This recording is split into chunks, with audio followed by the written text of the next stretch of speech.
My name is Yifan. I woke up to a strange mechanical voice announcing a survival game. At first, I thought I was dreaming, but when I opened my eyes, I found myself in a large, primitive shed filled with hay. My heart sank when I realized I wasn't alone. My entire nursing class was there with me. The situation was incredibly awkward because most of us had arrived without any clothes. Since I was the only male among 49 female classmates, the girls panicked and pushed me out into the cold. While I stood outside trying to process the chaos, the mysterious voice spoke again. It announced that our group, Nursing Class 1, was now a tribe. To my surprise, the system chose me as the leader because I had the highest overall ability. It wasn't entirely shocking. I stay in good shape and keep a cool head, but the responsibility felt heavy. The system warned us that this was real and that failure meant death. Inside the shed, my classmates were terrified and confused. They shared their last memories, realizing we had all been snatched from different places at the same time. Eventually, the class monitor, Lin Qingxue, accepted our new reality and realized they needed me to lead. They let me back inside, and I tried to act professional despite the embarrassment. As the new chief, the system prompted me to draw a special talent that would determine our tribe's future. I focused my mind, and luck was on my side. I drew an SSS-level top talent called the Divination Crystal. Even though we are stuck in a dangerous world filled with monsters like goblins and ghouls, having the highest-ranked talent gives me a glimmer of hope. Now, I have to step up, use this power, and make sure all 50 of us stay alive. After drawing my SSS-level talent, the mood in the shelter changed instantly. My classmates, many of whom are gamers, understood how rare an SSS rank is. For a moment, they were cheering and laughing, even joking about our lack of clothes. However, I knew we couldn't stay relaxed for long. As the chief, I had to keep order. I opened my system panel and saw that our shelter was just a level 1 hut that offered almost no protection. My own strength was at the lowest level, and I realized I needed to find equipment immediately to survive. Our brief moment of peace ended when a strange, green-skinned creature appeared outside. It looked exactly like a goblin from a video game. I warned everyone to stay inside, but Zhang Jimei refused to listen. She was convinced this was all a prank or a movie set. She was incredibly rude, even trying to extort money from me before pushing past me and running outside. She walked right up to the goblin and started shouting at it, demanding to be taken home. The reality of our situation hit us in the most horrific way possible. The goblin didn't say a word. It simply raised a heavy wooden club and crushed Zhang Jimei's head with a single. She died instantly. The shelter erupted in screams of pure terror. Watching a classmate die so easily turned our world upside down. Panic started to take over, but I knew that if we didn't act, we would be next. I shouted for everyone to find weapons. Luckily, Lin Qingxue found a box of low-quality stone axes. They weren't great, but they were better than nothing. The goblin reached our door and began smashing it, peering through the holes with hateful yellow eyes. I realized we couldn't just hide. I told the girls that we had to fight together. It was our only chance. Lin Qingxue and a strong girl nicknamed Sister Wintermelon stepped up to help. We formed a plan to lure the creature inside and overwhelm it. As I gripped my stone axe and prepared to open the door, I knew this was just the beginning of our fight for life. When the goblin smashed the door, I didn't hesitate. I pulled it open at the perfect moment, causing the creature to stumble inside and lose its balance. My classmate, Sister Wintermelon, used her size to pin it down, and the rest of us swarmed in. I dealt the final with my stone axe, watching a strange white light enter my body. My status panel showed I was already halfway to level 2. I realized that defeating monsters is the fastest way to grow. The goblin also dropped a bone and a wooden club, which I took as my new, stronger weapon. The victory was short-lived because everyone was starving. I looked at the strange white sun and realized we needed a plan. I activated my divination crystal, which revealed 3 options: finding food in the bushes to the east, investigating a battle to the west, or attacking a high-risk goblin tribe to the north. Checking the global chat, I saw other leaders complaining about weak D-level or S-level talents. My SSS-level ability to predict the future and see hidden details felt incredibly powerful by comparison. I decided to split our class into teams. I sent 10 people east to gather food and took 20 with me toward the battle in the west. I left the rest to guard our base with Sister Wintermelon. Some girls wanted to start gathering wood and stone immediately, but I stopped them. In this world, noise is a death sentence.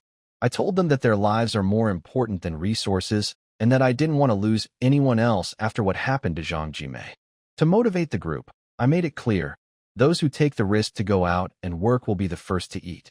I was impressed when the class monitor and our sports representative volunteered to join my team. We are a class of nursing students, mostly women, and while they are scared, they are starting to trust my leadership. We headed out into the unknown, moving carefully to see what we could scavenge from the fight ahead. To encourage the class, I promised that those who volunteered for the dangerous gathering missions would be the first to eat. This worked, and I soon had 21 people ready to head west. I left the rest to guard our shelter under the protection of Sister Wintermelon. As we walked through the dense forest, we found giant banana trees with massive leaves. We used them to make simple aprons, which made everyone feel a bit more comfortable since we had no clothes. I made sure to mark our path so we wouldn't get lost, and I warned the girls to stay away from any other groups we might meet. In this lawless world, other people could be just as dangerous as the monsters. After walking for 30 minutes, we heard terrifying roars. I signaled everyone to hide in the bushes. We watched a fierce battle between two black iron, ranked beasts, a one-horned wolf and a red bull. Using my divination crystal, I learned that both creatures were full of valuable materials like meat, blood, and magical horns. I told my team to stay quiet and wait. It was better to let the animals tire each other out than to risk our lives jumping in too early. While we waited, I checked the world chat on my system panel. It seems many other schools from all over the world are trapped here too, and everyone is struggling to understand this new reality. Suddenly, the fight turned deadly. The red bull gored the wolf's chest, but the wolf bit deep into the bull's neck. They collapsed together, bleeding heavily. As the life faded from both beasts, my classmates looked at me with excitement. We were about to get a massive amount of food and resources without even having to fight. My plan had worked perfectly, and everyone was starting to see why the system chose me as their leader. The one-horned wolf howled toward the sky, as if declaring victory, but halfway through, its voice broke off, and it fell heavily to the ground. It panted hard, stirring up dust with its breath. After half a minute, the one-horned wolf finally stopped breathing. The hunter had never imagined it would die at the hands of its prey. "Let's go? Collect the bodies," Yi Fan urged immediately. Everyone rushed forward with excitement, staring at the bull and the wolf with shining eyes. "Great! This meat is enough to feed our whole class," Lin Qingxue said excitedly. "But we can't carry it all. The bull must weigh at least 500 or 600 pounds, and we don't have any tools. What should we do?" Yi Fan had already started chopping at the red bull with an axe. Though the axe wasn't very sharp, it still worked, just slowly. He looked at the girls standing nearby, unsure what to do, and shouted, "Don't just stand there. If we can't move it whole, we can cut it into pieces." The girls suddenly realized, patting their foreheads. "Oh right, we didn't even think of that. Hurry, hurry. Qingxue, you take care of the bull's head. I'll handle the tail." Lu Ana stepped forward, pulling on the bullwhip as she spoke. Yi Fan immediately tensed up. Although Lu Ana had a graceful figure, her behavior was bold and carefree, almost like one of his close friends. Lu Ana pulled hard, then raised her right hand and swung the axe down toward the base of the bull's tail. With a sharp sound, the thick tail was cut halfway through. She looked a bit surprised. "Wow, this thing is tougher than I thought. Xiaolon, come here and help me hold it. It's hard to use full strength with one hand." "Okay, coming." Xiaolon crouched down, closed her eyes, and pulled back. "Ana, be careful. Don't hit my hand. Don't worry, I've got good aim. Hold it tight." "Got it." Xiaolon felt the situation was a bit strange, but since it was just an animal, she didn't think too much about it. "Huh," Lu Ana shouted, raising the axe with both hands and striking down hard. With another sharp sound, Yi Fan flinched as the bull's tail was completely cut off. "Yi Fan, I heard this part is very nutritious. How about I cook it for you later?" Lu Ana said, holding the tail. Yi Fan smiled awkwardly. Sure. But are you sure you're not the one who wants to try it?" Lu Ana's eyes lit up. "Hey, good idea. I want to see if it's really that healthy." Meanwhile, Lin Qingxue and the others worked together to chop off the bull's head. Yi Fan, is the head tasty? I've never tried it before. It's okay, I guess. I'm not sure either, but we shouldn't waste it. What about the intestines? Sell them to Sakura next door. And the stomach? It should be good to eat, right? Keep it. Clean it well. It's actually quite useful. You can even use it to hold water, so don't damage it. Yi Fan, which organs should we keep and which should we throw away? I'm not sure. Just pack everything up, and we'll sort it out later. Yi Fan. The girls kept asking questions one after another. Although Yi Fan felt a bit helpless, he patiently answered them all. He didn't mind their questions. What worried him was if they stopped asking. After all, the kind of person who keeps everything inside and says nothing is the most frightening. After about half an hour, everyone finally finished taking apart the Red Bull. The one-horned wolf's body was light enough for Yi Fan to carry alone, though it still weighed around 100 pounds, quite heavy. This trip had been very rewarding.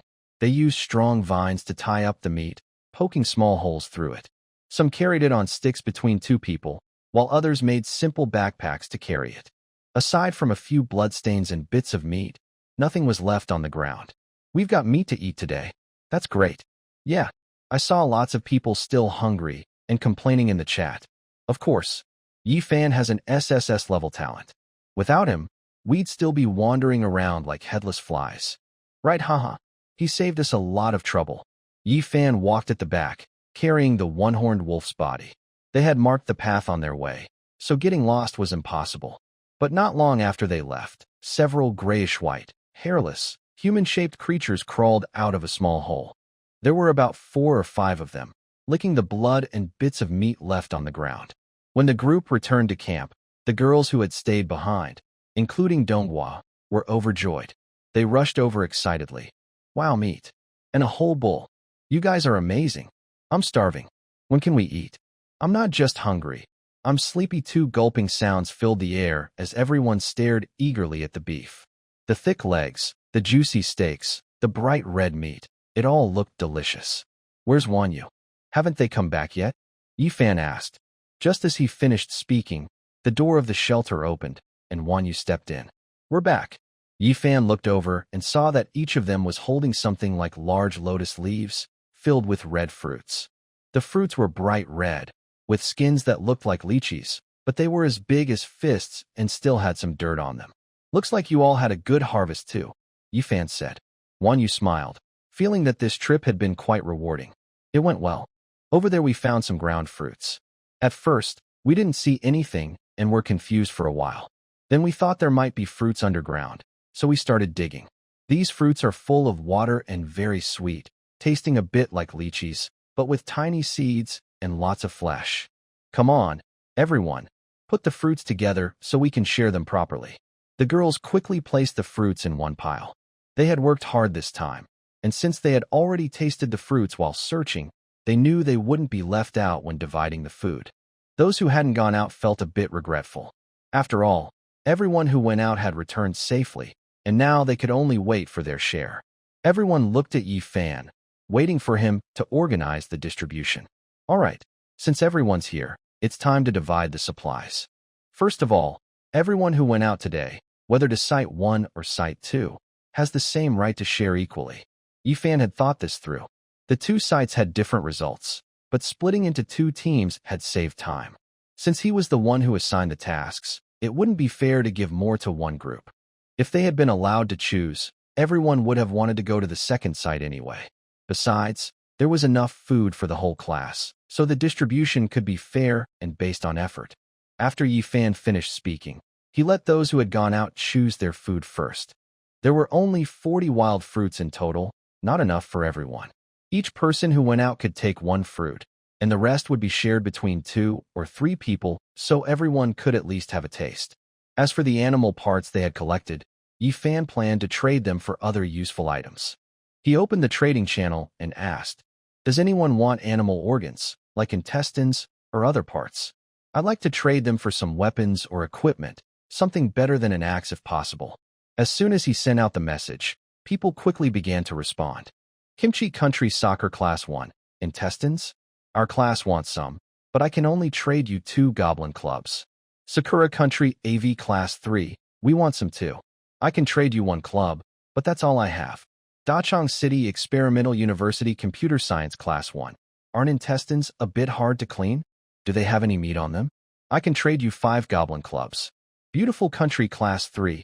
Send over the cow parts. I'd like to try them. I'll give you 1 goblin club. Yifan glanced through all the messages. Many people wanted to trade with him, but most of their offers weren't what he needed. Some wanted to trade food for food, which didn't make sense to Yifan.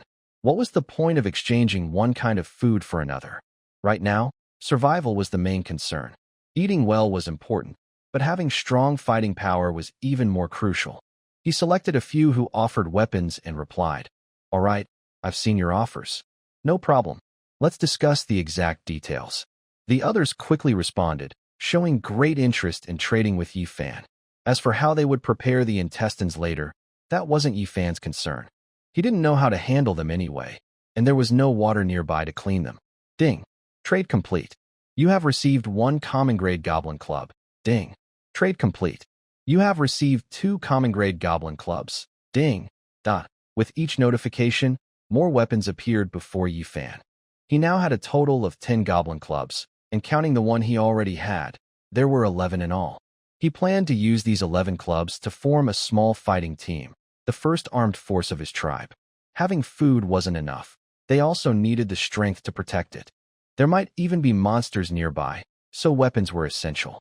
Lin Qingxue, Luana, come here. Yifan called out. The 2 girls were happily eating fruit, enjoying its sweetness. Coming. Lin Qingxue walked up to Yifan and handed him a fruit. He took it, peeled it, and began to eat. Red ground fruit non-toxic, edible, a type of wild fruit that grows just beneath the surface of the ground. It is sweet, juicy, and delicious, a real treat. Yifan looked at the description on the crystal ball and began eating eagerly. It was like biting into a giant lychee. The juicy flesh filled his mouth completely, bringing great satisfaction. Yifan, why did you call us here? Luana asked. It's like this. I know everyone in our class, but that's only from lessons. I don't really know what kind of people they are outside of class. So, based on what you know, pick a few brave and reliable people. I plan to distribute the weapons we got and form a small team with real fighting ability. No problem, leave it to me. Lin Qingxue said confidently. As the class monitor, she believed she knew her classmates well. Although Yifan recognized everyone, he had to admit that he didn't really understand their personalities. After class, he usually just went back to the dormitory. All right, you handle it then. Okay, got it. At that moment, several girls were crouched beside the Red Bull's body, cutting the meat and placing it neatly on large green leaves. The best cuts would go to those who had gone out today, and the rest would be shared among the others. Next time, I want to go out too. What if it's dangerous next time? There are so many of us. What's there to be afraid of? We only have enough food today because they brought back plenty. If they hadn't, we might not have anything to eat. Those words made some of the girls feel a sense of urgency. It was true. They were eating well today only because the group had returned with enough supplies. Many silently made up their minds to join the next outing. Wanyu, Zhou Xiaoxiao, Nail and Mimi. All of you. Come here, Lin Qingxue called to a few girls who were cutting the meat. These were the ones she knew best, brave and calm. They liked watching horror movies and playing escape room games, and they were always the most composed in those situations. Especially Wanyu, the class study monitor. She loved painting and always spoke in a gentle, calm voice. But her personality was not gentle at all. When she got angry, she was the kind of person who would stand up and fight if she disagreed. Earlier, when Wanyu was painting, her ex-boyfriend's new girlfriend came to insult her because of some emotional dispute. Wanyu didn't back down. She grabbed a stool and fought back, injuring the other woman's head. She was definitely not someone timid or afraid of trouble. Qingxue, what's wrong? Wanyu asked. Lin Qingxue handed out the goblin clubs to everyone. This is what Yifan asked me to do. He plans to form a strong team, and these weapons are for you all. If anyone doesn't want to join, you can return the weapon to me, and I'll ask someone else. Isn't joining this team dangerous? Does it mean we'll have to fight monsters outside? Someone asked.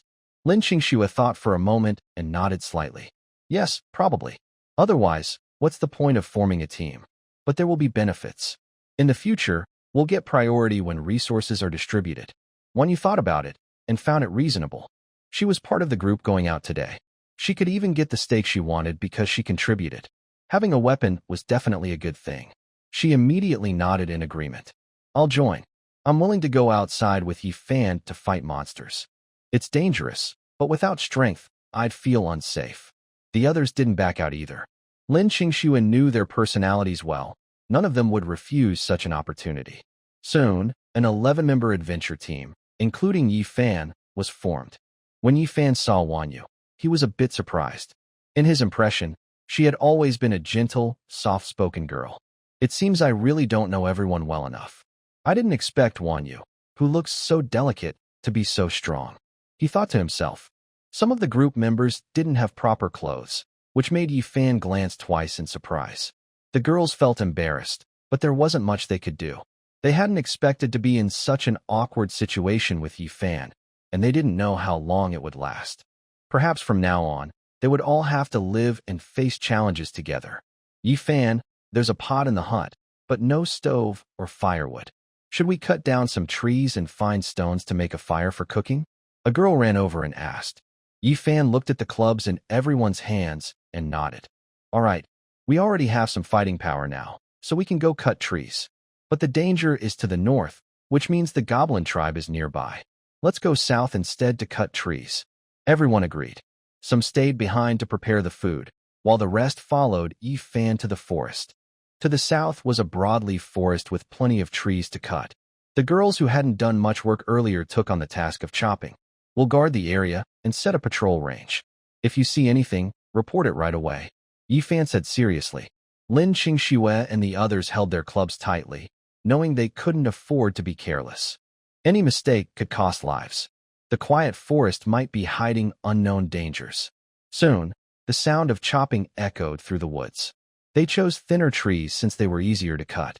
Because Yi Fan's group was mostly girls, they were at a bit of a disadvantage when it came to chopping trees. Still, no one complained. They all worked hard. After all, no one would feed those who didn't help. I'm exhausted. My hands are cramping from all this chopping. If you're tired, eat some fruit. Qingxue said it can restore energy and even give a little experience. Really? That's great. I was saving mine, but I guess I can eat it now. Hey, don't eat it all yourself. That fruit's for both of us. All right, we'll share it equally. After eating the fruit, the tired girls quickly regained their energy, and their experience increased by 5%. Yi Fan thought that while eating couldn't boost strength as fast as fighting monsters, it still helped. They'd need to gather more food in the future. He opened the chat channel to check messages. People often chatted there and sometimes shared useful information. It was worth keeping an eye on. Oh no, our tree cutting attracted goblins. What bad luck. Luckily, we managed to defeat them, or the losses would have been huge. Has anyone seen any monkeys? Someone in my class got attacked by one. Wow, that's nothing. Our starting point was near a swamp, and there are giant crocodiles wandering around. Some are over 10 meters long. Have you ever seen anything like that? Let's hurry and fight some monsters to level up. Does anyone know how to make better equipment? Let's build a fence first. At least it can help keep the monsters out. Lin Qingxue and the others were also reading the chat channel, but they couldn't speak. Only the clan leader could. Yi Fan focused his thoughts, and the crystal ball appeared in his hand again. It couldn't be used today. There seemed to be some kind of limit. It looks like I'll have to wait until it's fully charged before I can use it again. The crystal ball was visibly absorbing energy from the surroundings. It would probably be full by tomorrow. Still, today's progress was already great. His SSS level talent was proving very useful. After reading the messages, Lin Qingxue couldn't help but admire Yi Fan's careful thinking. Some people had already been attacked by goblins after cutting down trees. Now that they had traded food for some weapons, they felt more confident about defending themselves if goblins came. Hey, look over there. Something's coming toward us. A girl shouted. Yi Fan quickly closed his panel and looked in the direction she pointed. In the west, several small green figures were approaching. Goblins. Everyone gasped. They must have heard us. Everyone stop. Find a place to hide. Yi Fan ordered. The girls panicked and quickly looked for cover. Some hid in the tall grass, while others crouched behind thick trees. Yi Fan hid behind a large rock. Lin Qingxue noticed it too. It was big enough to hide 4 or 5 people. She led 3 others toward it, but accidentally stubbed her toe on a rock and stumbled forward. Yi Fan reacted quickly and caught her before she fell. Lin Qingshue's waist was soft, and she was a pretty girl with a graceful figure. "Be careful," he said. Lin Qingshue's eyes filled with tears from the pain. Yi Fan quickly covered her mouth with his hand. When he looked down, he saw that her foot was injured. The nail on her big toe had lifted slightly, and blood was seeping out. Yi Fan's heart tightened. Just looking at it made him feel the pain. Lin Qingxue was in great pain, but she knew she couldn't cry out. Instead, she suddenly hugged Yi Fan and bit his shoulder to keep herself from screaming. Yi Fan was caught off guard.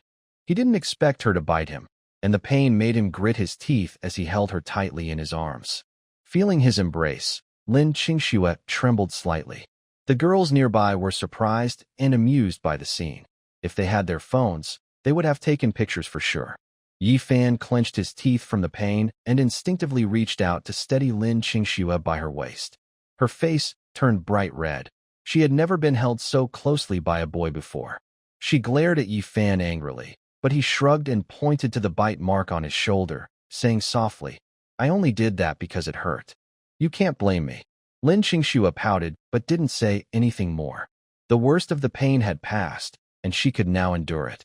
The girls nearby tried hard to hold back their laughter, pointing at the two of them with teasing smiles. Yi Fan holding the class monitor like that? This was definitely something the whole class would talk about. However, everyone knew that the most important thing right now was to deal with the goblins approaching from the front. They quickly hid. Around them were half-cut trees and fallen logs that hadn't been cleared away. Soon, 5 goblins came into view. Short, green-skinned creatures with sharp teeth and claws. Their small, cunning eyes scanned the area, but they didn't find anything unusual. They scratched their heads in confusion. They were sure they had heard something here, but now they saw only a messy clearing. The goblins made strange noises, as if communicating with each other. Seeing that they had lowered their guard, Yi Fan gestured to his teammates, signaling them to get ready to attack. Then he picked up a stone and threw it at the goblins behind him. With a splash, the noise behind immediately caught the attention of the goblins. They quickly turned around and looked back. Good chance, Yi Fan thought happily, grabbing a club and rushing forward. "Everyone attack!" His loud shout made everyone around start moving quickly. The goblins were startled, but it was too late for them to react. Yi Fan's club hit the back of a goblin's head hard. "Charge! Kill them! Go for it! Eggy! Charge! For Eorzea! Fight!" From the bushes, behind trees, and behind rocks, everyone rushed out to attack. They all charged at the goblins like crazy, swinging axes and clubs at their heads. The goblins tried to fight back, but they didn't have time. As soon as they raised their clubs, they were struck with axes. Wan Yu's veins bulged as she swung her club and smashed a goblin's head, splattering brain matter everywhere. Lui Nua used her tall legs, about 1.8 meters, to kick the goblin's groin hard. The goblin's eyes nearly popped out from the pain. The chopping sounds filled the air as the goblins were hammered into a pile of goo, defeated by everyone's attack. Half of the people there were fighting goblins for the first time. After the fight, they felt a little scared, but the adrenaline made them feel fearless. Success! Great! We did it! We killed the monsters! Woo-yay! A few girls even clapped and danced happily. La la la, fighting monsters! Fighting monsters! At this moment, the bodies of Yi Fan, Lin Qingxue, and Lui Nua suddenly shone with a golden light. Ding! Your physical strength has increased. Current level LV2. The 3 of them were excited. Yi Fan held his club tightly, feeling full of strength. Level up. That's great. I feel so powerful all over. I can't believe I leveled up to 2 so quickly. It looks like we need to work harder to defeat the goblins. With the goblins defeated, their belongings dropped to the ground. Ping. Received 5 goblin clubs, common level. Received 8 goblin bone hands. Received 5 monster crystals. Yi Fan handed the clubs to 5 girls, who were very happy to receive them. Now everyone has a weapon. When we meet weaker goblins, we can fight back. Let's keep chopping trees until night to build a fence. Hearing about building a fence, the girls got excited and started chopping eagerly. Currently, the level 1 main city can only build a few things, and a fence is one of them. It only needs wood to build. Besides the fence, They can also build small campfires, which can provide light and warmth. Yifan checked that 1 unit of wood can make 1 meter of fence. At this rate, chopping wood until night, they can gather 1,000 units of wood without any problem. There have been no other dangers so far. Lin Qingxue, Lui Nuo, and others are patrolling nearby to make sure no monsters come. Lu Li and the remaining girls collected some larger stones and dug up some dirt to build a simple stove. On the stove, there is a provided iron pot, which is currently cooking beef stew. The water was naturally fetched by Yifan. Yifan, did you see any water nearby when you went out today? One Yu asked. No, there's a forest over there, but I think there should be a river or lake to the north. After all, the crystal ball said that goblins also cooked mushroom soup, so they must have a water source somewhere. For now, we can trade for water. 1 gene of meat can exchange for 20 gene of water, which is very cost-effective. One Yu agreed that water is scarce for them, but for those near water sources, it's not a problem. However, no matter who it is, meat is valuable currency. A tribe of dozens of people definitely needs food. Yifan opened the building menu. Wooden fence. 1 meter requires 1 unit of wood. The smelting furnace requires 20 units of stone and 20 units of wood to build. The blacksmith shop needs 10 units of stone, 10 units of wood, and 1 monster crystal core. Currently, there aren't many buildings available, but Yifan knows that more will be unlocked after upgrading the main city. He already has plenty of wood, but not much stone. Only about 200 units, which he collected nearby. Having a smelting furnace is definitely necessary. I just don't know what it can produce. Yifan thought for a moment and decided to build it immediately. Ding! Your smelting furnace will be ready in 10 minutes. Please choose a place to put it. He placed the furnace inside the hut near the entrance. It's not big, about 2 meters in length, width, and height. When not in use, it can also serve as a fire pit, which is very convenient. In less than 10 minutes, the furnace was finished. Everyone looked at it with curiosity. Smelting furnace, common level. It can melt all kinds of materials. Who knows what good things might come out? Go try it. Thinking about it, since it can melt anything, he decided to test it with some less important items first. He couldn't use his hammer for this. He picked up a piece of stone and threw it in. Ding!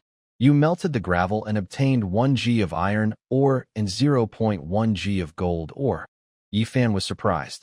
Can it really produce iron ore? But only 1 G. That's a bit low. Curious, he threw in a large cow bone with the meat removed. The furnace immediately ignited. Ding! You melted the cow leg bone and obtained 1 Red Bull blood essence.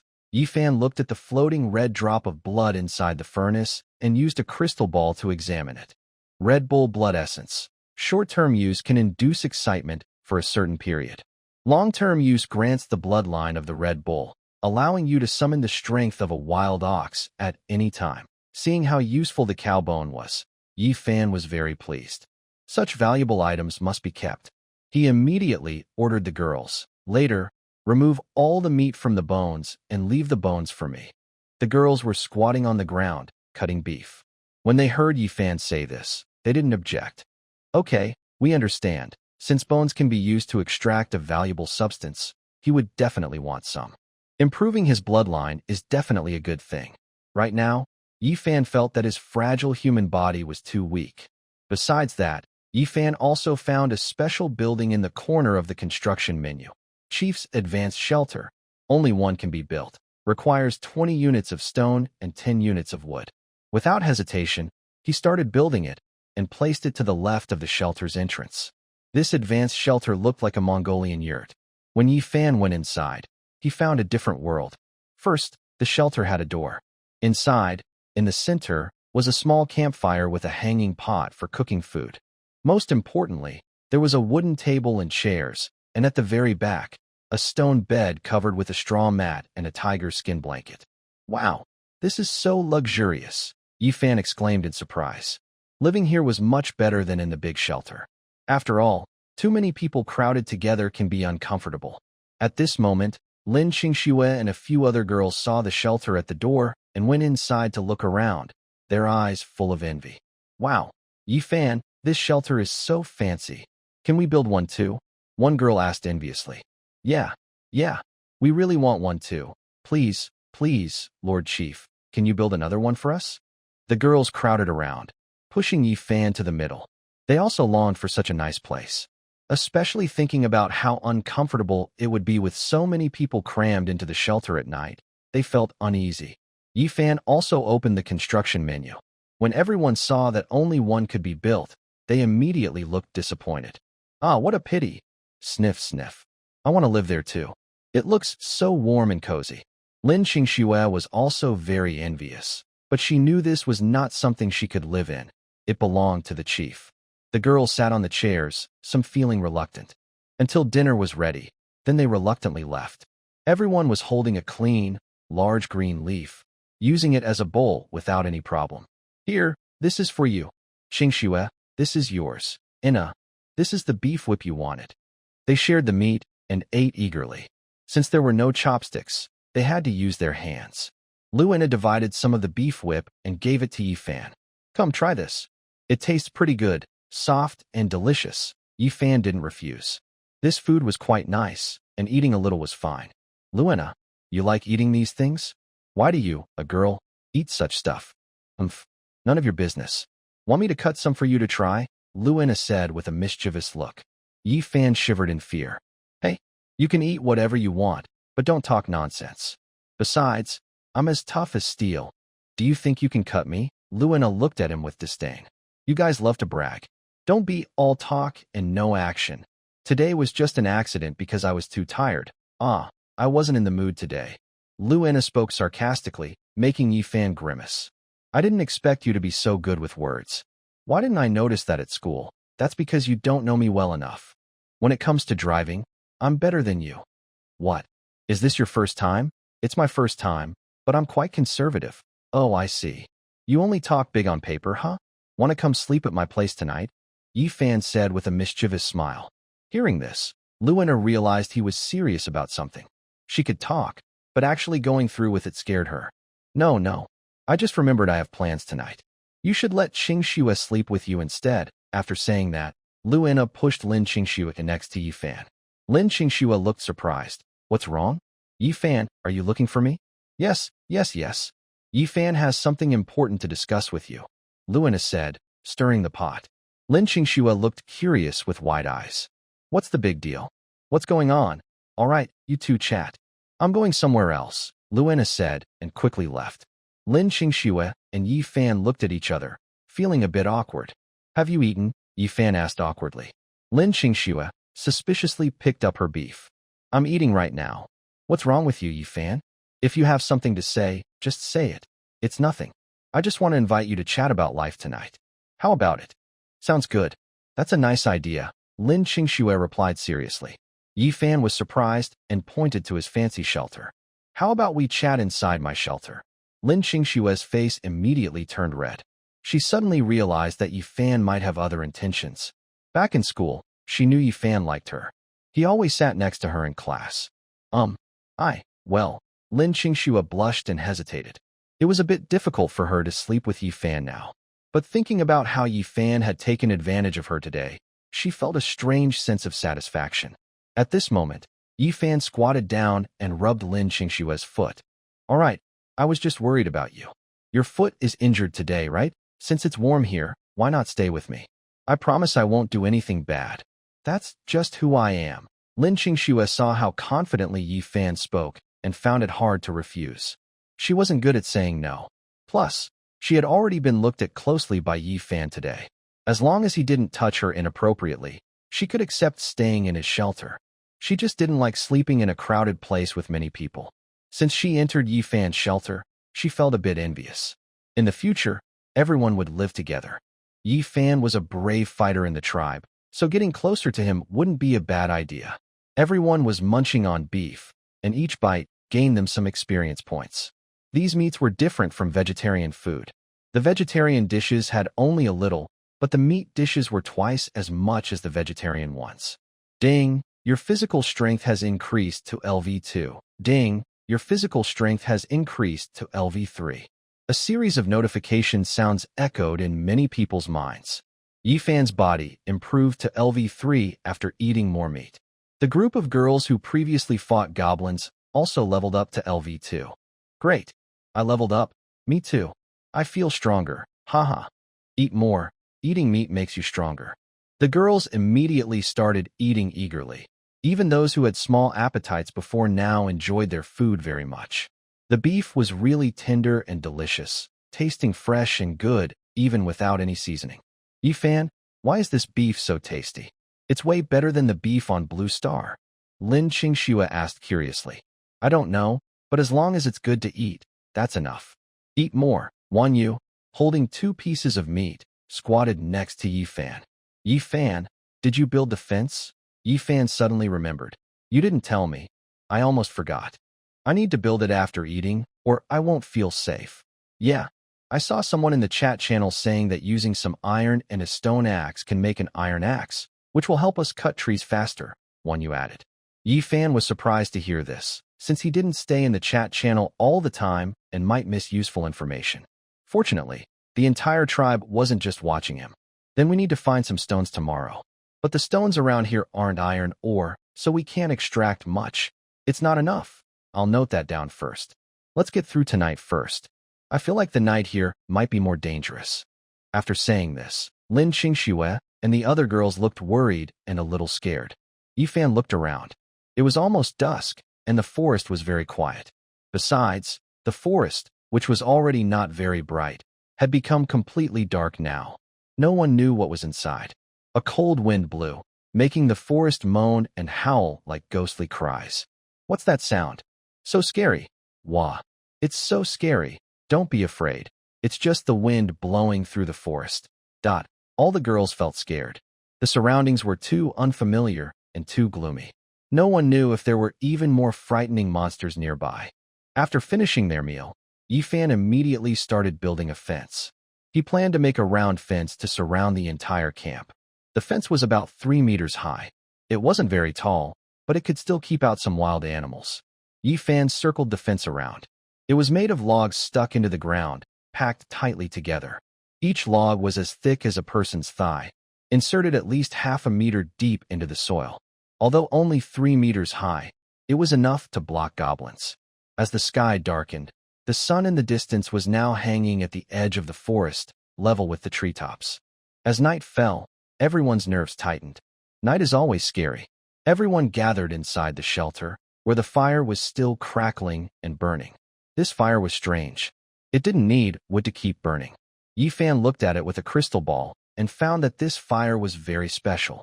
Earth vein fire, unique, an eternal flame that cannot be built twice. The planet never dies, and the fire never goes out. Seeing this, Yifan was surprised. At least he knew the fire would never go out, which was good news. But the fire was in the middle of the shelter. People far away couldn't get close enough to warm themselves. To keep everyone warm, Yifan organized some people to build a few small fires inside the shelter, surrounded by stones in a circle. All right, these 3 fires can't burn forever, but they can still give some warmth. If anyone wakes up in the middle of the night or can't sleep, remember to add some wood. Yifan wiped the sweat from his forehead and said. He had been working the fire, doing most of the work himself. Okay, we got it. Yifan, you should go rest now. Today, everything depended on you. Yes, hurry and take the squad leader to rest. You too, Shu.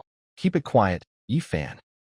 A group of girls showed curious expressions, all knowing that Yifan liked Lin Qingxue. Lin Qingxue's face turned bright red, and she stammered, Don't spread rumors. We wouldn't do anything. Louis Nua looked at her knowingly, with a slightly teasing smile. All right, I understand. We all get it. Didn't you say before that you also liked Yifan? Now that you don't have to worry about schoolwork, isn't that perfect? I don't. Lin Qingxue blushed even more, feeling shy and embarrassed. She had some feelings for Yifan.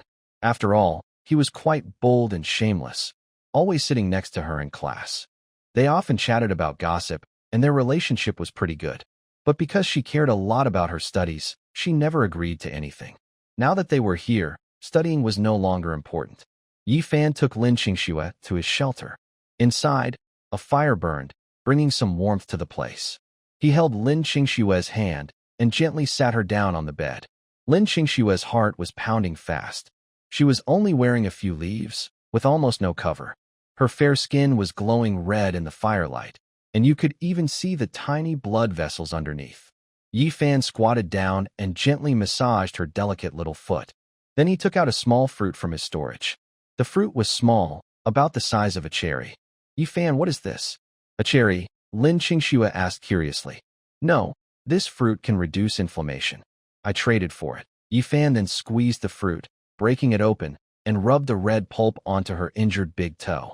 Lin Qingxue let out a soft breath, feeling a little ticklish. After finishing, Yi Fan stood up satisfied. All right, it should be better by tomorrow. This fruit works really well. Yi Fan had a crystal ball, so he knew more about this red cherry fruit. Others without special skills or talents could only see the fruit's name. Its effects were invisible to them. The bed in the shelter was quite large, at least a little wider than the bunk beds at school. After climbing in, Yi Fan lay down naturally. Come on, you lie outside. It's warmer outside with the fire. Lin Qingxue suddenly felt a bit nervous. Are we really going to sleep together? Isn't that too soon? Seeing Lin Qingxue hesitate, Yi Fan understood what she was worried about. He quickly spoke. Qingxue, I know what you're thinking. Don't worry, I won't do anything inappropriate. I admit I'm a bit interested in romance. Every man is, but I won't force anyone. Seeing this, Lin Qingxue also spoke. Yi Fan, I have a question for you. Huh? What's the question? If we're going to be stuck here forever, would you like to be close to Arona and Wanyu? They're very pretty, after all. Yi Fan was stunned and didn't speak for a moment. He knew Lin Qingxue really disliked liars, but could he honestly say no? Living with so many people in the future, conflicts might happen. He felt a bit conflicted, but after a few seconds, he answered, maybe, but I will protect everyone. I will take care of each person here. Of course, I will also protect you. Hearing this, Lin Qingxue's face showed mixed emotions. After a moment, she lay down next to Yi Fan. Phew. She exhaled deeply. Yi Fan, no man is completely faithful. No cat is without curiosity. But I hope you won't hide things from me. If you like someone else, just tell me. I need to know. This isn't Blue Star. Here, morals and laws don't really matter. No matter who you're with, remember you're the leader. You're a man, and you should be responsible. As the class leader, I also need to look out for everyone's safety. You're not fighting alone. We're all in this together. I know what you're thinking. You've liked me for a long time, I get it. But there are no contraceptives here. It's my first time too. I hope we can have something like condoms or sanitary pads, or I won't be able to handle it. I'm worried about infection. Of course, I was also very scared about what happened today. When Zhang Jumei's head was smashed, I was terrified. I hope you can protect me in the future, at least prioritize protecting me. Is that okay? After saying all this, Yi Fan's restless heart finally calmed down. He always knew Lin Qingxue was a realist, and today he saw it clearly. Since we have both traveled through time, Lin Qingxue still feels that as class monitor, she should take on the responsibilities of a leader.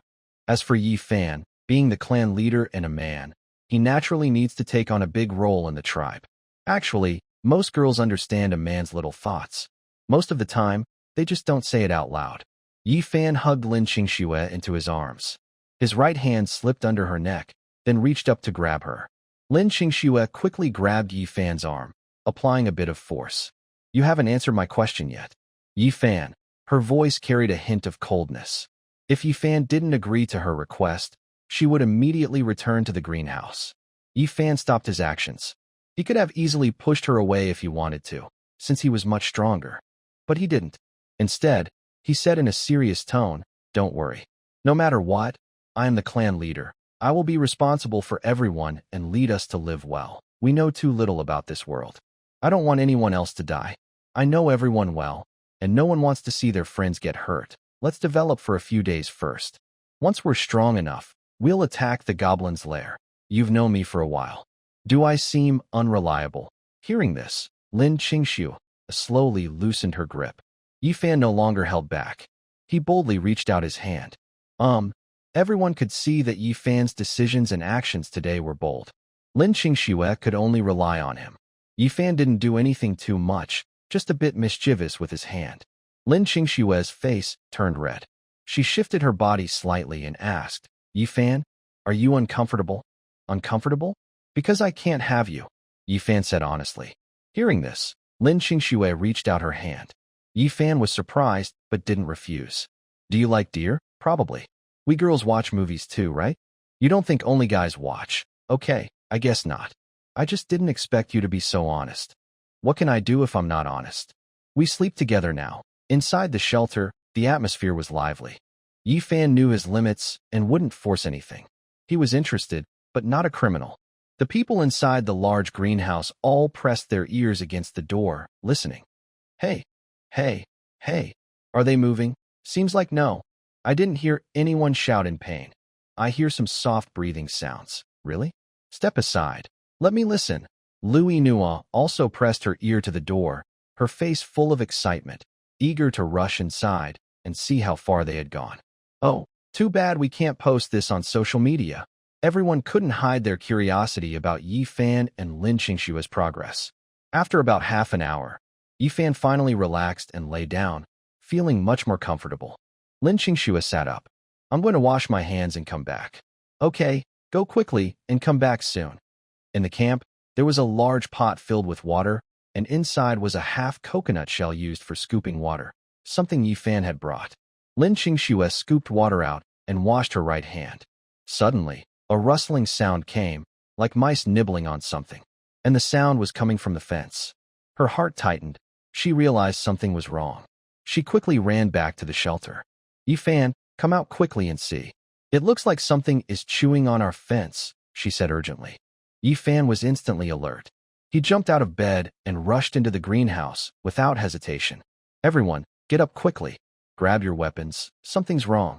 Yifan didn't want to check what was biting the fence first. He wanted to wake everyone up first. That way, he wouldn't miss anything. Most people were already awake. Without air conditioning or soft beds, they naturally felt uncomfortable. So, when they heard the commotion, everyone quickly got up. Hurry, hurry, get your sticks, axes, grab your axes. Over there, get some firewood to light up. Okay, coming. Yifan, what's going on? What happened? Lu Inua asked. Yifan's eyes were sharp, and his breathing quickened. Whoever was attacking the camp at night definitely wasn't human. It's coming from the west. Those with weapons, follow me. Those with torches, follow me too. A group of people ran outside, holding weapons and torches. Outside, cold wind blew, and the air carried a faint floral scent mixed with a strong smell of blood. The area outside the shelter was pitch dark, so dark that they couldn't see their hands in front of their faces. Everyone was shivering from the cold, but the rustling sounds from the west made them even more scared. What is that? It's a monster, definitely a monster. Is it a goblin? I don't know. Stay close to Yifan. When everyone reached the west side with burning firewood, they found that the noise had stopped. The fence on the west side had a big hole chewed through it. The hole was about half a meter high, big enough for an adult to go through. There were footprints on the ground, but the footprints looked like those of a wild animal, with only 4 toes. Based on the footprints, Yifan guessed that 3 creatures had come in, but he wasn't sure what they were. Everyone swallowed nervously, feeling both scared and confused. They only knew their camp had been attacked, but they didn't know by what. In the dark night, the girls naturally felt frightened and huddled around Yifan. Only by staying close to him could they feel safe. Yifan was surrounded by the girls, with others holding torches around them, trying to find the intruders. Yifan, did you see anything? A girl asked, trembling. Everyone was like a flower, with Yifan at the center. No, I didn't see anything. Everyone stay calm. Let's move back to the camp. Something has come in. Stay alert. Those with weapons, hold them tight. If you see anyone not belonging here, fight them. Don't be afraid. Okay, got it. At this moment, Yifan didn't bother with the soft things pressing against him. Now that monsters had entered, their lives could be in danger. The surrounding silence was only broken by the crackling of the fire and everyone's tense breathing, along with some hurried footsteps. Just as everyone was on edge, a scream suddenly came from the shelter. A girl screamed. Some of the unarmed people had stayed inside the shelter and hadn't come out. Yifan's pupils shrank suddenly, and he quickly pushed away the white cloth in front of him. Not good. He grabbed a club and ran quickly toward the shelter. The women behind him, including Lu Inua, also hurriedly rode their horses toward the hut. Yifan moved very fast, almost reaching the hut in a few seconds. Inside the hut, a group of girls huddled in the corner, holding firewood to chase away two monsters. The monsters were crawling on the ground, looking like spiders, but their bodies resembled a human figure, completely hairless, with sharp teeth and claws. The monsters were grayish-white, as if painted with grayish-white paint. Their ears were pointed, like messengers from the underworld. Caveman Scout, Black Iron Level, a social underground creature, bloodthirsty, violent, active at night for food. They send scouts to find food, with clear division of work within the tribe. If discovered, you will face more cavemen attacking. They will eat you completely. Even your bones. The girls held torches, and the flames were hot.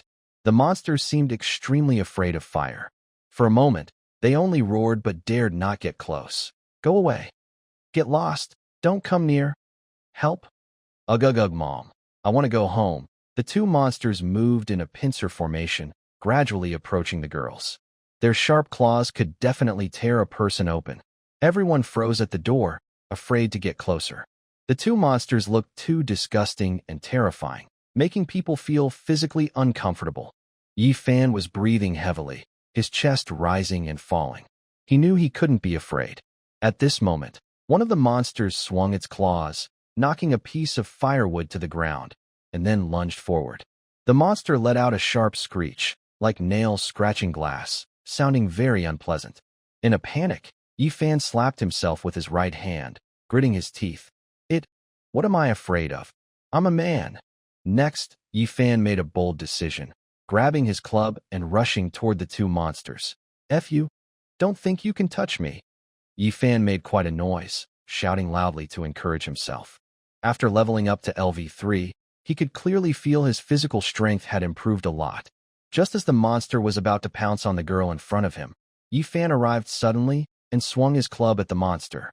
Yi Fan jumped up quickly. The monster swung its sharp claws toward him, but Yi Fan immediately changed direction and struck the monster's claws. With a sharp bang, the monster's claws were broken off by Yi Fan. The monster roared loudly, going berserk as it charged at Yi Fan. Two monsters ran wildly, crawling like spiders, moving very fast. Not good, Yi Fan thought nervously. He knew he couldn't handle both monsters at once. Suddenly, two angry shouts came. Beat them, you cave dwellers, and kill them. A series of burning firewood was thrown at the cave dwellers, hitting them and making them cry out in pain from the hot flames. Yi Fan didn't hesitate. He took the chance to swing his club and hit one cave dweller on the head, smashing it so hard that its head caved in. The other cave dweller, acting on instinct, suddenly lunged and bit Yi Fan's leg. Ah! Yi Fan shouted in pain. Filled with anger, he raised his club and struck the disgusting creature at his feet. Take that, you brute! With a loud bang, the monster was smashed to pieces. Green blood and pinkish brain matter flowed down its body. Their eyes showed fierce rage, with no fear of death at all. Yi Fan held his injured leg, trembling as he sat down. Blood seeped from the bite, but luckily, it didn't hit any major blood vessels. Yi Fan, are you okay? A group of girls quickly gathered around Yi Fan, surrounding him. Suddenly, two white lights floated out and entered Yi Fan's body. Ding! Your physical strength has increased to LV5. Ding! You received 4 cave dweller eyeballs. Ding! You received 3 cave dweller claws. Ding! You received 2 monster crystal cores. Yi Fan removed his hand from his wound. The bleeding had slowed, and the injury was starting to heal. He thought to himself that if he had only been at LV3, his wound probably wouldn't have improved on its own and would have needed external help. Everyone saw this and understood that increasing physical strength level could bring incredible changes. Lin Qingxue was more red-eyed as she squatted nearby. The other girls were very concerned about Yi Fan's injury, since he had just protected them. The monster earlier was too strange and scary. They were all frightened, but only Yi Fan stepped forward. Now they realize how important it is to have a boy in the group. Let's all sleep together tonight. The fence was bitten through, and we don't know if any cave dwellers will come again, suggested Luena. Everyone agreed. Staying together is safer. Since Yi Fan is hurt, I will stay awake to watch, offered Wan Yu bravely. Count me in too. I'll stay awake with you. Okay, then let Yi Fan rest well. We have sticks, and as long as we're brave, we should be fine. Yi Fan thought this was a good idea. Right now, Someone needed to stay awake. Lin Qingxue helped Yi Fan lie down and took a red berry from earlier, crushing it to apply on his wound. Luina also looked sorry. She usually thought of herself as brave and carefree, but when she saw the scary cave dweller, she was afraid. If only they had been braver and fought alongside Yi Fan, maybe he wouldn't have gotten hurt. Yi Fan lay down, and Lin Qingxue, ignoring others' gazes, lay in his arms. Luina also felt guilty and lay behind Yi Fan to protect him. It gave her some comfort. Although everyone saw Yi Fan hugging Lin Qingxue, no one said anything. Now, their lives were tightly linked. They were all on the same side. Wan Yu kept a stick in her hand, nervously peering out through the door. She was very tired but dared not relax. If they had come back a little later, they might have seen a field of corpses. She didn't want to see that. She didn't want to see her old classmates dying one by one before her eyes. Wan Yu stayed awake all night.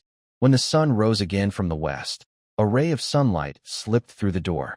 Wan Yu finally relaxed and leaned against the door to sleep. Sister Donghua got up and carried Wan Yu closer to the fire. Wan Yu was so exhausted she didn't notice. Everyone arrived here at night. It was time to sleep, but they went out during the day to gather resources. Now, they are exhausted. Yi Fan slowly got up, but he only felt his arm was numb from being pressed. Lin Qingxue was lying sweetly in his arms, using his arm as a pillow. He could feel heavy weight on his chest and legs. When he opened his eyes, he saw Luina's long thigh and her arm resting on him. Both of them were sleeping deeply. Clearly, they were very tired yesterday. Yi Fan secretly took the opportunity to enjoy the moment. It wasn't until Lin Qingxue and Luina moved and noticed him that he got up. He quickly took out the crystal ball, which was already full of energy. He needed to rely on the crystal ball's fortune-telling to gather more supplies and increase his strength. The crystal ball glowed, and then a magical scene appeared again. 1. A treasure chest seems to have appeared under the crooked tree to the east. Go check it out. Danger level, 1 star. 2. To the north, there is a small goblin tribe. Their warehouse is full, and they are leisurely eating roasted meat. There is also mushroom soup cooking. Danger level, 3.5 stars. 3. To the south, strange beast roars are heard. Something seems to have gone berserk. It is very powerful and could destroy your fragile tribe. Danger level, 6 stars. Yi Fan was a bit surprised by today's fortune, but after thinking about it, he understood. It seems that after gaining strength, the previous 4-star danger level has dropped to 3.5 stars. He muttered. This is easy to understand. Before, their strength was very weak, so a small goblin tribe was a big threat. Now, they have fighting power, so the danger level has decreased from big to small. However, Yi Fan definitely wouldn't go there. Even if the danger level drops by half a star, it could still be deadly. Everything he decided depends on the safety of his team. If he isn't confident, he won't do it. He wants resources, a lot of them. He wants to explore this world. But he won't risk everyone's lives for it. I should first improve my strength. If I get stronger today, maybe tomorrow I can attack the goblin tribe. However, this great disaster seems quite fierce. It was able to wipe out an entire tribe. The southern area is now marked as a forbidden zone by Yi Fan, so it's better not to explore there for now. When a treasure chest is found in the east, it's okay to take a look, as it doesn't seem dangerous. He quickly washed his face with water, brushed his teeth with some ash, then grabbed a club and prepared to leave. At this moment, Luina had also woken up. She wanted to go with Yi Fan, holding a club, and he didn't refuse. Yi Fan used some wood to repair the fence. Then he and Luina, along with 8 others, headed east. Luina still felt guilty about her hesitation last night. She wanted to do her best to make up for it. Yi Fan didn't know what Luina was thinking. He only noticed she was especially eager today. Yi Fan, what do you think might be inside the treasure chest? Luina asked. I don't know. No one has reported finding a treasure chest yet. Maybe it has weapons or something, he replied. A treasure chest? I heard about it yesterday, but I thought it was a lie, so I didn't pay attention. After all, no one else has found one, a girl suddenly said. Yi Fan looked surprised. Really? So someone has found one. Did they say what was inside? I'll check the records now, just a moment. The girl quickly searched the chat for the word treasure chest. Soon, she found about 10 messages, not just one. That's normal, since many people are talking, and it's not surprising that it's hard to keep track. Florida University, Class XX3. Haha, we found a treasure chest and got a weapon blueprint. Asan Vocational Technical College, Computer Class 1. Really? A treasure chest too? Kimchi University, Kimchi Major Class 2. We also found a treasure chest, and it's a building blueprint. Maoxiong Combat University, Ula Class 2. Ula, why didn't we see a treasure chest? Sidu Vocational Technical College, Electrical Class 1. There are some, but very few. My neighboring class found one, and said it had a 10-pound piece of beef. Yi Fan summarized the information. He found that treasure chests could contain many things, including some special building blueprints and various items. For example, weapons, food, and even blueprints for making weapons can be obtained. Everyone couldn't help but feel excited. If they could get some useful items, that would be very good. But Yi Fan hoped to find building and weapon blueprints. Having enough food to last until tomorrow was not a problem. The main concern now was the monsters. He saw the description of the cave dwellers. They are social creatures. He had no idea how many of them there were. From the footprints, Yi Fan thought there were at least 3 cave dwellers, but he only managed to kill 2. The remaining one probably went back to report. If it was quick, it might bring more cave dwellers tonight. Yi Fan took a deep breath, feeling the heavy burden on his shoulders. He must improve his strength quickly, or their group might not survive tonight. Those disgusting, strange cave dwellers would definitely eat them all. The wooden fence was not enough to stop the cave dwellers. Their teeth are very sharp and can chew through it easily. Yi Fan, are we going to die? A girl asked worriedly. They weren't fools. The cave dwellers might come back again in the next few days. They weren't confident they could handle many of them. No, we won't die. I am here, Yi Fan said. Of course, that was a lie. He wasn't sure, but he needed someone to give everyone hope. That's good. As long as you say we can survive, we will. After all, you're the leader and the strongest, the girl said relaxed. When people feel helpless, they tend to see a strong person as their hope. This is normal. The girls now saw Yi Fan as their support. To the east, there was another crooked-neck tree. It wasn't hard to find, but not all trees are crooked-neck trees. They walked for about half an hour and finally saw a crooked-neck tree. A twisted, gnarled tree as thick as a millstone was in front of them. Beneath it, in a patch of grass, a corner of a box was visible. Everyone was a bit excited. Finally, they could open the box. Let's go and check it out, Yi Fan urged. He didn't want to waste time. It was best to grab the box quickly. A group of people walked into the grass, where a small wooden box about the size of a suitcase lay. The box was covered with moss and wild grass, as if plants were taking root and growing on it. Half of the box was buried in the soil. Come on, let's dig it out. Okay. Everyone immediately started digging, lifting the entire box out. Although the box looked old and marked by time, it was not damaged. Yi Fan, should we open it here or take it back to open? Luan asked. Yi Fan looked at the lock on the box, which seemed to need force to open. The surrounding area was a quiet forest, with occasional cool breezes blowing through. Forget it, let's go back first. We can break it open later. Staying outside doesn't feel safe? Yes. Okay. They carried the box back. Suddenly, a cracking sound came from the left side. Yi Fan immediately crouched down. Quick, everyone get down. Luan spotted a bush and quickly hid inside. The bushes were about 1 meter high, making it a perfect hiding spot. Yi Fan also quickly crawled into the bush, and the others did the same. Yi Fan, what's wrong? There's a sound coming toward us. I'm not sure what it is. Let's hide and see, Yi Fan whispered. Everyone was very nervous. They had never seen anything good in this forest. Only monsters or strange creatures. The girls swallowed nervously. Within 2 minutes, they heard some footsteps approaching.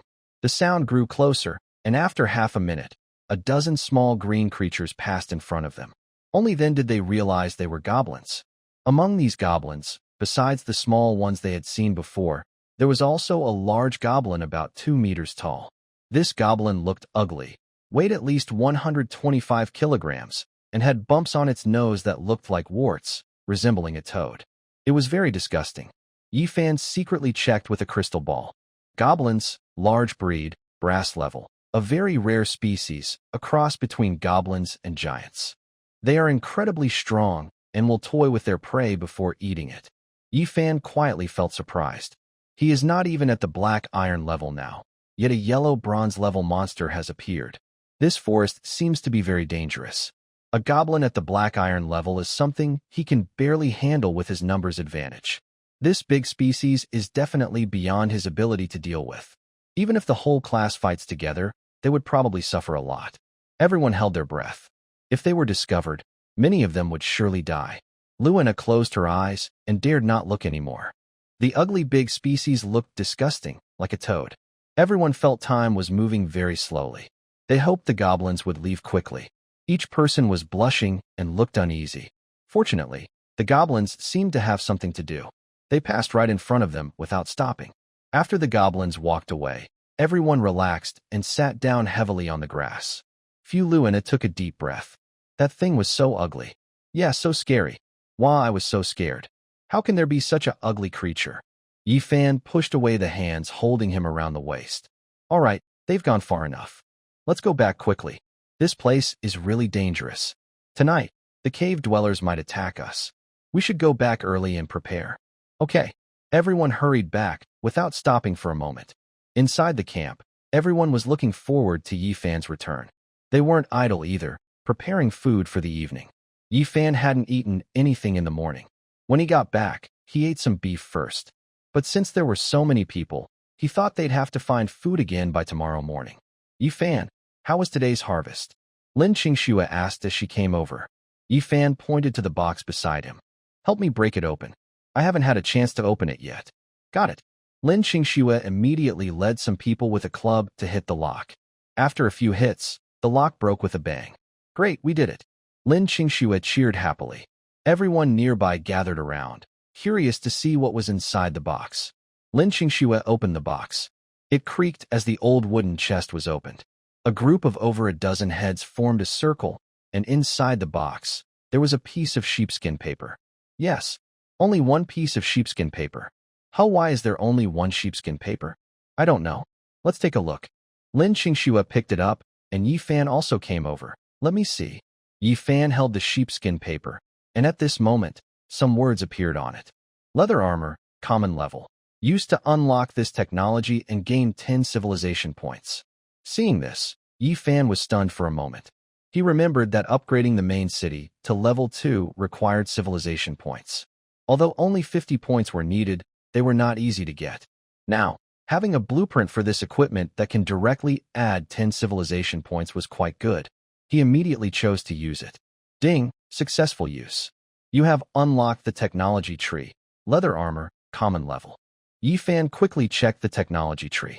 Leather armor, common level requires materials. Animal leather times 2, wood times 2, iron times 1. Yifan scratched his head. He had leather. The hides from the Red Bull and the one-horned wolf were available, and he also had wood. The only thing missing was iron. Yifan, why not ask in the trading channel? This leather armor is a piece of equipment. If we can make it, our survival chances will improve a lot. Louis Nuo reminded him. Yifan nodded and immediately entered the trading channel. He asked, does anyone have iron? I need iron. I can offer beef in exchange. After about 2 minutes, someone contacted Yifan. Iron Blood Tribe, we have iron here. I can give you 10 units of iron, but I want 50 gene of beef. Yifan looked at the other's ID and was surprised. Change your ID? Not bad. I should also give my tribe a name later. Thinking this, Yifan replied, 50 gene is too much. That's a big ask, brother. Iron Blood Tribe, it's just a small request. Iron can be used to make weapons and armor. You've got the blueprint, right? Since you want to craft equipment, iron is essential. 50 gene of meat, no less. Yifan rolled his eyes. You're clever, but iron isn't a must for me. Though meat is. I don't want iron because I can't make armor. If you don't want meat, your people will go hungry. It's your choice. You're not the only one with iron. Don't boss me around. Yifan was not at all lenient with the other person. He wouldn't agree to high prices. Right now, meat is the most valuable currency. Iron might be important, but at this moment, meat is definitely more important. Yifan's cold words made the other person quite upset, but he had no choice. Yifan was right. Their tribe needed meat now. The other person could do without iron, but he couldn't do without meat. Although he was unhappy with Yifan, as the tribe leader, he had to think about the tribe's best interests. Iron-blooded tribe, Sai? How much do you want? Give me a price both sides can accept. It's not easy for me to refine iron. Honestly, I'm surrounded by stones, but they're not iron ore. The amount of iron I get from refining is very small. 10 units of iron is the limit. Yifan saw that the other person lowered his stance, and his tone softened a lot. All right, I won't make things difficult for you. We can trade 1 for 1.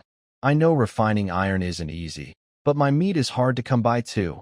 Too bad if you could find iron ore, then we could work together for a long time. At this moment, in a strange place full of jagged rocks, a tall, scarred man looked at the injured tribe members and sighed deeply. He silently replied to a message. Sigh. Okay, 1 for 1 then. I'll give you 10 gene of iron, and you give me 10 gene of meat. Yifan saw the message and frowned slightly. This person seemed to be in a difficult situation. He curiously asked, what country are you from? Iron-blooded tribe. Xia country. We like watching iron-blooded warrior, so we named ourselves the iron-blooded tribe. Yifan. All right. You really need meat. Iron-blooded tribe. Very much. Honestly, our tribe was attacked by a fiery red lizard. It spat fire and burned a large part of our tribe. We suffered heavy casualties. These meats can speed up physical improvement. Improving physical strength helps wounds heal faster. Without meat, my people won't survive to level up. I used to serve in the military to protect my country, but now I can't even protect my own people. Sigh. If that creature comes back, I can only fight to the death. Brother, you are also from the Summer Kingdom. We are both clan leaders. I don't expect you to help me. Only hope that my death will bring good luck to our people. After speaking, Meng looked helplessly at the heavily burned clansmen. They had bad luck. They had just arrived when they encountered a level bronze fire lizard, suffering heavy losses. There was still fire residue on the ground, and everywhere was scorched and blackened. The scene was in ruins. Yifan sighed softly. He admired soldiers. The other person's words made him think this man was truly brave and worthy of respect. Yifan thought for a moment. He had served as a volunteer soldier for 2 years. He still respected soldiers, but his decision affected everyone's interests. He checked his resources. He could only offer some meat as a trade. He couldn't give away favors, since his own people needed food. Finally, he looked at his goblin club in his hand. You're right. We are all clan leaders. We must lead our people to survive well. I can't help you because I don't know if I will have meat tomorrow. But I can give you a goblin club.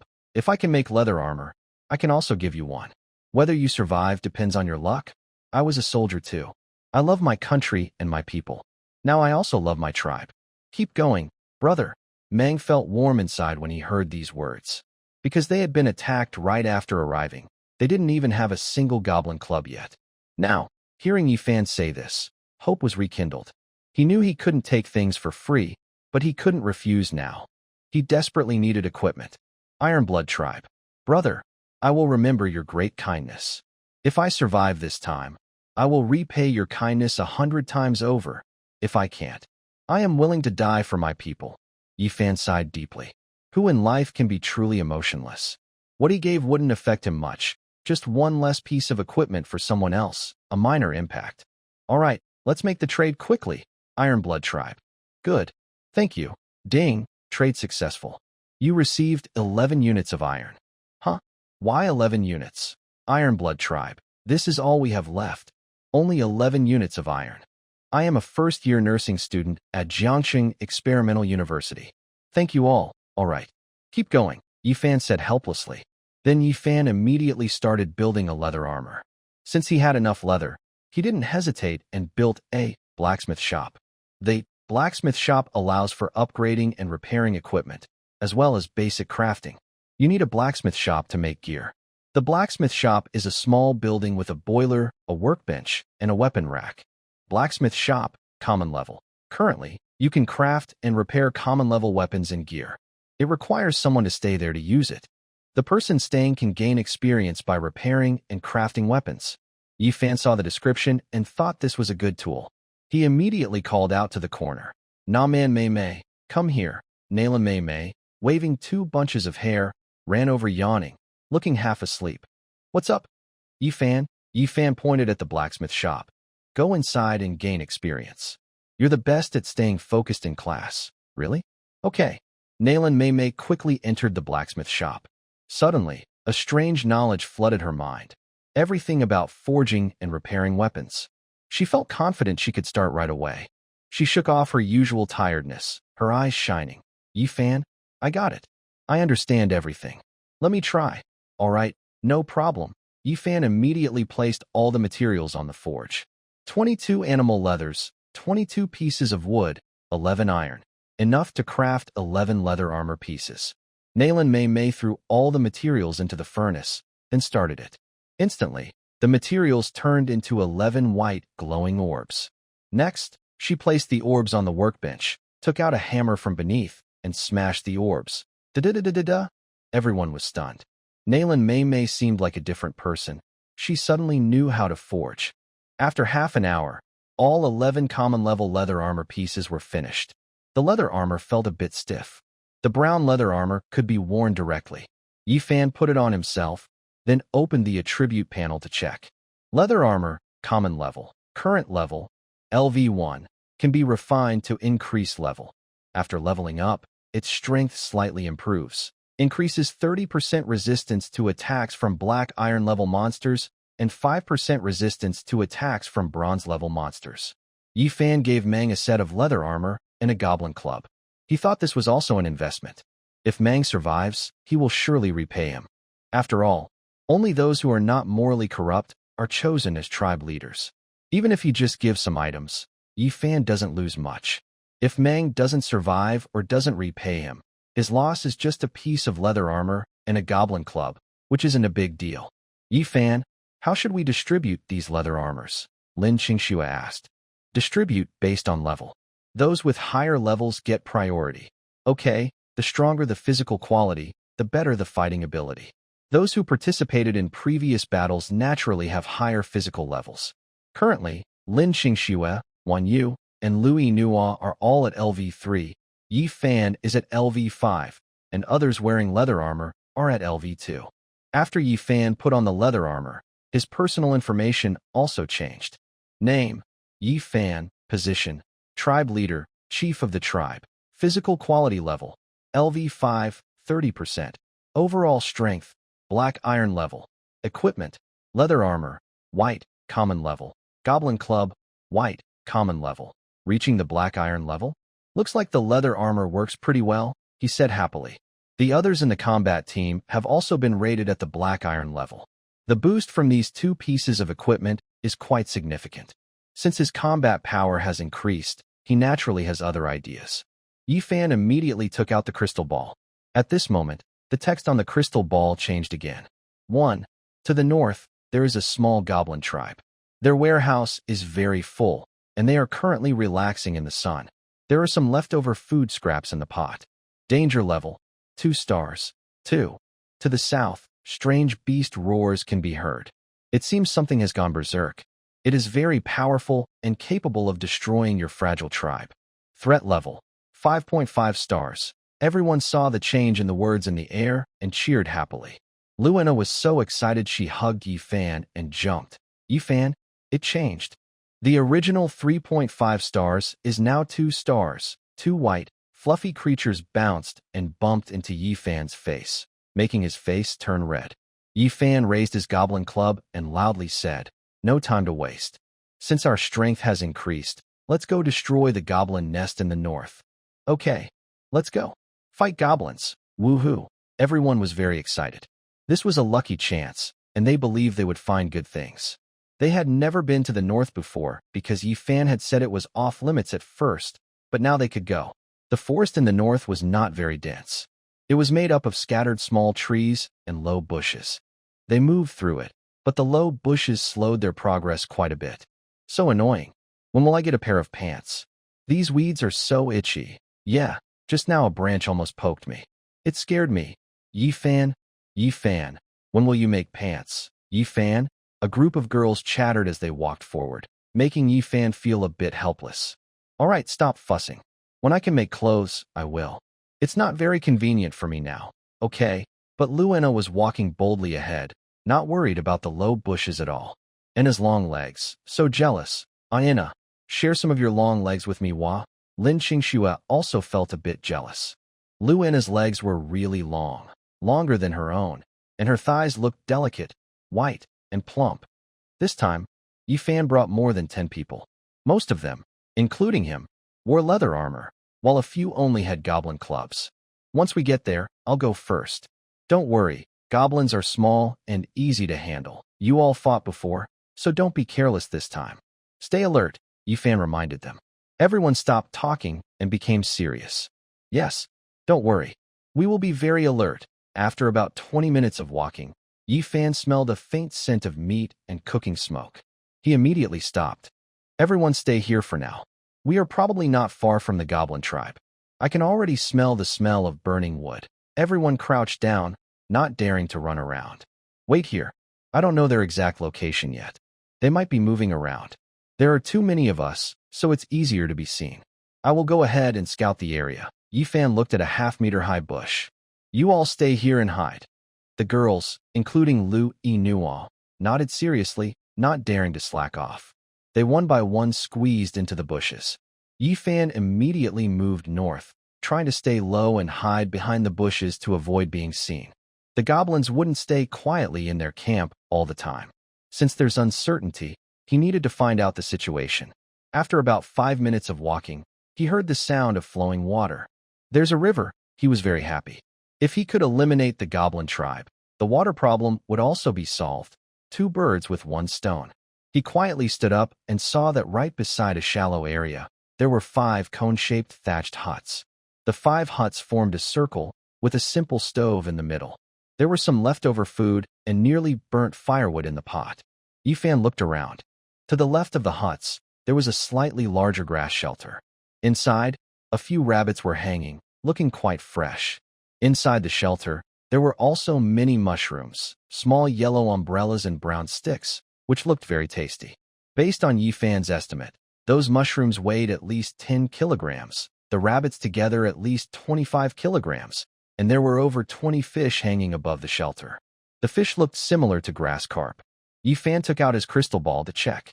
Small mushrooms, delicious mushrooms, tasty and fresh. White bunny, big white bunny, loves to hop around, firm and smooth meat. Black dragonfish, common in rivers and lakes, large in size, tasty flesh, and its scales seem to have special effects. Yi Fan swallowed hard. This was a big opportunity. If he could take it, he wouldn't have to worry about food for a while, at least for the next few days. Yi Fan didn't rush back. He kept watching. Right now, he only saw some black iron-level goblins, which were far from the previous small, fierce monsters. Although he is now a great lucky, these black iron goblins still can't be called small, fierce monsters. A strange sound, Ariga Ba Kaba, caught Yi Fan's attention. He immediately turned to look at the riverbank. He saw a smaller goblin, only about 1 meter tall, crawling out of the river. This goblin was holding 2 fish in its hands, with 2 curved knives at its waist.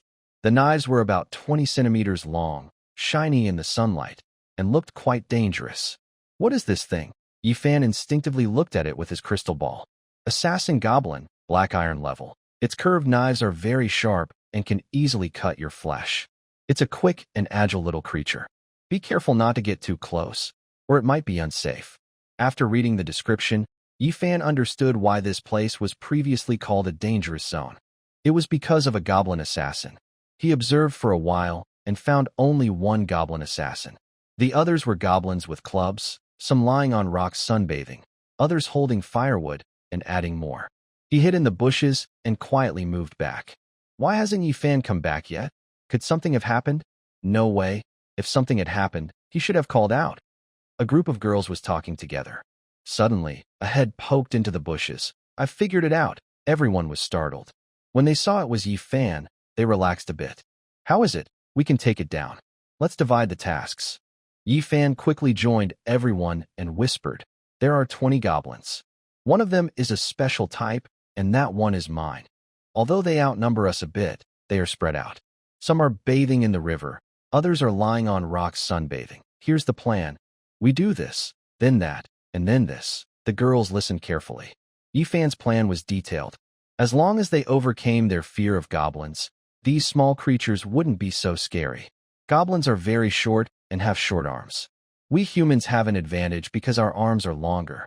In the past, Zhang Jimei died because she was so scared she sat down on the ground, giving the goblins a chance to hit her head. As long as Yi Fan and the others don't fall to the ground, the goblins can't easily hit their heads. They might only break their legs or bones. But if they kill the goblins, their bodies can heal, and they just need to endure the pain. All right, that's all. Remember, don't be afraid. Let's work together, Yi Fan said seriously. The girls all put their hands together and said, Okay, let's do our best. Stay strong. Work as a team. Soon, they reached near the goblin camp.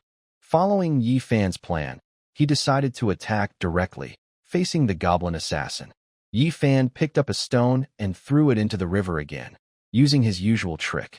With a splash, the goblins heard the noise and looked over instinctively. Yi Fan's eyes widened sharply. Suddenly, he jumped out from the bushes. Now's the time. The girls behind him also rushed forward. They grabbed sticks and started hitting the sleeping goblins. 2 goblins were smashed to pieces before they could react, green blood splattering everywhere. The goblin assassin reacted the fastest. It let out a sharp scream like a frightened cat, then drew 2 short knives from its waist, leaned forward, and quickly charged at Yi Fan along the ground. Yi Fan immediately swung his stick at the goblin assassin. With a loud bang, the attack missed. The goblin assassin twisted skillfully to avoid it, then swung its double knives toward Yi Fan's legs. Yi Fan immediately used his foot to push off the ground, causing a cloud of dust to rise. The dust flew straight into the goblin assassin's eyes, blinding it. The goblin was momentarily stunned and quickly rolled backward, putting distance between them. The surrounding goblins also reacted quickly. They raised their clubs and rushed toward them. Lu Yinhua kicked out, knocking one goblin over.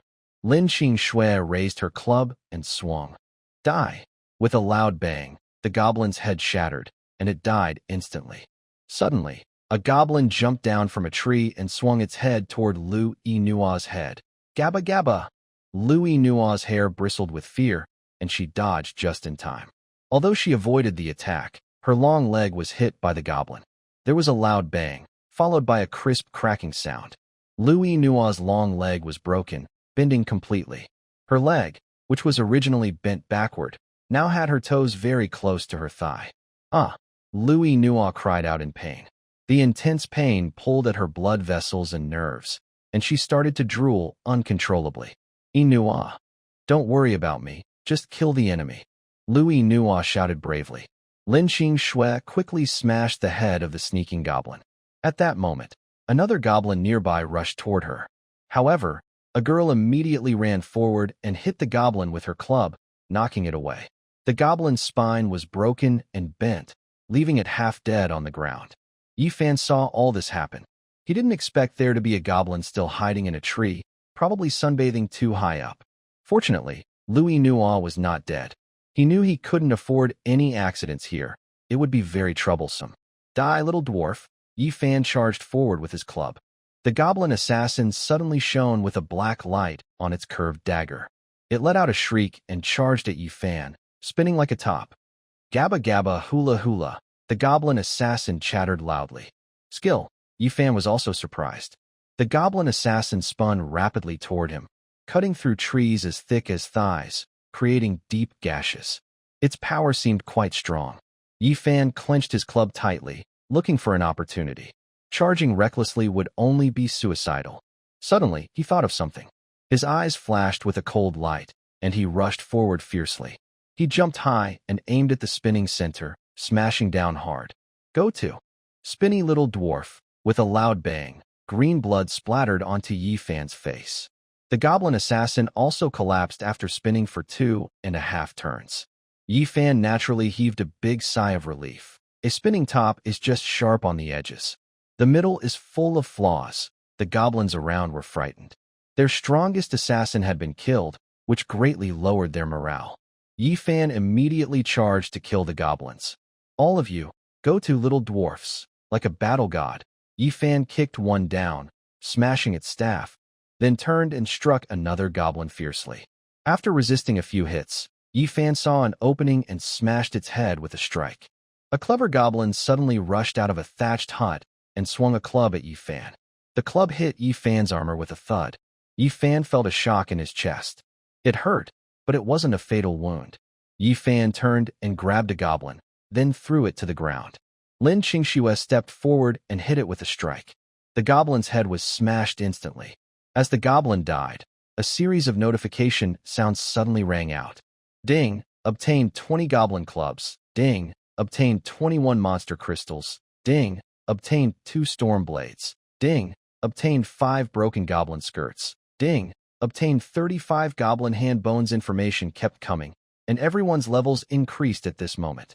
Ding! Your physical quality level has increased to LV7. Ding! Your physical quality level has increased to LV5. Everyone shone with light. The strongest, Yi Fan, had now reached level 7. Lu Ina and Lin Qingxue had reached level 5. The lowest level was now level 3. The combat team's strength had grown again, which was definitely a good thing. After the battle, Yi Fan leaned on a tree, his chest still heaving. His body was just now reacting to the hit from earlier. During the chaos of the fight, he had ignored the pain, but now he felt it clearly. He was breathing heavily, his breaths quick and shallow. If it weren't for his leather armor and his strong body, which was already at level 5, several of his ribs would have broken from that hit. Lin Qingxue quickly stepped forward to support Yi Fan and asked with concern, "Are you okay?" Yi Fan took a few more deep breaths until the intense chest heaving and the sharp pain, like a side stitch, disappeared. He waved his hand and said, "I'm fine. Luckily, I wasn't hit by a goblin assassin, or my leg would have definitely broken." Yi Fan was a bit relieved. Even a normal goblin with a club could almost make him gasp for air. If a goblin assassin had stabbed him, his leg would have been broken in 2 right away. "Go check on Lu Ina and see how she's doing," Yi Fan urged. "Oh, okay." Lin Qingxue quickly ran over to Lu Ina, but many others had already come to check on her, which was why Lin Qingxue hadn't come earlier. Lu Ina was biting her lip in pain. She wanted to scream but was too scared, so she just clenched her teeth and made a grinding sound. One of her legs was bent backward, with her kneecap turned inside out. The skin and flesh at the joint were torn open, revealing red muscles and mucous membranes inside. Ugh, Lu Ina whimpered in pain, tears streaming down her face. Blood was flowing out as her torn flesh and skin were pulled apart. A few other girls were also lying on the ground, their eyes unfocused, breathing heavily. One girl was dragging a crippled leg as she walked toward the crowd. After catching his breath, Yi Fan ran over to check Lu Ina's injuries. She was biting down on a wooden stick, which was cracking under her grip. Seeing the blood all over the ground made Yi Fan feel anxious. He could see a tiny blood vessel, about the thickness of a pinky finger, inside the torn flesh. The blood vessel was visible but not torn open, which was good news. If the main artery had been cut, Lu Ina wouldn't have survived long, especially since she was only at level 5. "Everyone, help hold Ina down," Yi Fan said. The uninjured people immediately came over to hold Lu Ina in place. "Yi Fan, do you think you can do it?" Lin Qingxue asked worriedly. Yi Fan was breathing quickly and feeling a bit nervous, with sweat dripping down his forehead. "Try it now. Her arteries are okay, so it's not life-threatening yet. I need to straighten her leg, or else her leg might heal crooked." "Nah, hang in there. Otherwise, your lower body might be stuck in bed forever." Lu Ina nodded wildly at Yi Fan's words, signaling him to act quickly. She closed her eyes, too scared to watch. Yi Fan wasn't a doctor and had no experience, but he knew he had to act now. He saw Lu Ina's flesh slowly growing back. The wound looked like tiny hairs wriggling, which meant her flesh and blood vessels were healing. Imagine a normal person's leg. When bent to the limit, the heel can touch the... But Lu Ina's leg was bent the other way, almost touching her belly button. This kind of reverse joint bending was extremely painful, more than most could bear. Lu Ina was suffering greatly. Yi Fan moved closer and held Lu Ina's long leg. Her skin was white, smooth, and elastic. But his mind wasn't on that. He needed to straighten her leg. Yi Fan took 2 deep breaths to calm himself, then used his knee to lift Lu Ina's thigh, placing it carefully. Then he pushed down with all his strength. With a cracking sound, Lu Ina's leg was forced back into place. More blood flowed out, pooling from the area where it had been bent. "Ugh," Lu Ina whimpered, biting her teeth tighter. Suddenly, there was a loud snap.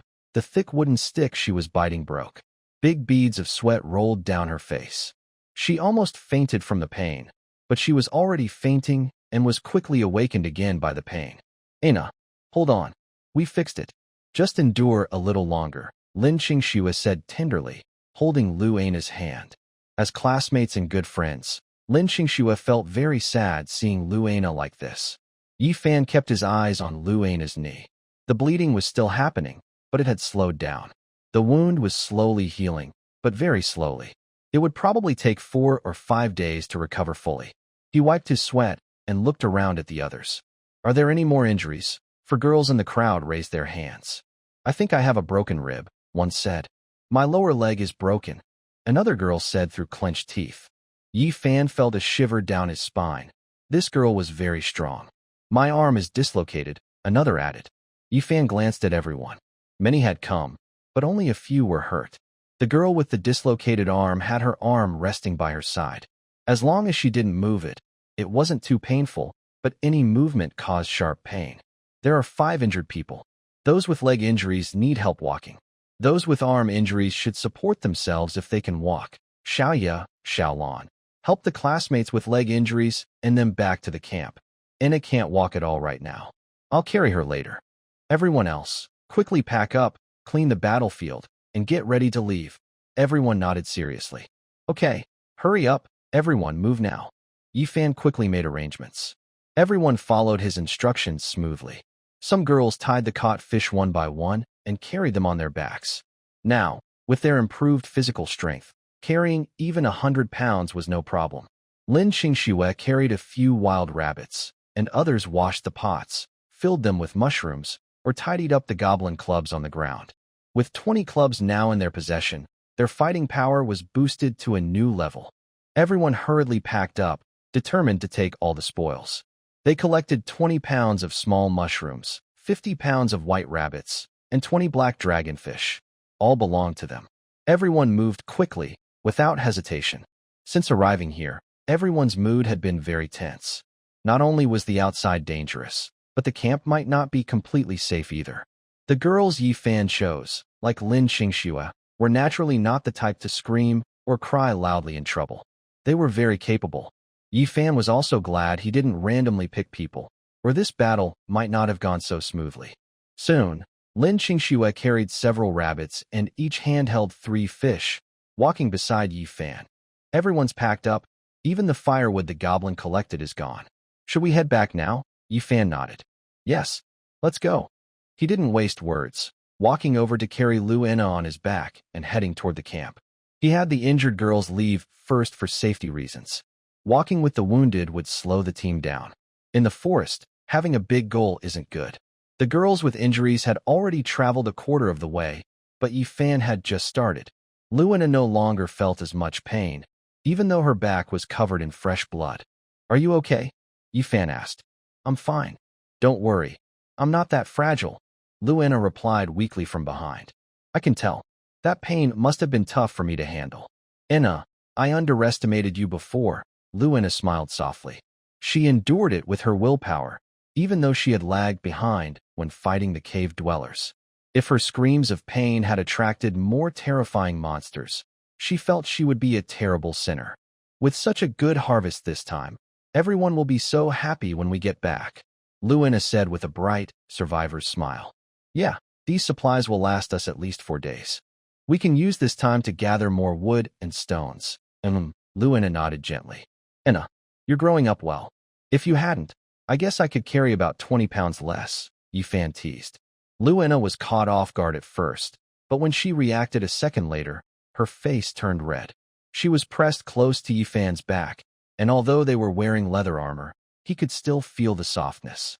Everyone else was not wearing pants, and Yi Fan had his hands behind his back, fingers intertwined, holding Lu Ana's full hips. Just like when adults carried children when they were young. Bah? You old pervert. Can't you think of something else in your head? Lu Ana whispered, but there was no dislike in her words. Yi Fan is a bit flirtatious, but he has good taste.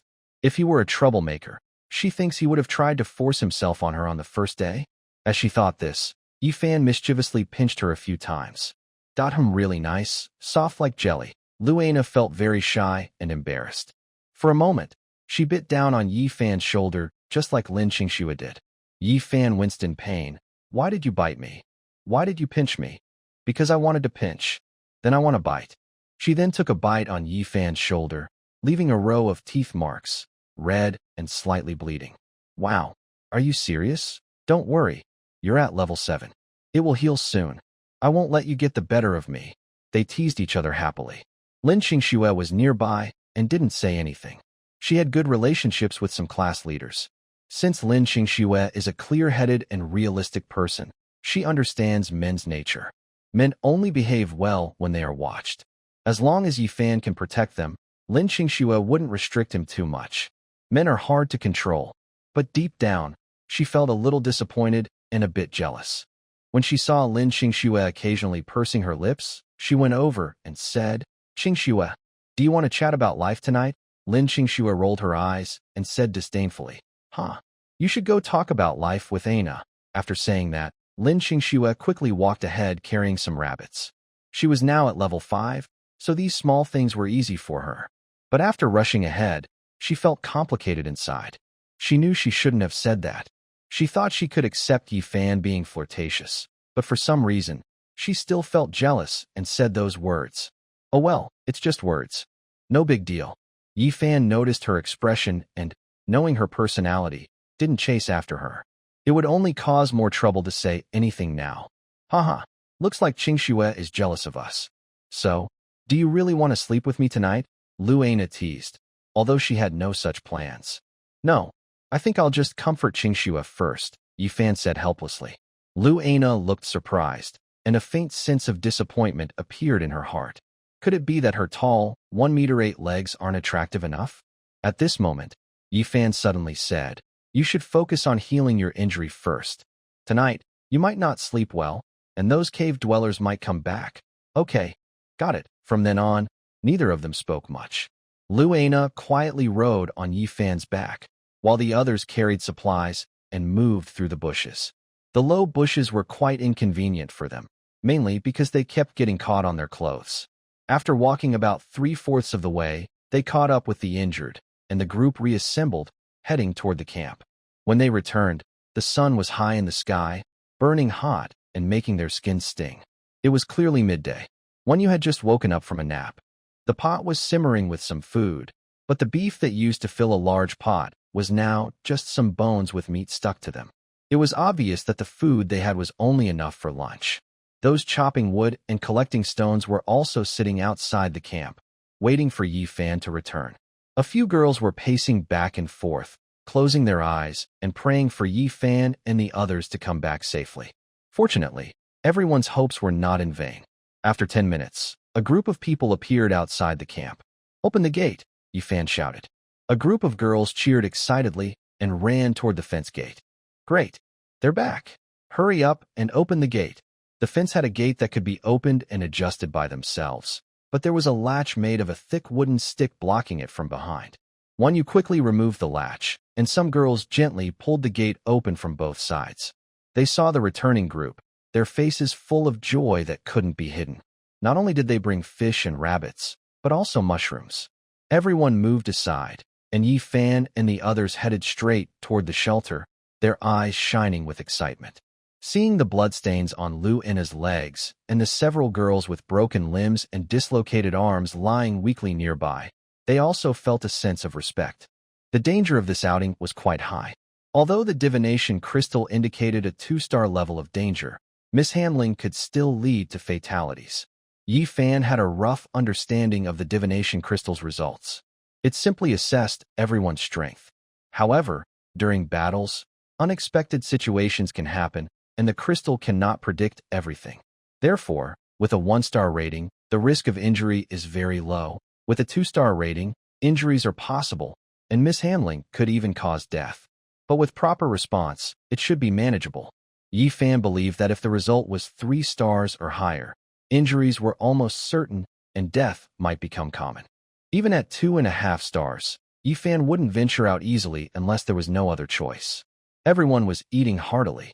The girls who had previously been arguing about dieting and weight loss at school were now eating more than anyone. especially Luana, who, to speed up her recovery, was biting into a large piece of beef with her face.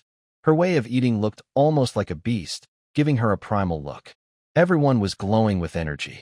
Some less experienced people, after finishing their food, also leveled up immediately, reaching a higher stage of life. How much wood did we collect today? Yifan asked. As the leader, he had to ask. He went out to fight, risking his life, and wouldn't allow anyone to sit back and enjoy without contributing. At this moment, Sister Wintermelon said, Today, we chopped 800 units of wood. The stones are just some scattered pieces we picked up, about 300 units. Hearing this, Yifan nodded slightly. Today's progress was faster than yesterday. Not bad. Did anyone not work today? Sister Wintermelon hesitated for a few seconds and looked at the 4 girls curled up inside the shelter. Well, 4 girls are on their period today, so they didn't work. Yifan heard this and didn't blame them. I see. Let them come out to eat. Eating some meat is good for their period. Winter's sister called out, and the girls immediately came out. Among them, Yifan was quite familiar with one girl. This girl had a bun hairstyle, with originally styled bangs, a delicate face, and a prominent nose like a carved blade. She was not a class leader or a top student, just a very pretty girl known as the class flower, Su Ma Miao. Su Ma Miao was not only the class flower, but also the school beauty. However, due to her difficult family background, she was somewhat shy and usually quiet. Everyone thought Su Ma Miao was aloof, but Yifan knew she was not cold. Her home was next to his, and she lived with her grandmother. Her parents divorced, and each started a new family. After having children, they stopped caring for her. Her father didn't want her, and her mother didn't either. Su Ma Miao knew she had no work today and felt quite embarrassed, especially since everyone was contributing to the community. She wore a short skirt made of leaves and a pink flower shaped about the size of a palm, standing awkwardly and waiting for the meal to start. Seeing everyone busy, the girl hesitated and spoke nervously. Yifan, I didn't go to chop wood today because I am on my period. Once my period is over, I will work hard. Please don't send me away. I won't eat for nothing. If you don't believe me, I can show you. There's blood. As she spoke, she tried to lift her skirt to show Yifan, but he quickly reached out and held her hand. Why are you doing that? I didn't say anything. Don't be so sensitive. I believe you. Hearing this, the girl slowly relaxed her grip on her skirt. Her secret was safe with him. Yifan always knew Su Ma Miao was a very sensitive girl. When she was young, she cried for her parents, but neither parent wanted her. Both of her parents had new families, and their new partners didn't want to get involved with a child. So, Su Ma Miao was abandoned. Because of that, she felt very insecure. She was also afraid of being kicked out for not working. No one would support a freeloader who wastes money. That was what her parents used to say. This is not Blue Star. There are no grandmothers here. Only endless forests and darkness, along with terrifying monsters that can swallow a person whole. Just thinking about them makes me feel scared. Yifan wouldn't just chase people away. If someone were to take advantage of others without helping, he would simply criticize or reduce their food supply. After all, no one here is expected to support others without contributing. Everyone works hard, so why should anyone be lazy and do nothing? This is not a home where people are spoiled. No one would tolerate that. I want to ask if anyone has a good name. I want to give our tribe a name, Yifan said loudly to everyone. Now that others have changed their names to things like Wolf Fang Tribe, Blood and Iron Tribe, Werewolf Tribe. Their names sound much better than our class at Jiangxing Experimental University, first-year nursing. How about calling it the Star Guardians? Girl Alliance? Ionian. Wade's Mom Squad. Just love drinking beast milk. Light Bearers. Why not call it Digital Monsters? How about Cardcaptor Sakura? No. Change it. Let's call it the Spark Tribe. A tiny spark can start a prairie fire. The spark represents hope, rising in the night sky, illuminating the whole starry sky. It means we can ignite the world with hope's spark and build a sky in this world. What do you think? One you suggested. Yifan smiled faintly, patting his thigh. All right, it's decided. We'll call ourselves the Spark Tribe.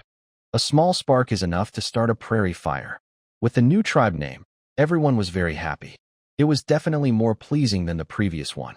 After lunch, Yifan decided to show everyone today's harvest. Each person gets a goblin club. Counting up, only a few people in the class still have no weapons. What he cared about most were the two shiny knives lying on the ground, reflecting the blinding sunlight. Storm Rapid Blade, excellent grade. Weapon level, LV1, not refined. Wearing level, LV10, skill, Storm Frenzy. Uses magic crystal to activate the skill. It looks like a weapon casually hammered out by a swordsmith master. Yi Fan saw that the wearing level required was 10, which made him quite frustrated. However, he also felt a bit scared when he thought about the goblin assassin's physical strength being at level 10. If the opponent hadn't been so small, he might have been able to hit the center of rotation directly, and it might not have been so easy to take down. Currently, Yi Fan is level 7 and needs 3 more levels to equip this weapon. Although it's not much, it's hard to find monsters to fight right now. He can't guarantee he can handle any monster he finds. If he accidentally attracts a very dangerous one, that would be bad. Thinking about the level gap, Yi Fan took a few big bites of meat, and his experience increased by 10%. Now, his weapon still needs a few more levels. Yi Fan definitely wouldn't just wait around doing nothing. He immediately opened the trading channel. Spark Tribe. Does anyone have blueprints?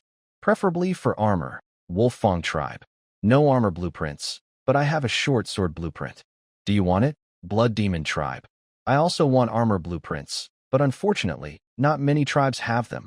Mondo Tribe. I have some. Brother from Spark. But only a helmet. Do you want it? Shining Tribe. How about some boots? How about giving me some meat? Wax Student Tribe. Is a common leather skirt okay? Our tribe also needs meat. These 40 people are like pigs, and we're almost eaten out. Yi Fan stopped scrolling the interface to prevent messages from rolling by. He quickly looked over some key messages. Helmet, skirt, boots. Hey, isn't this a perfect set to put together? As for the short sword, Yi Fan was also planning to accept it because upgrading to level 2 main city requires 50 civilization points. But he calculated that, based on current market prices, he couldn't afford 4 blueprints. So, he had to give up for now. Blueprints are something he can still get later. He immediately created a group chat with several tribe leaders who had armor sets. Tell me your demands and conditions. I want all 3 types of blueprints. Mondo Tribe. My request isn't high. About 20 gene of meat at normal market price. After all, our tribe members need to eat. Shining Tribe. Around 20 gene is fine. I once traded a weapon blueprint for about 20 gene. Waxu Tribe. 20 gene? Didn't I sell one of those at a loss before? Yi Fan saw the 20 gene of meat and wasn't surprised. Most classes have around 40 people, some more, some fewer. Yi Fan's class actually has quite a few students. With 20 gene of meat, each person gets about half a gene. In the current situation, half a gene of meat can barely last a day. Of course, these tribe leaders probably have special talents or good luck.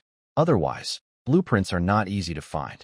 Most tribes below don't have blueprints at all, and those without blueprints wouldn't reply in the chat. But Yi Fan didn't plan to accept this market price. He replied, "That's too expensive. I don't have much food. I want to trade 15 gene of meat plus 5 gene of small pine mushrooms, which also totals 20 gene. How about that?" His words made everyone silent. Although the mix of meat and vegetables is also 20 gene, 5 gene are vegetables. Vegetables provide less energy, so the total energy is lower, even if the weight is the same. Mondo Tribe. Bro, I'm not sure what to say. How am I supposed to respond to this? Shining Tribe. That's unfair. Can vegetables really replace meat? Waxu Tribe. I think it's okay. Isn't a mix of meat and vegetables more nutritious? Yi Fan calmly continued. I know this might seem a bit unfair. The market price for most tribes is around 20 gene, but some sell for 16 gene, some for 10 gene, some for 17 gene, and even 30 gene. So, 20 gene is just a reasonable average. Everyone, I really have no choice. Honestly, our tribe has nearly 50 people, and we don't have enough meat. The Spark Tribe is also sincerely interested. According to Brother Wa, combining meat and vegetables is really good for health. Since everyone is here to do business, it's all for the benefit of our tribes. Let's work together peacefully. Mixing meat and vegetables is about 20 gene, and 15 gene of meat is quite a lot. Now, with the current environment, hunting is risky. Sometimes prey might even hunt us. Please understand. If the deal doesn't go through, we still have our kindness and integrity. Next time, we can exchange other supplies, right? Yi Fan's sincere words really touched everyone. His attitude was honest and genuine. They also needed food. Otherwise, who would trade blueprints? Blueprints can only unlock technology once. If they trade them away, they're gone forever. But as long as the Green Mountains remain, there will be firewood. Eating enough now is necessary to keep developing and better face upcoming dangers. After some thought, the three leaders agreed. All right then, I accept. I accept too. Deal done. I told you mixing meat and vegetables is good. The leader of the Wa tribe felt he had made a good profit. He started with a blueprint and traded 15 gene of meat for it. Now, getting 15 gene of meat plus 5 gene of small mushrooms is a good deal for him. He couldn't compare market prices. Some sell high, some low. So, 20 gene is just an average. Soon, all three trades were completed smoothly, and notification sounds kept coming. Ding. You received 1 common skeleton helmet blueprint. Ding. You received 1 common refined leather boots blueprint. Ding. You received 1 common refined leather skirt blueprint. Seeing these blueprints, Yi Fan was very happy. His food supply was reduced by 60 gene, but he knew sometimes you have to give to get. In half a day, night would fall. He needed to craft more gear to defend against the possible cave dwellers. Otherwise, no matter how much food he stored, losing his life would be pointless. Yi Fan used the 3 blueprints. Congratulations. You have unlocked 3 new technologies. Common skeleton helmet. Requires 3 bone materials and 2 leather. Common refined leather boots. Requires 2 leather and 2 wood. Common refined leather skirt. Requires 3 leather and 1 grass. Yi Fan checked and confirmed he has all the materials needed. The bone materials can be obtained from goblin hand bones, which he previously collected. The leftover wolf bones and cow bones can also be used, but most of the cow bones have already been melted into blood essence. Since cow bones can be melted into blood essence, Yi Fan wondered what he could get from melting goblin hand bones. After some thought, he decided to try melting one. He turned on the furnace, and the flames inside made his face turn red. When he threw in a goblin hand bone, a prompt sound appeared. Ding! You have melted a goblin hand bone. You received 1 ash and 1 small magic crystal. A small pile of white ash and a black, 6-sided object like a die floated in the air above the furnace. Yi Fan waved his hand, and the 2 items appeared in his palm. Wow! So this is a magic crystal. The appearance of the magic crystal was great news. Without hesitation, he melted a few more hand bones. Ding! You received 9 ashes and 9 magic crystals. Yi Fan melted a total of 10 hand bones. The remaining bones he plans to use for crafting equipment and will not melt further for now. The Storm Rapid Blade is a high-level piece of gear, and it requires level 10 to use. Yi Fan had just eaten until he was almost bursting, and he was only at level 8. 2 levels short of level 10. Wanyu, Yi Fan called. A girl with short hair walked over nimbly. What's up? Yi Fan, tell everyone that if they see monsters around the camp that aren't too high level, let me know. I'm only 2 levels away from level 10. Wanyu nodded with a smile. Got it, I will. Yi Fan urgently needs to level up, but there are many strong creatures around this forest. He naturally doesn't dare to go out recklessly, so it's necessary to keep an eye on creatures at the black iron level. Yi Fan also melted down the goblin's skirt, which is the goblin's pants. Ding! You have melted the goblin's skirt. Gained 10 pieces of leather. Yi Fan was happy. Great. This thing can actually produce 10 pieces of leather. He looked at the remaining cowhide and wolf hide on his hand. With these 10 pieces of leather, he calculated. He could make 10 bone helmets, 10 finely crafted leather boots, and 10 finely crafted leather skirts. He immediately went to Nail and Mimi. Mimi, these 3 items, make 10 of each. The materials are just enough. Nail and Mimi is the kind of girl with, but not very smart, a bit silly. She looks pretty good, and usually speaks softly and gently. Nail and Mimi nodded excitedly, and her 2 white fluffy cheeks trembled a little. Okay, I'll make them right away. She repeated her previous process. After sparks flew and the sound of metal clinking echoed, 30 white light balls appeared floating in the air. Yi Fan quickly called Lin Qingshu and others over. Including Yi Fan, there were 10 people, all of whom had performed well and had higher levels. Each of you will get 3 pieces of equipment, combined with leather armor, to make a set. Yes. Okay. Lin Qingshu distributed the equipment to everyone. Each person put on their gear. The equipment had no size, so they fit each person's body shape naturally, which was very convenient. Now we have a fully armed team of 10. If the underground creatures really attack tonight, we will be the core force of the camp. Everyone's face looked serious. No one knew how many underground creatures there really were, or if there were any powerful bronze-level enemies. According to Yi Fan's guess, there must be bronze-level monsters.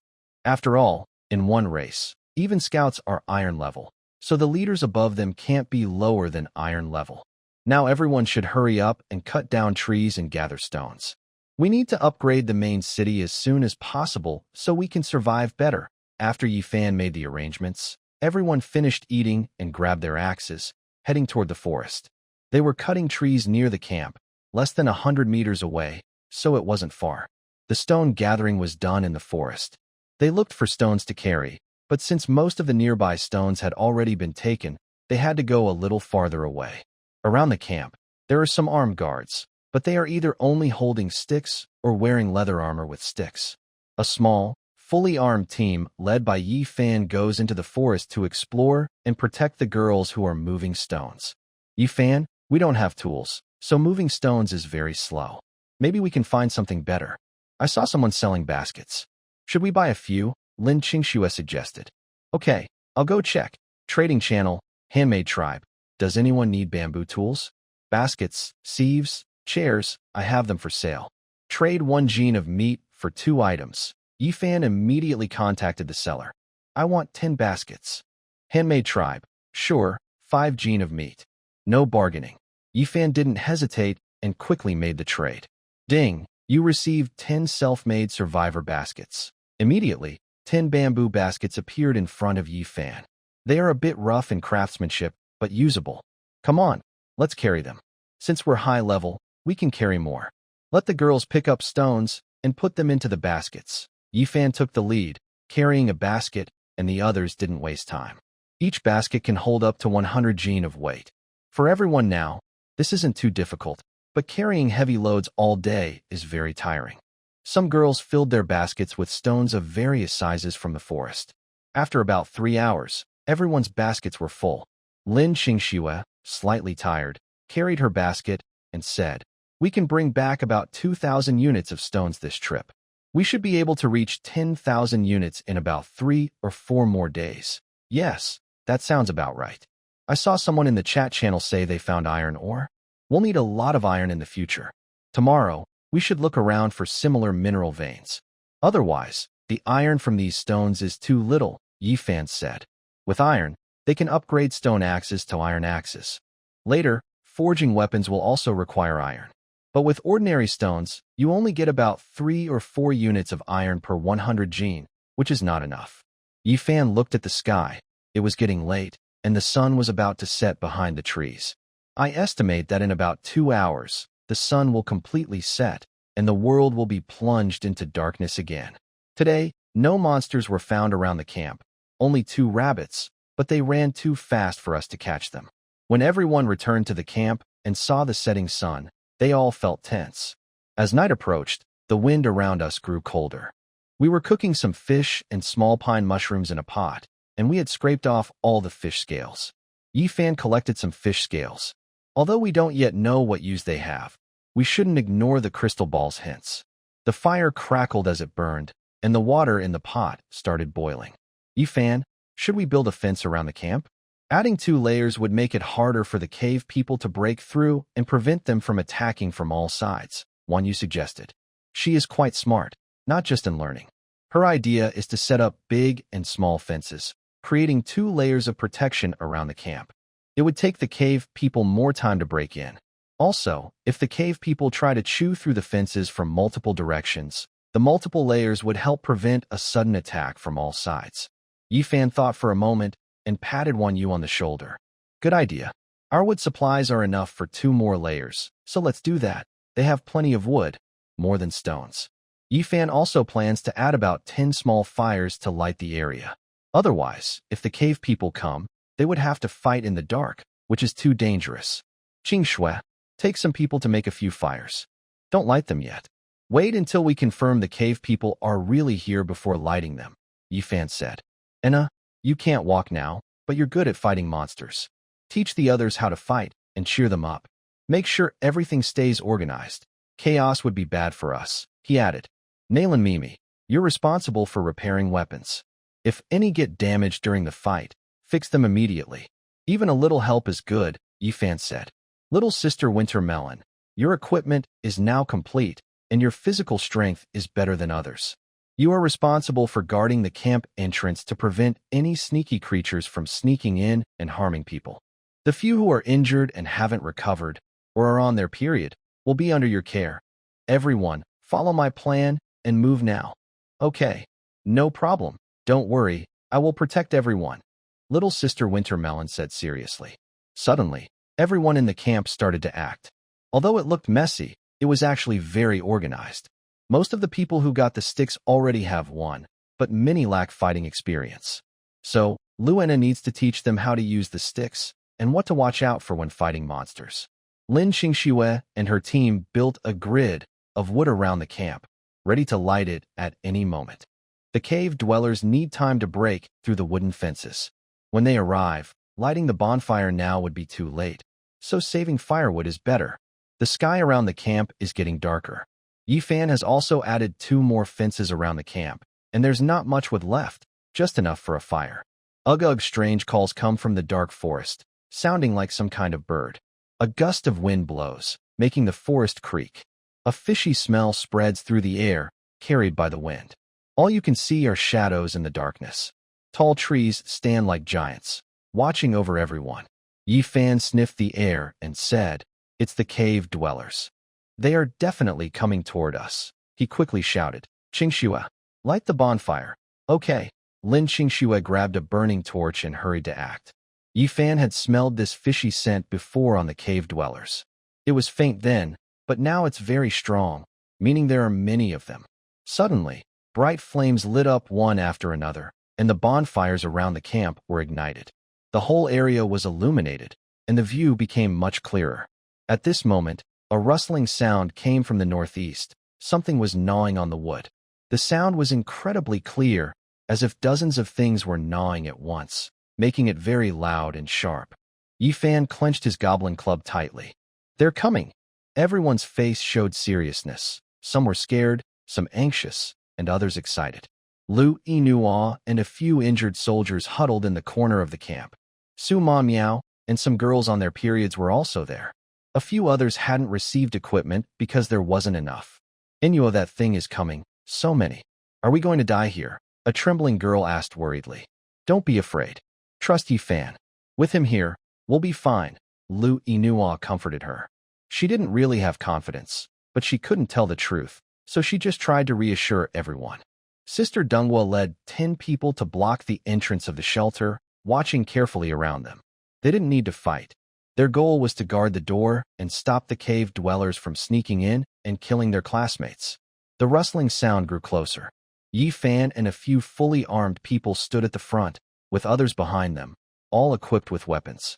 Yifan, they're coming. The second fence has been bitten through, One Yu said urgently. She was breathing fast, her face pale, maybe from fear or the cold wind. Now, the third fence also made noise. Yifan could see clearly a hole being chewed through it. A mouth full of sharp teeth kept biting the wood, tearing off big chunks each time. The cave dwellers inside also saw Yifan and the others and looked excited. They chewed faster. About 10 seconds later, a dog hole big enough for the cave dwellers to pass through appeared. The first one suddenly burst out. Creaking and squeaking, the cave dweller let out an excited roar and drooled as it rushed toward everyone. Yifan's pupils shrank. They're here. He immediately charged forward, gripping his club with both hands, swinging it at the head of the first cave dweller rushing toward him. Die? The cave dweller's intelligence was not very high. It waved its claws and attacked Yifan. Sharp, long claws fiercely reached out toward Yifan.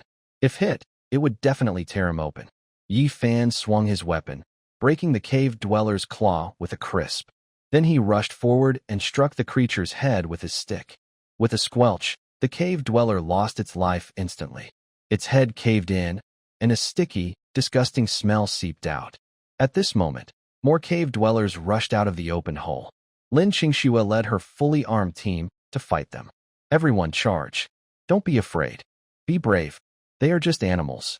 Don't back down. Yeah, fight. A group of girls immediately charged forward, shouting loudly, trying to drown out their fear. The cave dwellers immediately fought back, claws reaching for the group, but their attacks were mostly blocked by the armor they wore. In a few strikes, some fighters were injured, with small cuts and blood seeping out. Fortunately, the armor protected them, preventing serious injuries. Without it, a single claw could have been deadly. Seeing that the cave dwellers' attacks couldn't kill them instantly, the fighters grew more confident. One Yu stepped on a cave dweller's head and struck its head with her club. With a loud pop, the creature's head exploded. Everyone, don't be afraid. We have armor, so their attacks can't kill us right away. Keep fighting hard. Yes, over here. Fight them. I'm leveling up. Let's go. One Yu's words boosted everyone's morale. They bravely charged at the cave dwellers, fighting fiercely. They knocked away the claws and smashed their heads. Gray, creepy figures kept crawling into the camp from outside. Yi Fan led the charge at the front, but others were fighting nearby. Everyone, stay together. Keep your formation. Don't get separated, Yi Fan shouted loudly. The group was spread out in a fan shape, with Tense and Sister Wintermelon behind them. For now, they only needed to deal with the approaching cave dwellers in front. Everyone cooperated quite well. The cave dwellers did not all rush forward at once, but crawled out from the holes gradually. So, each time, only 4 or 5 needed to be dealt with. However, the speed at which the cave dwellers were killed could not keep up with their rushing out. At first, Yi Fan only needed to handle one, but after defeating one, another would come immediately. But the rustling sounds around did not stop. From another side, a new hole was broken open, and more cave dwellers rushed out one after another. Yi Fan noticed this and said, "Quick, Qingxue, take people to block that side and guard the back." After killing one cave dweller, Lin Qingxue, panting, responded, "Okay, Xiaolan, Xiaoya, follow me." Coming, Sister Shui. Lin Qingxue led some fully armed people to the other side. The missing soldiers on Yi Fan's side were naturally replaced by those wearing leather armor. Some girls with goblin clubs also joined the fight. If Yi Fan and the others, who were very strong fighters, all got defeated, the remaining people would be left to wait for death. Donghua sister watched everyone fighting and felt anxious. She really wanted to rush in to help, but knew she couldn't. She had to protect the back. At that moment, suddenly, a gray-white figure rushed out from the darkness on the left side toward the hut. Donghua sister saw this and was startled. Oh no! Cave dwellers are attacking unexpectedly. Everyone, follow me. Donghua sister immediately charged forward. Using her weight, she collided with the cave dweller. The cave dweller reached out with sharp claws to grab her. With a crisp sound, the claws scratched her armor, leaving a small cut on her skin, but it was not deadly. Donghua sister was chubby and naturally not as agile as Yi Fan and others. She approached the cave dweller by fighting in this way. Raven flying in formation! Donghua sister shouted loudly, leaping and knocking the cave dweller down, pinning it underneath her. They heard 2 cracking sounds. The cave dweller's waist seemed to break on the spot. Its limbs flailed wildly, but it couldn't reach Donghua sister pressing down on it. Ah! A girl shouted and rushed forward, delivering a fatal to the cave dweller. Ding! Your physical fitness has increased to LV5. Are you okay, Donghua? The girl asked with concern. Sister Donghua stood up and looked at the torn part of her leather armor, which had a few claw marks. It's okay. The armor protected me most of the time. Otherwise, this claw could have torn open my chest. At this moment, the scratches on her body were starting to scab. With the armor's protection, the underground dwellers' attacks only caused minor injuries. It was still difficult for them to kill her. She quickly took off her armor and went to the blacksmith shop. Hurry, Mimi, help me fix it. Nail and Mimi's eyes sparkled with energy. She was very alert, even though it was nighttime and she was quite tired. Leave it to me. Ada. In less than half a minute, her armor was repaired. Sister Donghua put it back on and returned to the battlefield. There was still time to repair her gear, so she kept her best condition. Otherwise, if 4 or 5 enemies rushed at her, she wouldn't have time to fix her armor. Lin Qingxue, and her team were still fighting the cave dwellers. Her level had now reached LV7. Level 7. Don't be afraid, everyone. Once we deal with them, our strength will improve a lot. Don't see them as monsters. They're just experience points. Lin Qingshue's shout made everyone realize. Yes, this was a crisis. But it was also a feast. A chance to level up quickly. Yi Fan charged ahead. As the strongest male and the highest level, he was also very fierce. The fight left him covered in blood. He looked like a demon crawling out of. Everyone was panting heavily, white breath puffing from their mouths. It was a bit cold around them, but during the fight, they only felt their blood boiling. At this moment, a sudden sharp cry rang out. The sound was piercing and very frightening, making the quiet night even more terrifying. The cave dwellers quickly retreated, as if called away by something. Everyone was stunned, not understanding what was happening. What's going on? I don't know. What was that howling just now? I'm not sure. It seems something even scarier appeared outside. Yi Fan, I'm here. Don't panic. No matter what it is, stay calm. If we lose our composure, we're doomed, Yi Fan warned. Anyway, everyone should first tend to their injuries. Those badly hurt, go inside to rest. Fix the damaged equipment quickly with Mimi. Yi Fan immediately directed everyone. The severely injured, including Sister Donghua, were carried into the shelter. Blood was spilled everywhere. Many had injured legs, as the cave dwellers' attacks mostly targeted lower parts, rarely hitting the upper body. One girl's leg had been broken, with only tendons attached to her thigh. She lay in the shelter, crying out in pain. My leg. Boo-hoo. My knee is broken. Boo-hoo. The crying echoed inside the shelter, which was stained with blood. Fortunately, everyone's physical strength had improved. As long as the injuries weren't fatal, the bleeding wouldn't kill them immediately. But recovery would take time, and the pain was real. Yi Fan checked the number of people. Currently, about 30 could fight, including him. The surrounding fences were badly chewed up. If the cave dwellers charged in, they would come from all directions. His plan was no longer effective, so he decided to narrow the fighting area. Everyone, stay at the main gate of the shelter to guard. Avoid being ambushed from all sides by the cave dwellers. Here they come. Everyone, get ready. The others quickly retreated to the fighting circle and guarded the shelter's entrance. Yi Fan added firewood to several campfires and threw burning logs around, igniting the wooden fences. Fire was something the cave dwellers feared. Whether this method worked or not, it certainly wouldn't hurt to try. The hut has only one big door. There are no windows or side doors. The group of people standing at the door are safe because the cave dwellers won't bite from behind. They are not very smart and only rush toward the door driven by their bloodthirsty instincts.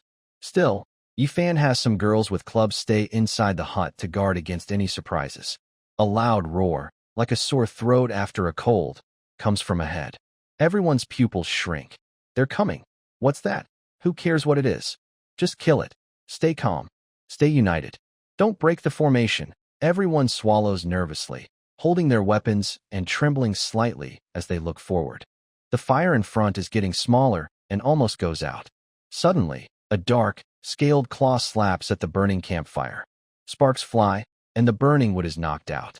A strange monster appears, covered in black scales, looking like a mix between a spider and a scorpion.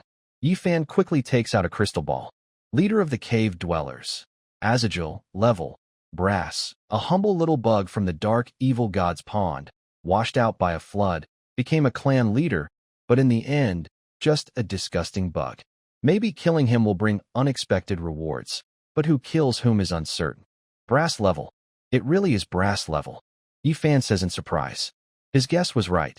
The leader of these cave dwellers is indeed a brass-level monster. Azagil's scaled claws clash with each other, making a clattering sound. Its evil eyes stare tightly at Yi Fan. It seems smarter than the others, sensing Yi Fan's strength. Yi Fan, what? Can we survive? This thing looks really strong. Yes, but I need you guys to hold it back. I want to level up to 10. Got it. Wanyu Donghua, everyone fully armed, block that big scorpion. Lin Qingxue says seriously. If only fully armed people could be instantly killed by the opponent, then although their armor could only block 5% of attacks at the bronze level, the chance of survival would naturally be higher than others. Suddenly, Azagel rushed quickly toward Yi Fan like a fast-moving spider.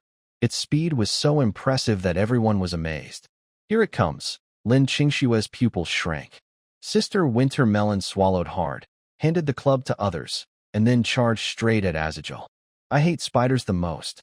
Ah! With a loud bang, Sister Wintermelon crashed into Azagel, knocking it to the ground. The creature was also surprised. Azagel didn't expect the chubby creature in front of it to burst out such strength. It roared and lunged to finish Sister Wintermelon. Sister Wintermelon was also very scared. Facing death now, her legs felt weak with fear.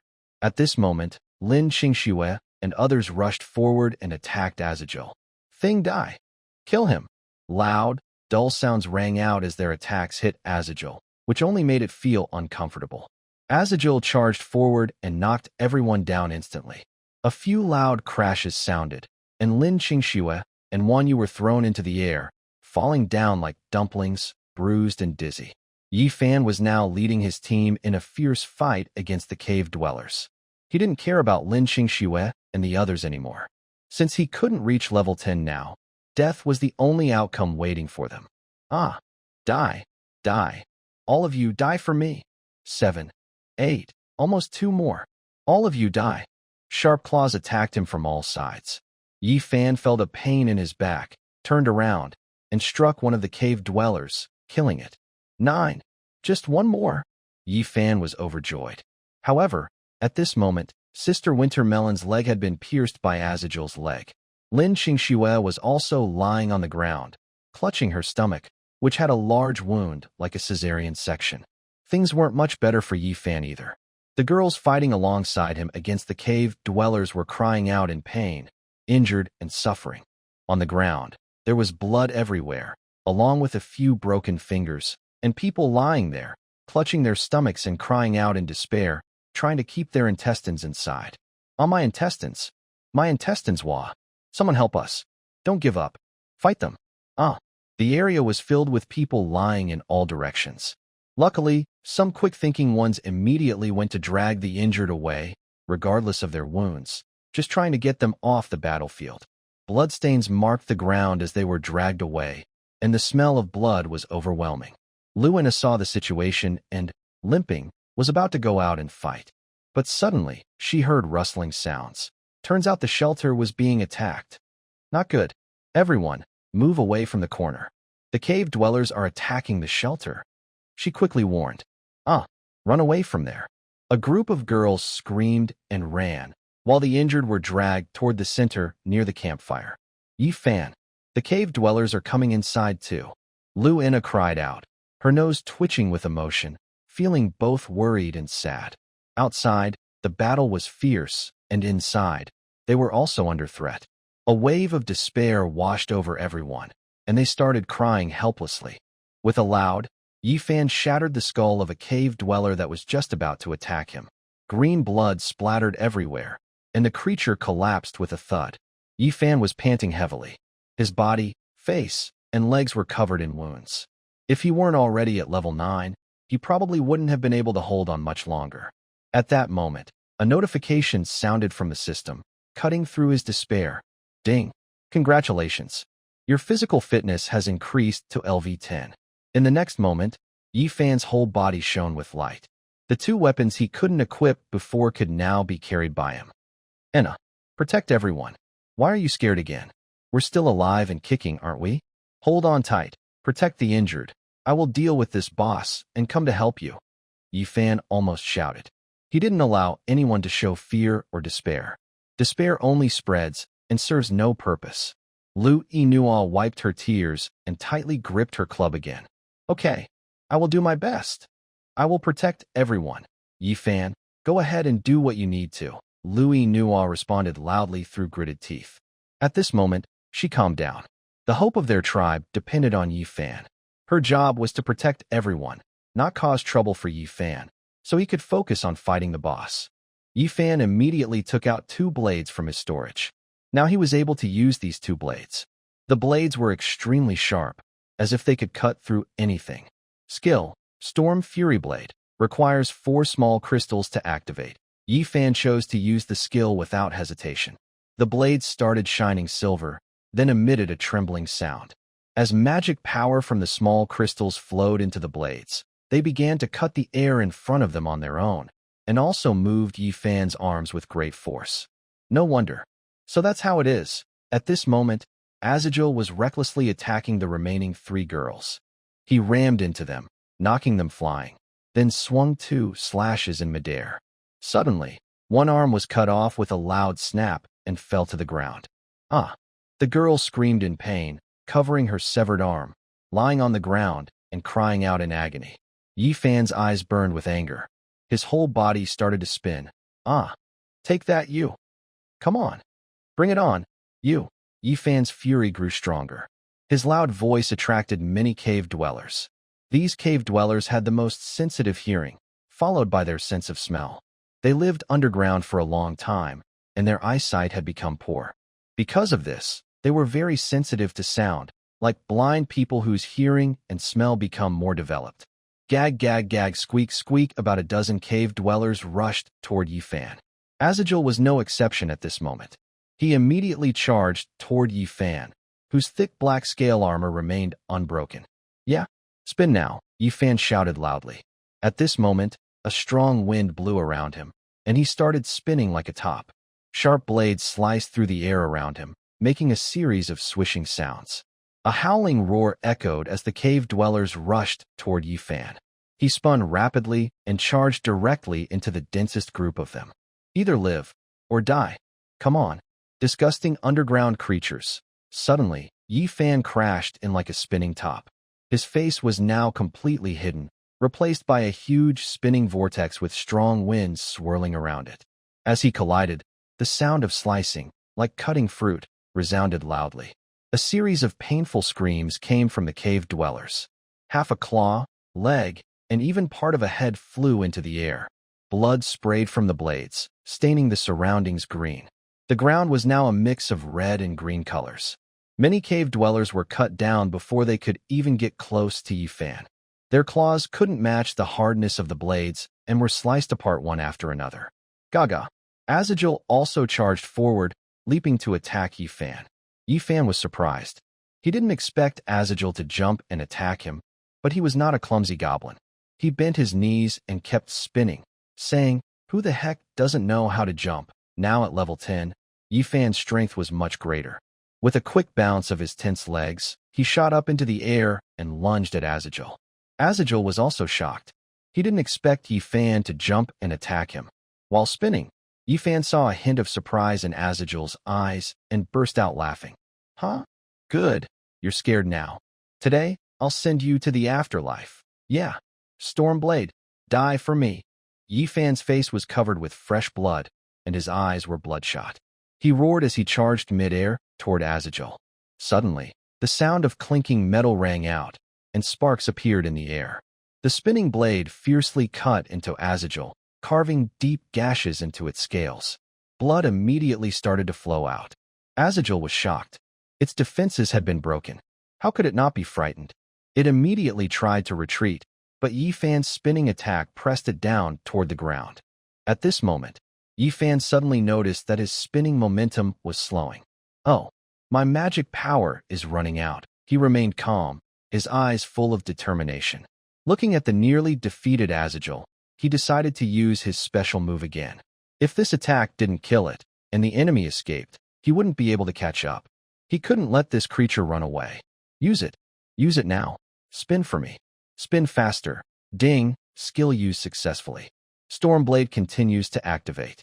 The previously slowed attack sped up again after his magic was replenished. The sound of spinning grew louder, like a giant fan, pressing down on Azagil as it was slammed toward the ground. Azagil tried to claw at Yi Fan, but its claws were cut off by the blade, leaving only blood-spraying stumps. The female onlookers were stunned. They saw hope. Hope to survive. Come on. Yi Fan, kill him. Attack. Destroy this. Cut him into pieces. Go. Keep fighting. The crowd's morale soared. They charged at the remaining cave dwellers. They swung their clubs with more strength, taking down the scattered enemies one by one. Suddenly, the sound of slicing and chopping rang out, and the clinking noise disappeared. Yi Fan felt it wasn't enough, so he immediately drank 2 drops of blood essence. His aura suddenly surged, and the entire storm circle was wrapped in red energy, like a fiery red spinning top. Azagil's scales were cut open, and the blade gradually peeled away its flesh and blood. It howled in pain, desperately trying to escape from Yi Fan. It was scared, truly scared. The seemingly ordinary human in front of me has gone completely mad. He's desperately trying to kill it. A deep fear appeared in its eyes, and it had lost all fighting spirit. You're hopeless, Azagil. It's time to die, Yi Fan shouted loudly. With a loud bang, Yi Fan knocked Azagil to the ground. However, it kept spinning, pressing it down and scraping or cutting it. Squeaking sounds echoed as Azagil's eyes gradually lost their color. Its intestines, internal organs, and flesh were torn apart by the stormy blades. Blood sprayed out wildly, and flesh flew everywhere. After 2.5 seconds, Azagil's eyes dimmed, and its whole body was cut into pieces. No, not such big chunks. The surrounding battle was also nearing its end. All the cave dwellers had been killed, dying on the spot. Yi Fan stood weakly in place, looking around. The area was a mess, full of corpses, arms, fingers, and pieces of flesh and blood everywhere. Seeing that no cave dwellers were alive, his eyelids grew heavy. His armor was covered with scratches and claw marks. Ding, congratulations. Your physical strength has increased to LV12. Ding, you have obtained 56 cave dweller eyeballs.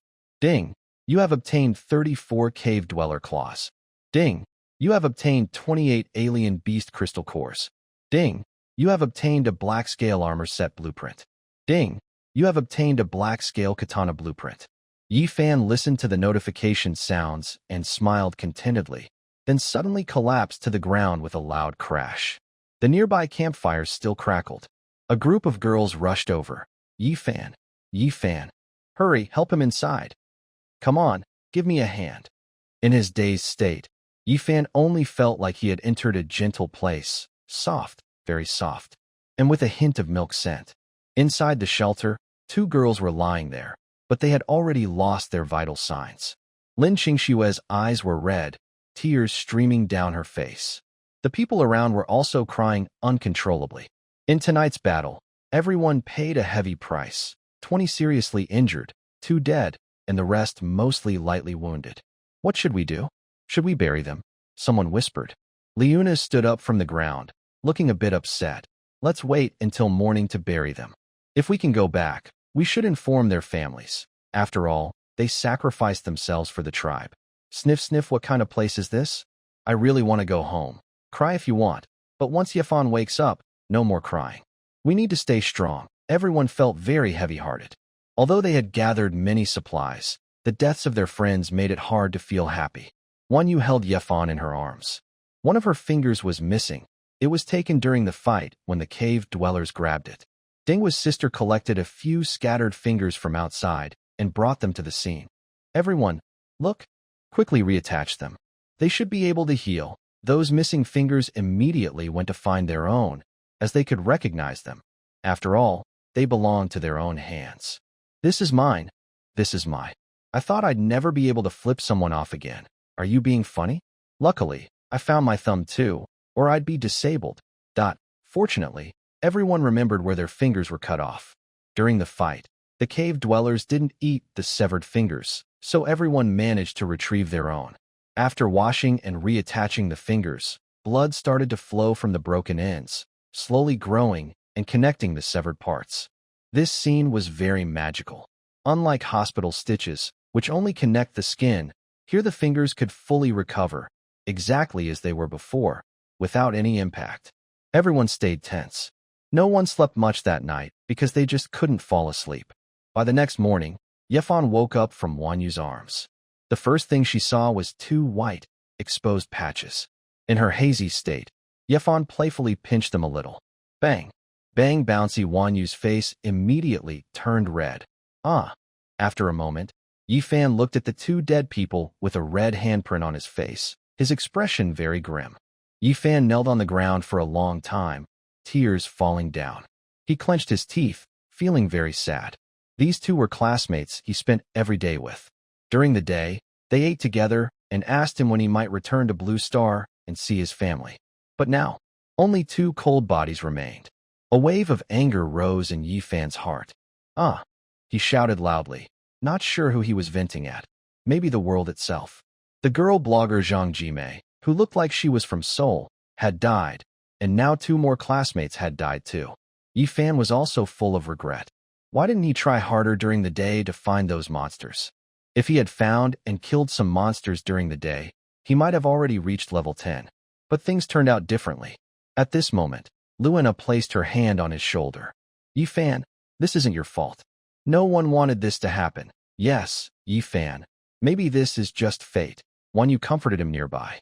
Lin Qingxue hugged Yi Fan from behind, holding him tightly, then gently said, "Yi Fan, you've done very well. Without you, everyone would have died." The girls around also wiped their tears and stepped forward, surrounding Yi Fan. They each hugged him to show him not to blame himself too much. Suma Miao came over with a bowl of water in her hands. "Yi Fan, drink some water. It's already morning, life must go on. Everyone knows it. No one will blame you. You did your best." Yi Fan forced a bitter smile, shook his head helplessly, then sat down heavily on the ground. "Sigh, everyone, dig a grave and bury Xiao Mo and Xiao Shi. If we can go back, we should also give their families an explanation." Yes, everyone nodded silently. In fact, they had already dug the graves. Now, only the finishing touches remained. Soon, 2 graves appeared within the camp. Though they looked a bit sudden, since they buried their classmates, no one felt too afraid. Now, compared to evil spirits or similar creatures, those bloodthirsty, man-eating monsters are even more frightening. Yi Fan organized his gains. Although he went through a tough battle, he gained quite a lot. His level has reached 12, and he obtained 28 monster crystal cores. Along with some he got from killing goblins earlier, he now has 50 monster crystal cores. In addition, he found a set of blueprints for armor and a weapon that matches it. This will definitely help improve his fighting power. Ding! You have unlocked the black-scaled armor set, gaining 10 civilization points. Ding! You have unlocked the black-scaled longsword, gaining 10 civilization points. Yi Fan immediately checked out these 2 technologies. Black-scaled armor set, excellent grade, requires 100 black dragon fish scales and 30 iron. Black-scaled longsword, excellent grade, requires 20 black dragon fish scales and 15 iron. Both items are currently of excellent quality, but the materials needed are quite daunting. Yi Fan had previously scraped a lot of black dragon fish scales from the fish itself, and now he has 50 units of these scales. Although it's still far from enough, he knows where to get more. Those goblins can catch black dragon fish in the river, so he can too. As for iron, he currently has no large source. The stones he found provide very little iron, so he needs to find iron ore. To upgrade the forward outpost to level 2, he needs 50 monster crystal cores, 10,000 stones, 10,000 pieces of wood, and 50 civilization points. Yi Fan already meets 2 of these requirements.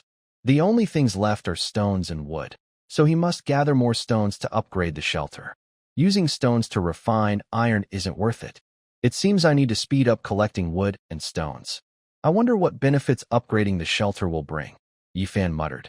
After organizing everything, Yi Fan took out the crystal ball. Its energy was now very full and ready to be used. He immediately chose to use the crystal ball. 1. To the east, there is a group of mountain demons with human faces. They seem very interested in human heads and are occupying a small iron mine, making it their home. Danger level 3 stars. 2. To the west, a group of uninvited guests has arrived. Their purpose is unknown, but they do not seem to be human. Danger level 4 stars. 3. To the south, strange animal sounds like snoring can be heard. It seems they are sleeping after a meal. They are very powerful and could destroy your fragile tribe. Danger level 4.5 stars. After seeing today's fortune-telling results, Yi Fan looked surprised. All 3 are a bit dangerous. There were no good signs in today's reading, which made Yi Fan look unhappy. Everyone felt worried after seeing the results. All 3 are dangerous. What should we do? It feels like all 3 directions are risky. It's not just a feeling. Last time, even 2-star goblins could get hurt. Now, even those above 2 stars might cause death. Sigh? What should we do now? Should we go cut down trees? Let's listen to Yifan. See what he thinks. But I think we should focus on upgrading the shelter first, since we're only missing stone and wood. Everyone discussed and shared their opinions, but the final decision was up to Yifan. He thought for a moment. The small iron mine looked very tempting, but he didn't want to risk more lives. As everyone just said, even 2-star dangers could cause injuries, and 3-star dangers are even more serious. Plus, Yifan can now use skills, and his overall strength is much better than when they fought the Goblin tribe before. But even so, facing those mountain demons with human faces was still very scary. It showed how terrifying they could be. Everyone, go to the north to cut trees and gather wood. Our food will only last for 2 more days. Bring a few quick-handed people who are good at fishing in the river, preferably swimmers, to come with me and catch fish in the river, Yifan said. This was expected by everyone. They knew that Yifan was not someone who would take risks, especially when they knew the opponent was a small threat. At this moment, Luena raised her hand. Then I'll go catch fish with you. After all, I am a physical education student, and swimming is no problem for me. A few other girls also raised their hands one after another. Count me in. Me too. I want to go. Yifan looked around and was surprised to see Su Man Miao also raise her hand. Are you on your period? Yifan asked. Su Man Miao shyly nodded. Yes.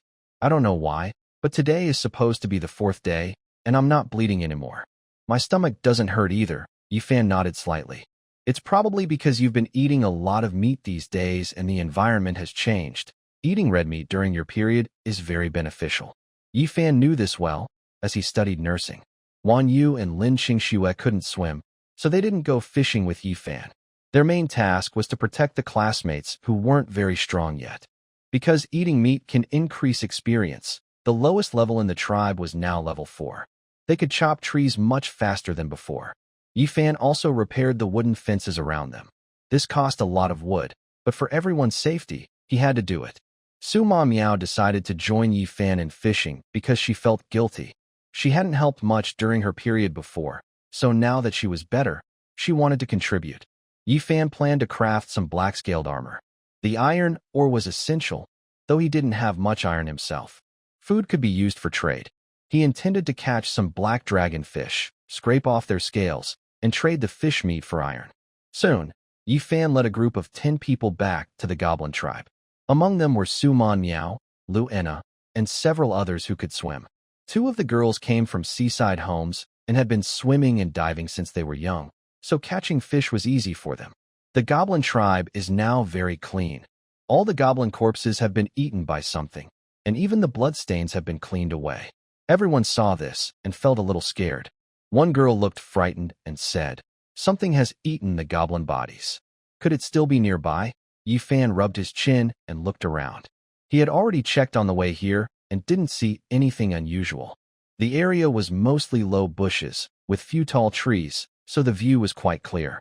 Most of the trees had been cut down by the goblins for firewood, which gave Yifan a good vantage point. Birds were chirping in the forest, making some noise. Yifan saw that they were small birds like sparrows, flying back and forth among the bushes, as if they were playing. Let's go. There are many small birds in these bushes. If a dangerous beast was nearby, they would have been scared away, Yifan said. Since they are still jumping around safely, it means the area is safe. At least, whatever ate the goblin bodies is no longer here. The others nodded and headed toward the river. Yifan went to the tribe's workshop in exchange for a few more fish baskets to catch fish. When they reached the riverbank, the river was about as wide as 2 lanes of traffic. There were some fish and shrimp swimming freely in the water.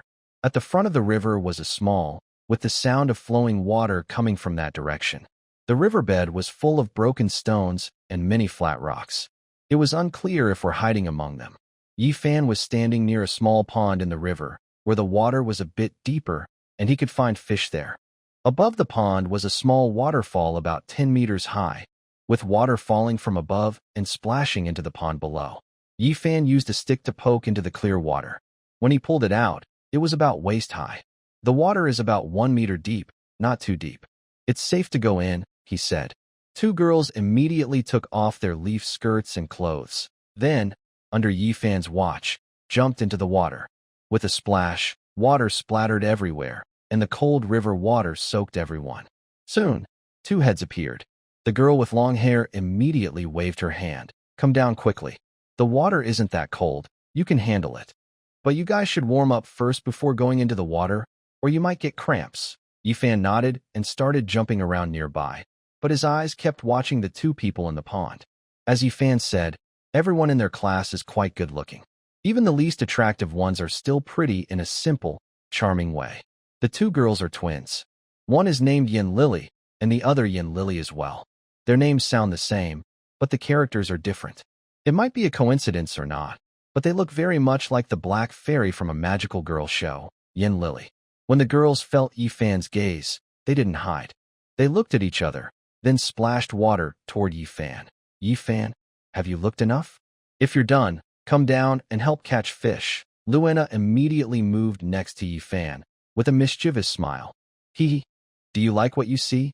Yifan nodded, rubbed his nose, and luckily, no nosebleed came out this time.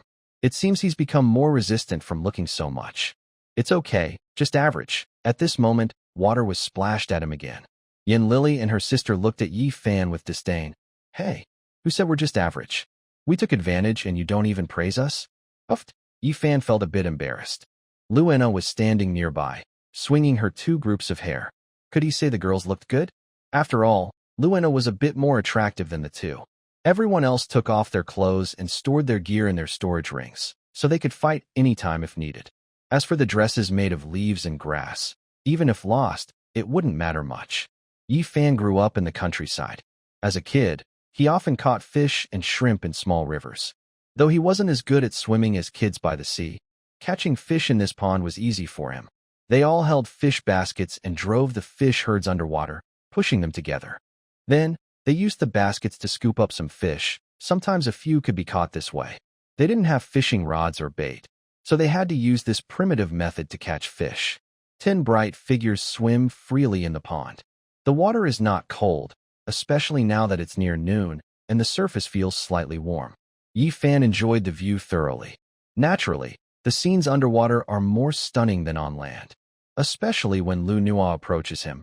He feels like he's about to be hit by her two large, eye-catching features. Large black dragonfish swim away underwater, but unfortunately, they are not very smart and are repeatedly chased and caught by everyone. The number of fish keeps decreasing, and Yifan catches them one by one, putting them into the fish basket. There are many black dragonfish in the river pool. Yifan and his group spend almost a whole day catching them. Not only because they can make black-scaled armor, but also because these fish can provide protein. Yifan isn't sure what kind of world this is, but he knows it's not like a virtual game world. It's very unscientific. He gets hungry, cold, and injured. Even healing is slow, involving the growth of flesh and blood. Although he has a level panel, it mainly shows numerical feedback, just displaying his strength data. For example, Sister Wintermelon initially has a physical level of LV2, while Yifan is LV1. He also tested this in the chat channel. Some soldiers returning to school have a starting physical level of LV3, higher than most people. But after absorbing the experience from Dead Strange Beasts, everyone's levels improve equally. It's like a soldier who was LV5 before, and an ordinary person who reaches LV5. Their physical qualities become quite similar. Even if a soldier started at LV3, once an ordinary person catches up to that level, there's no real difference in strength. Yifan looked at the time on his panel. It shows it's the afternoon, around 3 p.m. The group has already reached the shore. The fish baskets are full. Each person caught about 6 or 7 fish. Yifan didn't bother to count, but he estimates there are around 60 or 70 fish. Everyone's skin was wrinkled and covered with water blisters. It was really not a good idea to stay underwater for too long. Yifan carried a fish basket on his back and said, "Let's go back." Luena shook the water off her hair deliberately, splashing water onto Yifan. "Let's go back." "Hey, what are you doing?" Suddenly, there were sounds of people shaking their heads, and a lot of water was splashed toward him. "Hurry up, splash water on Yifan." "Ha!" Yifan was speechless and could only let the cold water splash on his face randomly. Based on Yifan's estimate, they had gathered enough black dragonfish scales to make a set of the black scale armor, but getting enough iron was still a problem. They headed back to the camp, but on the way, Yifan noticed a large pile of dung blocking their path. The dung was about half a meter high, spread out like a pancake, dark and foul-smelling. Everyone covered their noses and mouths. Yifan, what is that? Why is it so big? It must be some kind of monster, right? I don't know. It seems there are still dangerous things in this forest. Yifan quickly used the crystal ball to check. At everyone's urging, Yifan took out the crystal ball without hesitation. Ironclad rhinoceros dung. It seems this ironclad rhinoceros ate something disgusting and dirty. Yifan understood immediately, judging by the name. It should be a creature similar to a rhinoceros, but the size of its droppings was enormous. Just the droppings alone were as big as a swallow's nest. How big must this creature be? Yifan didn't dare to think too much, because in front of the dung, there was a large footprint, about 4 or 5 meters long and 2.5 meters wide. A cold wind blew through the area, making Yifan shiver. Let's go. We should leave quickly. We can't stay here. Everyone immediately chose to take a different route. However, Yifan faintly saw some green things among the dung, as if an arm of a goblin. Yifan exclaimed in surprise. What? Yifan, what are you talking about? Luna asked. I'm saying there's a goblin's arm in that pile of dung, Yifan replied. Everyone understood what was happening.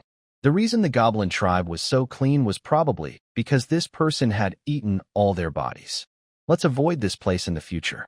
If we accidentally run into that thing, we will all be doomed, Yifan said nervously. Yes, everyone nodded silently. So, they decided not to cross this river for now. They would come back later to check, since that creature probably wouldn't stay nearby forever. When they returned to the camp, instead of a welcoming figure, a group of people was gathered, and it seemed like they were arguing loudly. Sister Donghua and others were outside a small tent, forming a circle. Inside, Lin Qingxue was arguing with 4 or 5 people. Qingxue, you're showing favoritism. Because they are from your dorm, you give them extra supplies and more food every time. Yes, that's unfair.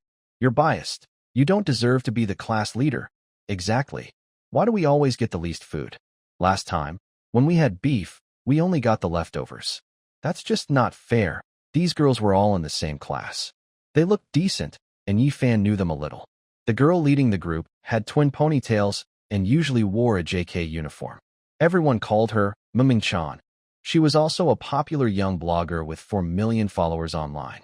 The other girls looked okay, and they all shared the same dorm. Sister Donghua tried to calm them down, saying, Ming, don't be ungrateful. With your work, just being able to avoid starving is good enough? Yeah. Ming, you're wrong. Qingxue's distribution is still fair. Stop causing trouble. When Yifan comes back, he definitely won't help you. Mingming-chan puffed her cheeks, very angry. Yifan likes Lin Qingxue. That's not fair. As the tribe leader, he's biased. That's just not right. Lin Qingxue looked troubled. As class leader, she always set a good example, but she used to handle small tasks assigned by the teacher, like organizing activities, trips, or dinners. Now, she didn't know how to deal with this situation. If she gets angry, she actually knows Ming, and Lin Qingxue can chat with anyone in the class. Ming can also be considered her friend. Now, her friends are blaming her. She feels stuck. She can't say yes, but she can't say no either. Wenyu also feels helpless about this. She, Ming, and Lin Qingxue are quite close. At this moment, she is biting her lip, not knowing what to do. Yifan is back. A voice suddenly calls out from the crowd. Everyone turns to look and sees Yifan and others returning from fishing, carrying a full catch, walking toward them. Everyone immediately shows happiness. They're here. Finally, let Yifan come and judge. Everyone make way. Let Yifan come in. Come in where? A girl asks, confused. Where do you think? To your elementary school? Someone nearby responds surprisingly. Is that even possible? Isn't that a reward? Others roll their eyes. All you do is talk big. All right, move aside quickly. Yifan, come here. There's something over here. A girl waves at Yifan. Yifan frowns, but quickly walks into the crowd. He has seen many beautiful figures around him, and every time, it's a feast for the eyes. After observing a few people confronting Lin Qingxue, Yifan starts to guess what's going on. The people around Ming are into online gaming, cosplay, and fashion. They say that 9 out of 10 little girls are rich, and one lives in a villa. That's not an exaggeration at all. Especially Ming Ming, whose dad sent her to school in a Maybach. Plus, she's active online, with millions of followers, earning a lot. Her bank balance already exceeded 10 million during school. The others are also from wealthy families. They're not used to this place. But he still asks, Ming Ming, why are you arguing with Qingxue? Ming Ming glares at Yi Fan, looking a bit disdainful. Of course, she's not looking down on Yi Fan, but she's looking down on everyone present equally. What else could it be? Of course, it's about unfair distribution, she says. On the first day we divided the fruits. Our 6-person dorm only got 3 fruits. Because we didn't go out, when we eat meat, we can only have beef offal, beef stomach, and some scraps. We can't get the good parts at all. Even yesterday when we ate fish, why can they only eat the fish head? They all go for the tastiest parts. It's really ungrateful. I still want to eat fish head, but I can't get it, someone nearby said. Yeah, I like eating fish eyes. Yi Fan raised his hand to signal everyone to be quiet, then looked at Lin Qingxue and said, Qingxue, you are in charge of distributing the food. Explain your reason for how you divided it. Lin Qingxue was also very angry inside but didn't lose her temper. She said, because on the first day, there weren't enough fruits, so they were given first to those who went out to look for food. Also, the beef was mainly chosen by those who went out. I told them they could pick, but they couldn't take more than they needed for themselves. Ming Ming and the others didn't go out on the first day, and when they later helped hunt goblins, they stayed in the camp cutting trees. But after I came back, everyone told me that Ming Ming and the others had cut less than half the amount of wood compared to others. Clearly, they were slacking off. So I think, since they were slacking, they should get less food than those who worked hard. Otherwise, who will want to work hard in the future? That's about it. Nothing more to say. After speaking, Lin Qingxue felt much calmer. Just now, she hadn't had a chance to speak because she was being scolded harshly. She hadn't had the opportunity. Yi Fan listened quietly and nodded. Lin Qingxue's way of doing things was fine. Everyone looked at Yi Fan, wanting to see how he would handle this. They didn't want to lose face either, since they saw each other every day. As for arguments, Yi Fan thought they were very normal, especially with so many people in the class. It's hard not to argue. After all, they are 6 people sharing one dorm and creating 12 group chats. Even a family of 3 argues, so it's no surprise now. Yi Fan wasn't afraid of their arguing. He was more worried if they didn't argue and kept their feelings inside, which could be even more frightening. Especially those who stay silent, don't argue or make trouble, but once they get angry, they can be very scary. Ming Ming also looked indifferent, thinking Yi Fan wouldn't do anything to her. Dream, this is your fault. Apologize to Qingxue, Yi Fan said calmly. Why should I apologize to her? If she distributes things unfairly, shouldn't you scold her? Dream replied, feeling very upset. When had she ever been treated like this? Even the bosses at the company called her Miss when they saw her. Exactly, Yi Fan. Is it because you like Qingxue that you favor her? We also work hard, but we're weaker and can't keep up. You treat us like this, it's not fair. Dream's roommates also started to speak up. Yi Fan took a deep breath and then said, Fine, if you think you're not at fault, that's good. From now on, you don't need to work. You won't receive food anymore.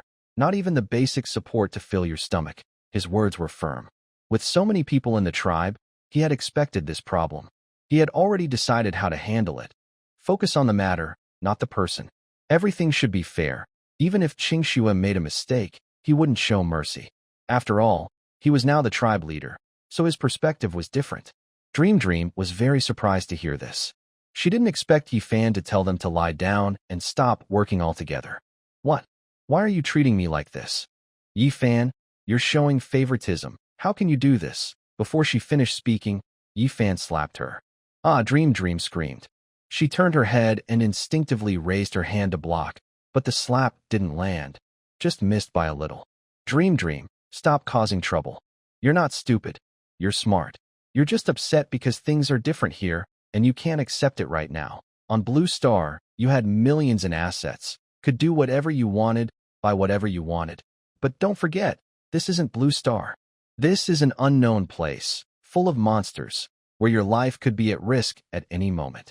As he spoke, Yi Fan grabbed Wan Yu's arm. Wan Yu, did you see? Her finger was cut off yesterday. Do you know how much that hurts? There's also Xiaoya. Her calves are broken. Have you ever felt her pain? And Xiaolan.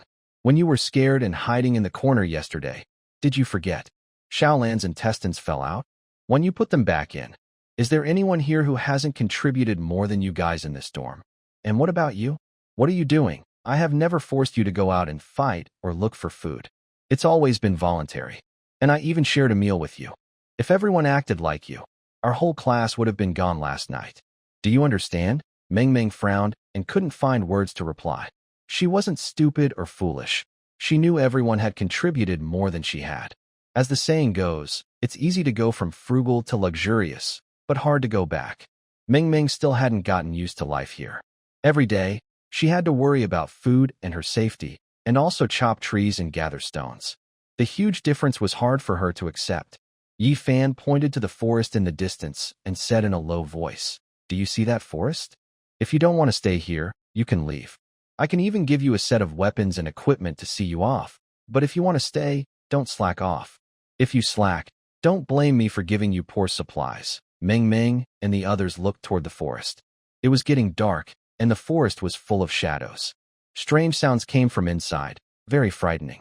They swallowed nervously and shivered, afraid Yi Fan might send them away at any moment. No one wanted to leave the group and go to that unknown, terrifying place. Meng Meng was now scared too. She was afraid Yi Fan might really kick her out. Maybe he could do it.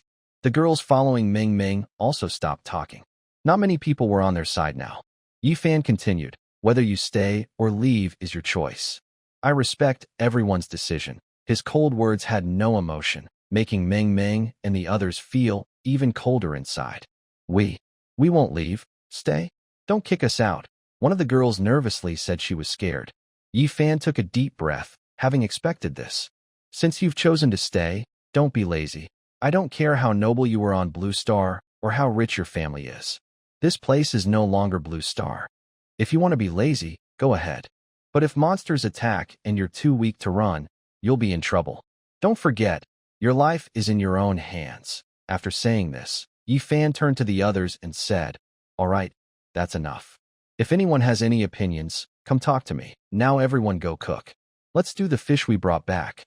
After we eat, I'll plan the next steps. Yay. Fish for dinner." Someone cheered happily. "I want to try the fish head, and I want to eat the fish eyes. I heard eating eyes makes your vision clearer. Get the pots ready." Everyone was very happy. They hadn't gone hungry these past few days, so this was definitely something to celebrate. Meng Meng and the others stood still, unsure of what to do. One girl tugged at Meng Meng's arm. "Meng Meng, let's go help with the cooking. What if we get kicked out if we don't? What should we do then?" "All right. Okay." Meng Meng agreed. The girls joined in cooking, even though the others didn't pay much attention to them. No one drove them away. At this moment, Yi Fan received a notification sound. Ding ding ding. He quickly checked his message. It was from Mang, someone he had some past connection with. "Iron Blood Tribe. Brother, I have good news. We killed that flaming lizard and got a lot of supplies." Yi Fan smiled, feeling happy for him. "Oh, that's great. Congratulations on surviving another day, Iron Blood Tribe. Thanks to the gear you gave us. Without that 5% damage reduction and that goblin club, we might have been wiped out." Hearing this, Mang's eyes welled up with tears. He felt very grateful. Next to him, a huge red lizard was lying down. The surrounding trees and grass were all blackened and burned. One injured person after another was being helped into a house to rest. Although they won, it was a hard victory. 7 people had died. If Yi Fan hadn't provided the goblin club, it would have been difficult to defeat the enemy with just a stone axe. Even if he could have defeated them, the casualties would have been twice as high. He couldn't afford such losses. Before Yi Fan could reply, Mang sent another message. "As a thank you, I plan to give you some iron. Last time, you needed iron, and I wonder if you still need it now, Brother Yi." Seeing this, Yi Fan was very happy. He was worried about where to find iron, and now it was coming to him. He didn't hesitate and replied eagerly, "Brothers in need. I need it all, Iron Blood Tribe. In that case, I feel relieved. I only managed to get 50 units of iron, so I'll give it all to you." Yi Fan was so excited, he almost fainted. The Black Scale set needs 30 units of iron, and the Black Scale Greatsword needs 15 units. With 50 units, he could craft a full set of equipment, greatly increasing his strength. Starfire Tribe. Brother, you're generous. Meeting someone with such courage is my good fortune. I'll take the 50 units of iron, but your tribe probably suffered some losses too. I'll send you 5 fish to help you recover. Meng naturally wanted to refuse, but Yi Fan had already sent the fish with a ping. Meng looked at the big fish in the basket and was very touched. He wanted to return the fish, as he never intended for Yi Fan to give him a gift in return. But the others in his group looked at him eagerly. No, more accurately, they were eyeing those fish. Meng took a deep breath, clenched his fists, and ultimately decided not to return the fish to Yi Fan. After saying, "Much gratitude, no need to thank me," he sent all 50 units of iron to Yi Fan. Yi Fan successfully received the 50 units of iron, enough to craft a high-quality set of equipment. Naturally, he didn't mind the 5 black dragonfish. To Yi Fan, the Iron Blood Tribe was a tribe worth maintaining friendly relations with, and establishing good cooperation was beneficial. Plus, exchanging a few ordinary tier items for such rewards was definitely worth it. With enough black dragonfish scales, Yi Fan naturally needed to craft a set of equipment first. He handed all the materials to Nalan Mimi, who ran off happily towards the blacksmith shop. Now, with the repair materials and equipment crafting, her level had reached LV7, and her upgrade speed was quite good. However, when she returned to the blacksmith shop, she was stunned and froze in place. "What's wrong?" Yi Fan asked. Nalan Mimi looked up, worried. "Yi Fan, the blacksmith shop's level is too low. It's still at the common level, so I can't craft high-quality equipment." Before, whenever Nalan Mimi got materials, a strange knowledge would flood her mind, helping her learn how to craft automatically. But when facing this set of high-quality equipment, she was stuck because that magical scene didn't happen. Hearing this, Yi Fan immediately checked the blacksmith shop's panel. Blacksmith shop, common level. Currently, you can craft and repair common-level weapons and equipment. You need someone to stay in the shop to use it. The person staying can gain experience by repairing and crafting weapons. Upgrade requirements: 5 iron, 5 monster crystal cores, 100 stones, 100 wood, 10 civilization points. Yi Fan relaxed. Fortunately, I have all the materials needed, and the rest is fine. He didn't hesitate and chose to upgrade immediately. Ding! Upgrade successful. Your blacksmith shop is now at the high-quality level. Yi Fan checked again. Blacksmith shop, high-quality level. As a skilled blacksmith, how can I not have some tricks up my sleeve? I've opened a new furnace for you, where you can melt and synthesize items freely. But I advise you not to experiment recklessly, or it might explode and you up. Haha, the blacksmith shop now looked a bit more spacious, with an additional furnace on the left side. The furnace was gourd-shaped, about 2.5 meters tall. It had 3 openings, one of which burned with a fierce flame, a pinkish fire that looked quite strange. Wow, a new furnace. Nalan Mimi jumped happily, very interested in this new furnace. In simple terms, this stove is like a small chemistry lab, but instead of typical chemicals like hydrogen, helium, lithium, beryllium, boron, sulfur, chlorine, argon, potassium, or calcium, it uses the materials from this world. Yi Fan was very curious, but since he had handed over the blacksmith shop to Nalan Mimi, he didn't try to use it himself. This thing is pretty good, but be careful when you use it. It's okay if you accidentally up the blacksmith shop, but don't hurt yourself. Nalan Mimi nodded without turning around, her eyes fixed on the large cauldron-like stove. Don't worry, I got this. Yi Fan felt a bit embarrassed and wondered if this girl really understood what she was doing. He had a strange feeling that something might go wrong. Come on, let's start making some equipment. Okay, I'll do it now. At that moment, strange knowledge flooded into his mind again. Knowledge about how to craft high-quality equipment. Nalan Mimi suddenly felt a surge of strength all over her body. Then she threw the black dragonfish scales and some iron into a large pot. The pot was very big, bigger than a water tank. She quickly started stirring. After preparing the materials, she began the crafting process. The process was slow, and Yi Fan waited half an hour before Nalan Mimi finished making the equipment. Ding! Your physical strength has increased to LV9. Nalan Mimi wiped the sweat from her forehead, feeling very happy. Reaching level 9 just by forging was impressive. It seems the better the equipment you craft, the more experience you gain, Yi Fan analyzed. but he didn't understand where this experience was coming from. After killing goblins, the small amount of energy inside the goblins entered his body. He called it experience. But where did Nalan Mimi's energy come from? Yifan looked around and saw that the hammer in Nalan Mimi's hand was shining with a dark glow, as if it had some strange power. He tentatively took out a crystal ball to check. Owen's Divine Hammer, a unique hammer that can refine everything and absorb the essence of all things. Perhaps it can also be upgraded. Creating a divine weapon might not be impossible. After reading the description, Yifan understood that this hammer could provide feedback, possibly giving some of its power back to Nalan Mimi, which might be the so-called essence of all things.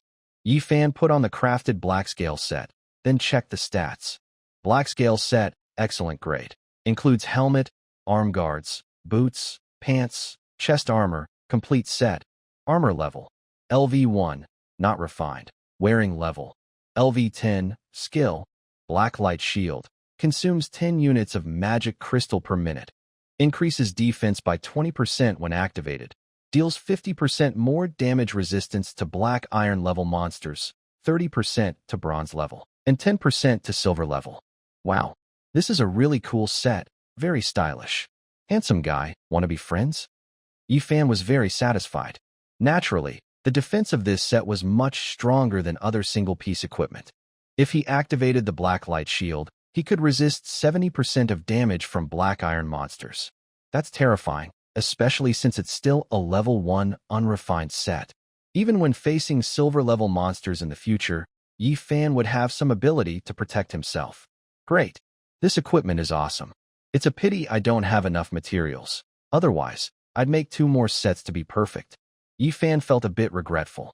Since that's the case, he decided that taking the iron mine in the east was a must, as it would greatly benefit the tribe.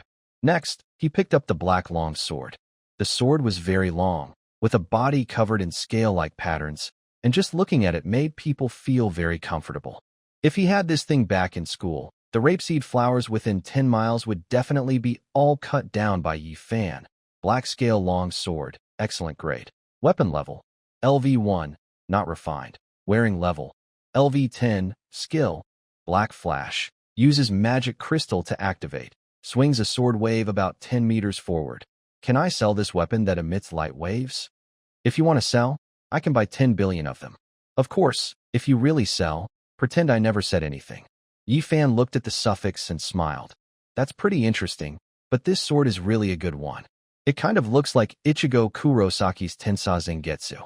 Yifan was still happy and couldn't wait to find a monster to test the power of this outfit. Yifan, dinner time. One Yu's voice came from nearby. The fish soup in the pot was now creamy white and smelled very delicious. Coming. Mei Mei, let's go eat together. Okay, everyone was eating fish. Today's harvest was good, so Yifan decided to give each person a fish, enough to eat until full. The fish here didn't have a strong fishy smell, which was strange but a good thing. No one was bothered by it. Yifan used a large banana leaf to hold a few fish, then went to Dream Dream's group and handed the fish to them. Dream Dream looked at the fat fish Yifan handed her and was stunned, not moving to take it right away. What's wrong? Don't like it? Yifan asked. Dream Dream squatted on the ground, her face still marked with charcoal, black and funny looking. No, but you said I did too little before. Can I really have a whole fish? She asked, a bit unsure. Yifan squatted down and reached out to wipe the charcoal off Dream Dream's face. I know you want to go home, but fate is unpredictable. We can't go back for now. You're smart. You know you're wrong, but you're unwilling to stay in this world. You want to go back to your millions of assets. Such a big gap. If I were you, I'd be complaining too. Come on, eat this fish, and tomorrow follow everyone to work hard. Isn't working just to survive? Don't you want to know what kind of world this is? Don't you want to return to Blue Star someday? Dream Dream suddenly started crying, pouting in a way that looked quite pitiful. But this sad look actually made others want to protect her. Imagine a girl with twin ponytails, a cute face, and a big chest, crying like a child. Who wouldn't want to go comfort her? She is a popular online influencer with millions of followers. Many people watching her live stream wished to meet her in person.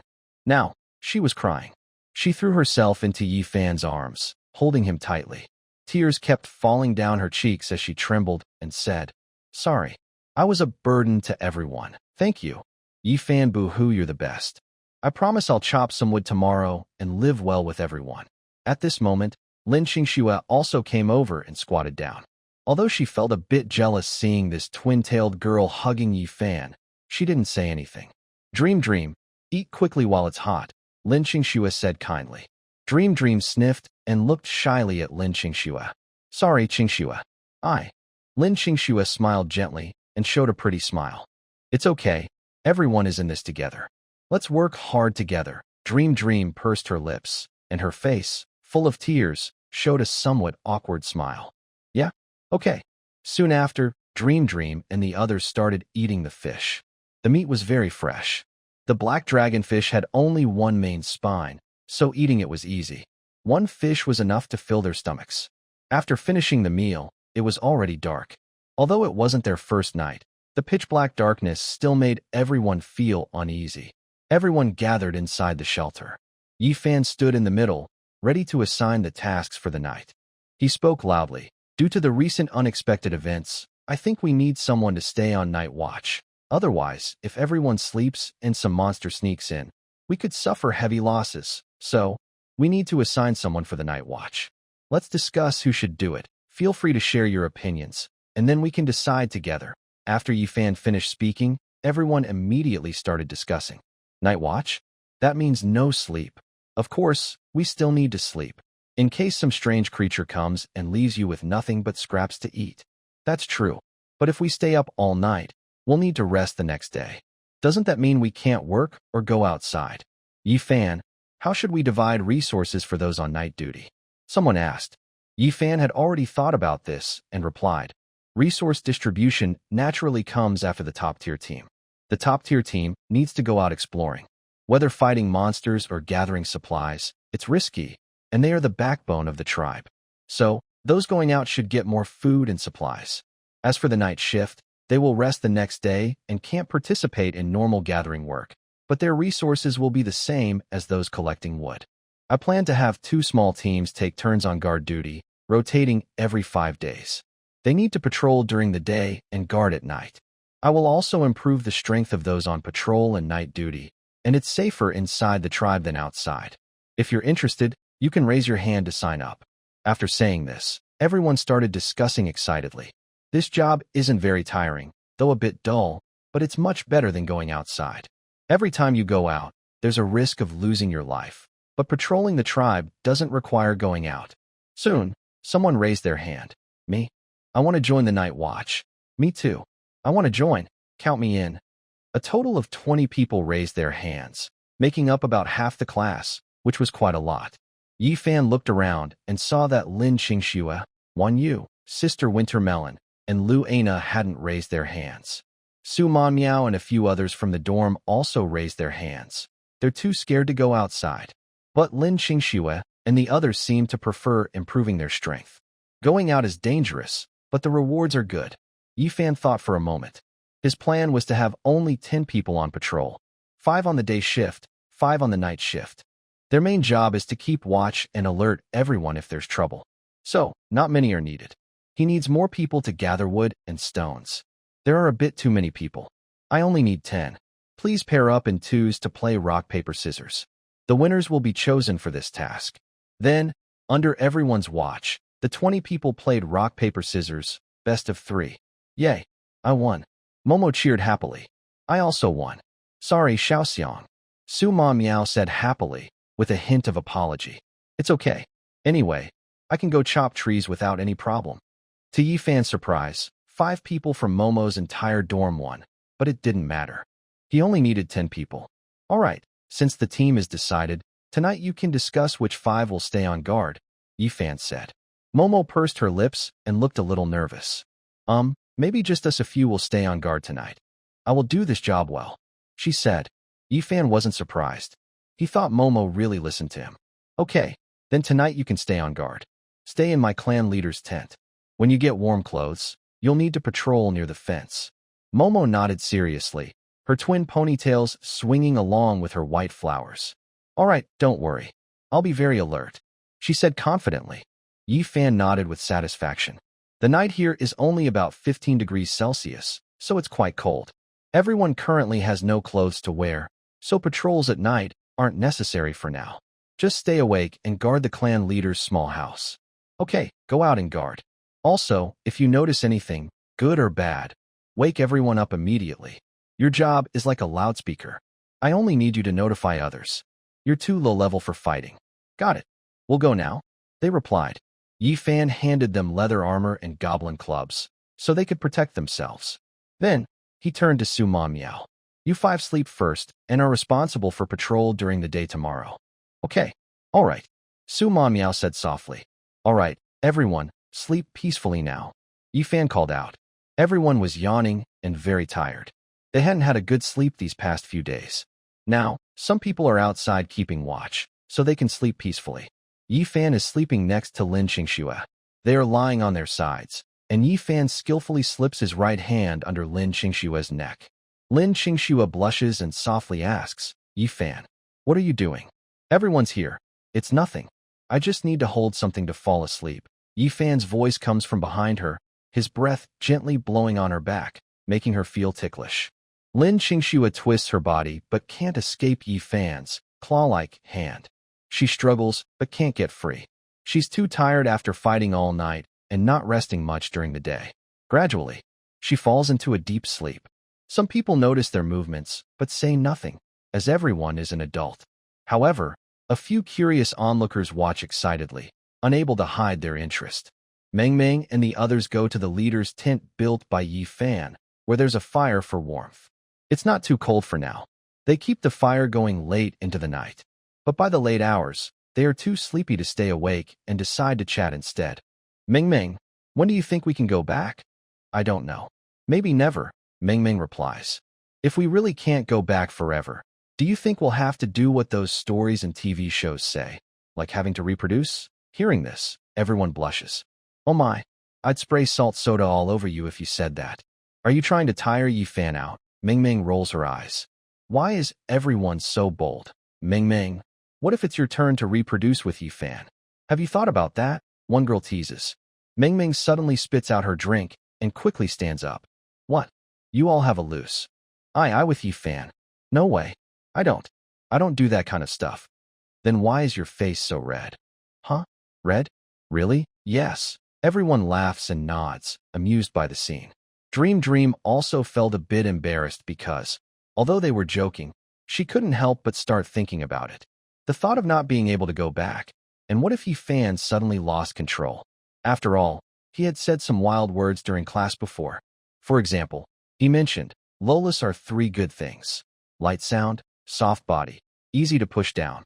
She also saw Yi Fan often watching Borderline videos and even liked a swimsuit video of hers. Thinking of this, Dream suddenly felt numb all over. Could it be that Yi Fan was really planning to take her down today? Oh my gosh. While they were chatting and gossiping, a girl suddenly looked surprised and looked outside the door. Stop talking. Something's happening. Everyone immediately became tense and looked toward the door. They hadn't closed it, or they wouldn't see what was outside. In the dark forest, there were 2 flickering lights moving toward them, which made everyone startled. I'll watch here. You guys go wake up Yi Fan and the others, Dream said. Okay, be careful. The others quickly ran into the shelter, and soon, a few slaps woke everyone up. The sound of people getting up filled the shelter. Yi Fan and the others also woke up immediately. What happened? Something is coming toward us.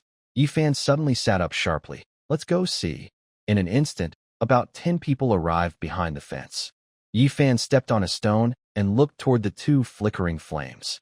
In the forest ahead, there were 2 flames floating in the air. He rubbed his eyes and looked for a long time, realizing they weren't floating fireballs. No, wait. It looks like someone is holding a torch and coming this way. What? Someone is coming toward us? Is it really a person this late at night? Everyone felt a little nervous. In this creepy place, running around at night definitely wasn't safe. Yi Fan could only faintly see a humanoid shape in the firelight. The rest was too dark to see clearly. Lin Qingxue climbed onto a rock to look outside. The firelight suddenly stopped about 100 meters from the fence. Yi Fan, it stopped. Yes, I see it. The two flames were still burning and very noticeable in the dark. They just stayed there, unmoving. Yi Fan could see two faces reflected in the firelight. They were faint, but definitely two people. However, their faces seemed to have some kind of camouflage pattern, and other details were hard to see. Yi Fan, should we go over and check? Since they came here as two, there probably isn't any danger. We have many people, and you still have the black-scaled suit. You should be able to handle it, right? Yi Fan naturally disagreed with Lin Qingshue's brave idea. No, we don't know what those two are. They don't look like humans from Blue Star. Plus, walking through the forest at night with torches shows they're pretty strong. We might risk our lives for nothing. After Yi Fan's calm analysis, everyone decided to give up that idea. It was too dangerous to attack at night. So what should we do? Just watch? Someone asked. Yi Fan nodded. There's nothing else we can do. We can only watch. If they keep moving forward, we might have to confront them. But right now, they're about 100 meters away. Whether we can win or not, if they're smart, they'll run away. Let's wait and see. I think something is watching us. Maybe another tribe or some kind of humanoid monster. Yi Fan's analysis was based on previous experience with cave dwellers. It's like ants. Scout first, report back, then attack. The two flames gradually faded away after about 5 minutes, shrinking until they disappeared into the forest. Suddenly, everyone felt a sense of danger. They really might be targeted again by something strange. Meng Meng and the others kept watch, while Yi Fan and the others had already returned to their shelter. Yi Fan told the other girls to rest, and he discussed with the team leaders. Although we can't be sure what that creature is right now, we should prepare for the worst. Let's assume it's a monster watching us, Yi Fan said calmly. Wan Yu and the others looked a bit worried, but since they had seen many things before, they didn't panic. Everyone share your ideas. 3 heads are better than 1. Let's discuss. Wan Yu, you go first, Yi Fan said. Me? Okay. I think if we consider the worst case, it means we are being watched by a monster. Since they came from the west, their main camp should also be in that direction. So, we can set traps in the western forest, like big pits, snares, or other traps. What about other tribes? Lin Qingxiang asked. Wan Yu smirked mischievously. If they are from other tribes, then too bad for them. Our main goal is to stay safe. Any tribe wandering near us at this time, what do you think they want? If we catch them, we deal with them. If they die, they die. Better to kill than let them go. I've finished. Now, share your thoughts, she said. Everyone looked at each other and shook their heads. I think Wan Yu's analysis is very thorough. I have nothing to add. Me too, others agreed. Yi Fan stroked his chin, nodded, and was very pleased. All right then, let's prepare for the worst. We should have enough time to get ready. Wan Yu, you're in charge of making and placing traps. Also, ask around if any other tribes make traps. If they do, let me know. We can trade food for them. Wan Yu nodded seriously. No problem. I'll handle this. After everyone finished discussing, they went back to sleep. There were still a few hours before dawn, so they decided to rest a bit more. Since those two things might just be scouts, they probably wouldn't come tonight. He didn't know exactly when they would arrive, but it's always good to be prepared in advance. This time, he couldn't afford to be caught off guard again. Yi Fan held Lin Qingxue tightly in his arms. At first, she felt a little shy, but when she felt how warm Yi Fan was, she stopped resisting and curled up in his embrace, seeking that comforting warmth. The next morning, when Yi Fan woke up, he immediately checked the crystal ball. It had changed again. 1. To the east, a group of mountain monsters with human faces. They seem very interested in human heads and are occupying a small iron mine, making it their home. Danger level 1.5 stars. 2. To the west, a group of uninvited guests has arrived and seems to have settled down. Their purpose is unknown. Danger level 2.5 stars. 3. From the south, a beast's roar is heard. It seems something has awakened and is a bit grumpy. It is very powerful and could destroy your fragile tribe. Danger level 4 stars. Seeing the updated information, Yi Fan was quite surprised. It changed. It's down to 1. 5 stars, and the divination result has changed too. Yi Fan wondered. He suddenly remembered last night's scene. Those two things with torches, weren't they coming from the west? This looks like the things in the west are somewhat humanoid, and they can migrate and set up camps. But Yi Fan wasn't too worried right now. Before, without the black-scaled armor, the threat from the west was quite serious. Now, It's only 2.5 stars, which means the threat level isn't enough to wipe out Yi Fan's tribe completely. The big beast in the south has always been at the same danger level. Even though the tribe's strength has grown, the enemy can still destroy them. It's better to stay away from the south. But Yi Fan wasn't worried. According to the divination, the monster in the south probably has a fixed home. As long as he doesn't provoke it, he should be safe for now. Qingxue, Wanyu, Yi Fan called out. Here I come, here I come. The three girls immediately ran over. They naturally understood what Yi Fan wanted to do. Now that the small fierce beast has become a big lucky one, they definitely wanted to take it.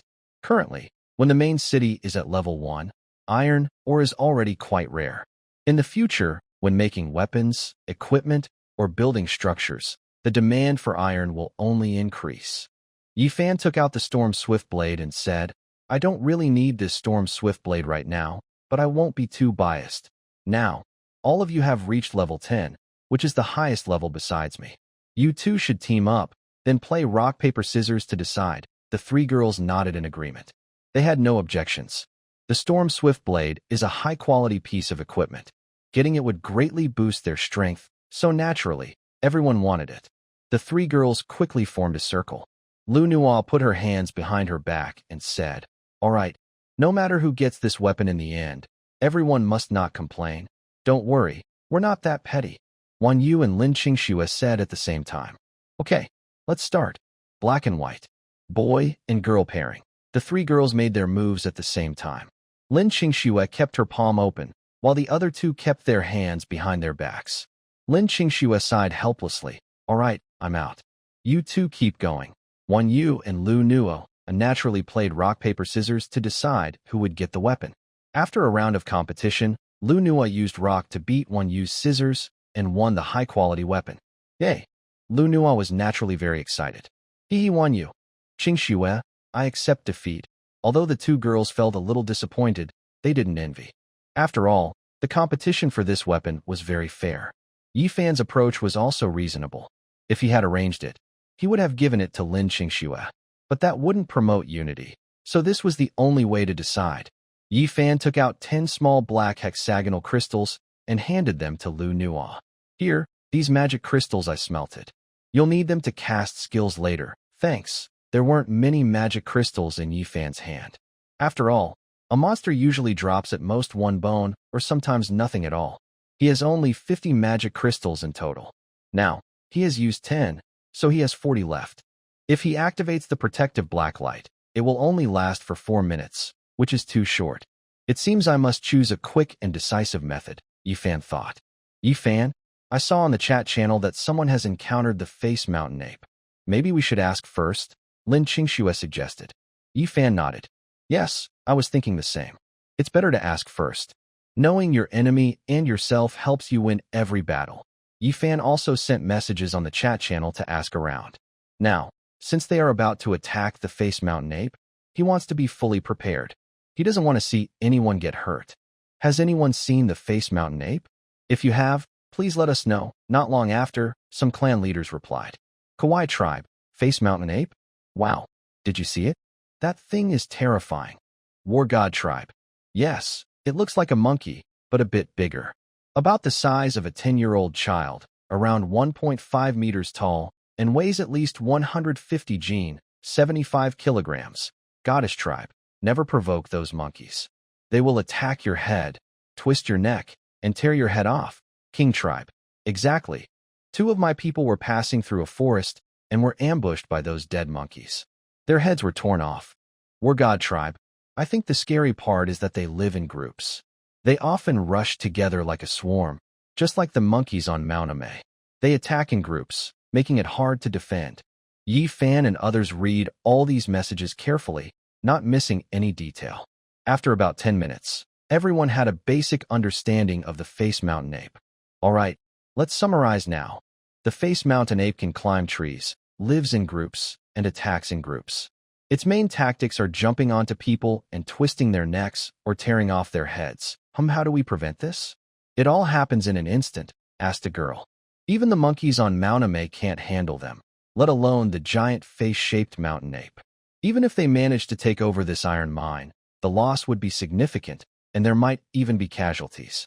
At this moment, Su Ma Miao suddenly appeared beside Yi Fan. If we apply some lubricant, do you think the face-shaped mountain ape would slip and fall? Everyone was stunned, looking like they'd seen a ghost. Wait, are you saying that if we do that, the monster won't be able to hold on? One Yu asked. Su Ma Miao nodded and then took out a bunch of grass. The stems were thick, about the width of a thumb. What kind of grass is this? Someone asked. Su Ma Miao quickly explained, this is roundleaf grass. I found it while cutting trees. I stepped on and broke one accidentally, and the sap inside the stem made me slip and fall. I think it's even slipperier than lubricant. From what you all said, since the monster wants to tear off a person's head, it must need to scratch to do that. Tearing off a head probably takes a lot of strength. If we apply this sap on our faces and bodies, making ourselves slippery, do you think we might slip and fall? Yi Fan widened his eyes and seriously patted Su Ma Miao's head. You're crazy. I admit, you've got some good ideas. Come on, let's go gather some roundleaf grass. Oh, okay. Follow me, she replied. Yi Fan, do you really think this will work? The sap doesn't smell very good, someone in the crowd asked. It will definitely work. It's just like catching fish or loaches. If the fish or loaches don't have mucus on their surface, it's easy to catch them. But normally, catching an eel or loach still requires some skill because they slip easily and can run away. I also checked this roundleaf grass with a crystal ball. It's just an ordinary plant, not dangerous. Compared to the bad smell, don't you think saving our lives is more important? Yeah, that makes sense. Everyone nodded. Soon, Su Ma Miao led everyone to an area full of roundleaf grass, with signs of trees being cut down nearby. All right, everyone, spread some on your heads. It might help a little, Yi Fan shouted. Good. Everyone began pulling up grass and then applying the clear liquid from the thick roots onto their bodies. The liquid was similar to aloe vera gel, but much slipperier, even more slippery than oil. There were 15 people in their group, with the lowest level being LV8.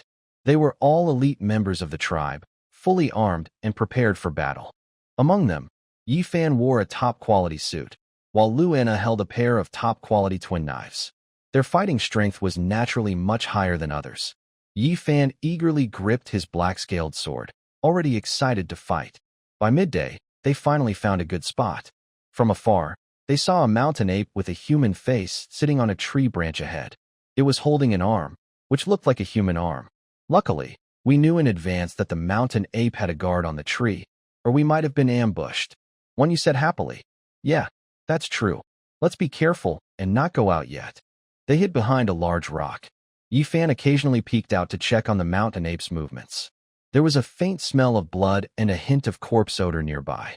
The weather was cloudy today, so it wasn't very bright. They saw a small black hill, like a fake mountain, about 200 meters ahead. Yi Fan, it looks like someone has died here. That mountain ape still has an arm in its hand. It must be human. This thing is really fierce. Look at the fake mountain. There's a monkey king sitting on top, holding a head. Carefully, everyone peeked out and saw a unique mountain ape. Most of the mountain apes were black, but the one sitting high up had 2 horns on its head, looking like a demon. Yi Fan immediately took out a crystal ball to check. Human-faced mountain ape special, level, brass, a terrifying predator that looks like a human, but this one seems to have drunk a lot of Red Bull blood essence, evolving a special ability. Yi Fan counted them. There were 12 human-faced mountain apes, but this was just what they could see at the moment.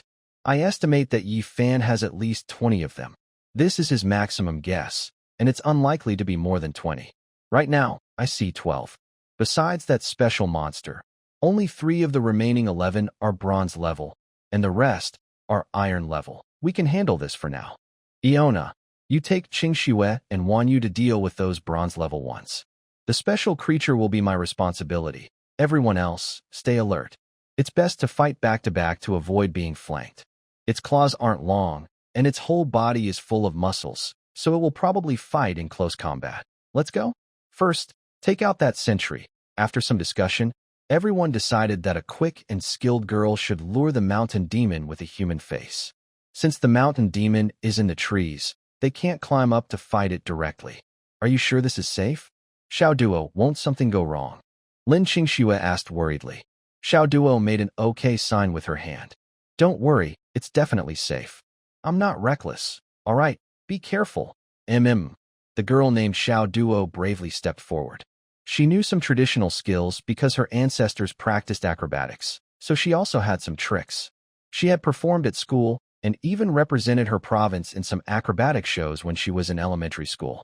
About 10 seconds later, the mountain demon with a human face on the tree noticed Xiao Duo walking below. It was momentarily stunned, then a fierce expression appeared on its face, and it licked its lips. It watched Xiao Duo closely, muscles tense, fully focused. Seeing an easy target, it naturally wouldn't miss the chance. When Xiao Duo reached beneath it, it suddenly leapt down, landing behind her in an instant. Roar! The mountain demon let out a low growl. It quickly reached out with both hands, grabbing Xiao Duo's head and twisting it violently. But there was no cracking sound. Instead, Xiao Duo's head turned all the way around, and she was now facing backward, with her front still facing forward. "Hello, friend," Xiao Duo said cheerfully with a big smile. "Yoo-hoo!" The human-faced mountain ape let out a low roar of surprise. Everything was beyond its understanding. The creature's head turned 180 degrees, yet it was still talking. But just as it was about to attack again, a low shout came from behind. "Die?" Black flash. The human-faced mountain ape suddenly turned around and looked back, only to see a black sword wave rushing toward it, growing larger in its eyes. In a flash, a black light pierced through its neck. Before it could react, its head was suddenly knocked to the ground with a loud bang, and it blinked in shock. Blood gushed out from its veins. Then it collapsed to the ground with a loud crash. The commotion was quite loud, and nearby human-faced mountain apes also heard the noise. Roar-a-woo, they seemed to be communicating with grunts. Then 3 of them headed toward the sound. Meanwhile, Yi Fan and the others had already hidden in the bushes nearby, quietly waiting for the apes to come closer. After about a minute, the 3 apes saw the head and bloodstains of their companion. They were about 10 meters away, their eyes full of fear. Howling, wailing, they screamed wildly. The ape groups from the Iron Mine Mountains heard the noise and immediately roared as they rushed toward this side. Yi Fan was no longer polite. He drew his sword and charged out of the bushes. "Kill them. First, take down these 3. Yeah. Charge." Black flash, black flash, black flash. Yi Fan used black flash repeatedly, splitting the 3 apes in half in an instant. Eliminating them first was naturally the best choice. Seeing their companions killed, the special species immediately became furious and also became more alert to Yi Fan. Its horns turned bright red, and its fur also turned blood red. "This is going into battle mode," Yi Fan said in surprise. But he was not afraid. He charged at the creature. "Follow the plan we agreed on. Everyone attack." "Okay." Everyone replied in unison. Lu Nuo, holding twin blades, immediately activated her magic crystal. Storm blade activation. Suddenly, Lu Nuo's twin blades emitted a trembling humming sound, causing her to start spinning clockwise.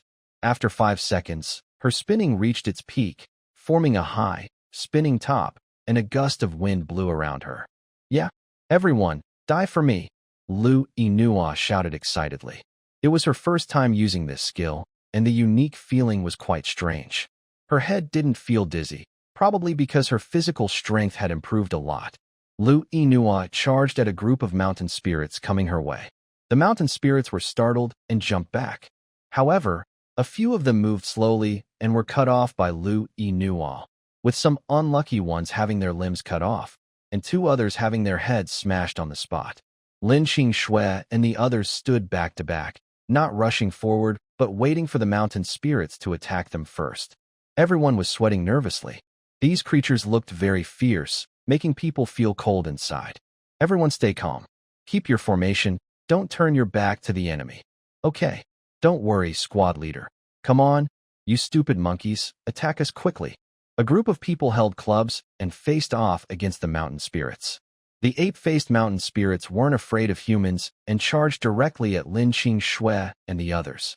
Since Lin Xingxue and the others stood back to back, the mountain spirits could only attack from the front, swinging fists as big as sandbags at them.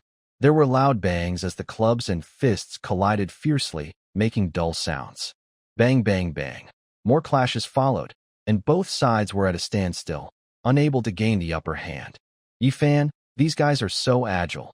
I can't hit them at all, someone shouted. Then we just wait. I'll decide the outcome on my side. As he spoke, Yi Fan was knocked flying. A black shield of light surrounded him, and he slid about 10 meters across the ground, kicking up a cloud of dust. Yi Fan steadied himself, breathing heavily, and looked coldly at the red-haired mountain spirit in front of him. Unexpectedly, after turning red, this guy's speed doubled, more than twice as fast. My Shadow Strike can't hit him at all. This made Yi Fan very frustrated. His Shadow Strike was powerful, but if he couldn't hit the target, it was useless. Yi Fan knew that if he managed to hit the mountain ape, he could change the course of the fight.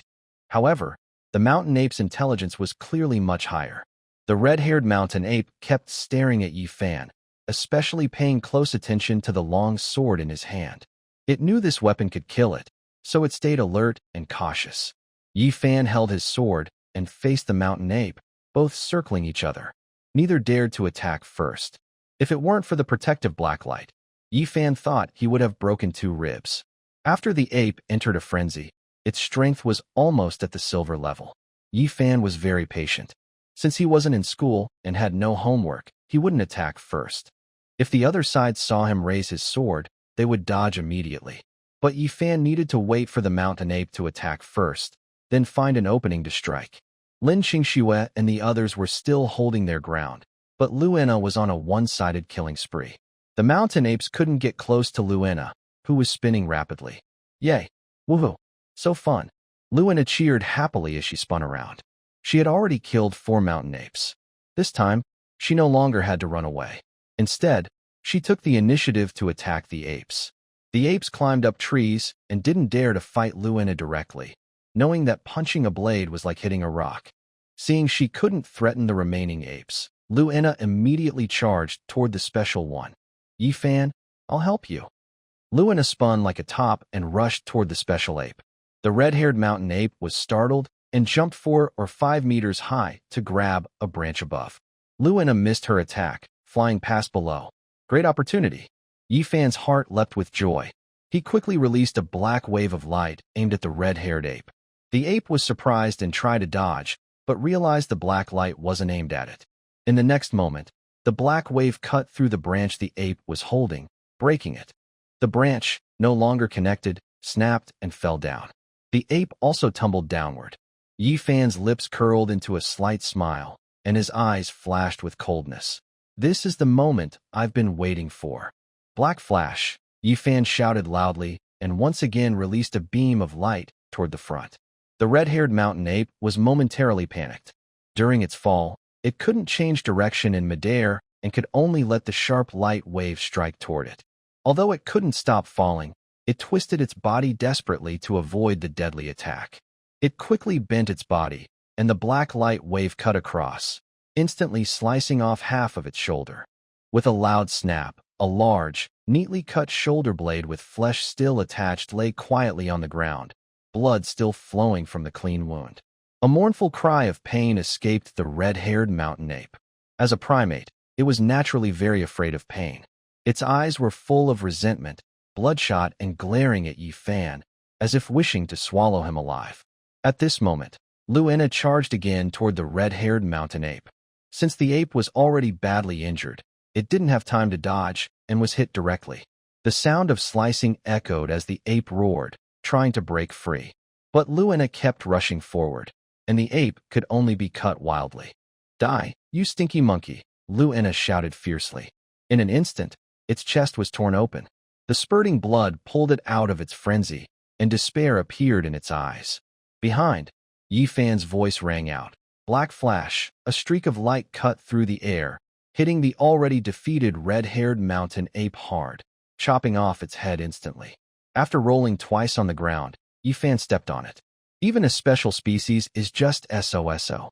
It seems my strength is now at the mid to late bronze level. Having taken down the leader, the rest would be much easier. At this moment, Lin Qingxue was caught off guard and was knocked flying by a bronze-level mountain ape, rolling several times before stopping. Qingxue, don't worry about me. Won you. Watch out behind you.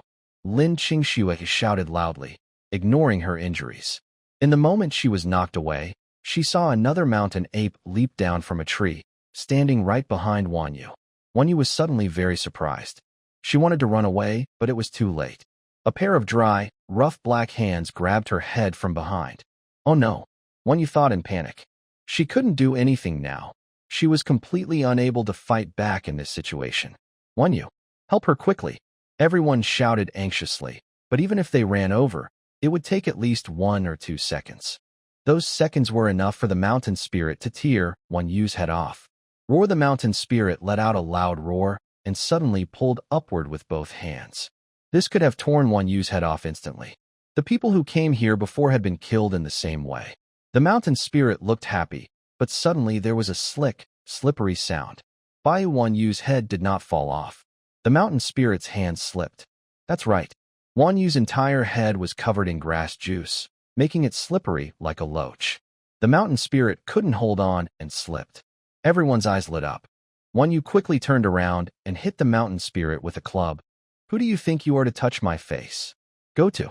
Wan Yu wildly swung the club at the mountain spirit. The first hit knocked it out, with a dent in its skull. The next few hits caused its head to burst open. Bright red blood and white brain matter splattered all over Wan Yu, making the scene quite bloody. Good job, Wan Yu. It worked. That's great. Everyone was very excited. They couldn't believe Wan Yu had escaped this deadly attack. Yi Fan immediately ran over and helped Lin Qingxue up. Are you okay? Lin Qingxue coughed up some blood, her face pale. I'm fine. I can feel my body slowly recovering, but that thing was too strong. I feel like my bones are about to break apart. Go check on Wan Yu. Wan Yu was also okay, aside from some scratches and blood on her face. Her hair had been pulled out a little, but she was fine overall. Most of the mountain spirits around had been cleared away. 2 remaining ones, seeing their group defeated, ran away from the trees and disappeared, their whereabouts unknown. However, Yi Fan was not worried. The remaining 2 mountain apes were both of the iron grade, so it was unlikely they would return. Even if they did, they probably wouldn't cause any trouble. Suddenly, several notification sounds appeared. Ding, obtained 10 human-faced mountain ape skulls. Ding, obtained 18 mountain ape hand bones. Ding, obtained 1 universal sheepskin scroll. Ding, congratulations. Your physical strength has increased to LV14. At this moment, Yi Fan had already reached level 14, mainly because he was the one who defeated the special creature. The others also leveled up. Originally, only 3 people in Yi Fan's tribe were level 10, but now there are 3 more. Yi Fan held the universal sheepskin scroll in his hand. It was tied with a small red string. He was very curious about this item, as it was the first time it appeared. He used his crystal ball to check. Universal scroll, open to learn some common skills. Each use requires a small magic crystal, with a limit of 66 uses. Seeing this, Yi Fan immediately opened it. He placed a small magic crystal on the scroll, and instantly, the scroll emitted a golden glow. Then, golden words floated in the air. Universal skill, climbing. Learning this skill will improve your climbing ability. You can also use magic crystals to upgrade the skill. In the next moment, the golden words sank into Yi Fan's mind. He did not dodge. A strange piece of information flooded into his mind, and he could feel that this skill allowed him to ignore some physical limitations. In front of everyone's curious eyes, Yi Fan climbed up a tree. Facing a tree thicker than his arm span, Yi Fan surprisingly crawled up like a spider. This incredible scene almost made everyone drop their jaws. Wow, Yi Fan, have you evolved into a spider? Spider? Shouldn't you have evolved into a gecko? How can you climb like that? Won't you fall? This is unbelievable. Wan Yu exclaimed in shock. Yi Fan was climbing on the tree trunk, at least 8 or 9 meters above the ground. His eyes were full of excitement. I suggest everyone learn this useful skill. It's pretty amazing. Weight and friction don't matter at all. Even Yi Fan, who was not good at studying, knew this wasn't scientifically correct. Usually, climbing a tree requires grip points and friction. But after learning this skill, those 2 things aren't needed. Yi Fan could crawl up the thick tree like a gecko or spider, which looked very strange and unusual. Come down first. We don't have many magic crystals left in our hands. Let's go check out the iron mine first, Lu Yinhua shouted. Yi Fan nodded and then climbed down from the tree. Let's go see the iron mine. A group of people arrived at the iron mine. The mine was dark and not inside a cave, but exposed on the ground, like a fake mountain. Yi Fan used a crystal ball to scan. Iron Mine Mountain. Small. Smelting ratio is 0.3 for this small mine. 1 gene of iron ore can produce 0.3 units of iron, and also 0.05 units of gold, 0.05 units of silver, and other metals. The current reserve is 15,000 gene. Yi Fan calculated that this iron mine could produce 4,500 units of iron, but they still needed to find a way to mine it. 15,000 gene is about 7.5 tons, which was enough for Yi Fan. Of course, it wasn't really a mine, but more like a small hill, very different from the mines on Blue Star. But since this isn't Blue Star, this small hill just sits on the ground, which is quite strange. Its reserves are also much less than on Blue Star. But Yi Fan wasn't interested in how this strange mine came to be or how it appeared. He just needed to mine it. This mine now belonged to him. They didn't have iron picks. Most of the iron ore was in one piece, so they needed an iron pick to mine it. Yi Fan, should we call someone over now? Lin Qingshui asked. Yi Fan rubbed his chin and thought for a moment. Yes. Of course, we need to. But we should leave a few people on guard. This place is about 20 minutes from the tribe. If something happens here, it will be hard for us to get back quickly. Lin Qingshui listened and thought there was no problem with this plan. First, safety must be ensured. Okay, let's call people over to gather the scattered stones. As for the iron ore, we'll wait until we have an iron pickaxe. Yi Fan immediately sent a message on the tribe's communication channel. Donghua, bring 10 people to mine the iron ore. I'll send you the coordinates. Donghua's younger sister saw the message and replied quickly. All right, no problem. She opened the map feature, which mostly showed black areas with nothing visible. However, the places they had traveled through showed some 2D terrain shapes, but only the landforms, not real-time conditions. Soon, the group smashed one black stone after another with axes and packed the fragments into baskets. Yi Fan didn't leave, but stayed here to guard. They also chopped trees around with axes. Yi Fan, I'm going to set traps on the west side first. The pits I asked people to dig are ready. I need to go set the traps, Wan Yu said. Okay, be careful and stay safe. After a short while working, Yi Fan returned to the camp. Lin Qingshui and Lu Ana were still guarding near the iron mine. Yi Fan melted some collected materials. He needed magic crystals because they consumed a lot. If he had enough magic crystals, he could keep using skills. Otherwise, fighting that mountain ape would be much more difficult. It would be better to just swing a few hundred slashes and kill it quickly. He thought it was fine to leave the iron mine to Lu Ana and Lin Qingshui. Over the past few days, he also gained 10 drops of Red Bull blood essence from refining. Looking at the 10 drops of blood essence floating in the furnace, Yi Fan took a deep breath. 10 drops are enough for a short body tempering session. The special creature earlier had become mutated because it ate Red Bull. To fully integrate the Red Bull's bloodline into his body, he needed to temper his body 3 times, each time using 10 drops of blood essence. Of course, all this information came from the crystal ball. He swallowed the 10 drops of Red Bull blood essence, and immediately a fiery sensation spread through his body. Yi Fan felt like his throat was smoking, and his skin turned bright red, just like when he was angry and blushing. The girls around saw this scene and became worried about Yi Fan's condition. Yi Fan, are you okay? Yi Fan was breathing heavily, and a warm breath came out when he opened his mouth. I'm fine. Just some side effects, like drinking alcohol. You don't need to worry too much. At this moment, Nail and Mimi stepped forward and touched Yi Fan's forehead. Wow, it's so hot. Like a fever. It's nothing. That's one of the side effects of blood essence. Once the toxins in the blood are processed, it'll be fine, Yi Fan explained. Suddenly, a few whispers came from behind. Yi Fan looks like he's got a fever. He must be very hot. By the way, when you have a cold and fever, your body temperature rises to 38 or 39 degrees, right? Huh?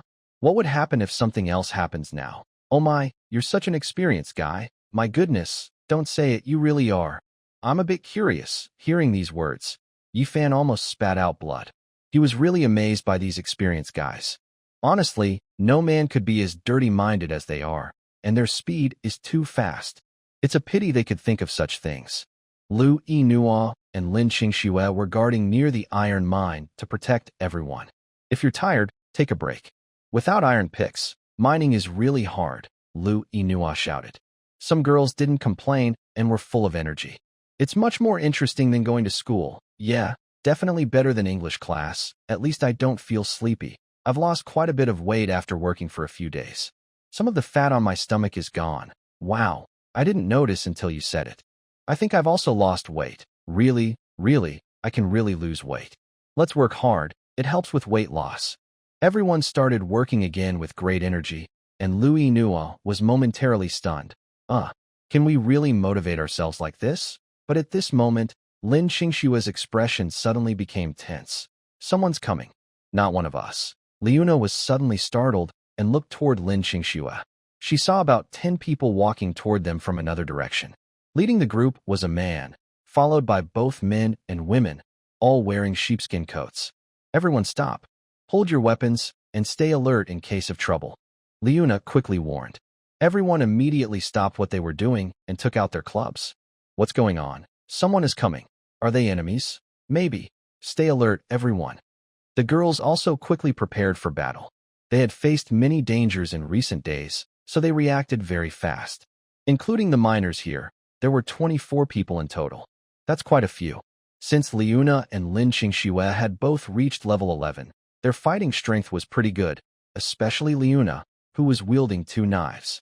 The approaching people held short swords, but they looked old and worn, not high-quality weapons. Who told you to mine on my Uba tribe's land? Get out of here, the leader shouted angrily, his voice full of rage. He was about 1.8 meters tall, a bit overweight, and looked somewhat like Ma Dongxi. Although they didn't have many people, seeing that Liuna and the others were all girls, they weren't afraid. A man dressed in sheepskin next to them looked at Liuna and the girls with disdain. Women, get out of here. This iron mine belongs to us. Stupid girls, what are you standing around for? Didn't you hear me tell you to leave? The people from the Spark tribe's faces darkened. This mine clearly belonged to them, and now someone wanted to chase them away. They wouldn't back down easily. Liuna took a bold step forward, wielding her 2 knives and pointing at them, shouting loudly. Do you have a tumor on your shoulder? I suggest you squeeze that tumor out, or maybe you don't understand the situation. This mine was taken over by our Spark tribe, and it has nothing to do with you. Yes, that's right. You should be the ones to leave. Get out of our mining area. Go away quickly. Smack. A stone was thrown toward the other person. Regarding this group of soldiers from the Korean country, they are naturally fearless. Now, in this place, a person's level represents their physical strength. So even women, as long as their level is high enough, can easily overpower men with lower levels. The man in front grimaced. As the second in command of the Kimchi tribe, his level has already reached LV9, making him the second most powerful after the tribe leader. They had previously tried to take over this iron mine, but had to stop after losing 2 people. Now that someone is mining iron here, he naturally came to check. When he saw it was a group of girls, he immediately became interested. How interesting. Truly interesting. Are all the people from the summer country so tough? Just a few women, and they dare to challenge us. I tell you, if you don't listen, I will have to kill you all. When Liuna heard that they might hurt her friends, her eyes flashed with a fierce look. Stinky soldiers. Try saying that again. The atmosphere was now extremely cold, and just a spark could ignite it. Liuna wouldn't back down, and she didn't think the other side looked like they were level 10, so she wasn't afraid. The man sneered. I said, if you don't leave now, I will kill them. The man playfully made a gesture as if cutting across his neck, showing disdain. You're asking for death. Liuna suddenly shouted in anger and activated her skill. Stormblade. In the next moment, in front of the shocked eyes of the people from the Kimchi tribe, Liuna spun like a top and then charged at them. Everyone die? How dare you threaten us? The members of the Kimchi tribe were stunned. What? Her skill? Not good. She's the tribe leader. She's level 10. Run. With a slash, Liuna immediately killed 2 people, chopping them into pieces. Save me. Several cries for help sounded, and immediately 2 more people were killed. Lu Inua acted decisively, not wasting time on unnecessary words, especially since the other party wanted to hurt her classmates. This she could not tolerate. The normally calm members of the Kimchi tribe now fled like stray dogs, their previous arrogance gone, and they hurriedly ran away. Split up and run. gather at the camp. Yes. In the next moment, the members of the Kimchi tribe split into several groups to escape. Lu Inuo chased for a while, but ran out of magic power and stopped. They got away. Lu Inuo gritted her teeth in anger. Lin Qingxue and others caught up. It's okay, Inuo. If you keep chasing, it might be too dangerous and you could find their main camp. Yeah, and since they split up, it's hard to chase them all. Let's go back and tell Yi Fan what happened. There's another tribe nearby, and conflicts are likely in the future. That's all we can do now, Lu Inuo said helplessly. She looked up at the sky, which was getting late, and decided to head back. Everyone, pack up your things. It's getting late. Let's go home and eat. Yay, time to eat. Great. Finally, it's over. I can rest now. Hee, let's go home and eat fish. I want to level up. When they returned to the tribe and Yi Fan learned what had happened, he was surprised. So you're saying there's a tribe from the Kimchi Nation near the iron mine, and there was a conflict? And you even killed a few of them? Yes. Is there a problem? They went too far, threatening us and saying they'd kill us if we didn't give them the iron mine. Lu Inuo also said angrily, feeling upset just thinking about it. Yi Fan gave Lu Inuo a thumbs up. No problem. Well done. The iron mine was taken by us, so we can't give in. It looks like a conflict is unavoidable. Let's eat first. The other side doesn't seem very strong. If they were, the Mountain Ape tribe could have taken them already. Tomorrow, I'll go see them. If they come again, I don't mind killing them all. When Yi Fan said this, a chilling feeling appeared in his eyes. He couldn't allow a threat to exist, especially now, since he was missing some wood and stone to upgrade his main city. He wondered if the other tribe might have a lot of supplies. He chuckled to himself unexpectedly, looking a bit crazy. Meanwhile, on the other side, the people from the Kimchi tribe had returned to their village. In an open space, 4 or 5 sheep were spinning on spits over the fire. It was unclear where they had gotten them. The man leading the group looked frightened, with some fresh bloodstains on his face. He hurriedly ran to the chief's hut. Big brother, something bad has happened. We ran into trouble. Inside the hut, a man was sitting cross-legged, meditating as if practicing. He was slim and muscular. The man slowly opened his eyes. Weren't you supposed to go fight the mountain ape? Why are you back so soon? What happened? Did someone die again? Yes. Several people died this time. Humph. Useless. Big brother, this time is different. The ones who killed us weren't mountain apes, but members of another tribe, and they were women, the man said pitifully. The chief frowned slightly, leaning forward, with a strange look in his eyes. A group of women? Are you sure? Yes. It was definitely a group of women. What about the mountain apes? Did they kill the mountain apes? We didn't see any mountain apes when we arrived. Maybe they weren't there, or maybe they were killed by the women. I saw bloodstains on the ground, so there was definitely a fight. Hearing this, the chief slapped the man hard across the face. You're so reckless. If you said they might have killed the mountain apes, then their strength must be strong. How dare you go and provoke them like that? But they are women, the man stammered. I thought, what can women do? I didn't expect their leader to be level 10 and able to use skills. The chief took a deep breath, then exhaled heavily. It seems the woman attacking you is their tribe leader. Although a few more people were lost this time, it was because I wasn't here. If I had been present, they would have been the ones to die. Big brother, what should we do now? The iron mine is very important to our tribe. Are we really going to give it up? Of course not. I will go negotiate with them. We can't just let this go. They probably have many resources too. If we kill their leader, the other girls can be easily taken care of. We have more men than women here, so each of us could have some fun. Yes, big brother. You're right. The tribe leader held a shiny white sword and carefully stroked it, showing he really loved this sword. The man in front of him looked at the sword with envy. This sword was taken from a skeleton general. To get this sword, 2 people from the tribe died, and about 20 were injured. The sword is very powerful and is considered a top-quality weapon. Yi Fan was eating when he received a strange message.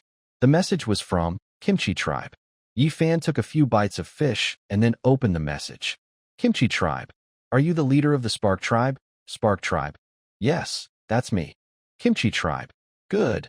I was worried I had the wrong person. Are you planning to give me an explanation for what happened today? Spark tribe.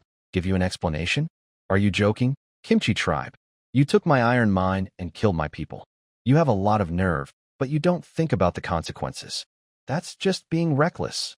I demand you bring 3,000 wood, 3,000 stones, and 200 pounds of food tomorrow to apologize. If not, I won't hesitate to erase you from the map." Yifan was so angry he almost laughed. When people are speechless, they often want to laugh. Clearly, the other person thought Lu Ena was the tribe leader. Of course, Yifan wouldn't reveal his identity. He decided to play along. Wouldn't it be better to surprise them later?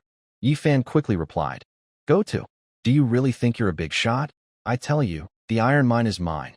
The people you lost deserved it, and your actions today have caused varying levels of shock to my people. I calculated the mental damage, and I think it should be compensated with all the resources of your tribe. What do you think?" With a loud bang, from a distant hut, the leader of the pickled vegetables tribe angrily slammed his fist on the table. "Humph, this woman is really arrogant, daring to covet my resources." Then Yifan sent another message. "If you have the guts, let's fight. See if I can beat you, and then we'll settle it. Don't bother arguing with me. I was just worried about almost reaching level 2 for the main city. Either you surrender your resources peacefully, or we fight. I've already prepared my attack line for you. Pickled Vegetables tribe, you are so arrogant. A tribe full of women dares to challenge me. I will kill all of you, tie you up, and make you scream under my control. Spark tribe, how childish. Where do you find these little kids? Pickled Vegetables tribe, Yifan was too tired to pay attention anymore. Tomorrow, he definitely planned to check it out. He wanted to see what gave the other side such confidence, even wanting to steal his iron mine. This was truly outrageous. Now, Yifan was level 14, close to silver rank in strength. He had also refined 30 small magic crystals, which was more than enough to deal with a small country like theirs. I just feel a bit overwhelmed. Maybe this time, someone will get hurt or even die. There are more boys on their side than us, so their overall strength is probably higher than ours at the start. Although I am confident I can defeat their leader, I don't want my other friends to get hurt, or worse. That's what I really don't want to see. This is so hard. Yifan also felt a bit helpless.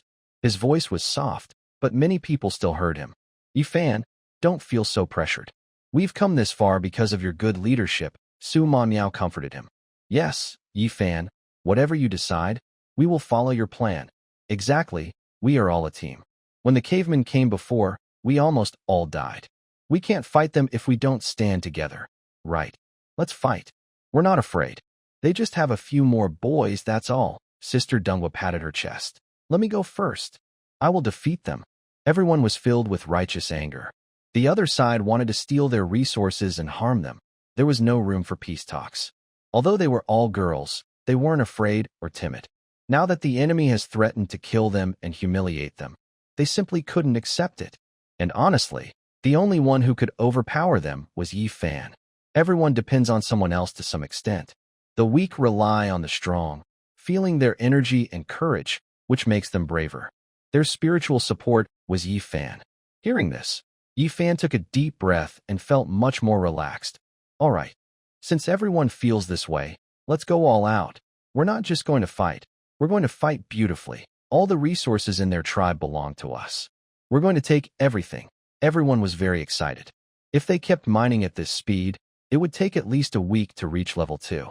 Now, if they could just take over the Kimchi tribe, they could upgrade their main city to level 2. That would be a great achievement for them. Yifan looked at the open space nearby and saw some poles set up, similar to clotheslines. Curious, he asked, what are those poles for? We don't seem to have any clothes to hang, do we? Lu Ena and Wan Yu exchanged a mischievous smile, looking a bit sneaky, with playful grins. Lin Qingxue felt very confused. She had a bad feeling and saw a teasing look in Lu Ena's eyes. What are you guys laughing at? What's going on? Yifan also looked confused. Say it, Wan Yu said to Lu Ena. Go ahead, you say it.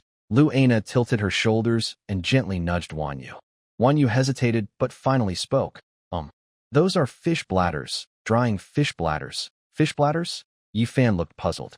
He didn't know what that was, but it seemed to be taken from a fish. When Lin Qingxue heard it was fish bladders, her face suddenly turned red, and her neck was also flushed. Yifan saw this and looked surprised. He guessed something but wasn't sure. Isn't it? What exactly are they? What are fish bladders used for? He asked anxiously. Everyone around, experienced and quick-witted, chuckled softly. Ha ha ha, Yi-Fan, you're so naive.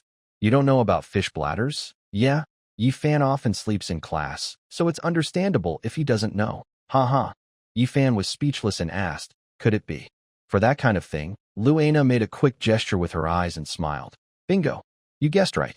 In ancient times, there was no Durex, so people used fish bladders or animal intestines instead. Fish bladders are a bit better. You wash them, dry them in the sun, wash again, and then they're free of bacteria and smell. Plus, they're super thin. After saying that, Luana reached out and hugged Lin Qingxue, saying, Qingxue, quickly tell me how you want to thank me.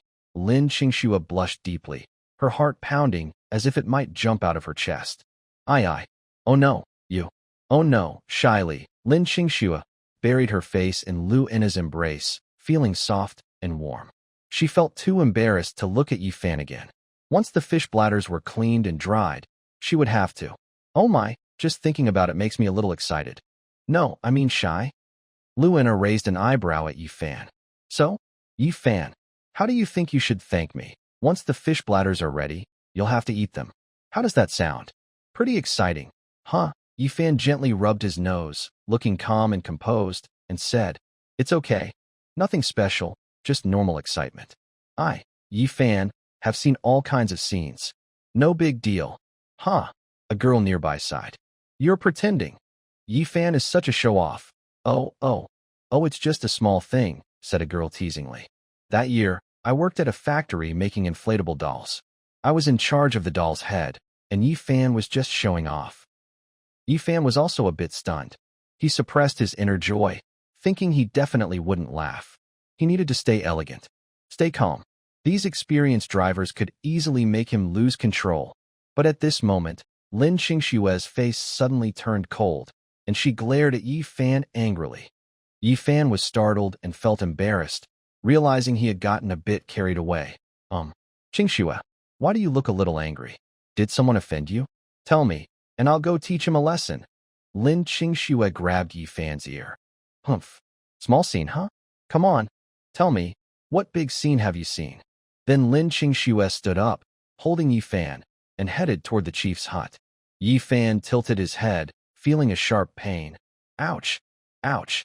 Ouch. Even if it hurts, you have to say it. I'm the chief. Even the chief has to say it. Let go, Qingxue. I've seen your scene, I haven't seen anyone else's. Inside the hut, Yi-Fan suddenly pulled Lin Qingxue into his arms. He touched her hot cheek gently and spoke softly. Qingxue, what are you doing? Lin Qingxue pouted. Nothing, just calling you that fish bladder. Wasn't really my idea. I know it wasn't you. You're not that bored, so you're not angry anymore? I wasn't angry to begin with. I just felt too awkward outside. Hearing this, Yi-Fan immediately sat up from the bed. He climbed over Lin Qingxue, and they looked into each other's eyes. So have you decided?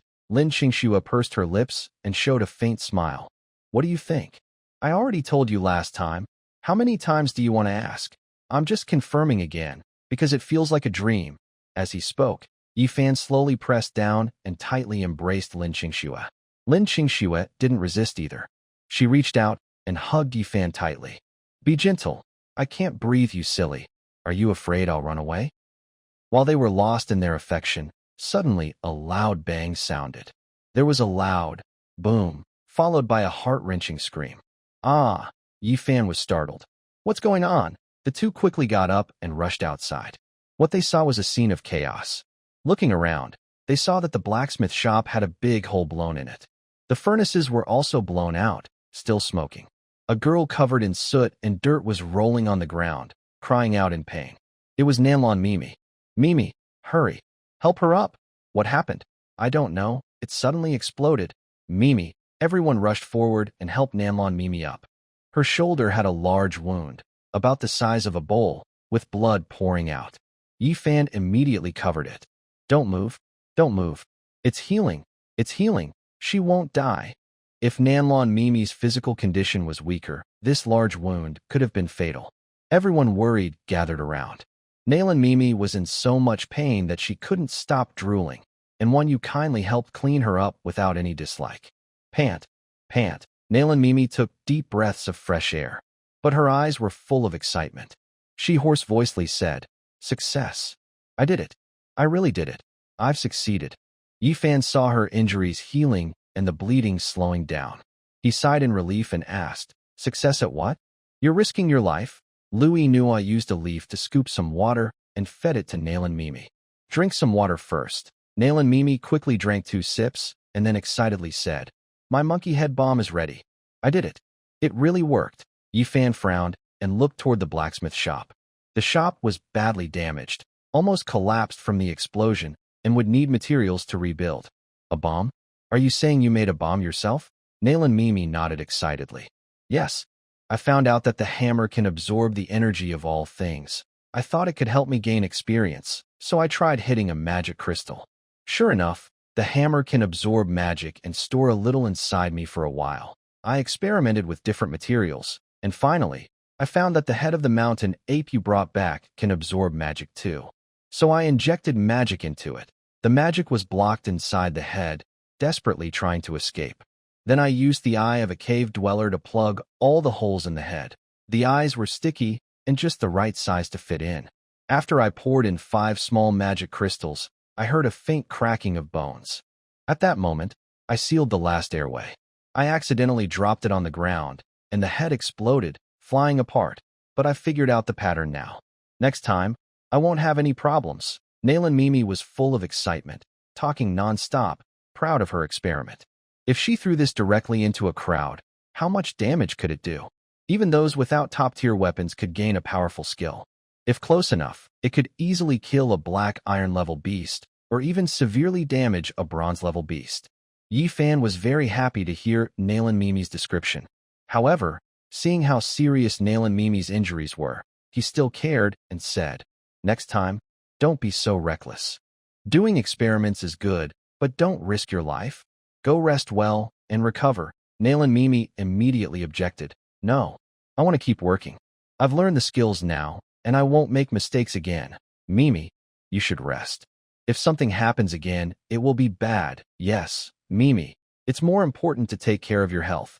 Nail and Mimi pouted, looking determined. "No, we have to fight the neighboring tribe tomorrow.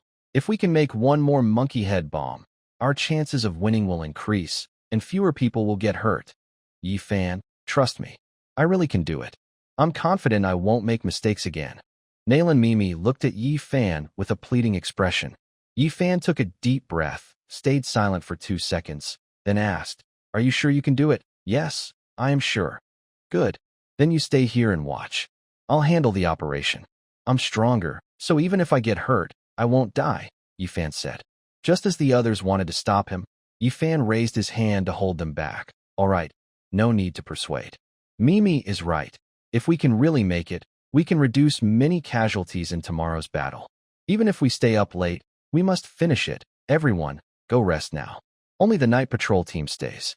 "Well, okay. Be careful," everyone said worriedly. "Yes," Yifan nodded. Yifan used materials to rebuild the blacksmith shop. Under Nail and Mimi's command, he began working. Like this, and then like that. "Exactly. That's right. Yifan, be careful.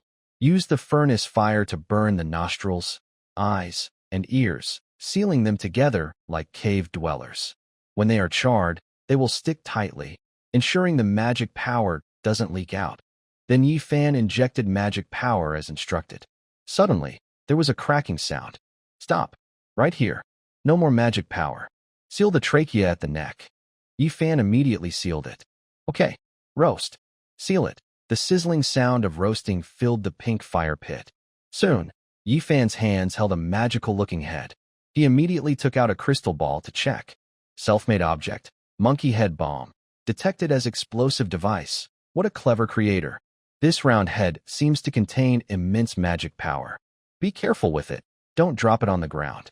A strong impact might cause it to explode with a loud bang, sending you flying. Haha, this is so fun. With Yifan's help, they worked until around 1 a.m. and finally made 8 monkey head bombs. "Yifan, thank you for your hard work," Nanlon Mimi said, rubbing her sleepy eyes. Yifan yawned. "No problem. I'm also tired. I should go to sleep now." Nanlon Mimi lay down in the blacksmith shop. The fire burned constantly, keeping her warm. She liked staying in her little nest with several fires burning. She lay on her bed, which was made of leaves, right in front of Yi Fan. The fire made her skin glow red, and her blood vessels beneath the skin were visible. Seeing her skin flush, Yi Fan swallowed nervously. She looked at him and blushed when she saw him watching her. Should I move over a bit? It's a bit awkward for you to stare at me like that, she said shyly. Yi Fan scratched his head and stepped back from his sneaky glance. I should go back to sleep. Qing Shui can't sleep without me. All right then, Nanlon Mimi said a little disappointed. She told herself she didn't like Yi Fan, but hearing that made her feel a bit sad. Still, it was probably just jealousy. After all, saying you want to find another girl in front of one might make her a little upset. Yi Fan returned to his small shelter and lay down beside Lin Qing Shui. Everyone understood. They had saved a spot just for him. He lay down quietly and asked softly, Qing Shui, if I'm not here, can you still sleep? Lin Qing Shui's gentle breathing could be heard, clearly asleep. Yi Fan also felt a bit embarrassed. Without him, it seemed she was sleeping even more soundly. At this moment, a soft laugh came from behind, as if mocking. Yi Fan was surprised and turned his head to see Wanyu. Why aren't you asleep yet? Are you feeling restless? Wanyu pointed across the campfire. Over there. She said you keep touching her thigh and making her feel eager, so she doesn't want to sleep next to you anymore. Yi Fan was speechless. What's going on? Can't I even touch her leg now? That's not it. Why did you come to sleep beside me then? Is something wrong? Yi Fan asked. He knew Wanyu wasn't a flirtatious person, more innocent and straightforward, not the type to flirt. And staying up so late must mean something's up. Today, you asked me to set traps in the west? Yes, and then, we planned to dig a few big holes and put sharp wooden sticks inside. But one of the holes sometimes makes faint sounds. Sounds? And then, Yi Fan asked curiously. Wanyu swallowed nervously, feeling quite scared. Can I hold you? I'm scared. Yi Fan was surprised. No problem, as long as you don't mind. Wanyu then threw herself into Yi Fan's arms. Yi Fan swallowed hard. The girl's scent surrounded him, making him feel dizzy. Go on. Continue, Yi Fan prompted. Wanyu felt Yi Fan's warmth and gained some sense of safety. She then said, other people can't hear the sounds. It's strange. I asked them, and they said they didn't hear anything. At first, I thought I was hearing things, but after I pressed my ear against the wall of the hole, I realized it wasn't a hallucination. There's something underground calling for help. Very sad and faint, like a woman. Hearing this, Yi Fan's hair stood on end. If there weren't so many people around, he might have jumped in fright. He gently patted Wanyu's back. Don't worry. Don't be curious about what's beneath the ground. If you want, we can go together with others. Wanyu heard this and started to cry softly, looking very nervous and scared. She hugged Yi Fan tightly, staying close to him. Yi Fan, keep a close watch on me. That sound feels like it's calling me all the time. I can still hear it now. It's so scary. Stay close to me. I'm afraid I might lose control. I'm scared. I'm so scared. Wanyu's whole body was trembling. The voice only she could hear almost made her break down. If there weren't so many people around, she might have gone crazy from fear. It's like being in the wild with a woman's voice calling you. But only you can hear that voice. Would you be afraid of losing your mind and wandering away from the group? Of course, yes. I would be scared. Wanyu was overwhelmed with fear. She believed Yi Fan could protect her. She was afraid that if she opened her eyes, she might wake up inside that cave and wonder what was waiting for her, what was calling her. She didn't dare to think about it. By the way, how does that voice call you? It keeps repeating a few words. Save me, help me. You will come. You will come. You will save me. Wanyu's voice was trembling, clearly showing that this mental torment was very hard for her as a girl. Why didn't you say this earlier? If it was daytime, I would dig to see what's underneath. Daytime. It's not that frequent. Hearing this, Yi Fan hugged her a little tighter and softly sang. Raindrops fall one by one. A rainbow hangs in the blue sky's home. Is the sky crying that I have courage? I'm not afraid, no matter winter or summer. Yi Fan, what song is that? It sounds like a children's song, but it feels so safe, so warm. When you started to relax a little, her body no longer as tense as before. Yi Fan gently stroked Wanyu's smooth back and softly patted her. It's really a children's song. A childhood song. Sung by Nangong Wenya. Really? I've never heard it. Maybe most boys haven't heard it. Sleep now. I'll hold you, don't worry. Wan Yu saw the tears on her face and managed to force out a somewhat awkward smile. At this moment, Lin Qingxue also opened her eyes. She didn't turn her head to look because she knew that Yi Fan wasn't trying to take advantage. After a while, Yi Fan suddenly felt warmth behind him as someone hugged him from the back. Qingxue. He was surprised, but he could hear her steady breathing, clearly indicating she was asleep. Yi Fan let out a relieved sigh. Good, she's asleep. Yi Fan held Wan Yu tightly in his arms. To prevent himself from falling asleep and letting go, he even tied his hands with a grass rope. Some girls woke up and saw this scene, feeling very confused and secretly criticizing Yi Fan as a bad guy. Yi Fan didn't realize this. Surrounded from front and back, he felt very warm, with a campfire burning at his feet. The night here was as dark as ink, with not a single star visible and no bright lights, just silence, which was a little scary. Imagine suddenly finding yourself in a deep mountain forest, where you can only see dark shapes of rocks and trees, and hear the rustling of your own movements. That's probably what Yi Fan's tribe was like. By dawn, when it was just about to get light, the leader of the Kimchi tribe had already woken everyone up. As their leader, he was not a foolish person. Those awakened looked sleepy but forced themselves to rub their eyes and wake up. Among these women, some looked quite good, but their faces showed signs of tough life and hard work. Still, if you didn't look carefully, you wouldn't notice. No wonder they're from a country known for its beauty treatments. Leader, should we fight this battle? The Firestar tribe is weak, but if we suffer too many casualties, it won't be good for our future development. Let's go straight in. Fool, that woman's weapon is strange. She can spin her blades. Charging in would be suicide. Everyone was talking excitedly. The tribe leader looked at the darkening sky and took a deep breath. All right, everyone, be quiet. Everyone immediately shut up and waited for the leader's plan. The clan leader stroked his large sword, a cold look in his eyes. I called you all so early because I've already planned our strategy. Whether the Firespark tribe is strong or weak, we must be careful. Here, level and equipment are everything. I need to remind you of that again. Most of our tribe are men, 2/3, so in the early stages, our fighting and gathering abilities are better than theirs. Overall, we have the advantage. Based on my calculations, I am only level 11, and the highest level in our tribe besides me is just level 9. They probably only have 1 or 2 members at level 10. Even in the worst case, it's just 2. However, they probably don't have many high-quality weapons, as good equipment is hard to get, especially when your strength is weak at the start. I'll distract the woman with the weapon. Your job is to eliminate the others. Do not hold back. If you're completely sure, then go after the prisoners. Our main goal is to eliminate them. Do you all understand? Everyone agreed, feeling it was very reasonable. They all said understood. The clan leader is right. His analysis is very accurate. Then we will definitely win this battle. But we should be careful. Our lives are our own. Everyone was confident. From the clan leader's comparison and the overall strength of the tribe, they had a clear advantage. All right, now distribute the smoke bombs. The clan leader ordered. Soon, each person received a small ball about the size of a ping-pong ball. But surprisingly, these little balls were made from sheep eggs. Clan leader, what is this?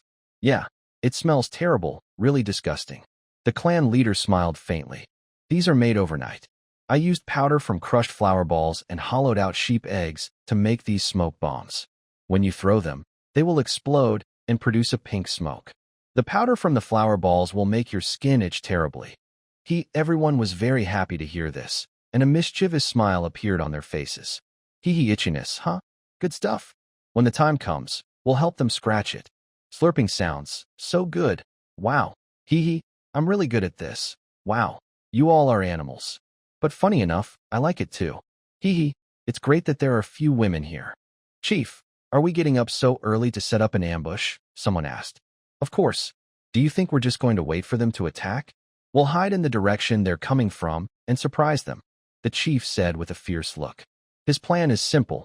Hide, attack suddenly, and throw pollen bombs. The pollen is very itchy and will make the enemies unable to fight. After that, it's just easy work to finish them off. Before dawn, the people from the Pickle tribe left quickly. The path they took to the iron mine still had some crushed plants and broken branches, making it easy to see where they had come from. The big trees, even thicker than millstones, gave them good hiding spots. There were also tall bushes and grass about a meter high, perfect for hiding. Sunlight filtered through the trees, shining on the dewdrops, making them sparkle and look pretty. Colorful snails slowly crawled over them. But around them, hidden in the quiet forest, were many humans. They held short knives and hid like wild animals, waiting for prey. Yi Fan and the others set out at dawn. But Yi Fan wasn't in a rush. Since they carried everyone's lives, he wanted to think carefully about everything. They moved slowly toward the iron mine. The forest was very quiet, only the sound of their footsteps. Yi Fan, do you think they might be hiding and waiting for us on the way? One Yu suddenly asked. It's possible. I thought of that too. But the forest is full of thick trees and bushes, so it's hard for us to notice if they're hiding, Yi Fan said, walking at the front. Suddenly, he raised his hand to stop everyone. Wait a moment, I need to check the trees. Everyone, crouch down. They didn't ask questions and all crouched low, hiding behind the bushes. Since the enemies were close to the iron mine, there might really be an ambush. Yi Fan couldn't be careless. Even if it took a little more time, safety was the most important. They had already fought hard against the Pickle tribe, so they had to be very careful. Yi Fan, thanks to his climbing skills, didn't need to worry about the physics engine, so he simply climbed to the top of a tree. This tree, thicker than his arm span, was the tallest in the area, at least 100 meters high. It was roughly as tall as a 33-story building. From up there, Yi Fan saw endless forests and a patch of withered, barren woods. He didn't understand why that large area of forest was dying, but he wasn't focused on that now. Looking around, he also saw exposed iron ore on the ground. Suddenly, his eyes widened as he spotted a makeshift shelter, a fence, and an open space, clearly the main camp of the Kimchi group. He was pleased. On a bare, small clearing, he found their tribe. At this moment, only a few people seemed to be working, lighting fires, and adding wood to roast lamb. A mischievous smile appeared on Yi Fan's face. Looks like these guys left early. Well then, sorry about this. Yi Fan, am going to sneak into their home. Of course, Yi Fan preferred not to fight head-on, since there were more boys on the other side, and their overall strength was slightly higher. But sneaking in was definitely more his style. I'd like everyone's opinion on this. I want the story to get more interesting as it goes. I don't want it to become boring for readers. What directions do you want the main story to take? For example, fighting a big demon lord in another world? Or do you have better ideas? Maybe add some fun settings? Feel free to share. Thanks, everyone. After confirming the direction was right, Yi Fan immediately started climbing down. He looked down and felt dizzy. Honestly, looking from such a high place was really dizzying. Climbing up is easy, but coming down is hard. Yi Fan wiped the sweat from his forehead. He thought it was slow to descend with his head up and legs down, and it wasn't comfortable with his backside facing downward. After thinking for a moment, he turned his head and started crawling downward with his head facing the ground. If it were on Blue Star, such a pose would have already caused a fall into a pile of mud, but now Yi Fan walks smoothly as if on flat ground. The people below looked up and saw Yi Fan climbing down, swinging his arms, with a shy blush on his face and a ray of sunlight shone directly on a special spot, just right. Lu Nua opened her mouth wide. While Golden Legend, everyone was blushing with embarrassment, except Lu Nua, who was waving her hand. Wan Yu looked down shyly but still secretly glanced at the Golden Legend. After Yi Fan came down, seeing everyone's faces a little red and confused, he scratched the back of his head. What's wrong? Is it very hot today? Cough cough, maybe a little, Lin Qingxue also said. By the way, what did you see up there? Wan Yu immediately asked, changing the subject. Camp of the Pickle tribe, and only 4 or 5 people guarding it. We can sneak in and steal from them, Yi Fan said excitedly. Hearing about stealing, everyone's eyes lit up. Steal from them? Yes. Then what are we waiting for? Let's go now. Yi Fan didn't waste time and led the way, meanwhile making the surroundings look messy so no one could tell which direction he came from. If their tribe only has a few people, then they should be hiding near the iron mine, right? A girl said. Yeah, that's likely. I'm not sure, but if we go directly to their camp, they probably won't know we're coming. But everyone, be careful. Report immediately if there's any situation. Okay. No problem. As Yi Fan guessed, nothing unusual happened along the way. He also figured out that the people from the Pickle tribe had indeed gone to hide near the iron mine. Soon, they arrived outside the Pickle tribe's camp, where a tall wooden fence blocked their way. Outside, they could still hear faint talking and the crackling of firewood inside. The group crouched in the bushes outside the fence, not daring to go directly in. Yi Fan, what should we do now? We're inside the fence, and if we try to go in, we'll definitely be discovered. Yes, they will also send messages to the clan leader. If the other side is prepared, it might turn into a tough fight. At this moment, Yi Fan was rubbing his chin and thinking. Only members of the tribe could send messages in the tribe's channel, but just notifying was enough. It was almost impossible to quietly kill a few people inside because he didn't have long-range weapons. Yi Fan then looked around and opened the map again. Based on the analysis, they are southeast of our tribe. The iron mine is to our east, so their current position should be north of their tribe, which is that way. Yi Fan pointed in a direction. Wan Yu, who was quick-witted, immediately understood what Yi Fan wanted to do. Are you saying we should ambush them from behind? Exactly. Their leader is smart enough to be chosen, so they probably left early before dawn to set an ambush on us. But if we attack their tribe directly now, we could kill a few of them, but they will be on guard and fight back. It will still be a tough fight. So, we should do a surprise attack instead. This way, we can catch them off guard and also reduce our casualties. Everyone was silent. Now, whatever Yi Fan said, they would do. Being chosen as leader was not without reason. Soon, everyone quietly hid around, a plan Yi Fan had thought of after a long time. At this moment, Nail and Mimi, carrying two somewhat suspicious food bags, came over crouching. Yi Fan, don't worry, I will definitely them to pieces with my monkey head bomb. Hee hee. Nail and Mimi showed a row of white teeth, looking harmless.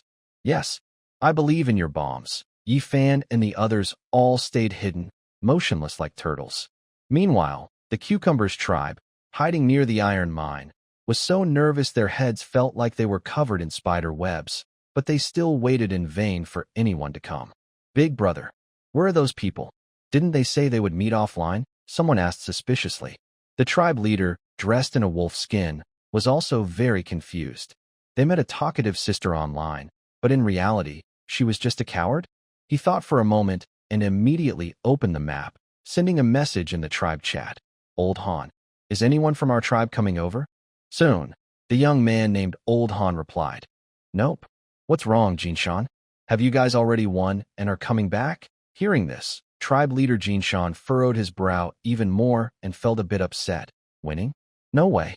They never even came over. Really? These women are such cowards. Then why don't you guys come back?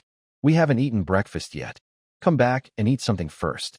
If they're too scared to come, then the iron mine is ours by default. Jinshan sighed heavily. No rush. I can't sleep well with this thorn in my side. Might as well go check out their camp and see what's going on. After saying that, Jinshan closed the chat window and stood up. Everyone stop hiding. Those annoying women must be scared now. Follow me. Let's track the route they took to come to the mine. Maybe we can find their tribe. Everyone stood up, tore off the green leaves covering them, rubbed their sleepy eyes, and looked a bit speechless. These women made us wait so long. Yeah, what a bunch of cowards. Let's go. We'll attack their main camp directly. The group cursed as they set out. They had waited for 3 or 4 hours, feeling both tired and hungry. Jinshan didn't suggest going back first. They had all eaten well last night, so being hungry for a few hours wouldn't seriously affect their strength or speed. He followed the path through the damaged plants and trees heading west, toward Yi Fan's main camp. But halfway there, Jinshan was stunned. He reached a fork in the road, which looked deliberately damaged. The damage was extensive, splitting the path into more than 10 different routes. Of course, this was caused by Yi Fan's earlier sabotage. Yi Fan even sent people to circle around, making it nearly impossible to tell which path led to the Spark tribe. Big brother, what should we do now? The others looked at the scene in shock. Maybe we should split into 10 groups and search. What do you think? Are you crazy? There are only 37 people who came out. If we split up, 2 or 3 people might go in different directions, and if we encounter strange beasts, it could be very dangerous. That person also fell silent. This is indeed a problem. They need to consider not only the threat from the Spark tribe, but also the dangers of this dangerous world. Staying together is much safer. Even if they meet slightly stronger monsters, fighting as a group is not impossible. But if they split up, the danger will increase greatly. Everyone was watching Jinshan, waiting for him to make a decision. But they had already wasted more than 10 minutes and didn't want to go further now. They just wanted to go back and fill their stomachs first. Jinshan looked at the damaged path and sighed. All right, let's give them a break. We'll go back the same way. Eat first, then mine iron or quickly to make armor. When they heard this, everyone looked happy. Finally, they could go back to eat. On the way back, Jinshan immediately sent a message to the Spark Tribe. Oh, your Spark Tribe isn't that impressive. You were so confident online, but now you're scared? Yifan lightly tapped his arm and thought for a moment, then replied, Good women don't suffer losses right in front of their eyes. Haven't you heard? But I will get that iron ore back someday. Just wait. If you don't want trouble with us, you can give me 2,000 units of wood and stone. I might give up on the iron ore idea. As for those people who died, they deserved it. It's not good for you to conflict with me. I promise I will kill quite a few of you. Seeing this, Jinshan's last doubts were also cleared. From yesterday's chat, he thought the other person was very tough and ruthless, even killing someone on the spot. Yifan also knew this well. So, although he appeared timid on the surface, he kept talking trash to show he wasn't a coward. He believed that sacrificing a little for this benefit wasn't worth it. Jinshan sneered, Really? So I should thank you for giving me the iron ore? Don't think a few polite words can settle this. You can't run away. Yifan didn't reply anymore because at that moment, he heard some noisy talking coming from the distant forest. Those people from the Bubble Tribe are back. Everyone heard the noise, and their eyes immediately became sharp and alert. A faint sound of swallowing could be heard, but it was very quiet, only audible to oneself. Nalan Mimi, holding the monkey head bomb, also looked serious. Her palms were sweaty. This sneak attack must succeed. Failure is not an option, or lives could be lost. Luana, holding 2 knives, was climbing behind a giant tree that was over 10 meters tall. She leaned against the tree, flipping her palms to grip the bark. The large leaves, as big as car windshields, hid her figure. At this moment, Yifan was also sweating slightly on his forehead. He held a black-scaled sword, ready to strike when the opportunity arose. His eyes were fixed on Jinshan. If you threaten him, this battle will be almost one-sided. He calculated that the magic crystal in his hand could cast Black Flash 6 times. 6 times was enough. Everyone held their breath nervously. Although they were all humans, this fight was about life and death. They dared not be careless. Jinshan was very relaxed. From his analysis, the people from the Spark Tribe had not come out to fight and had not invaded his tribe. The people left behind in the tribe were safe and sound. Yifan kept a close watch on the people from the Pickled Vegetable Tribe. He was getting closer to Jinshan. 50 meters, 40 meters, 30 meters, 20 meters, 10 meters. They were getting closer. But at this moment, Jinshan noticed some broken branches in the small forest on the side of the tribe. That was the direction Yifan had come from. A bad feeling suddenly arose in his mind. His body hairs stood on end, and a terrifying thought appeared. Looking ahead, he seemed to see footprints outside the fence. Of course, at 20 meters away, they couldn't see those footprints earlier. Not good. He suddenly understood something and shouted loudly. Yifan was also surprised. Without hesitation, he shouted, Attack now. Nalan Mimi, holding the monkey head bomb, leapt fiercely. She hugged the bomb and threw her head back, shooting it like a basketball. Dead pickled vegetables. Die. 3-point shot. All of this happened almost instantly. The Pickled Vegetable Tribe members didn't have time to react before the strange, ugly monkey head bomb was already flying into the crowd. They were even curious enough to glance at the monkey head bomb that had fallen to the ground. Before they could wonder what it was, a loud bang sounded. With a loud explosion, dirt and dust flew everywhere. The 3 people nearby were instantly killed, and several others were injured, with broken legs and arms, groaning painfully on the ground. My leg. My leg. Enemy attack. Enemy attack. Another monkey head bomb was thrown over. Woohoo, I'll you up. Try my homemade Big Thunder. Yo-ho, 2 loud explosions followed, causing everyone to be thrown into chaos. They were knocked over and couldn't react in time. In less than 2 seconds, Yi Fan and his team felt their spirits lift greatly. The other girls all rushed out with weapons in hand. Wow, wow, wow, I am Tarzan. Yo-ho-ho charge. For Piltover. For the tribe. Kill them. Kick their butts. The group of girls was so excited, like they had just escaped from a mental hospital, wildly swinging their weapons and rushing forward. The scene was spectacular, very spectacular, and a bit reckless. A bunch of small fighters suddenly panicked. They were caught off guard and didn't expect the attack. Plus, the Spark Tribe's fighting style even had a seductive element. They swore they only wanted to see how the others would attack, but their eyes kept involuntarily drifting to the gaps in their opponent's clothing, really affecting the fight. This is quite normal. Imagine fighting with someone of the opposite. The first person is fully dressed. The second person is only wearing a grass skirt, and it doesn't cover much. Can they fight the same way? Of course not. Counterattack. Fight back quickly. My. They're so sneaky. Watch out for kicks. Moreover, Yi Fan's side had already prepared for this. This battle was not meant to leave anyone alive. Either the fighters die, or they do. The group of pickles was already panicked, and the group of girls didn't hold back. They either threw handfuls of dirt or kicked at them in the groin. The chaos and flying debris made Yi Fan feel nervous and worried. Black flash. Yi Fan suddenly charged forward to fight. At this moment, Jin Shan also rolled to avoid the incoming black light wave. He was hit and cut off one leg, which fell to the ground with a loud thud. The wound was clean, and even the bone was shaved down completely. He was the first to notice something was wrong, so he reacted quickly. If he hadn't, that attack could have killed him. Jin Shan quickly rolled behind a rock to hide. He leaned against it, bleeding from his broken leg, and beads of sweat covered his forehead. Pain and fear were slowly breaking his will. Level 10. There's even a level 10. That must be the clan leader. This is so frustrating. He gasped and cursed angrily. Jin Shan felt regretful. He never expected that the person he was secretly waiting for was already waiting at the entrance of his tribe. This was something he never imagined. Yi Fan didn't rush forward recklessly because he knew Jin Shan also had a powerful weapon. Right now, Jin Shan was hiding behind a rock, and rushing in would be very dangerous. Since both sides were caught in a fierce fight, they were almost tangled together. So Luina didn't use her skills, worried she might accidentally hurt her allies. Die!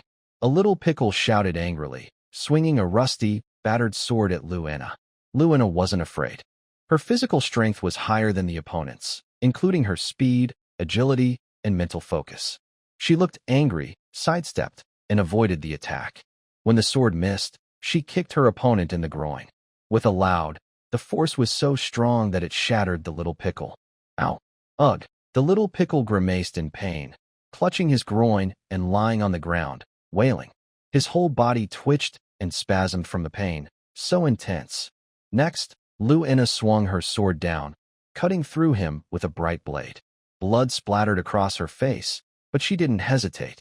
She turned and moved on to fight elsewhere. The battlefield was a bit chaotic.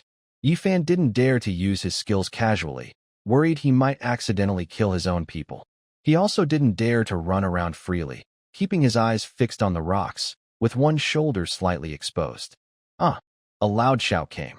A small figure, whose arms had been cut off, stubbornly stood up from the ground and charged at Lin Qingxue. Lin Qingxue was surprised that the corpse on the ground moved. She didn't know if someone had attacked without finishing the job, but in such chaos, it was understandable. The person roared and used his head to hit Lin Qingxue's stomach, pushing her forcefully against a tree. She coughed up blood from the impact. She grabbed a club with her right hand and swung it at the person's head. Thud, thud, thud. After a few hits, the person's head was smashed into a mess of flesh and blood. At this moment, someone saw the opportunity and swung a knife at Lin Qingxue. Zinniai? Kai Sage, you little brat. Lin Qingxue was startled. Behind her was a large tree, and she had no way to escape. She immediately swung her club to hit the attacker. Clang, clang. Sparks flew as the knife and club collided. She didn't know what material her club was made of, but it was surprisingly hard enough to withstand iron without breaking. Dead little brat. Die! A voice shouted behind the small figure. With a loud bang, the attacker's head exploded, and he collapsed on the spot. As he fell, a short-haired girl appeared behind him. It's Wan Yu, holding a club. Wan Yu panted heavily. Fu Qingxue, are you okay? Lin Qingxue pushed aside the corpse in front of her and wiped the sweat from her forehead, though some blood was smeared on her hand. I'm fine. Hurry and help everyone. The two rushed toward the battlefield. Because the small figures had been ambushed and most were killed by explosions, this battle was naturally turning against the small figures.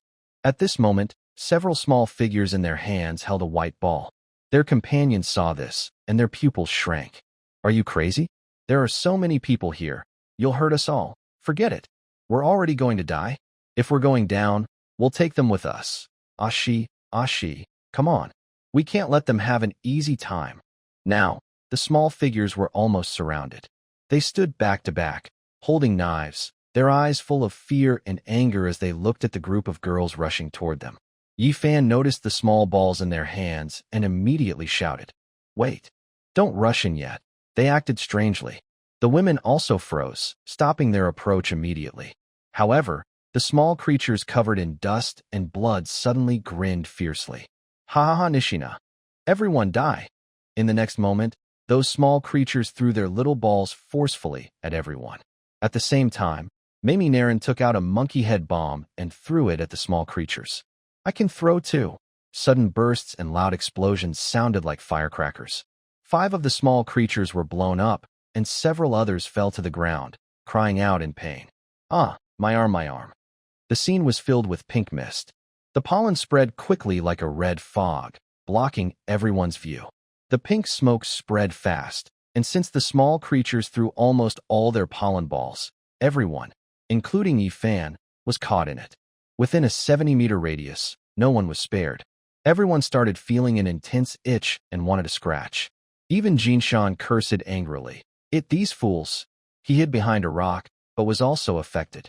It hurt and itched at the same time, making him very uncomfortable. Yi Fan was not doing much better. His body was the strongest among everyone, so he managed to endure for a while. But since the scene was filled with pink smoke, he quickly ordered, "Everyone, retreat now." They all moved back while scratching themselves. Necks, thighs, backs, arms. All turned red from scratching. Some with nail polish even scratched their skin until it bled. So itchy. What is this thing? Ah, it hurts so much, but it's so itchy. My back is so itchy. Someone help me scratch it. Everyone was complaining loudly. Fortunately, the last bomb had almost wiped out the creature tribe. Yi Fan stepped over the bodies on the ground, some still alive and grabbing his leg, but he cut them down with a sword. After the fog cleared, Yi Fan started scratching again, but his scratching was not very intense. Seeing everyone's skin bleeding from scratching, Yi Fan immediately ordered Lu Yinua and a few others with higher skills to tie them up with vines to prevent them from damaging their blood vessels. Lu Yinua and the others felt very uncomfortable, trembling as they walked, but they managed to hold on with strong willpower, resisting the urge to scratch. Yi Fan, will tying them up cause any problems? Lu Yinua asked. No, I checked with a crystal ball. The pollen causes skin allergies, but it doesn't last long, about 10 minutes at most. There are no other effects, just intense itching, Yi Fan replied calmly. Stay away from them. Once the fog clears, most of them will be dead, and there won't be much trouble, he added. Okay. Lu Yinua used various methods to tie up the hands and feet of those scratching, but those felt very uncomfortable. They wanted to scratch but couldn't, so they could only open their mouths wide to breathe, stick out their tongues, and keep turning their heads, looking very distressed. The pink fog came quickly and disappeared just as fast. As the breeze in the forest swept it away, Yi Fan saw everything around him. A few bloodied men slowly stood up from the pile of corpses, still holding large knives. They looked at Yi Fan with resentful eyes, breathing heavily. Almost no flesh remained on their bodies, all covered in blood. Yi Fan was shocked by this terrifying scene. Their appearance was truly frightening. At this moment, Jinshan dragged his battered body out from behind a rock. He was still struggling to stand steadily. Jinshan was speechless. He hadn't even fought back yet, and was already in this state. It seems everything happened step by step. Seeing this scene and the appearance of his clansmen, Jinshan knew he couldn't survive much longer. Even if he used all his magic crystals, he probably couldn't kill Yifan. Yifan looked at Jinshan's resentful eyes, but didn't rush forward. He could sense that Jinshan looked dangerous. Even in his current state, he shouldn't be underestimated. "Are you the leader of the Xingho tribe?" Jinshan asked through gritted teeth. "Knowing it and asking are two different things," Yifan replied. Yifan responded coldly. "Good. You killed my people, so I will send you off too. Die with my clan members." Yifan naturally scoffed. "Send me off? Do you have the ability?" As he spoke, Yifan was about to act, but Jinshan moved faster. Jinshan's face was twisted in madness. Holding a large sword, he suddenly stabbed it deep into his own stomach. Instantly, he tasted something sweet, and blood gushed out of his mouth. Yifan was surprised and quickly stopped activating his skill. "Is this guy crazy? Clan leader? Brother Shan? No." A few young members shouted loudly. "Ha ha ha, crazy!" Jinshan laughed wildly. "I can't defeat you with my broken body, but I can become a fierce ghost. Come out. Skeleton soldiers." In the next moment, under everyone's confused gazes, Jinshan's skin seemed to melt like flowing water, turning into a puddle of liquid that oozed onto the ground, smelling terrible. What remained of Jinshan was now just a skeleton frame, with his jaw clattering as bones collided. His chest was burning with red flames, and two red flames flickered in his hollow eyes, like they were his eyes. Yifan didn't hesitate. Although he didn't know how this thing appeared, he was sure it was coming for him. He shouted loudly. Dark flash. A streak of black light cut through the air toward the skeleton, but the skeleton was surprisingly agile and dodged quickly. Then, the skeleton soldier, like a beast, swung its large sword at the young members, attacking them. Not good. Oh? It. The others were shocked, but they couldn't outrun this creature. In just a few strikes, the skeleton killed them. Yifan suddenly realized something and shouted, "Nona, quickly take the others away from here." Lunona and the others were also moving the injured. Since this was a surprise attack, there were no deaths, only 3 seriously injured and 5 lightly injured. Yifan didn't dare be careless. The skeleton in front of him was not Jinshan, but a monster, seemingly connected to the sword he held. The small creatures with big knives fell to the ground. Their bodies quickly decayed and emitted a foul smell. Soon after, 4 skeletons crawled out from their remains. Everyone saw this scene and was deeply shocked and frightened. If they had fought Jinshan directly at that moment, and he had killed 1 or 2 people, their entire group might have been wiped out. The skeletons did not attack recklessly. They seemed to have some intelligence. However, the newly formed skeletons lacked intelligence. When they saw living people, they made clattering sounds with their bones and attacked Yifan. Yifan didn't hesitate. He swung his sword and shouted, "Black flash! Black flash!" Swish! Several black light waves instantly cut the small skeletons in half. But surprisingly, the skeletons did not die. Instead, they picked up their broken bones and reassembled themselves. Unkillable. Yifan was amazed. He thought for a moment, and suddenly a crystal ball appeared before his eyes. Skeleton soldier, undead, level, brass. A cursed race. They have eternal life but are afraid of holy power. Of course, maybe their bones and soup are a good experience. Holy power? What the heck? Where can I find holy power? Jinshan. I curse you. Why did you create such a thing? Yifan cursed angrily. Gulp. Yifan swallowed saliva. How do you fight an unkillable monster? Stay calm. Stay calm. Holding his greatsword, Yifan kept his eyes fixed on the skeleton. Since it couldn't be killed, how did Jinshan and the others get this sword? No, there must be a way to defeat this guy. But just then, the skeleton suddenly moved. Light as a swallow, it crossed a few steps and swung its greatsword fiercely at Yifan. Yifan naturally didn't panic. He drew his sword to block. With a crisp clang, sparks flew. The skeleton was very strong, and it jumped up, pressing down on Yifan. Yifan clenched his teeth, veins bulging on his arms. The skeleton's burning eyes grew even fiercer, and its strength increased. At this moment, a club swung past Yifan, striking the skeleton, while a loud roar echoed. Get away from me! The skeleton was quite alert, and immediately jumped back to avoid the attack, causing one Yu's strike to miss. Why are you here? What about Inua and the others? Yifan asked. They're in the Kimchi village. Everyone else was killed by Inua, Wanyu replied. This guy can't be killed easily. Be careful, Yi Fan warned. Can't be killed? Wan Yu asked. Yes, it can regenerate, but I wonder if it can still reform after being shattered, Yi Fan thought. Wan Yu's eyes rolled, and suddenly she remembered something. Do you remember the story from Journey to the West, where the Monkey King fights the rain god and the master of the country? Yi Fan wasn't stupid and immediately understood. I see. The crystal ball was talking about this. Realizing what it meant, Yi Fan quickly charged forward. He held a great sword in his right hand and took a few quick steps. Black flash, a streak of black light cut through, destroying the small Kalami skeletons. Yi Fan then kicked the skeleton's head and shouted, "Get lost!" The heads of the skeletons flew into the distant forest, and the headless skeletons quickly scrambled to reassemble and then ran into the woods. At this moment, the skeleton saw what was happening. With some intelligence, it sensed something was wrong. Its eyes flickered with flames, showing signs of agitation. Clearly, this skeleton was stronger than the small Kalami skeletons. Yi Fan had to be very careful. Yi Fan caught the flickering flame in his eyes. What? Are you panicking?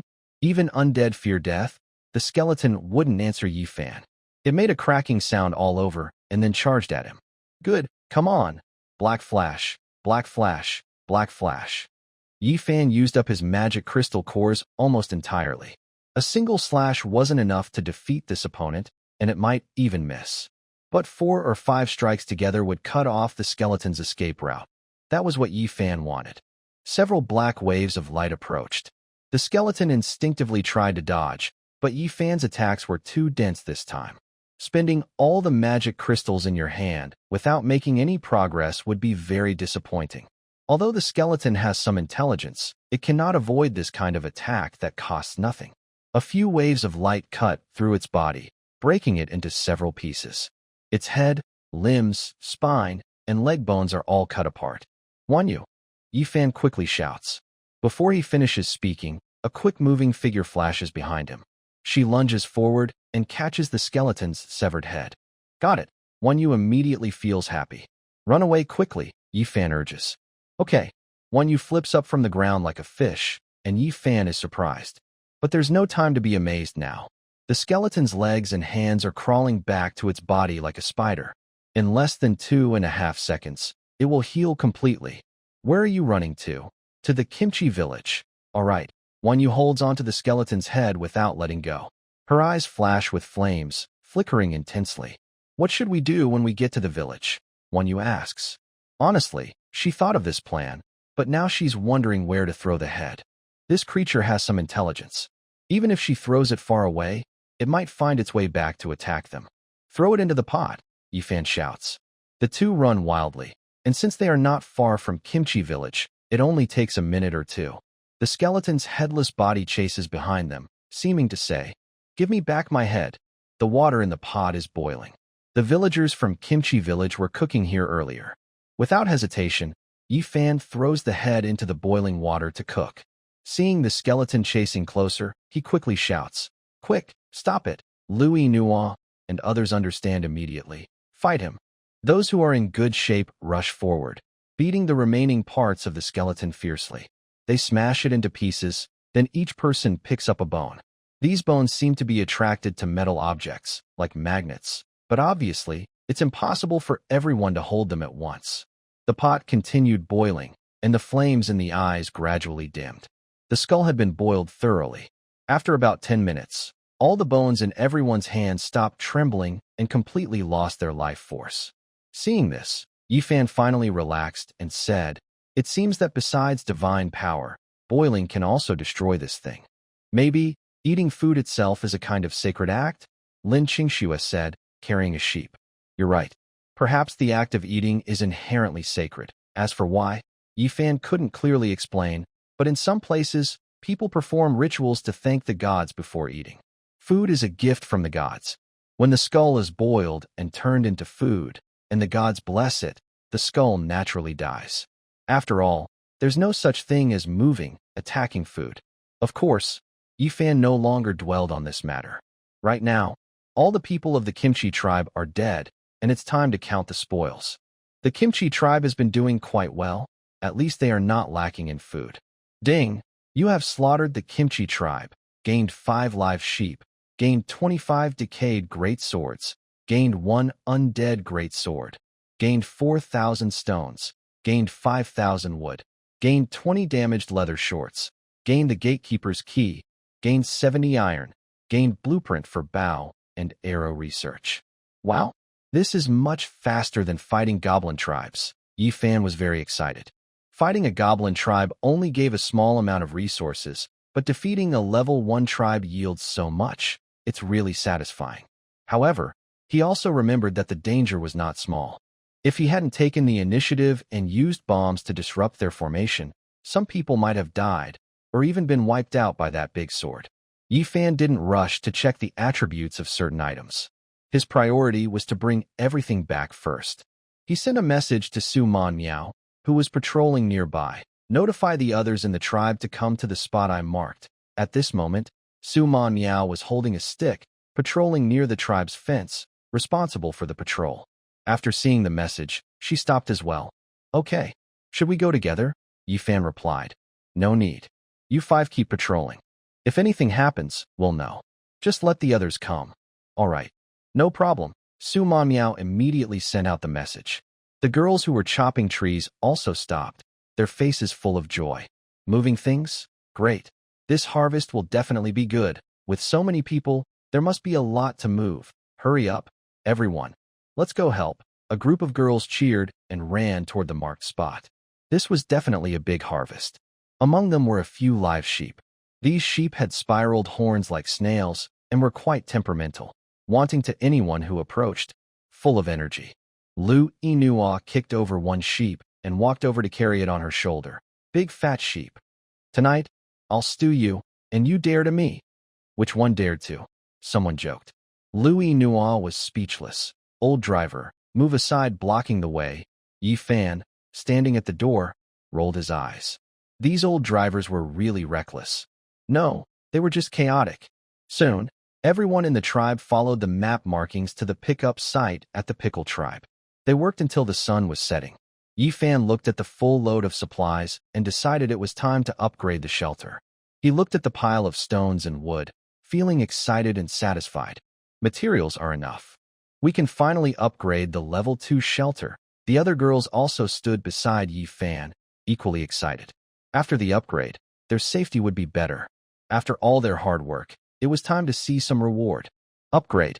Level 2 shelter. Ding. You will spend 50 beast crystal cores, 10,000 stones, and 10,000 wood to upgrade to a level 2 fortified outpost. Proceed with the upgrade? Beep. Upgrading in progress. Estimated time. 3 hours. Everyone looked excited, finally able to upgrade the shelter. Seeing that it would take 3 hours, Yi Fan was not in a hurry. All he could do now was wait. Upgrading to level 2 takes 3 hours. If I want to upgrade to level 3, it might take even longer. Looks like I need to choose a good time for future upgrades, Yi Fan muttered. There was less than 2 hours before sunset, so it shouldn't be a big problem. A cold wind blew, bringing a strong smell of blood. Through the movement of his hair, Yi Fan realized the wind was coming from the south. There was a dangerous presence in the south, something Yi Fan couldn't afford to provoke. But he was very curious about what was there. He took out the crystal ball to see the divination results for today, even though it was almost dark. It didn't matter. 1. About 4 kilometers east, a few strange lone creatures seem to have just arrived. If you can tame them, they might serve you. Danger level 2 stars. 2. A group of uninvited guests has come from the west. They are well-fed and resting. Danger level 2 stars. 3. From the south, loud snoring sounds can be heard. It seems something powerful is sleeping there, capable of destroying your fragile tribe. Danger level 3.5 stars. Yi Fan was surprised. The first option sounded pretty good. Maybe he could tame some subordinates or pets. Or perhaps just pets. He wasn't sure, but since it was getting late, he decided to check it out tomorrow during the day. 4 kilometers is a long walk, at least over an hour. Wow, will we get some little pets? Maybe. Hopefully some cats or dogs. I hope those creatures can fight. That would be great. 4 kilometers is far, and he wasn't sure if it was dangerous. Be careful, it should be fine. We don't know if we'll encounter any monsters along the way. Everyone started to discuss intensely. and they were very interested in what was 4 kilometers to the east. Yi Fan was eating a lamb leg and drinking lamb soup. In the pot, there were some herbs. These herbs, after being identified by the crystal ball, helped improve the flavor. Most people didn't have this ability. Although Yi Fan's crystal ball couldn't provide combat power yet, gathering information was clearly more important here. However, whenever he was quiet, he would think about one question: where exactly is this place?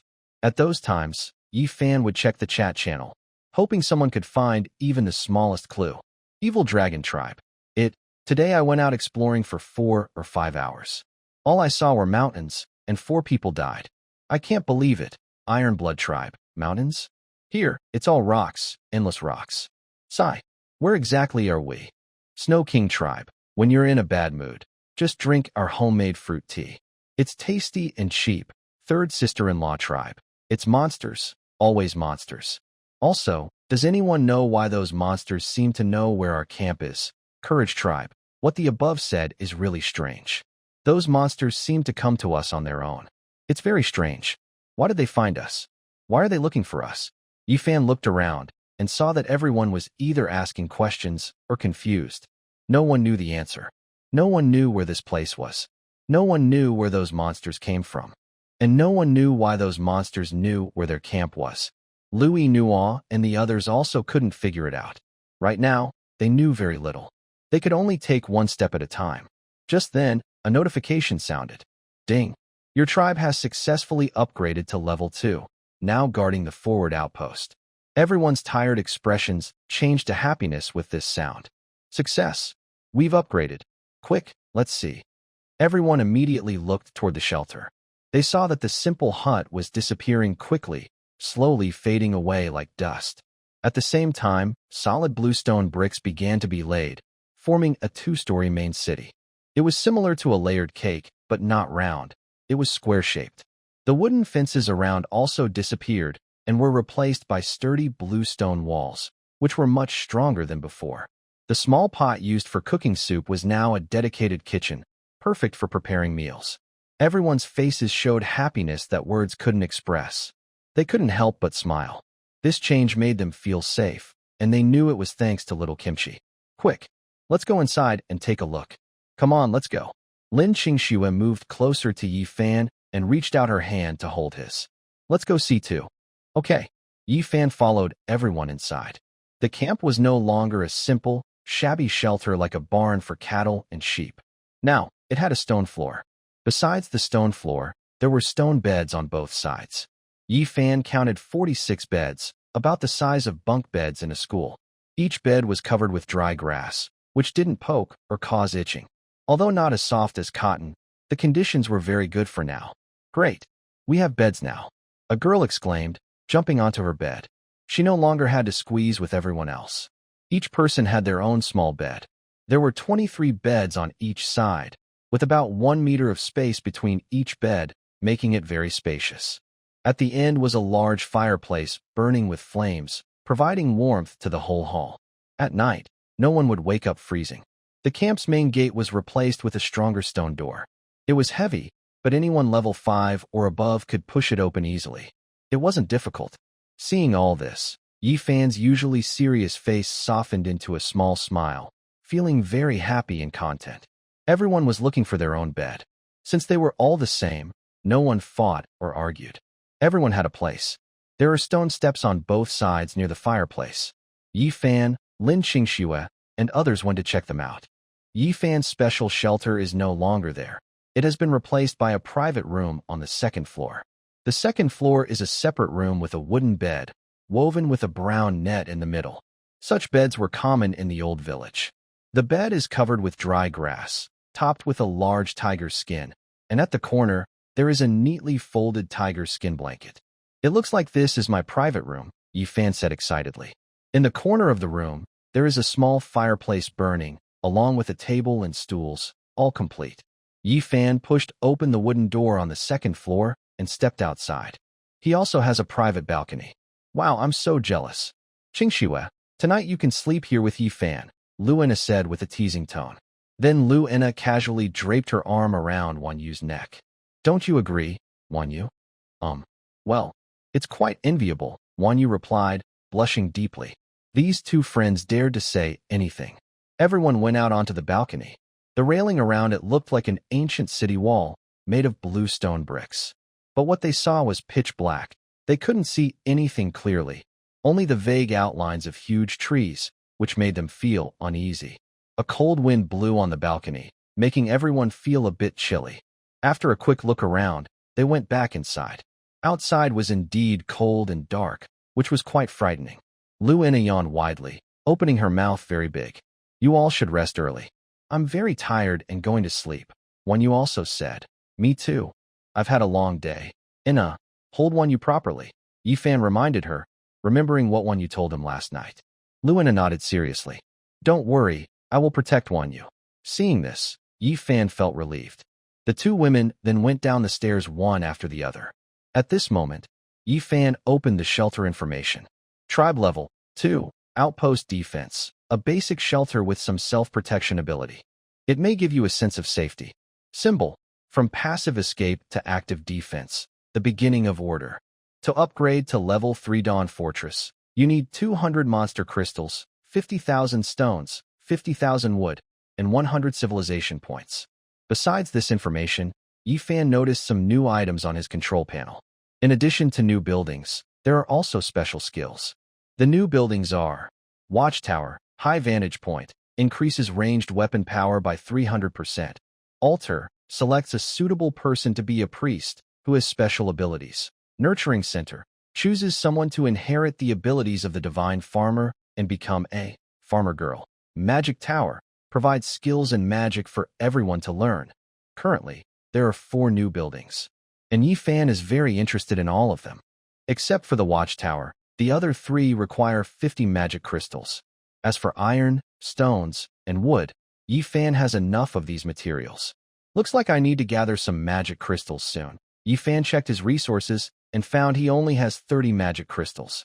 The only way to get more is by smelting certain materials from monsters. So, to get more magic crystals, he must keep killing monsters.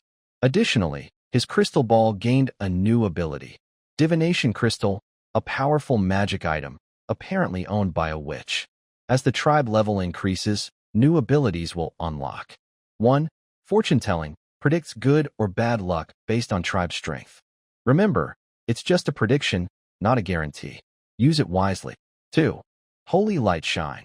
The crystal ball emits a bright light, causing a dazzling effect on all units except his own, blinding them for 3 seconds and dealing heavy damage to undead creatures. Yi Fan was very happy about this. With the crystal ball gaining new skills, it was definitely a reason to celebrate. If there was previously a shining light, then the skeleton formed by the Golden Mountain would be easily defeated. Additionally, there is a 3-second blinding effect, which is very useful. Don't underestimate 3 seconds. Many people know how annoying Teemo's blinding can be. 3 seconds of blindness means no sight at all, opening up many possibilities. It's very helpful. Yi Fan, aren't you going to sleep yet? Lin Qingshue's slightly sleepy voice came to Yi Fan's ear. Yi Fan took a deep breath. Sleep. I'll sleep right now. Seeing this, Lin Qingxue also smiled gently and then walked toward the bed. She was indeed a little sleepy too.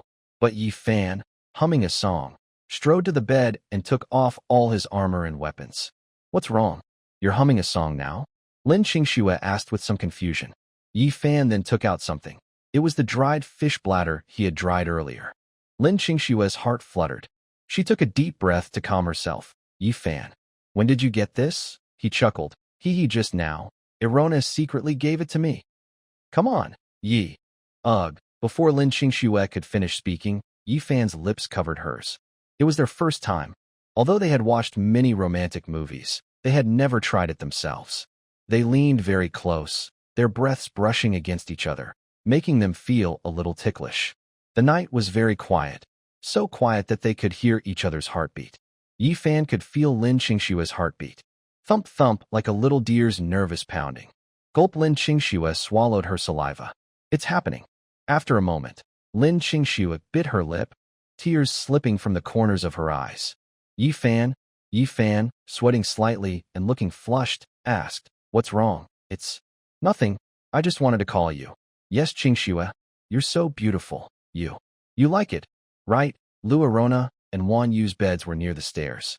Although the sounds from the second floor were faint, Lu Arona was almost pressing her ear against the wall. Arona, are you really okay with this? Wan Yu asked. Oh, don't worry. They're doing fine and won't have any problems, Luina joked. Wan Yu's face turned slightly red, and she stopped worrying. Hearing this, it didn't sound like there was any trouble.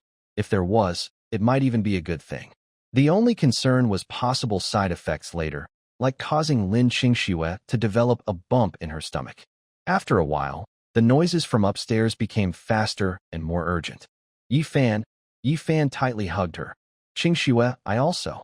After a long moment of closeness, they gradually fell asleep. They slept until late at night, when Momo's voice suddenly rang out. Something's coming. Everyone, wake up. When Yi Fan heard this, he was struggling between consciousness and sleep. The sound of hurried footsteps going upstairs reached him, and he suddenly sat up. He saw Luina, looking a bit panicked, running up without even changing her clothes. He didn't have time to be surprised and quickly asked, What's wrong? Is something happening? Luina took a breath and said, Something's coming. The same fire torch as last time. This time, there are at least 10 or 20 of them. Yi Fan almost jumped up. He immediately pushed open the wooden door on the second floor and rushed to the balcony. On the balcony, he saw the bright flames in the distance heading toward them. Yi Fan took a deep breath, and the cold air filled his lungs, making him feel much more alert. Quick, get ready to fight. After saying that, Yi Fan equipped himself with weapons and headed toward the stone wall. The monsters, which looked very much like humans, would need to break the stone wall to get in. Yi Fan wasn't sure if the wall could withstand them. When he went downstairs, everyone was already armed, some with clubs, some with large knives. Now, every person in the tribe had a weapon, and their fighting strength was much higher. Everyone's face showed exhaustion and seriousness. They had only slept 5 or 6 hours and hadn't rested well. Some were still injured from fighting the Baikai tribe earlier that day and needed rest too. Yi Fan, should we rush out or wait inside the camp for them to attack? Someone asked. Donghwa's younger sister, holding a club, stepped forward. Since we have to fight anyway, let's just rush out and fight. Yes, we have now upgraded to level 2 main city, greatly increasing our strength. We should not be afraid. Yi Fan listened to everyone's analysis and thought it made sense. The firelight was coming from the west, likely something divined by the crystal ball. Although it was very dangerous before, now it is manageable. Based on the crystal ball's predictions, they are capable of handling these threats. After understanding this, Yi Fan no longer hesitated. Let's go. We need some magic crystals anyway. With a fierce look, Yi Fan grabbed his black-scaled sword and went out. The others followed with their weapons. Lin Qingxue stayed behind with the injured because she was trembling while walking. Everyone hid behind the wall. The first to notice the torches was Meng Meng. She came over to Yi Fan and said, Yi Fan, I counted. There are 20 torches, so there are at least 20 monsters. Be careful. Yi Fan took her warning seriously. Don't worry. You all are not strong fighters, so go back and hide. I'll handle this. Okay. Meng Meng and a few patrol members quickly headed to the shelter. They didn't dare stay on the battlefield. Suddenly, there was a rustling sound outside the wall, like many people walking. Someone swallowed nervously. Everyone's breathing slowed. They didn't know what kind of monster they faced, so they didn't dare to be careless. Then, several ringing sounds came from above the stone wall, like metal hitting stone. What's that noise? Wan Yu asked softly. I don't know. It sounds like metal hitting the wall, someone replied. Metal? Really? Probably. Everyone stay still. I'll lead. If I don't go, you don't go either. Only if there's no other way. Then you can go, Yi Fan said seriously. The girls nodded. Since there was no fire lit nearby, it was very dark. Even seeing each other was difficult, just a dark shadow. Everyone, be careful. Don't hurt each other. I will use the crystal ball to light up. Take this chance to attack. Okay, got it. Understood. The stone wall is about 4 meters high, which is not very tall, so it can block some strange beasts. However, it might not work well against humanoid creatures. Earlier, they saw faint outlines of creatures that seemed to have arms and legs. Suddenly, a shadow appeared above the stone wall. It was hard to see clearly, only a dark mass moving. Enemies, Yi Fan thought. Any creature that enters besides his own tribe is an enemy, no exceptions. Several figures climbed up the wall again. As expected, these humanoid creatures could also climb the stone wall. Yifan didn't rush to attack. He was directly below the wall, staying still, believing that if he didn't move, the creatures above wouldn't notice him. He also didn't think the enemies had night vision, or he wouldn't need to use a torch. More than 10 figures climbed up, and suddenly, a shadow jumped down from the 4-meter-high wall. It landed steadily about 2 meters in front of Yifan with a loud thud. Yifan still didn't move. The girls around him almost forgot to breathe. They dared not move. First, they couldn't see clearly. Second, Yifan hadn't moved. Third, they hadn't been discovered yet, so there was no danger. Several sounds of creatures landing followed one after another. Yifan waited patiently, hoping they would come down completely. He couldn't see clearly what these monsters looked like, but their dark shapes seemed similar to humans, and they were twisting and looking around. The monsters in front weren't rushing to attack, but waiting for their companions. They were smarter than goblins. Suddenly, a torch appeared above the wall. Yifan thought quickly. This would reveal their position. He decided not to wait any longer. He threw a crystal ball and shouted, "Holy light shine." The crystal ball burst into a bright, dazzling white light, illuminating the entire tribe area. They only had 3 seconds. "Kill them," Yifan shouted as he charged forward with his great sword. The monsters covered their eyes. They had been lurking in darkness, and now the bright light was very painful, making it hard for them to open their eyes. Many people have experienced this situation, such as sleeping peacefully when suddenly your roommate turns on the light. Who understands that uncomfortable feeling when the room suddenly brightens? You can't even open your eyes at this moment. Yifan finally saw clearly what they were facing. The monsters in front of him were all ape men with tails. They still had some undeveloped hair all over their bodies. They looked like armorless Sun Wukong, but honestly, these ape men looked very ugly. They held spears and stone axes, which were stained with blood, as if they had just hunted something recently. "Kill them all!" Storm Slash, Dark Flash. Everyone quickly rushed forward. The 3 seconds of bright light could do a lot. Luina charged into the crowd, her sharp blade cutting off several ape men's arms and slicing most of their bodies. Ugh, the ape men let out sharp, painful screams. One Yu swung her club at their heads, smashing a few skulls with a few hits. Warm fluids splashed everywhere. The others didn't care whether it was blood or brain matter. They were used to fighting and the smell of blood.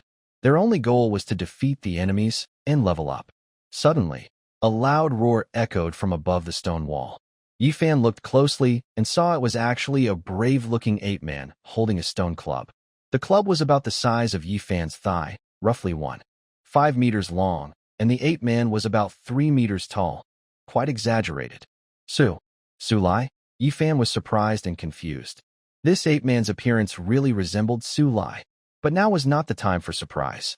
Yifan immediately swung his sword upward and shouted, "Dark Flash!" A black wave of light shot toward the ape man. The ape man was unfazed. He held his big club horizontally, then swung it to block the attack, leaving no mark on the stone pillar.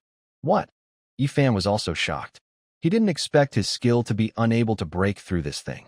This is unscientific. A loud rumbling sound suddenly filled the air. It was coming from several campfires, now lit to provide light on the battlefield. The divine glow from the crystal ball had disappeared and was now floating in front of Yifan. Ape King, level, bronze late stage. When the tiger is away, the monkey rules. A clever fellow. He seems to have drunk some wine and appeared out of nowhere, possibly with some special power. Yifan looked again at the stick. Demon-repelling staff, made from magic-resistant stone, immune to most magic attacks. It's a pretty good item. All of this happened in an instant. Yifan quickly glanced around, paying special attention to the strange staff. Wow, it can actually block magic attacks. No wonder my Black Flash didn't work. Yifan suddenly understood. Black Flash is a spell that sends out a black magic sword wave, so it was naturally blocked by this staff. This means magic attacks are useless now. Only physical attacks remain. Yifan held his sword and faced the ape. The Ape King, seeing most of his own kind dead, was furious and angry. Roar the ape held his staff in one hand and punched his chest with the other, roaring loudly. Suddenly, A loud roar made everyone momentarily distracted. In that moment, an ape with a spear lunged at Wanyu. Wanyu reacted quickly. As she regained her senses, she twisted her body to dodge, but a piece of flesh was torn from her waist, and blood flowed freely. Luina immediately stepped forward with her long legs and kicked the ape to the ground. She drew her twin knives and aimed for the opponent's neck. Dare to hurt Wanyu? Die. With a sharp sound, blood splattered everywhere. Watch out for those spears. Oh, it hurts so much. Every inch counts. Be careful, everyone. In just a few seconds, most of the ape enemies had been killed. Now, including the Ape King, there were only 6 monsters left, which was not too difficult to handle. Seeing most of his kin dead, the Ape King leapt high, like a mighty warrior, wielding his huge staff and slashing fiercely at Yifan. A humming sound of breaking the air rang out. The Ape King moved incredibly fast for such a large body, swinging his staff with great force. Yifan naturally did not dare to hard block. Although both are at the copper level, his opponent's strength was stronger than his. At this moment, the opponent was jumping and slashing in the air, and his power was definitely frightening. Yifan immediately rolled forward, slipping past the ape man's body, then flipped onto the base of the stone wall to avoid the attack. Bang! A loud crash, accompanied by some dust and smoke, as a huge club struck down, creating a large pit the size of a walk on the ground, with stones flying everywhere. Very frightening. The ape man looked at the corpses of his tribe members with a fierce expression, shouldering the huge club with a menacing look. The Ape King and the remaining apes huddled together for warmth. Most of their people had died, while only 3 of Yifan's team were injured, and they were only lightly hurt. Yifan did not rush to attack, but instead looked at the dead bodies. Just as the Ape King was about to step forward to attack, the corpses suddenly began to rot rapidly, releasing a strong, foul smell. The surrounding campfires flickered as if sensing something ominous. The Ape King was also startled, confused about what was happening. In the next moment, the dead apes suddenly stood up again, but now they were all skeletons. The sound of bones clattering filled the air as the white skeletons collided and made crisp cracking noises. The Ape King was also shocked, his pupils showing fear and confusion. Wanyu held in her hand the sword from Jin Shan, the Deadly Blade. Deadly Blade, Legendary Grade, Ominous Blade. Weapon level, LV2, forged once. Wearing level, LV10, skill, Rebirth of the Dead. Uses a small magic crystal to enchant the blade. 1 magic crystal can resurrect a slain creature for 1 minute, and it will listen to your commands. An ominous item, seemingly just touched lightly by the king of the undead, and it gained this miraculous power. He was curious about this great sword from the beginning, so he studied it. Each attack requires enchanting. If enchanted with 1 magic crystal, the slain monster can turn into a skeleton soldier for 1 minute. Of course, if you use 10 magic crystals for the strike, it can last for 10 minutes. However, this sword has a deadly flaw. The strike must be the final, the one that kills, or it won't work. At this moment, Yifan is smiling. He counts and sees 6 skeleton soldiers standing up. He feels excited. 6 more helpers. I have the advantage now. The Ape King is unable to escape because the skeleton soldiers rush toward him with spears. Roar. The Ape King swings his big club in a wide sweep, creating a strong wind, and knocks the skeleton soldiers flying with several thuds. Before he can feel happy, Yifan's low shout comes from behind. Die. You big fool. Yifan moves very quickly, swinging 2 attacks toward the Ape King's back. 2 black flashes cross quickly. One attack tears open a large wound on the Ape King's back, revealing the rising lungs inside. Another attack is blocked by another ape rushing forward, but that ape is killed instantly by the strike. The Ape King reacts immediately, turning his back to the stone wall, clutching his big club, glaring at everyone. Blood flows down his back. The Ape King is now at the end of his strength, waiting only for death. Before Yifan and others can attack again, the Ape King suddenly pulls out a wine gourd from his waist and drinks 2 big gulps. Gulp. The Ape King drinks deeply, and his body begins to grow visibly, increasing in size to over 4 meters. Everyone gasps in surprise. What is that? Wow, he's getting bigger. Even the Bell is growing bigger too. Is that the main point? It seems. Not. Hit him hard. Good idea. The crowd discusses loudly, but the giant ape obviously can't understand them. Yi Fan and the others do not rush to attack. The creature's strength seems to have reached the silver level, and its last stand will be very dangerous. Yi Fan quickly shouts, "Everyone back up and spread out." They immediately disperse, not gathering together, but forming a circle around the giant ape. At this moment, the enlarged ape-like creature, called the Tyrant, could easily be mistaken for a giant ape. It held a huge club, its face twisted in a fierce expression, blood dripping all over its body, yet it refused to die. Its life force was incredibly strong. The giant ape began to breathe heavily. It looked at Yi Fan and believed that Yi Fan was the real leader here. Even if it had to die, it decided to take Yi Fan down first. Suddenly, the giant ape roared loudly, pounding its huge club and rushing toward Yi Fan. The ape's speed suddenly increased. Despite its large size, it moved faster than expected, swinging the club toward Yi Fan. Yi Fan was not afraid. He quickly dodged to the side, narrowly avoiding the swinging club. Seeing this, the ape tried to pick up the club again. Yi Fan seized the opportunity, stepping on the club and then jumping up to attack the ape. He charged forward, not giving the ape a chance to react. He aimed a strong strike at its chest and shouted, "Black Flash." This hit was sure to finish the ape. However, the ape decisively let go of the club, jumped to the side, and reached out to grab a girl nearby. The girl was startled, but she was experienced in fighting. She quickly raised a spear from the ground and stabbed it fiercely at the charging ape. "Ah!" she shouted loudly, aiming the spear at the ape's chest. With a loud, the spear pierced into the ape's side, near its armpit. The ape's arm was not as long as the spear, so it couldn't push it further. At the same time, as the ape charged forward, Lu Ena and others launched their attack, rushing toward the ape. The ape saw this and stomped forcefully on the ground. The ground trembled violently. Boom! A sharp sound rang out as the ground within 5 meters of the ape's right foot rippled like water, cracking open. All the people rushing forward were knocked into the air, flying half a meter high by the force of the stomp. The ape seized the moment, grabbing Lu Ena with a swift pull. "Ena! Not good! Quick, save Ena!" The ape didn't hesitate. With its left hand, it suddenly exerted force, intending to crush Lu Ena to death. A loud sound of bones breaking echoed through the air. With a loud pop, Lu Enuo coughed up a mouthful of fresh blood. She could feel herself surrounded as if by a heavy force, making her unable to move. The strength was so great it seemed like it could crush her bones. "Aha!" shouted Yi Fan angrily. Suddenly, a flash of black light appeared. The giant ape's left arm was suddenly cut open with a neat slash, and it fell to the ground with a loud thud. Lu Enuo was immediately freed and took a deep breath of fresh air. After losing its left arm, the giant ape swung its right arm fiercely at Yi Fan. Yi Fan didn't dodge. Instead, he swung his sword and cut off the ape's right arm at the root. The giant ape, now missing both arms, twitched in pain. Blood gushed from its arms, hot and thick, splashing onto everyone nearby.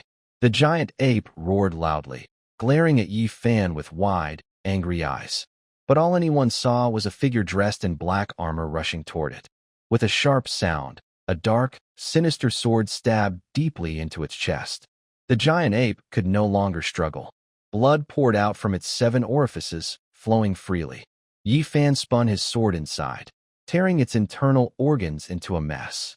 With a loud bang, the giant ape knelt down. Its eyes dimmed gradually, and then its head drooped and hung down. Snapping his sword free, Yi Fan watched as the giant ape collapsed to the ground. Everyone was gasping for breath. Their exhalations in the night turned into white mist. The battle was tough. If Yi Fan hadn't taken the lead, there might have been casualties. How did these creatures find us? Yi Fan cursed angrily. The forest was incredibly lush, but these monsters could smell their way here. It was definitely no coincidence. As the ape men died, a series of notification sounds rang out. Ding. Your physical strength has increased to LV16. Ding. Your physical strength has increased to LV13. Ding. Your physical strength has increased to LV14. Ding. You have destroyed the ape tribe's small settlement. You received 15 monkey brains. You received 14 ape hand bones. You received 15 ape pelts. You obtained a demon-repelling staff. You received 13 stone spears. You obtained a skill scroll. Everyone's combat power increased, and they also gained valuable supplies. However, the small magic crystals still had not been replenished. This battle used up many magic crystals. Yi-Fan sighed. It looks like I have to find someone to trade with. At least I need to set up the altar tomorrow. Magic crystals are very important. Not only are they needed to cast skills, but also for building some structures. Based on Yi-Fan's estimate, in the future, the main currency besides food will be magic crystals. If everyone finds a stable food source, then magic crystals will definitely become a hard currency. The problem is, these crystals don't last long. They are used up in fights or for building. Dream, keep patrolling the night. If anything happens, tell me, Yi-Fan said. Dream nodded enthusiastically and saluted. Okay, no problem. Leave it to me. She made a great contribution this time. The importance of the watch post is obvious. Back at the camp, Yi-Fan didn't feel like sleeping anymore. He took the magic dispelling staff and handed it to Sister Wintermelon. Here, from now on, this is yours. Sister Wintermelon looked surprised at the big staff, then picked it up. It was a bit heavy, but she was already level 11 and able to use it. Besides that, Yi-Fan also took out a skill scroll. This scroll is definitely a good item. Skill scroll, single-use item. Skill, shake the heavens and move the earth. Learning requirement. Level 10, shake the heavens and move the earth. Focus magic into your feet and stomp forcefully, stunning enemies within a certain radius based on your level and knocking them into the air for 3 seconds. Requires magic crystals. The more you use, the larger the area. Do not forcefully use more magic than your level allows, or your body may not handle it. Yi-Fan looked at it. Currently, this skill is a group control skill. He didn't plan to learn this skill himself. Usually, he fights by taking on the strongest opponent one-on-one.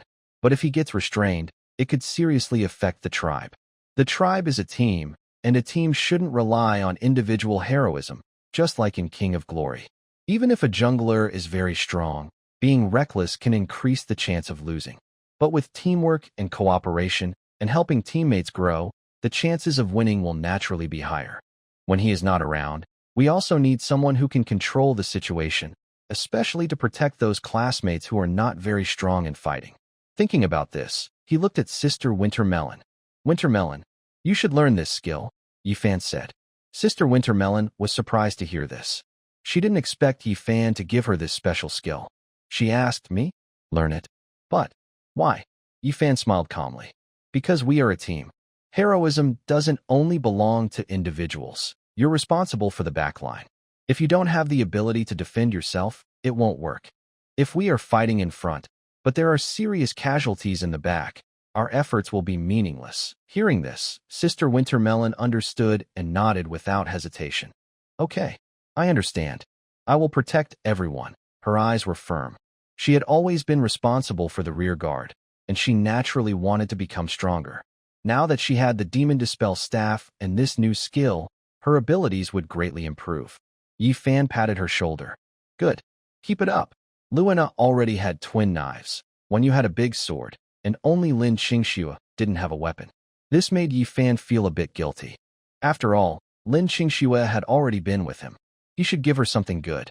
Unable to sleep, Yi-Fan used the materials he had previously obtained, like hand bones, and melted them all in the furnace. This time, he gained 25 units of magic crystals. However, all the materials he could melt this time were used up. To get more magic crystals, he had to go fight monsters. The good news was that, including the magic crystals he got from killing Jin Shan and the leftovers from before, he now had a total of 65 magic crystals. The buildings, altar, banyan, and magic tower only needed magic crystals to be built.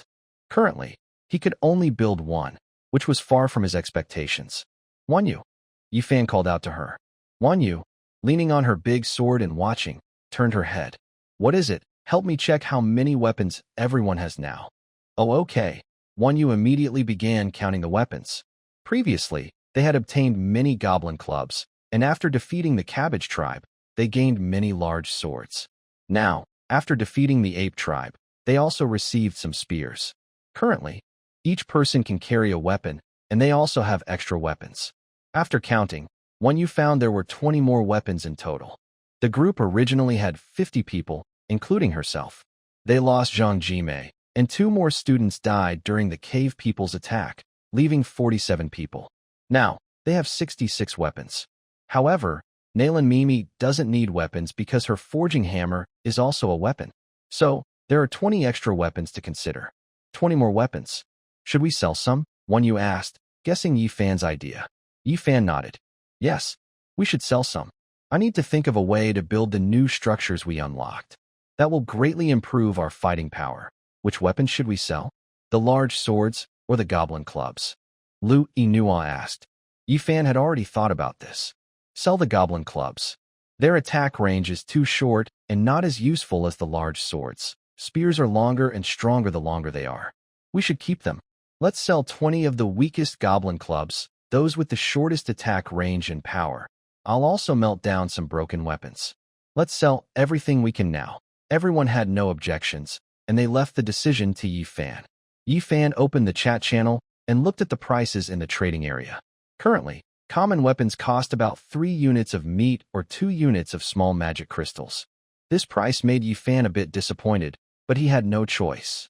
Gathering food is already difficult, and magic crystals are rare. They are obtained by killing monsters, 1 crystal per monster. The value of magic crystals is clear. They are hard to get, and Yi Fan didn't know if there were other ways to obtain them. No one had mentioned such methods either. Yi Fan immediately asked, does anyone need goblin clubs? I have 20 common-level goblin clubs. The price is 2 magic crystals each, based on market rates. They can be sold individually. Yi Fan didn't plan to sell everything at once. He thought no tribe could come up with 40 magic crystals all at once to buy these clubs. Because a tribe capable of killing 40 monsters should have plenty of weapons.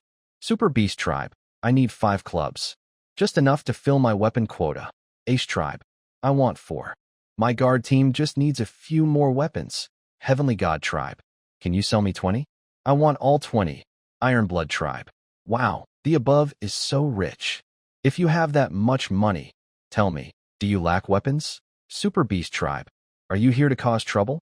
I just want 5 weapons to arm the Super Beast Squad. Ace Tribe, don't Super Beasts feel pain? Why do they need weapons? Super Beast Tribe, bro, don't be so mean. Why does my tribe have such a name? It makes us look like villains. Everyone was chatting among themselves. Yi Fan felt a bit speechless, but since someone could buy everything in one go, it was a good thing. However, Yi Fan also wondered silently. Why would a tribe that spends 40 magic crystals on weapons lack weapons? How did they kill those 40 monsters? But that was a matter for later. Yi Fan immediately contacted the other side. Are you sure you want 20, Heavenly God Tribe? Yes. Exactly 20. What? You won't sell, Spark Tribe? Of course I will sell. Let's trade now, Heavenly God Tribe. Alright, no problem. Ding, trade complete. You received 40 magic crystals. After the trade, Yi Fan continued. Can I make another deal with you, Heavenly God Tribe? What kind of deal, Spark Tribe? About how to get magic crystals. Is that okay? The leader of the Heavenly God Tribe was also a bit surprised. Sitting on the bed on the 2nd floor, she was somewhat taken aback.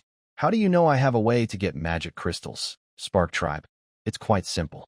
Magic crystals are made by melting some materials from monsters. Usually, 1 monster yields 1 crystal, so they are quite rare, but you manage to get 40 magic crystals. Normally, that means you must have killed 40 monsters. Most monsters have weapons, so you should have collected many weapons by now. However, you bought 20 simple clubs, which are basic weapons. This shows that these crystals didn't come from killing monsters. Chen Xianqian, the leader of the Divine Tribe, was also a bit surprised. You're very clever, Spark Tribe. That is it possible that anyone could think of this? I suspect you're insulting me, but I have no proof. Divine Tribe. Haha. Sorry, I didn't mean it that way. I can tell you, but I need to know where your main map area is first. Spark Tribe. Let me think about it. The main map area refers to the large region where Yi Fan is currently located. Right now, Yi Fan is in a place called Misty Forest. Its size, based on map scale and walking distance, is roughly half a province.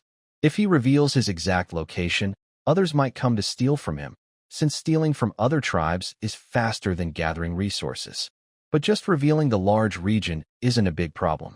The area is at least half a province, so even if he shares it, no one will know his precise position. The tribe's territory is only about 1,000 square meters, which is tiny compared to half a province.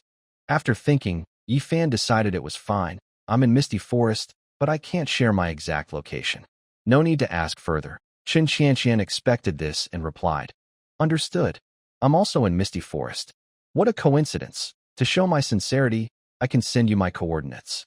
I won't ask for yours. As she spoke, a black-marked area appeared on Yi Fan's map, labeled with 4 characters, Divine Tribe. This marker appeared directly on his map, thanks to a location-sharing feature, so it's genuine and not fake. Yi Fan calculated that the other person was at least 2 hours away in the direction of an unknown giant beast to the south. It was very far. The Firespark tribe said, We see you. You are sincere, but I can't reveal my location. However, you can tell me your request. Yi Fan responded thoughtfully. No matter what the other side's purpose was, their willingness to reveal their position showed they were confident in their strength and not afraid of trouble. But Yi Fan didn't dare risk his people's lives. His decision was about the survival of his tribe. Being cautious was the right choice. Chen Qianqian was fine with this. She replied, Okay, my magic crystal source is from a place called the Plant Paradise. There are about a few hundred sunflowers there, and each one can produce a magic crystal every day. I had people harvesting them, but after a few days, someone found out. We had conflicts, and for safety, I had to give up. Yi Fan became interested. Sunflowers that produce magic crystals? That's very interesting. So, are you planning to gather forces to take back that area? The Heavenly God tribe said, Exactly. That's the plan. Besides that, I want to gather people to explore this world. Are you interested? The Firespark tribe said, Not interested. Just staying alive is enough. The Heavenly God tribe replied, Well, but think about it. Don't you want to go home? Don't you want to play on your phone or games? Don't you want to know where we are? Yi Fan felt goosebumps at these words. Of course, he wanted to go home, sit on the sofa, watch TV, play games, and enjoy a new drink from Mishua Bingcheng called Oreo Milk Green.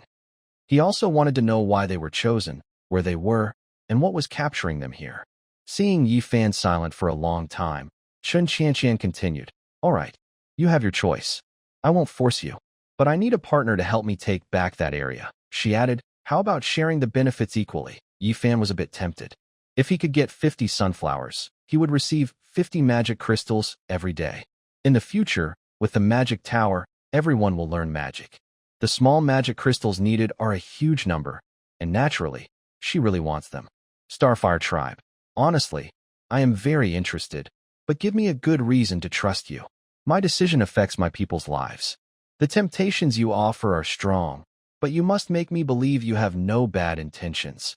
These words made the other person silent because Chen Qianqian couldn't find a reason to make Yi Fan fully trust her. Even revealing her location wouldn't be enough to convince him. However, she was determined to control the sunflower area, which was managed by 2 classes from the Cherry Blossom Country.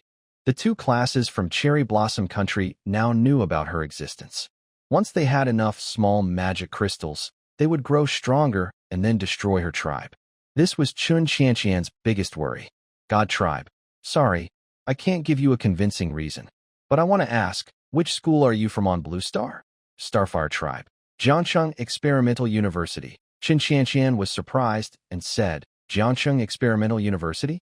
I am a second-year student in preschool education class 3. My name is Chen Qianqian. Maybe you can ask someone in your tribe. Perhaps someone knows me. Yi Fan was also surprised. He then asked everyone, Does anyone know a senior from our school? Her name is Chen Qianqian. At this moment, Lin Qingxue, Wan Yu, and Su Manyao all raised their hands. I know her. I do too. Aren't they members of the student council? Yi Fan was stunned. Someone actually knew her. You all know her? Okay, I'll start a voice chat so you can talk and compare notes. He started a voice call, and the other side immediately answered. Lin Qingxue and Wan Yu are members of the student council. As for why Su Manyao knows her, she met Lin Qingxue at lunch in the West District. They sat at the same table, added each other on social media, and played together. The group chatted excitedly. discussing Chun Qianqian's motives. With Lin Qingxue and Wan Yu's reassurance, they believed Chun Qianqian was trustworthy. The reason the other side was so proactive was because if the Cherry Blossom Country's two classes grew stronger, Chun Qianqian's tribe would face destruction. And those classes in the Sakura Country might insult them in ways that cannot be spoken of. Those animals have never been treated as humans. First, there are acquaintances who know her, ensuring her character is good. Second, the other party's motives are reasonable, and the rewards offered are fair, exactly what Yi Fan needs. Third, there is a deep hatred for those animals in the Sakura Country. We must eliminate them, settling both family and national grudges. Everyone agreed and thought carefully. Yi Fan then opened the location sharing feature. We're not far apart. Since the situation is urgent, we can head over tomorrow. But before that, I want you to help me kill a fierce beast to the south. Otherwise, I might have to take a detour. Chun Qianqian was happy upon hearing this, feeling very relaxed. She believed they could safely get through this crisis. Okay, thanks for your trust, and also thanks to Qingxue and Wan Yu for speaking on my behalf. I'll take people north tomorrow, and you go south. Let's first go and deal with the giant beast you mentioned. Yi Fan, all right, no problem. With the help of the Heavenly God tribe, Yi Fan felt more confident about defeating the monster in the south. Now that he had obtained some magic crystal fragments, he could start building what he needed. Currently, the magic crystal fragments can be used to build two special structures. As for the Bornusi tribe, Yi Fan isn't planning to build anything for now. Focusing on essential needs, the magic tower and the altar are the most important. The magic tower allows learning magic, and the altar can select a priest, someone with extraordinary abilities. Ding, do you want to spend resources to build the magic tower and altar? Yes, Yi Fan said without hesitation. Ding, constructing. Estimated time, 3 hours. Yi Fan built these two structures on an open space. The magic tower is a tall, cylindrical building about 10 stories high, with a diameter of around 10 meters, slowly taking shape. The altar is a square platform with steps at the front, made of blue stone. It has a censer and some ritual items on top, but their purpose is still unknown. Yi Fan, who do you think the altar will choose as the priest? Wan Yu asked. Yi Fan spread his hands. I don't know. I don't understand its logic for choosing people. We'll see once it's built. Maybe it's our class monitor. After all, the class monitor is very responsible. Maybe so. I really want to become a priest. I could have a special hat. A special hat? You're just playing a game. If I become a priest, I'll probably get unique powers and special treatment. I hope I get chosen. Everyone was talking excitedly. The new building naturally made everyone very curious, and the magic tower that can teach magic is definitely good news. Yi Fan, do we still have enough materials? Luina asked. Yes, we have some left. Why? Maybe we should build a few more watchtowers. That would make us safer. Yi Fan nodded slightly. Actually, I was thinking the same. You're right. I can start building them. He then used some resources to build 5 watchtowers. They are about 20 meters tall, round, and made of blue stone. Inside, there is a spiral staircase leading to a small room at the top. Above the room, there is a hidden hatch that allows climbing to the very top. You can rest in the top room when needed. It's very convenient. After finishing this, Yi Fan took out the blueprint for making bows and arrows. Using the blueprint, he gained 10 technology points. Besides that, Nanlon Mimi's blacksmith shop also gained a new technology about making bows and arrows. Yi Fan, we mostly have the materials for bows and arrows, but we're missing some textile materials, Nanlon Mimi said as she sat next to Yi Fan. Soft pieces of fabric kept bumping into Yi Fan's shoulder, making him a little embarrassed. If we're missing textile materials, we'll have to find a way to trade for some. But right now, we don't have much to trade. How about this? After we hunt the creatures in the south tomorrow, we can trade for some materials, then start making bows and arrows. It shouldn't take too long. Nanlon Mimi tilted her head and thought for a moment. Okay, that makes sense. I'll go along with your plan. Those who were still sleepy continued to rest. Yi Fan couldn't sleep because he still had many things to check, including a key he got from the Kimchi tribe. Strangely, even a crystal ball cannot see through this key, and I don't understand what it is for. The key looks old-fashioned and slightly rusty. It seems like a very ordinary key, but since it appeared in this world, Yi Fan doesn't think it's simple. I don't know what this key is for. Forget it. I'll just leave it for now. Besides that, after upgrading the shelter this time, everyone's storage slots increased to 10, allowing them to hold more items. Yi Fan held Lin Qingxue and waited until dawn. The altar and the magic tower both completed their formations, no longer just illusions, but real structures appearing on the open ground. Most people woke up and curiously looked at the two buildings. Yi Fan went to the altar, wanting to see how to use it. There was an offering table above the altar, with empty plates on it, seeming to need something placed on them. Do I need to offer a sacrifice to the sky? Never mind. I'll try first, Yi Fan muttered. Whether or not something needs to be placed there, trying won't hurt. Yi Fan put a fish on the altar. It was the black dragon fish he caught earlier. As he placed the fish, a miraculous scene unfolded. The black dragon fish started being gnawed, with holes appearing on it, and teeth marks visible on the flesh. Gulp, everyone felt a strange unease. The altar was truly eerie. It seemed like something invisible was biting the fish. Yi Fan picked up the crystal ball to investigate, but as he lifted it, it suddenly went dark. The crystal ball, which was glowing white, turned completely black.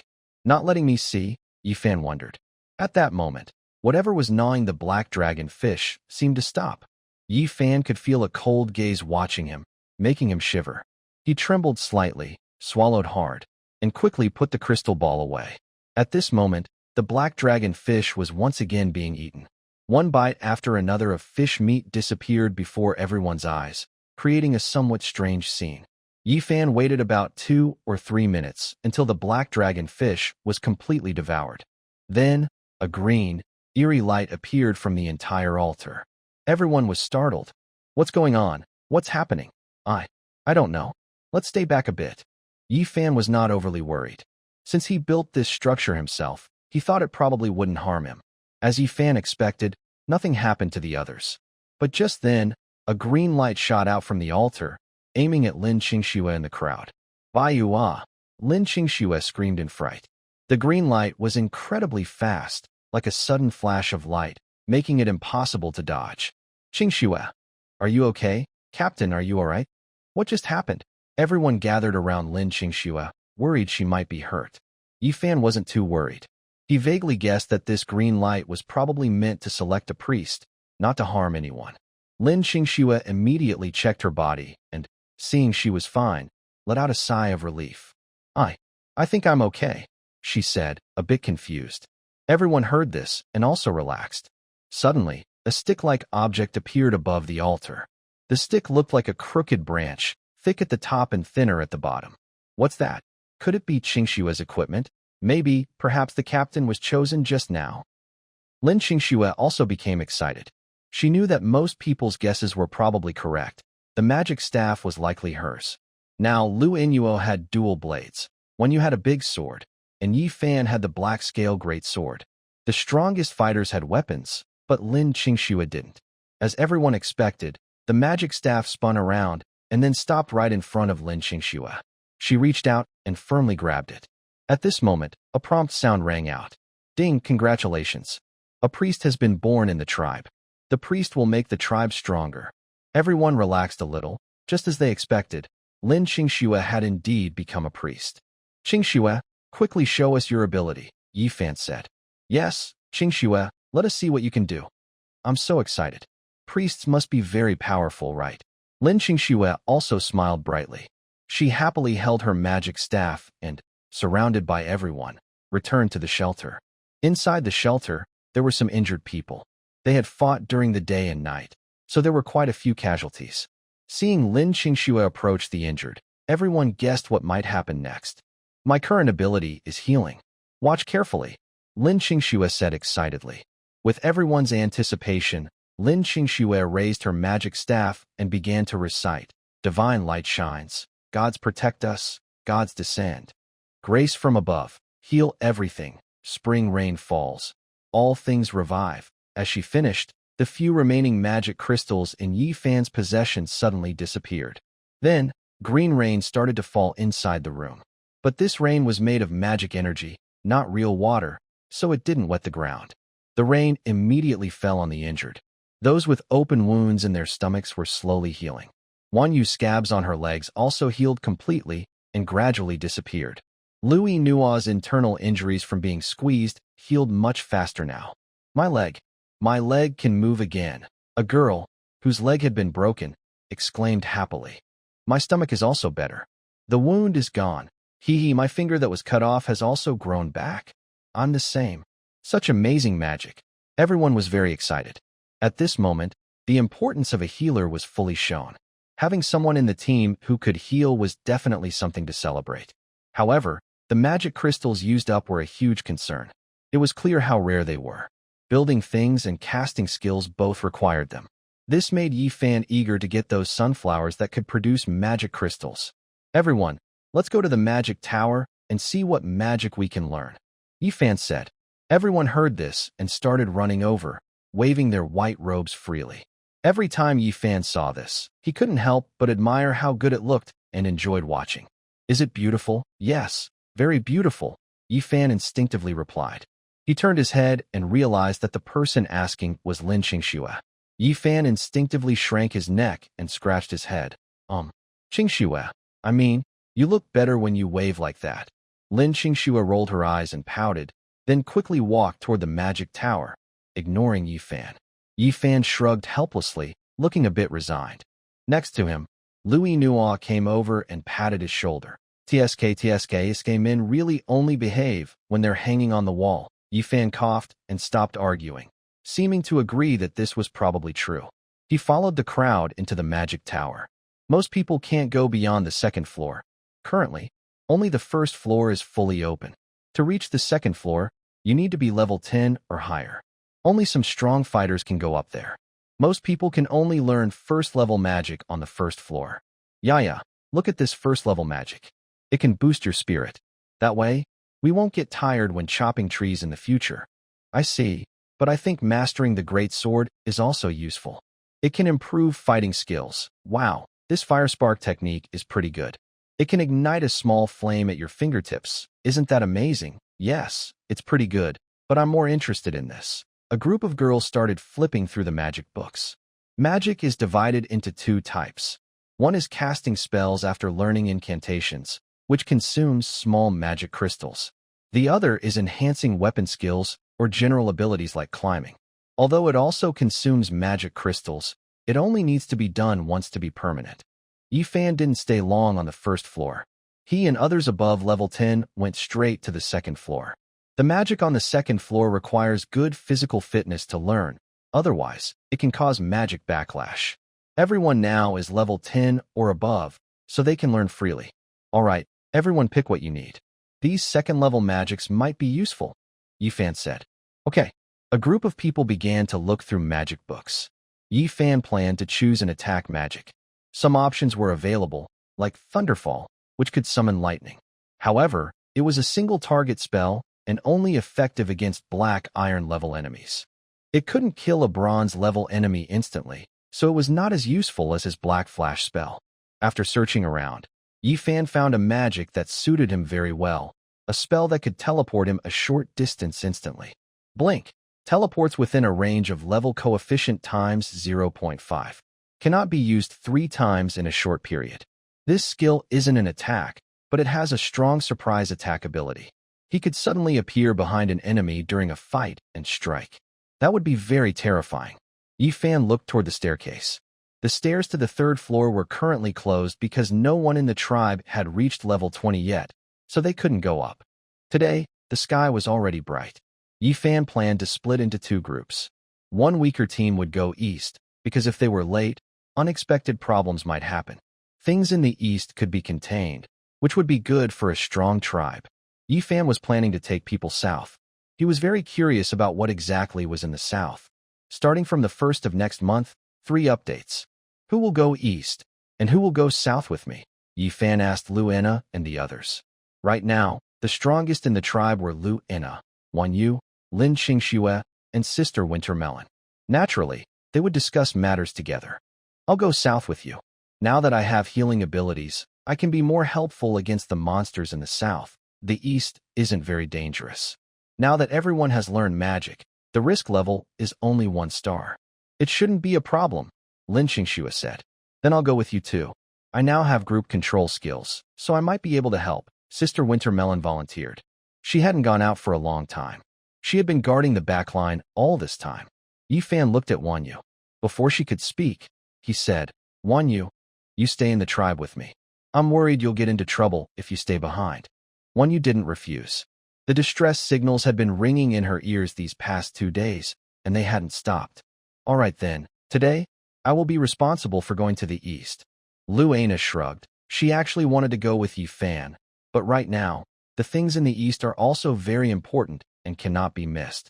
The good news is that, after everyone learned some magic skills, the risk assessment for the east has been lowered to 1 star, so there is not much danger. I can easily handle it. But then she thought again and felt it might not be right. So she said, Yifan, the risk level in the east is now 1 star.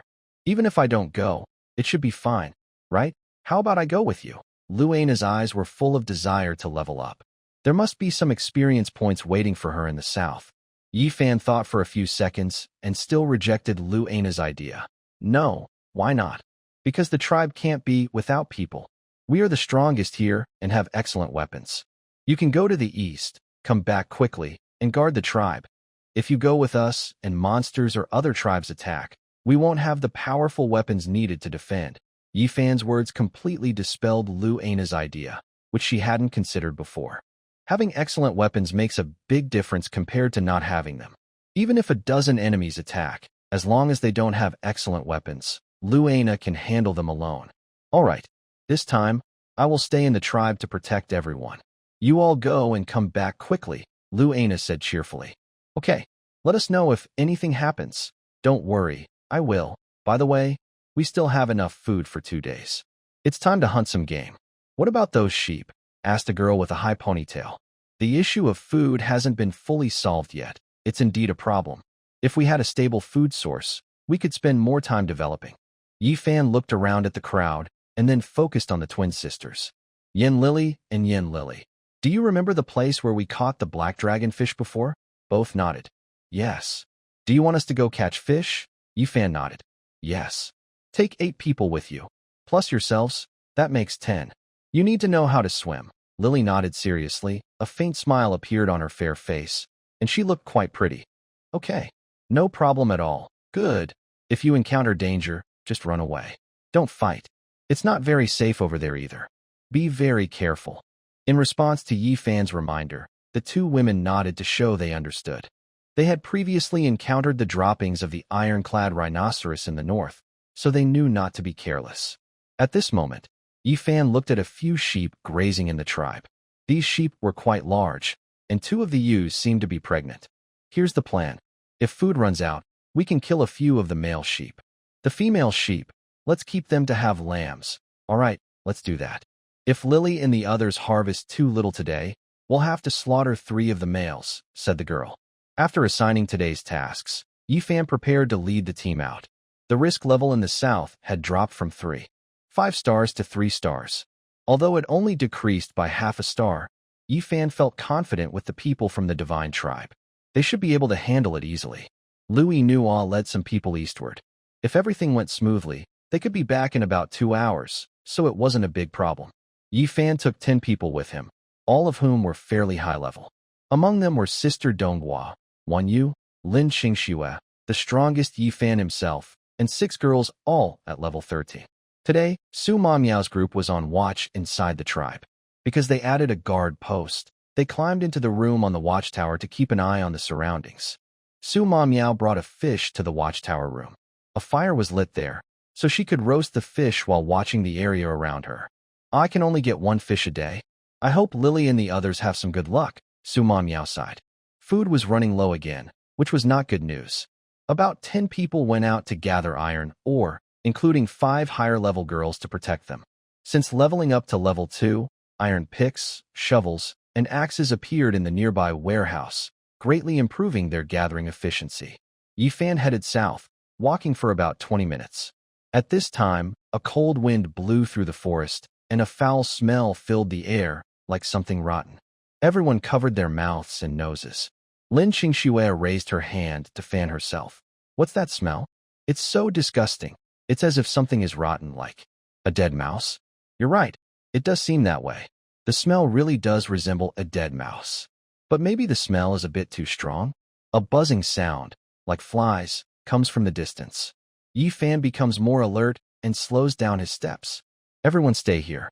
We should be close to something. Based on his guess, the buzzing does sound like flies, even though he hasn't seen any here.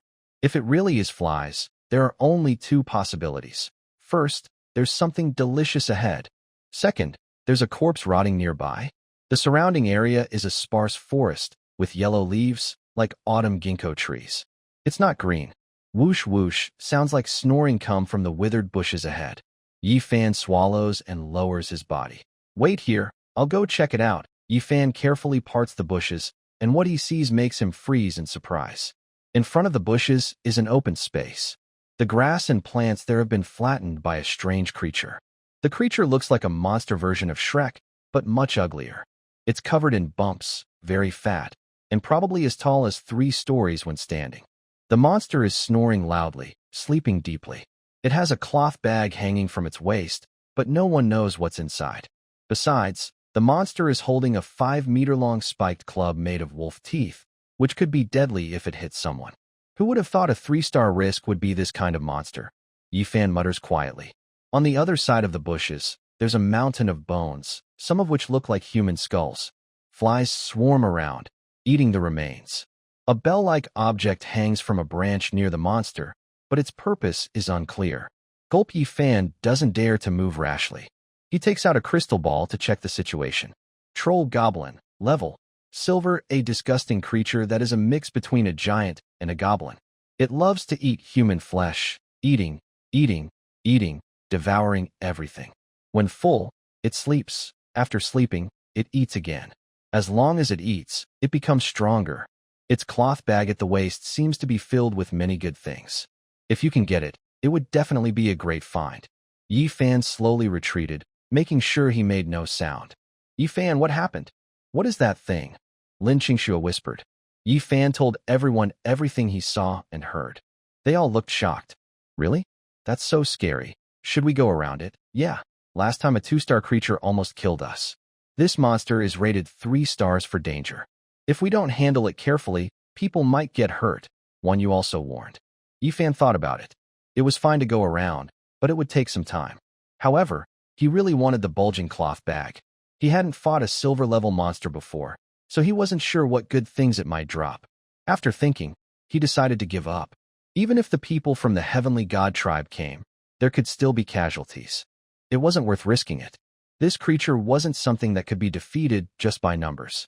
The troll goblin was wearing armor, and it was about 3 stories tall when standing. It also carried a 4-meter-long wolf fang club, which would be deadly if struck. Plus, the magic crystal in Yi Fan's hand could only cast a skill once per person, so there was no need to fight it head-on. He clenched his teeth. Forget it. This guy can't run. This is its home. Killing it now or later doesn't matter. Let's go around, everyone agreed. That was the best plan for now. As the saying goes, as long as the Green Mountains remain, firewood will be plentiful. Yi Fan immediately led the group to circle around from the side, while also sending a message to Chun Qianqian from the Heavenly God tribe. Have you arrived yet? Chun Qianqian was leading a dozen people toward Yi Fan. They were all wearing a few leaves, as they were students in a preschool class. Only girls, no boys. We're coming. On the way. You can share your location, she replied. Yi Fan didn't hesitate. He shared his location and saw that they were only about 300 meters away. It wasn't far, but the trees blocked their view, so he couldn't see them at the moment. After 1 minute, Chun Qianqian finally saw Yi Fan nearby and showed a happy expression. Great. It's my junior sisters and their group. The girl behind her also looked happy. The 2 classes from Sakura Country had already issued a challenge. Either they go over and be used as pawns, or the other side will wipe out their tribe in the next few days.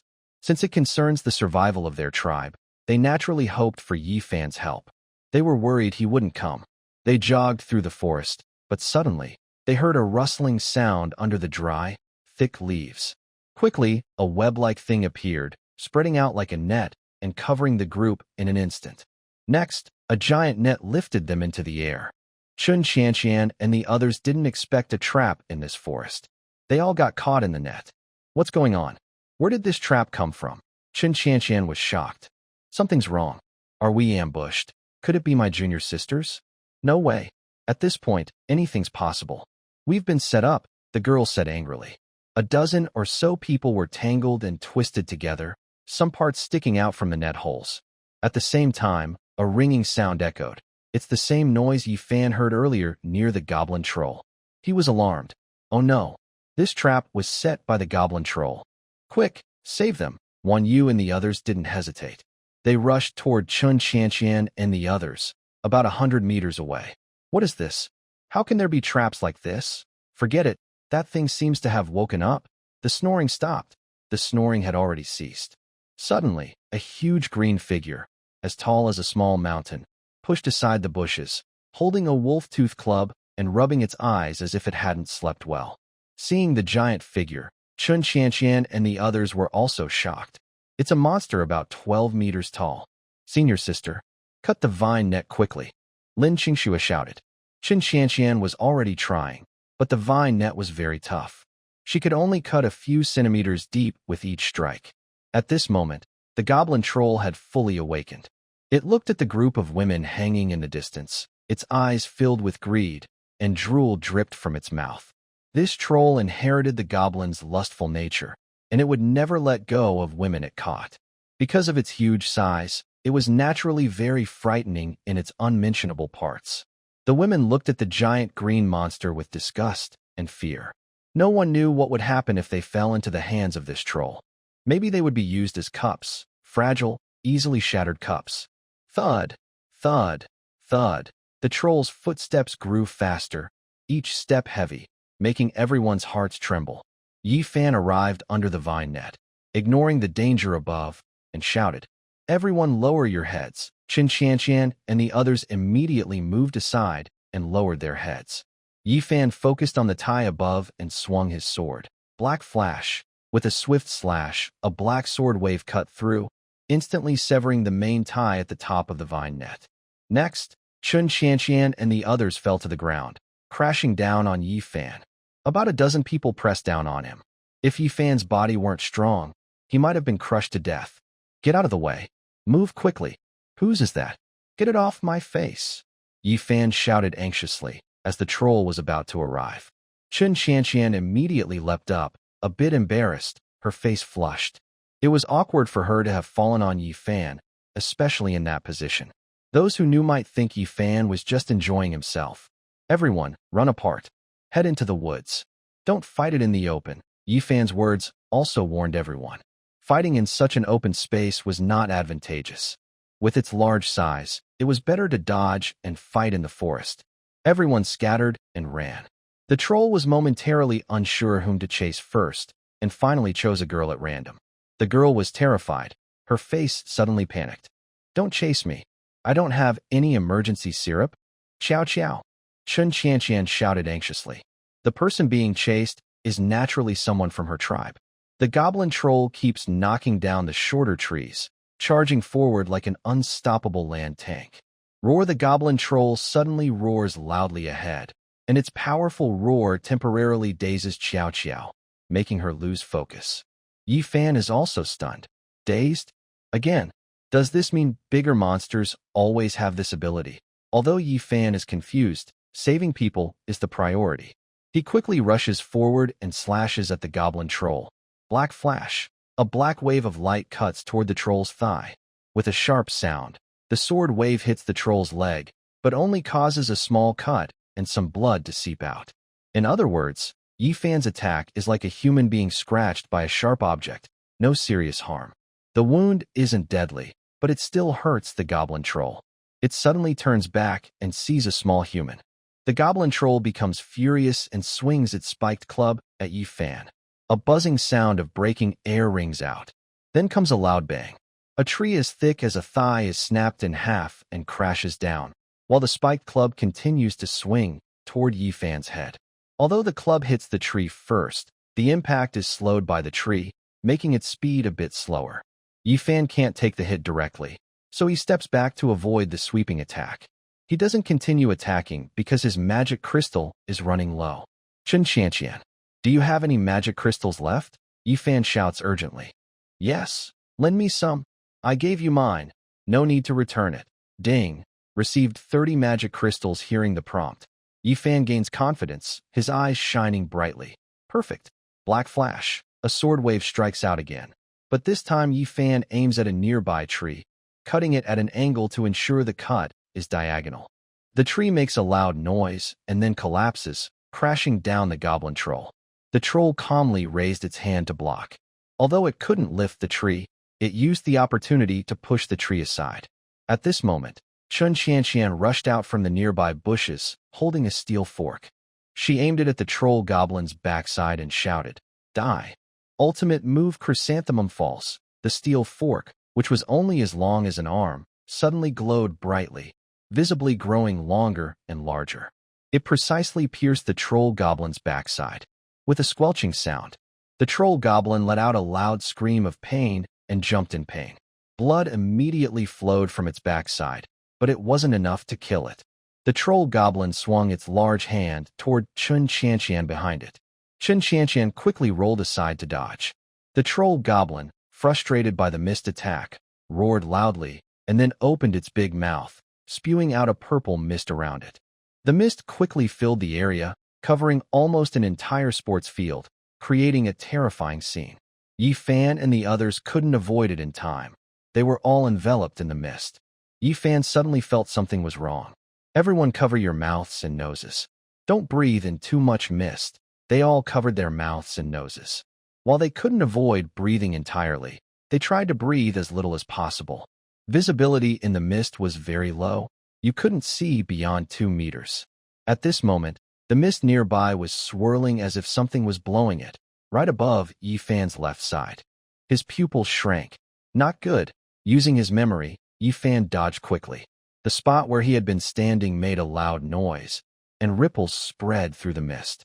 Dark flash. Yifan instinctively swung a slash toward where he was standing. The troll goblin was not very fast, and it was impossible for it to dodge now. With a squelching sound, the troll goblin let out a mournful cry, clearly hit by Yifan's attack. The situation is bad now. I might have just barely dodged, but you and the others might not be so lucky. No, we must use the crystal. Hopefully, the crystal will work against this mist. At this moment, Yu was at a loss and dared not move randomly, fearing she might be accidentally stepped on and killed. Suddenly, a gentle breeze came from behind her, accompanied by a foul smell. She had smelled this before, near the monster's lair, but they were now far away from it. The smell could only mean, oh no, Yu thought to herself. She was about to run away when she saw a large hand reaching out from the side to grab her. The speed was so fast she had no time to react. She could only instinctively swing her sword to defend herself. Swish! The sword cut into the goblin's hand, but only a shallow 1-inch deep cut, and it didn't go any further. How is that possible? Yu was shocked.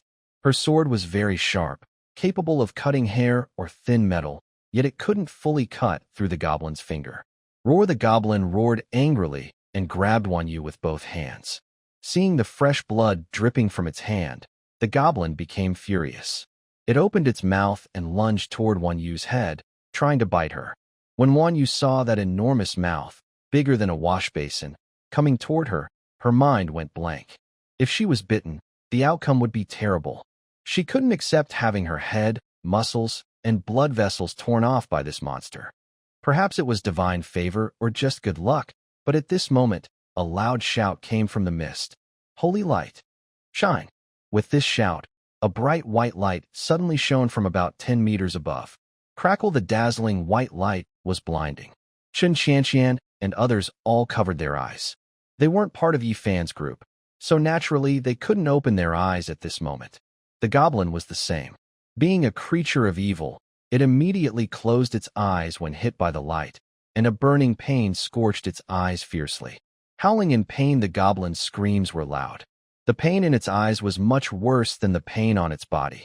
In agony, it had to let go of its wolf fawn club and Yu. It knelt down, covering its eyes with its hands, tears streaming down like a flood. As Yu landed, She quickly took the opportunity to escape from the goblin troll beside her and ran swiftly towards Sister Donghua. At the same time, the miasma also dispersed somewhat. Although it couldn't be completely cleared from the area as large as a sports field, about 200 square meters of space was freed. The goblin troll was kneeling on the ground, covering its eyes and crying. Yi Fan took the chance to approach and attack the goblin troll. He acted decisively and fiercely. Since it was a humanoid creature, its weak points must be the heart or the head. Yi Fan charged forward and stabbed at the goblin troll's left chest. His body was very strong now, so this strike pierced deeply into the troll's chest. The sword nearly went through the troll's chest, with the tip breaking through its back. So sharp. Success! Yi Fan was immediately overjoyed. But the goblin troll didn't fall down. It raised its hand and slapped Yi Fan, sending him flying. Thud! Yi Fan crashed into two small trees and finally stopped after hitting a thick tree trunk about the size of a millstone. His whole body felt like it was falling apart. Cough, cough. Yi Fan coughed up blood, his eyes showing confusion. He had stabbed through the creature's chest, so why wasn't it dead? No, goblins are servants of the evil god. The evil god's heart is on the right side. Chun Qianqian shouted loudly. If she had seen this earlier or known Yi Fan's plan sooner, she would have warned him. Yi Fan didn't notice this detail. Although he had killed many goblins before, he hadn't cut them open to check, so he didn't know. Actually on the right side. Everyone was surprised and confused. Now, they only had one idea. In the future, they must study the body structure of these monsters. The injured goblin troll pulled out the sword from its chest, and blood splattered everywhere. It swung its arm and knocked the sword away. The sword was embedded in a tree about 20 or 30 meters above the ground. Roar! The goblin troll roared in anger. Its eyes turned a strange green, and it became even more frantic after being hurt. Suddenly, it shrank into a chubby green ball of flesh and then rolled quickly. A large green meatball rolled quickly toward everyone, moving so fast it was shocking. Be careful! Quick! Get out of the way! Don't get hit! A group of people immediately ran away. This silver-level giant goblin troll was quite tough to deal with. Even though badly injured, it still looked lively. Suddenly, the troll released the meatball form and leapt forward, grabbing a girl who was running. The girl had a high ponytail tied at her waist and was held in the troll's hand like a small figurine. Her white clothes were exposed. The girl felt uncomfortable and was squeezed very hard. Ugh! She cried out in pain, struggling fiercely but unable to escape the troll's grip. She was like a compressed piece of trash, and after 5 seconds, she suddenly burst with a loud bang. Splattering guts, flesh, internal organs, and her head all flew everywhere. She was forcibly crushed. Xiaoqing! Someone from Chun Qianqian's group shouted angrily and fearfully. A head rolled to Yi Fan's feet, blinking its eyes as if surprised, as if it couldn't believe this was her last trip in life. Divine light shines, gods protect, gods descend, blessings from above, heal everything, spring rain, revive all things, Lin Qingshua's voice sounded, holding a magic staff that emitted green light. Green magical rain fell from the sky.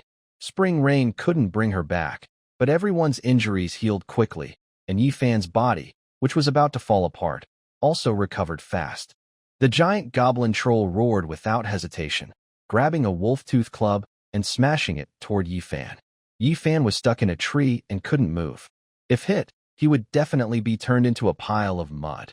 He thought quickly. Blink! With a bang, the wolf-tooth club, full of fierce energy, struck the tree, causing a millstone-sized tree to shake twice. The troll showed a happy expression, believing this would crush Yi Fan into pieces. But suddenly, a sound of breaking the air came from above.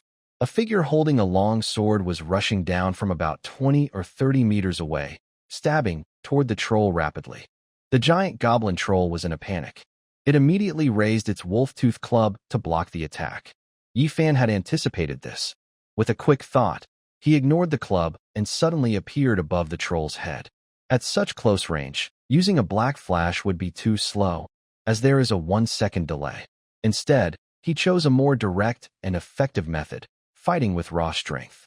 Yi Fan clenched his great sword, gathering all his power and accelerating downward to stab the troll's forehead. Die! I don't believe you have two heads. Ah. If everything went as expected, this strike would kill the troll instantly. But an unexpected scene happened. Seeing no way to dodge, the giant goblin troll opened its big mouth and bit down the sword. There was a sharp clang as the sword slid into its mouth. The troll was also panicked. It crazily bit the sword, trying to push it further to cut through its throat. It was scared. In the end, the attack was stopped. The giant goblin troll's mouth caught the sword, and the fight temporarily reached a stalemate. Crazy creature, I won't let you take my life so easily. Qin Qianqian shouted from behind the troll. A steel spear suddenly stabbed fiercely at the troll's buttocks. Qin Qianqian's face showed a wild expression. Looking at the dirty, stinky of the troll, she clenched her teeth and activated her skill. Ultimate move, Lotus Blossom Fall. The giant goblin troll's heart sank. It shouted in fear, protecting its head and chest, but not its rear. Oh no! The giant goblin troll was terrified. It stomped its foot hard, causing a loud bang that sent Qin Qianqian flying backward. The steel spear skewered and bent, hitting the troll's thigh. Just as the troll reached out to grab Yi Fan, intending to crush him to death, Sister Donghua finally saw an opportunity. She grabbed her staff and quickly approached, almost simultaneously stomping down with force. Her entire right leg was wrapped in dark magic energy, and she shouted loudly, "Shake the heavens and move the earth." Within a radius of 5 or 6 meters, the ground suddenly cracked like shattered glass, forming cracks and fissures. The giant goblin troll was struck by this attack, flying into the air and losing its balance. Originally, the big hand reaching for Yi Fan suddenly changed direction unexpectedly. Qin Qianqian saw the opportunity and quickly slid to the side, landing beneath the giant goblin. Overwhelmed with intense hatred, she wielded her steel spear, which shone brightly. She activated her skill again, causing the spear's glow to intensify. "Die for me!" Qin Qianqian shouted loudly. This time, the giant goblin had no chance to dodge or fight back. The spear struck it forcefully in its vulnerable spot, causing sharp pain that made it convulse all over. Its body suddenly lost strength. Good chance. Yi Fan was happy and grabbed his sword, then aimed it at the goblin's head and stabbed. This time, the sword pierced deeply into the goblin's head. After a brief pause, the skull was broken through, and the sword continued straight through, completely piercing the goblin's head. Blood and pink brain matter slowly flowed down the black sword. The goblin's eyes gradually lost their light, and its life force quickly faded. Everyone gasped for breath. The fight was not easy, but Yi Fan didn't expect a silver-level monster to be so strong. Ding! Your physical strength has increased to LV19. Ding! You have obtained a mist pearl. Ding! You have obtained giant goblin flesh. Ding! You have obtained the giant goblin's heart. Ding! You have obtained a giant goblin war club. Ding! You have obtained a ruined crown. Besides Yi Fan, others also gained some experience points. Those with slightly lower levels leveled up, which surprised Yi Fan a little. Looks like if silver-level monsters are defeated together, everyone can get some experience, Yi Fan muttered to himself. The harvest this time was pretty good, but it also raised a question. Qin Qianqian and the others also contributed. What should be shared with them? Yi Fan thought for a moment, but had no clear answer. He asked straightforwardly, "Senior sister, do you see any of these spoils that you need? Let's share them. After all, you paid a price this time." Yi Fan didn't continue. This time, the other side came to help, but they lost someone. He felt a bit guilty about that. Qin Qianqian wiped her tears as she held Xiao Qing's head. Her eyes were red and moist. No one wanted to see their teammate die. "Take everything you want." "I don't want anything," Qin Qianqian said sadly. "Then tell me your request," Yi Fan said directly. As the leader of the tribe, the other side had lost someone this time, so they wouldn't leave empty-handed. It's natural to want to get some benefits. So, Yi Fan thought Qin Qianqian might have other demands. Qin Qianqian took a moment to calm down and then softly said, "My request is simple. Kill all those from Sakura country, leave no one alive. I won't allow enemies to threaten our tribe's safety." Yi Fan nodded. "All right, I will do that. I'll take these things now." Qin Qianqian didn't say anything more. She silently held Xiao Qing's head and walked toward the tribe. Yi Fan and the others didn't speak either. They didn't really understand Qin Qianqian. Maybe she was upset with them right now. Lin Qingxue, Wan Yu, and others followed quietly behind. The atmosphere was a bit heavy. Everyone knew Shao Qing's death wasn't Yifan's fault, but it still had some connection to him. Of course, logically, it wasn't Yifan's fault. Life and death are decided by fate, and wealth depends on heaven. Soon, he would go help the heavenly god tribe fight the small Sakura, which could also lead to injuries or death. On the road, Yifan looked at the information about those items. Mist Pearl. Carrying it allows you to spit out poisonous mist. Ruined Crown. Seems to be worn by a king of a fallen kingdom, still holding some magic power. Yifan examined these two items. Neither has a level, so they can't be refined. They are special items. Both the Mist Pearl and the crown are damaged and incomplete. Clearly, they are defective items. It's uncertain if they can be repaired. The atmosphere was a bit heavy, but Chun Qianqian was able to handle the situation well. She didn't blame Yifan. She was just sad about Shao Qing's death. Everyone silently headed toward the heavenly god tribe, planning to start the battle with Sakura today. Meanwhile, Lu East Nuo found the place mentioned on the crystal. There were some buildings not far ahead. The buildings are quite short, and some look like small houses, about the size of dog kennels. Living among them are tiny creatures that resemble goblins, but in her view, these little beings are not goblins. Gremlins, Luna thought to herself, puzzled. These gremlins are busy working. The camp looks organized, with some cooking, others adding firewood, and they are building a larger, more impressive structure. However, it seems this building was damaged before, and some injured members lie on the ground, looking very weak, as if they are badly hurt. The gremlins have green skin, are only half a meter tall, with long, pointed ears. They lack sharp claws and teeth, making them look like aliens. Luna, what should we do? Should we kill them? A girl asked. Killing them might not be necessary. They seem harmless, Luna replied. And the crystal ball said we could make them serve us. Why kill them? That's true. But how do we communicate with them? Can they understand us when we speak? Everyone's questions reflected Luna's doubts. Now that they found the gremlins, how can they talk to them? This is indeed a problem. Hurry up. We must finish building the magic tower quickly, or those goblins will come back, and we won't be able to defend ourselves, shouted a gremlin dressed in rough linen. The gremlins were busy repairing the magic tower. Dwarf gremlin, level, black iron born from dwarf craftsmen and goblins. Oh my. The dwarf genes have suppressed the evil god, making them very short and causing reproductive degeneration. These gremlins have no reproductive organs and no desire for reproduction. They inherited dwarf craftsmanship skills and are more passionate about making things. Luna was stunned. These guys can talk? She hadn't expected that, and it was quite strange and mysterious that these gremlins could speak.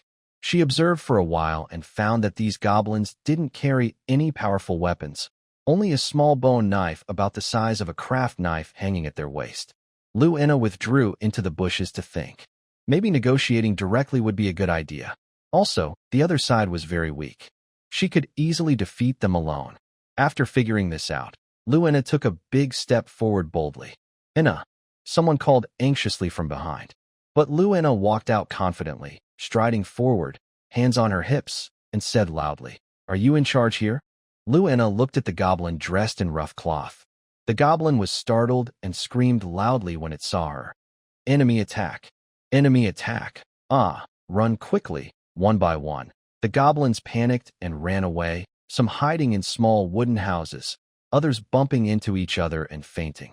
Some ran blindly toward Luena, but were frightened into fainting by her gaze. Luena's initial nervousness suddenly eased, and she felt a bit speechless. Honestly, is that all the courage you have?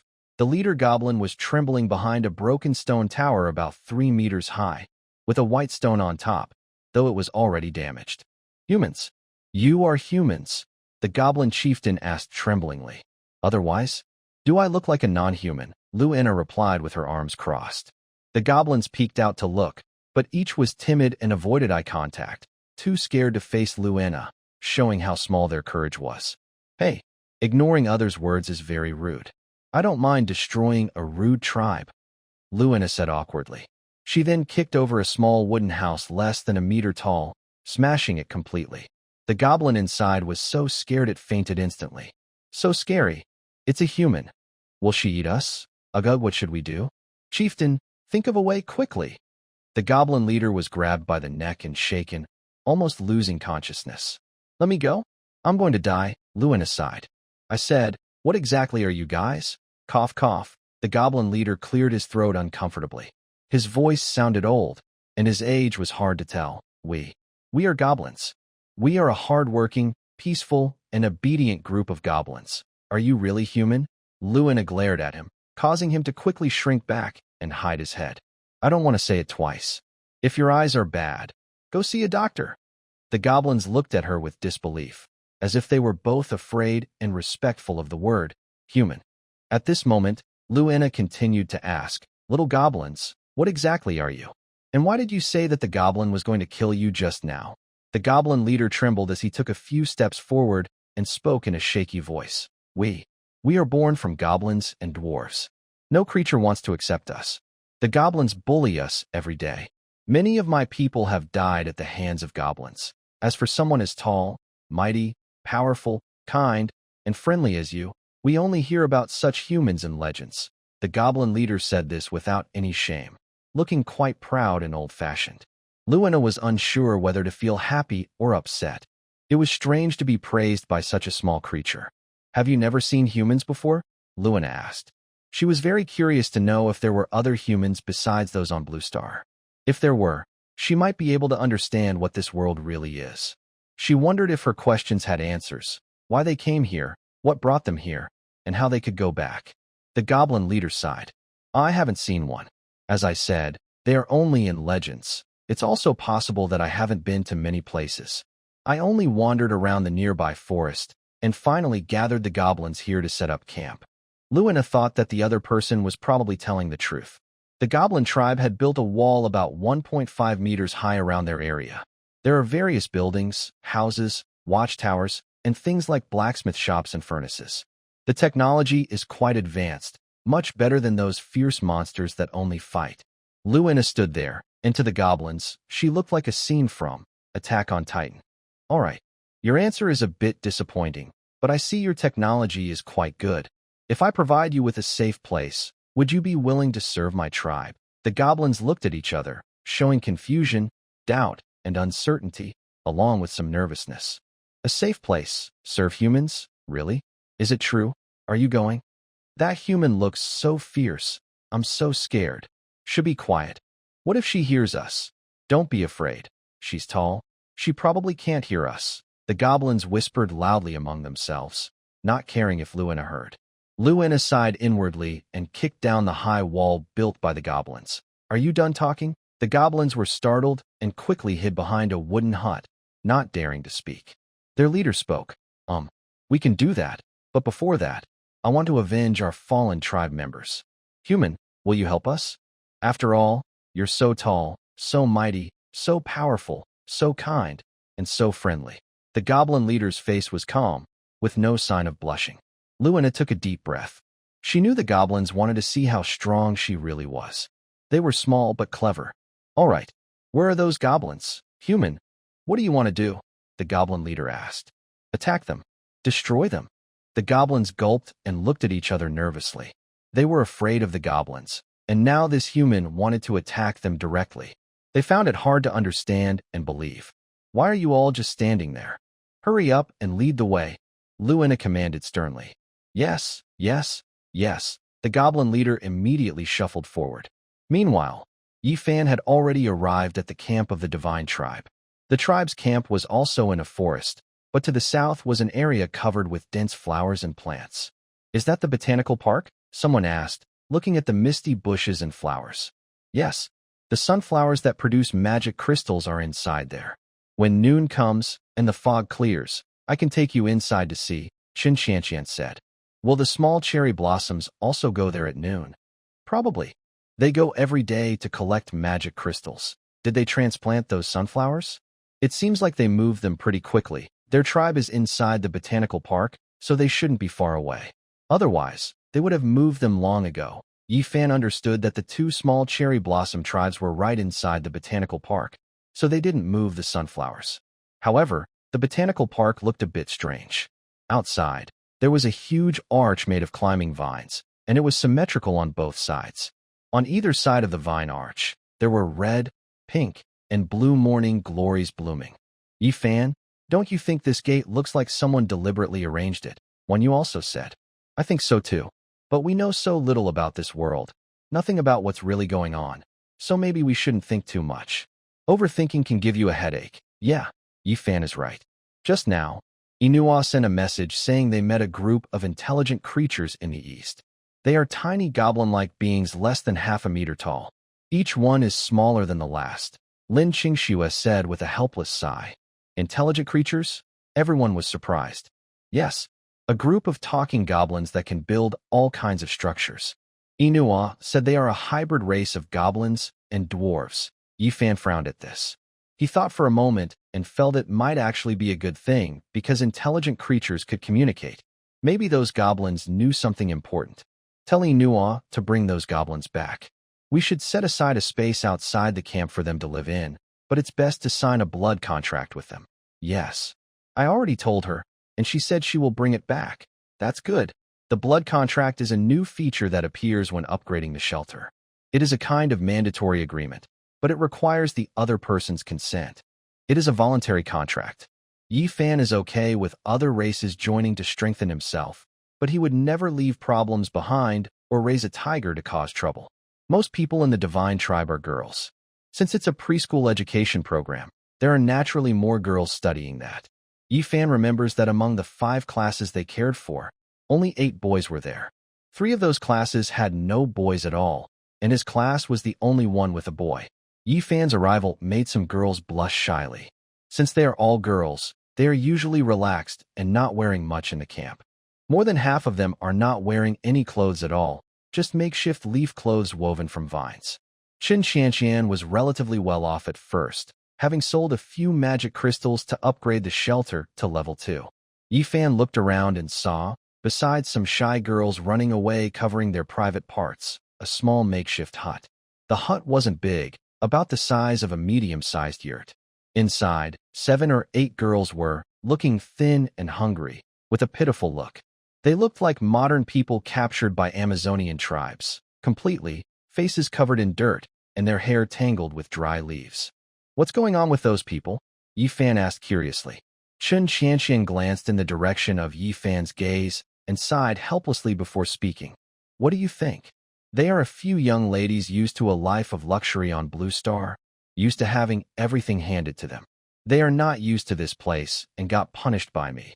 These girls incited everyone to run away with them, but they encountered wild animals, which caused 3 people in our tribe to die. They also caused trouble in the tribe, forming factions and creating chaos, seriously affecting everyone's normal life.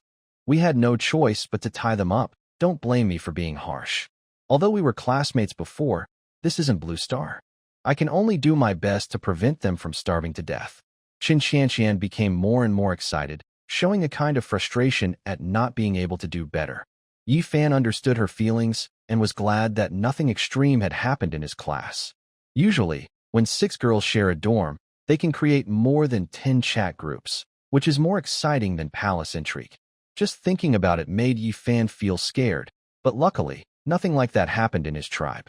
The people in the Divine Tribe were cooking. Some girls dressed like leaves were stirring a big bone in a pot, making a thick porridge. This was their lunch today, quite primitive. Wan Yu and others saw this and found it hard to swallow. The porridge contained some meat, root-like things, and green leaves, probably vegetables. Sorry, our strength isn't very good, and we can only catch limited food. So, for lunch, we can only serve you this porridge, Qin Qianqian said apologetically. It's okay. I want to try the taste of these vegetables. I haven't eaten vegetables since I came here, Yi Fan politely replied. He didn't mind the porridge. It was red and green, similar to lotus root powder or sesame paste he had eaten before. Plus, it was made from healthy, edible ingredients, so it was definitely safe to eat. While waiting for the meal, Yi Fan went to check the nearby hut. Qin Qianqian didn't stop him, knowing he might want to act as a mediator. But she had tried many times, and those people were beyond help. Seeing Yi Fan come in, the girls immediately looked at him with desperate eyes, as if he was their only hope. Save us, handsome guy. Please save us. Can you? Help us. Take us away. I don't want to stay here. The girls begged, looking pitiful and tearful, which made people feel very sad. What did you do at home on Blue Star? Yifan asked. Mine is a mining business. My dad is one of the shareholders of the mine, said a short-haired girl. Her skin was very good. Even with some dust on it, you could see how delicate it was. My family runs a supermarket, a big one. We make hundreds of millions a year, said another girl with long hair, looking excited. She was especially thrilled when talking about earning hundreds of millions annually. I have over 5,000 cows at home. My family runs a hotel with several buildings. Who exactly kidnapped us? Inside the small shelter, there are 8 girls. Each one looks very elegant, with skin as smooth as cream or fragile as glass, and even their blood vessels beneath the skin are clearly visible. They are just like livestock, sitting in a grass hut, their hands and feet tied with vines, sitting bare-skinned on top. Although Yifan's arrival made them feel shy and scared, they are already in this situation, so they no longer fear his gaze. Do you still think this is a prank, a joke? Yifan asked. What else could it be? It's like the world in the Truman Show. Exactly, this must be fake. You don't really believe it, do you? My dad will definitely rescue me. He loves me the most. Classmate, you can come and go here, so you must be staff, right? Please, let me out.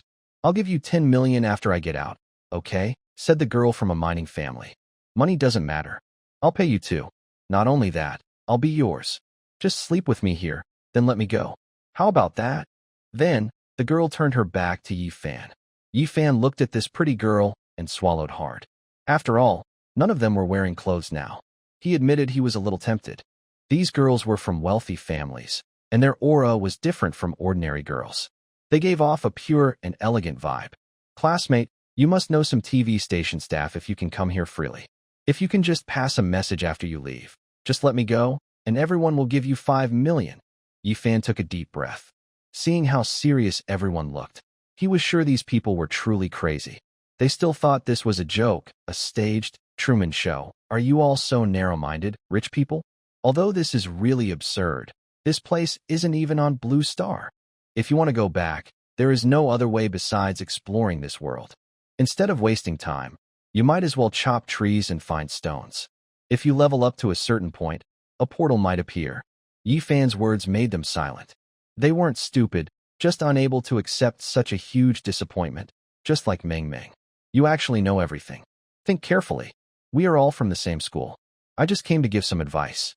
After all, what you are doing is quite upsetting, causing harm to classmates and affecting unity. At this moment, a girl suddenly looked crazy and shouted at Yifan. Impossible. You're lying. You're lying. You know I'm not lying. No. You're lying. When we ran away, we clearly saw buildings in the forest. Those are definitely human-made structures. That's right, you can't fool us. You're just a staff member. If our guess is correct, this place should be like a primitive forest similar to the Amazon. We clearly found traces of human buildings. The girls were very excited and didn't believe a word Yifan said. They only trusted their own eyes. Yifan was surprised after hearing this. Buildings? Are you sure? What kind of buildings? Like rural houses from a few years ago, all made of earth. Yes, and there are also structures like city walls. Could monsters really build houses and walls too? They spoke confidently and convincingly, making Yifan doubt himself. Where did you see these buildings? He asked. Just after passing through the botanical park, you can see them. Yes, if you don't believe us, you can go and see for yourself. They must be there. Yifan stroked his chin. Passing through the botanical park? If there's a chance, I really should go see for myself. What these people said wasn't made up. Yifan could tell the difference between lies and truth, especially from their eyes, which were full of seriousness and certainty. Whether the buildings they saw are remnants left by humans or not, he had to check.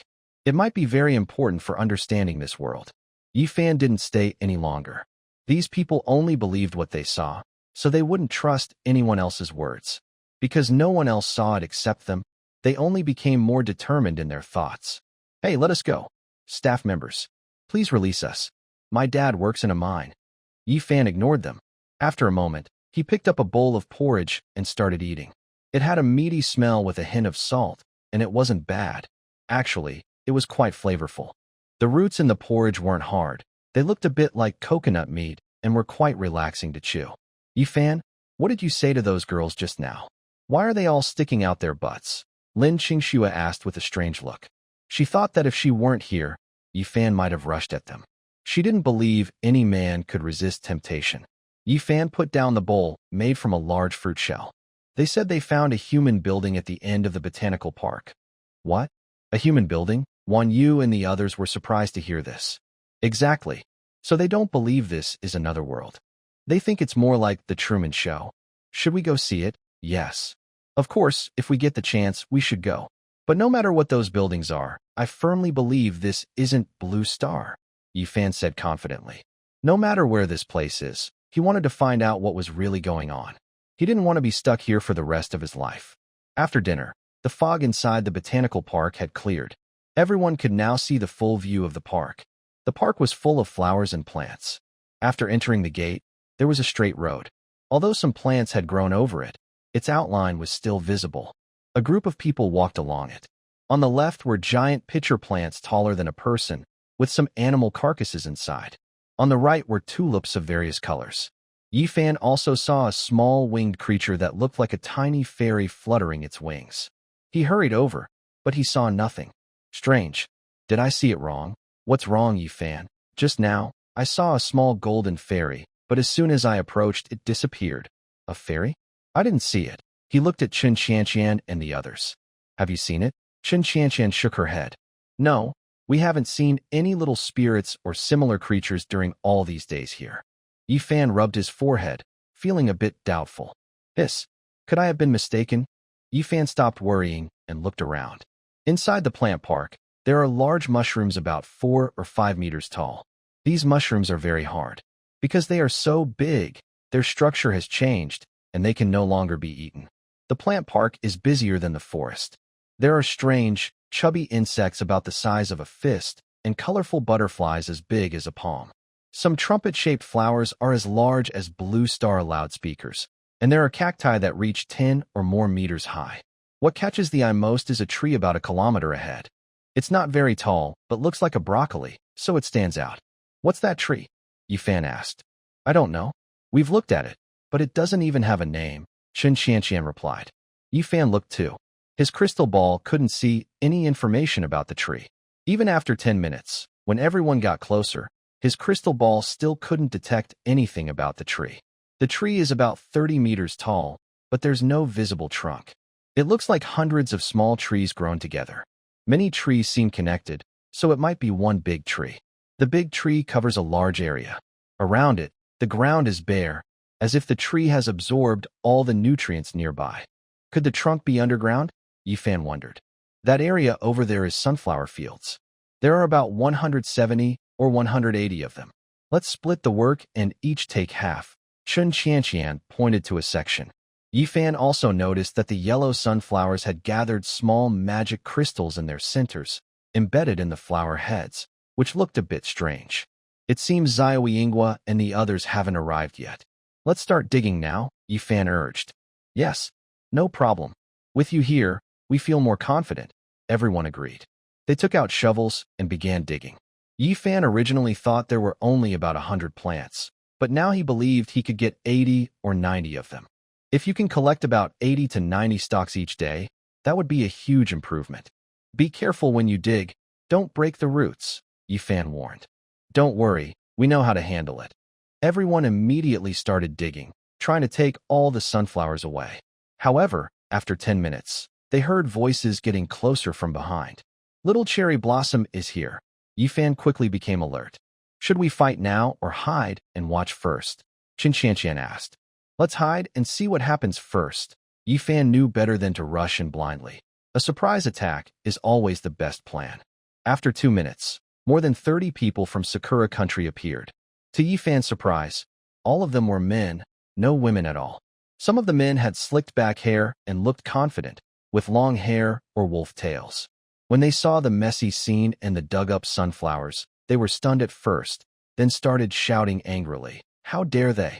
Someone stole our sunflowers. It must be those women from the Heavenly Spirit tribe. I said we should have taken them earlier for our pleasure. Idiots. These women are so bold. After selling these magic crystals, we must sleep with all of them. and stuff goblin clubs inside them. What should we do now? First, gather the remaining small magic crystals. Okay. Yi Fan hid behind a big mushroom, watching carefully. Two tribe leaders were there, one at level 14, the other at level 13. One was named Richuan Steel Plate, and the other was Yamamoto Daro. They only had one good quality weapon, held by Yamamoto Daro, a hatchet. Their levels were decent, but Yi Fan didn't think they were a match for him. Still, he needed to take out Yamamoto Daro first. Dealing with silver-level goblin trolls was a bit tough, but killing these creatures wouldn't be hard. After figuring this out, Yi Fan made a hand gesture, and everyone immediately followed him. While a group of small cherry blossoms were feeling down about collecting newly appeared magic crystals, a crystal ball was suddenly thrown at them. What? Someone wondered in surprise. The crystal ball hit the ground squarely, creating a small dent. This sudden scene stunned them for half a second. Holy light, shining. With a loud shout, the crystal ball burst into a blinding white light that shone so brightly it was hard to look at. I can't see. What is it? Enemy attack. Enemy attack? My eyes.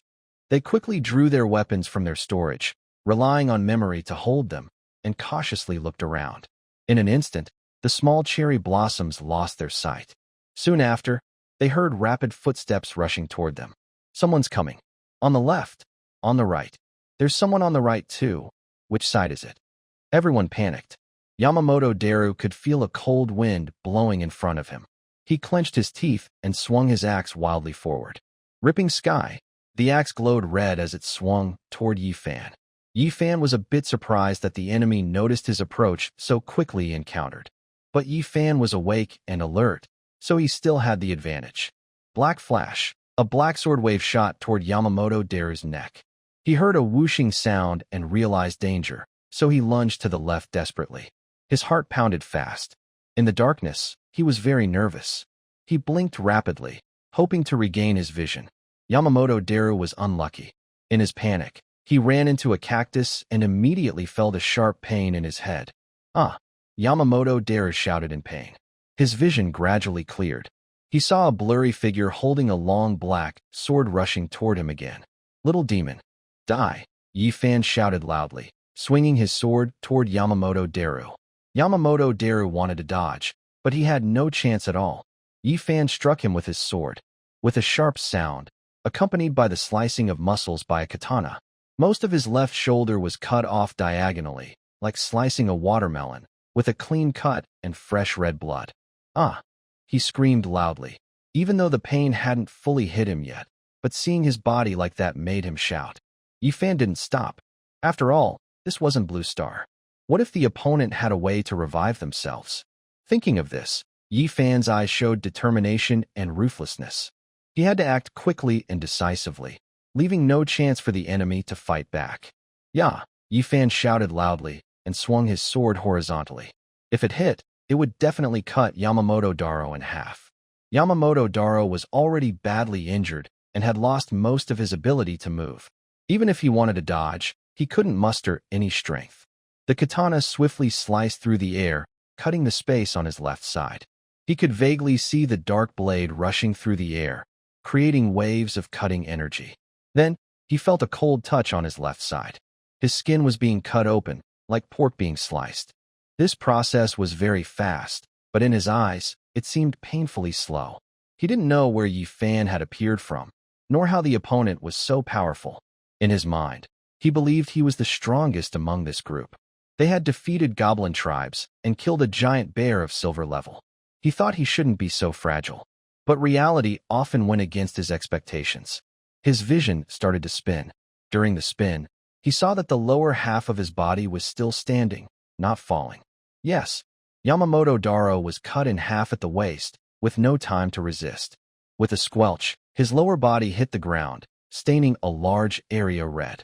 His eyes showed fear, confusion, and a desperate desire to live. He didn't want to come here, nor did he want to die, but luck was not on his side. From the moment he offended the people of Xia country, he should have foreseen the consequences. After all, they had been defeated by Xia country decades ago. He looked at Yi Fan with unwilling eyes, his pupils wide, his arms still flailing on the ground, but very weak. Next, another strike came, this time aimed at his neck.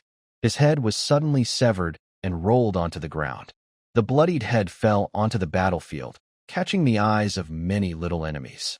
The strongest person in their two tribes was dead. Yefan showed no emotion. Killing a beast was just a simple act. He felt no guilt. He's so weak, nowhere near as strong as Goblin Brother Troll, Yefan said with disdain. So far, the strongest creature he had met was the Goblin Troll. Compared to it, Yamamoto Daro was too weak. Oh, the boss is dead, a little enemy shouted. Yamamoto's head had just rolled to his feet. His eyes were wide with anger and unwillingness. The clan leader is gone. Retreat quickly, everyone run. Seeing this scene, the little enemies were instantly terrified. The death of their leader shattered their courage, and they no longer dared to fight. Most of them were men. In the previous battle, although Yefan and others had taken the initiative, they managed to hold their ground after regaining their vision, even slightly overpowering the group of girls. But all of this disappeared with Yamamoto's death. Everyone charge. Don't let them escape, Chun Qianqian shouted happily. Kill. Cut down those little enemies. Don't let any escape. Leave no one alive. A group of girls suddenly became very fierce, rushing toward the little enemies. Wan Yu quickly took down one with 2 strikes, and then a skeleton soldier crawled out from the corpse to join the fight. Sister Donghua charged forward, stomping on the little enemies and knocking them into the air. Then, like Sulai activating Q skills, she swung several sticks at the enemies. Bang bang bang, the heavy sticks hit them with dull sounds, accompanied by the cracking of bones. Winter Sister Yu used more force, smashing them into a pile of broken mud, as if a stick had hit a bun, causing it to burst open and spill its insides. The others didn't feel disgusted. They believed these enemies were better off dead. If they grew stronger, it would be them lying on the ground. Showing mercy to enemies is cruelty to oneself. After experiencing so much, everyone understood this clearly. In this harsh world without laws, kindness and pity can become weapons that kill you. You never know when they might hurt you. Yifan quickly ran forward and killed 2 people.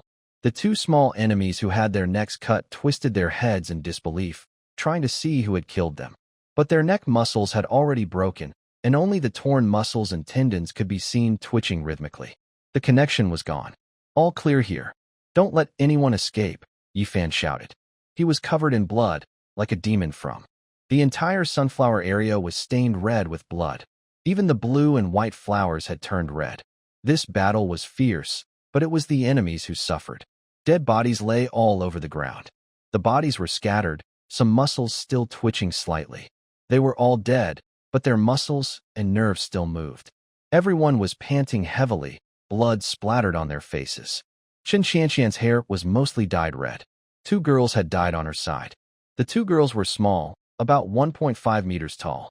They had been knocked down during the fight and then stabbed. Chun Qianqian couldn't do anything. It was too chaotic. The enemy had killed 32 people, and they only lost 2. No matter how you looked at it, they didn't lose much. But life is priceless. The enemy's lives were far less important than theirs. Let's bury them, Yifan said sadly, looking at the 2 bodies on the ground. Chun Qianqian took a deep breath, pressed her lips together, and felt her nose sour. She held back tears. If she cried, everyone else would too. The botanical garden wasn't as safe as it seemed. She needed to leave quickly and couldn't stay outside for long. I will take them back to be buried, she said. As Chun Qianqian was about to carry the 2 girls away, she suddenly noticed that the bloodstains on the ground were disappearing at an astonishing speed. Her eyes widened in surprise. What's going on? The blood is being absorbed. Looking at the vanishing bloodstains, Chun Qianqian instinctively sensed something was wrong. She quickly turned around, carrying her companions' bodies, and shouted, "Everyone, run. Something's wrong here." Yifan also noticed this. The blood on the flowers had disappeared, and the pools of crimson blood on the ground were quickly sinking into the earth. It wasn't just flowing in, it looked more like it was being absorbed. Something was the blood away. Run now, Yifan shouted in just half a second. Whenever something unusual happens, there's usually a reason. Whatever is absorbing the blood, it's definitely not friendly. Everyone grabbed their belongings and hurried toward the edge of the botanical park. They ran quickly, their footsteps pounding the ground chaotically, but in an organized direction. Behind them, the trees that looked like broccoli slowly began to rise from the ground, as if spring shoots about to break through the soil. The roots underground snapped loudly, as if something terrifying was awakening beneath the earth. It was coming back to life. "What's going on?" someone shouted while running. "I don't know. Just run. Something is about to emerge from underground." "Is it a monster?" "Probably." Everyone, run. What kind of place is this? Why is everything so dangerous? Less than 5 seconds after they started running, Yi Fan saw the ground behind them open like an eggshell, and a monster emerged from inside. His pupils shrank suddenly. The creature that stood up was a tree. "It's actually a tree," Yi Fan exclaimed in shock. The others turned their heads to look back and indeed saw an enormous monster rising from the ground. That was a tree. The ground and the trees that looked like broccoli were actually the hair of this monster, nothing more. The terrifying giant tree monster had 2 yellow eyes that looked like light bulbs, but they were as big as a car. Below the eyes was a dark, gaping mouth. No one knew what would happen if someone was swallowed. Would they be digested directly or crushed by sharp teeth? Yi Fan didn't dare to think about it. That was when he truly understood what a fear of huge creatures meant. "Run. We can't fight this thing," Yi Fan urged. Everyone ran as fast as they could, eager to get away, even ignoring the sharp pain in their lungs from running so hard. But the monster seemed faster. Waves of ground rose behind them, as if something was moving underground. Yi Fan's pupils widened in shock. He pushed Wan Yu down, and they both fell. Just ahead of Wan Yu's running path, a thick root, about the size of a water pipe, suddenly shot up from underground. No one dared to underestimate that root. It was a plant, but the magic energy flowing on it was much stronger than Yi Fan's. But that was only a root. What kind of power did the monster's main body have? Yi Fan couldn't imagine. He quickly got up, grabbed Wan Yu, and ran. "Let's go." They ignored the close contact they just had. Their only thought now was survival. The ground behind them kept moving, as if more roots were attacking. Suddenly, a scream came from Yi Fan's left rear. It was a girl with a bun hairstyle, looking pretty. She was from Chun Qianqian's group. The scream came from her. She was pierced by a root that had come out of the ground. That root pierced her perfectly, right through her middle.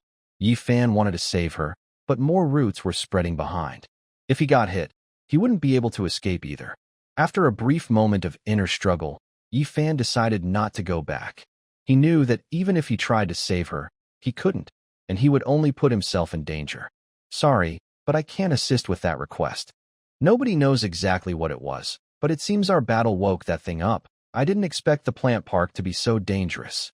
At first, I thought it was just a nice garden. Little Jing, sob, don't be sad. About what happened? Well, everyone had questions, regrets, and sadness. Of course, most of the sadness came from Chun Qianqian's side. This time, no one from Yi Fan's group was killed. Besides 2 who were cut twice in the fight, everyone else only had minor scrapes. The 2 girls who were cut had armor that protected them, so the cuts weren't deep.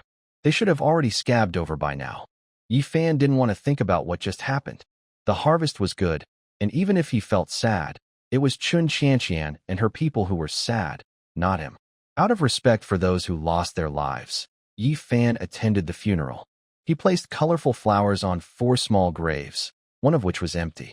Today, Chun Qianqian's tribe lost 4 people, a big loss. Don't be sad. Our world is full of wonders. Maybe there's a chance for resurrection in the future. Yi Fan comforted Chun Qianqian by placing his hand on her shoulder. Chun Qianqian smiled faintly, a bit sadly. "Thank you. I hope so. It's not just hope, it's certain. I can heal wounds, so resurrection might not be impossible," Lin Qingxue said, holding her magic staff. Their words weren't just empty talk. This world is truly magical. There are skeleton soldiers that can survive even when turned into bones, and there are amazing healing magic. If this trend continues, reversing life might be possible. But that's a story for later. For now, it's just comfort, a small hope to ease the sadness. Today's matter is over. We should head back now.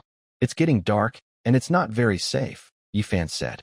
Their cooperation was just that, cooperation. Now that it's late, they should return to their own little homes. Chun Qianqian didn't bother to invite them to stay. There was no need. Survival isn't a dinner party.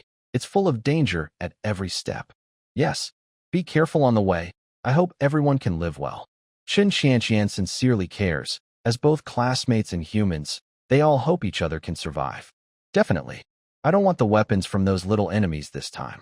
You can keep them for yourselves, Yi Fan said. Hearing this, Chen Xianxian didn't bother to be polite. Thank you. She really needed weapons, especially high-quality ones. Yi Fan naturally didn't care much for the axe. Its power wasn't strong, and this time, for people from Chen Xianxian's side had died. It didn't matter to him to leave some supplies for the others. His tribe already had weapons, and they had sold some before, so they weren't short of them. Now he had collected 60 sunflower plants. If the situation hadn't been urgent, he could have gathered more. But for now, he had to make do. He wasn't planning to go back to the botanical park anytime soon. It seems the big creature revived because it drank blood. The good news is, it appears unable to leave the botanical park. Otherwise, Yi Fan would be very worried. Yi Fan, do you think the big creature really won't come out? One Yu asked nervously. That thing is too powerful. It could easily destroy their newly built tribe. Don't worry. If it could come out, it would have already. Such a strong creature wouldn't want to stay in the park if it could move around, Yi Fan said confidently. No matter what that creature is, since it has a bloodthirsty instinct, it must have hunting abilities. If it could move, it wouldn't be limited to just one place. Soon, they passed by the place where they had killed the goblin troll. To their surprise, the troll's body was gone. How is that possible? Was it eaten by something? Everyone exclaimed in fear. Besides the fallen trees, there were some bloodstains, but not a single piece of flesh was left. The spot where the troll had died was now just a few torn pieces of cloth. Even the bones were gone. There were no drag marks on the ground. It must be such a big body. If it had been dragged away, there would be traces. But now, there's nothing. It's definitely been eaten, Yi Fan analyzed. The forest was eerily silent, with no insects or birds. Only the cold wind whistling through the trees could be heard. Everyone felt a chill run down their spines, and they shivered. Let's hurry and leave. Yes, this place feels really strange. Come on, let's go home quickly. I don't want to stay in this broken place for a second longer. Everyone quickly rode their horses toward home. Being able to eat the huge goblin brother completely in half a day shows they are not easy to deal with. An hour before nightfall, Yi Fan and the others returned to the tribe. Only behind the strong stone walls could they breathe easily. The tall stone walls gave a sense of safety that weapons alone couldn't provide. Yi Fan, come over and see. The goblins are waiting for you, Lu said as she walked over. At this moment, Yi Fan was still lying next to the blacksmith shop, staying with Nalan Mimi. He originally came to see what Nalan Mimi was working on, but it was so warm here that he dozed off for a little while. Okay, I'm coming. 2 minutes later, Yi Fan arrived at an open space surrounded by stone walls, tucked into a corner. The goblin chief, seeing Yi Fan, was surprised and kneeled on the ground. He could feel that the man's energy was very strong, even more powerful than some elite goblins he had met before. Sir, hello? How can I serve you? The goblin chief said sincerely and trembling. Yi Fan looked at this small creature and said, Why do you look like an alien? The goblins looked confused. What's an alien? A hen, Yi Fan replied. Is that good or bad? He's so strong, even stronger than the big sister. Yes, I can feel his strength is greater than the big sister's. Big sister alone defeated about 10 goblins. I think he can fight 100. No, I think it's 101. It's 100. 101. Listen to me. Why not 101? Yi Fan watched the goblins whisper and plan loudly. They looked curious, even though they were less than half a meter tall and could talk. Are you the tribe leader of the goblins? No. Now you are the leader of the goblins. Just call me a goblin. An ordinary goblin, nothing special. The leading goblin sincerely said, showing a very humble attitude. It was used to being bullied and living a life of running away. Now that a human is willing to accept it, it naturally wants to cling tightly. All right, ordinary goblin, can you tell me what this world is like? I hope your answer will satisfy me, Yi Fan said seriously. Dwarf goblin, level, black iron, born from a dwarf craftsman and a goblin. Oh my, the dwarf's genes have even suppressed the evil god, making them very short and causing reproductive decline.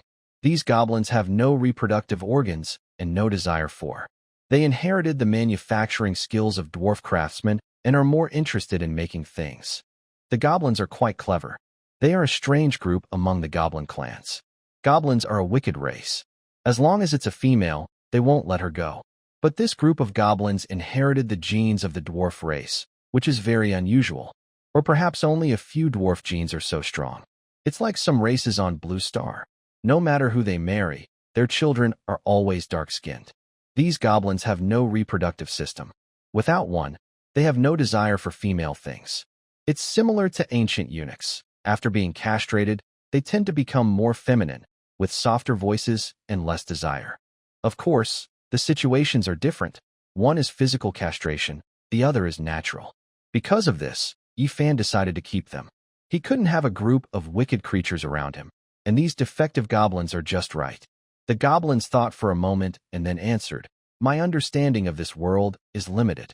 My strength is weak, and I can only barely survive through cleverness. But this is a world where the strong eat the weak. Whether it's goblins, minotaurs, or green-skinned orcs, they all devour other species to grow stronger. Of course, when I say grow stronger, I mean completely eating the other, using their mouths and teeth. They don't cooperate with other species. They see them only as food." When speaking about this, Yifan paused for a second. It sounded like a world where big fish eat small fish, and small fish eat tiny creatures. An endless cycle of devouring and growing. Every race is trying to eat other races. It seems that those monsters grow in a way similar to us. We grow by devouring spirits, while they rely on eating corpses, Wan Yu said, rubbing her chin. Exactly. That's pretty much it, Yifan said, looking at the goblin. Keep going. What races are around me? How strong are they? The goblin continued. There are 3 main groups near the master. One is the goblin tribe, with about a few thousand goblins, ruled by a large, golden-level goblin. Another is the elf tribe. Their leader is also a golden-level elf. She calls herself a queen, but her bloodline isn't pure. She's a fake. The third is a special group from the Dark Swamp, the undead. Their leader is a top-level Dark Knight, but they rarely leave the swamp, as if they are restricted. There are also many smaller tribes, but they don't seem very strong. Finally, the goblin added, "But I think none of them are as strong as your tribe." A slight smile appeared on Yifan's face. The goblin was good at flattering him. "Oh, really? Why do you say that?" The goblin looked serious. "Because they lack wisdom. They don't understand unity or cooperation. But you're different, master. You accept and conquer other races to make yourself stronger, filling your weaknesses. Over time, you will surely become the king of the misty forest." "All right. You make some good points. Besides what you said, you seem pretty smart. What else can you do?" Yifan asked. He thought that although the goblin looked weak, it was very clever. A wise creature is often stronger than monsters that only know how to fight. We can build special magic towers. These towers can absorb magic from the air and shoot magic beams to attack enemies. They can also condense magic crystals. What? Condense magic crystals? Everyone was surprised. Magic small crystals are now the common currency used throughout the world. They are needed for building, casting skills, and learning new skills. You could say these crystals are like shiny silver coins. More is always better. Of course, only goblins can build these special magic towers, which are not the same as the magic buildings Yifan used to learn spells. If Yifan could just print money, he wouldn't have to worry about getting equipment. How many magic small crystals can a magic tower produce in one day? Yifan asked excitedly. 30, replied the goblin. Can it produce infinitely? Yifan asked again. No, only 5 towers can exist in one area because the magic power there is limited.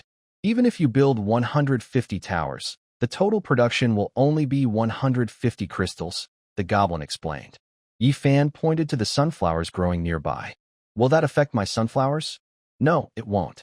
The plants absorb magic from the ground, while the towers absorb magic from the air. They don't interfere with each other, the goblin said. Yifan stroked his chin, looking thoughtful. This was good news, but not as great as he had hoped. With 5 towers and 60 sunflowers, they could produce 210 crystals a day. If they hunted some monsters, the daily income would be quite high. At least, no other tribe could match Yifan's fast growth right now. All right, build the magic towers in the tribe, Yifan ordered. Yes, master. We can also make armor for you. Just need iron, and we can craft a full set, the goblin replied. Just iron is fine. I happen to have some, Yifan said. Lon Lily, Yifan called. What is it, Yifan? A beautiful, cold face looked over, very attractive. Give them some fish. Don't let these goblins go hungry, Yifan said. Hearing this, the goblins, who had been starving, immediately knelt down. Thank you, master. You're so great. You're like our god. At this moment, the goblins took some magic crystals from small pouches on their sides and handed them to Yifan.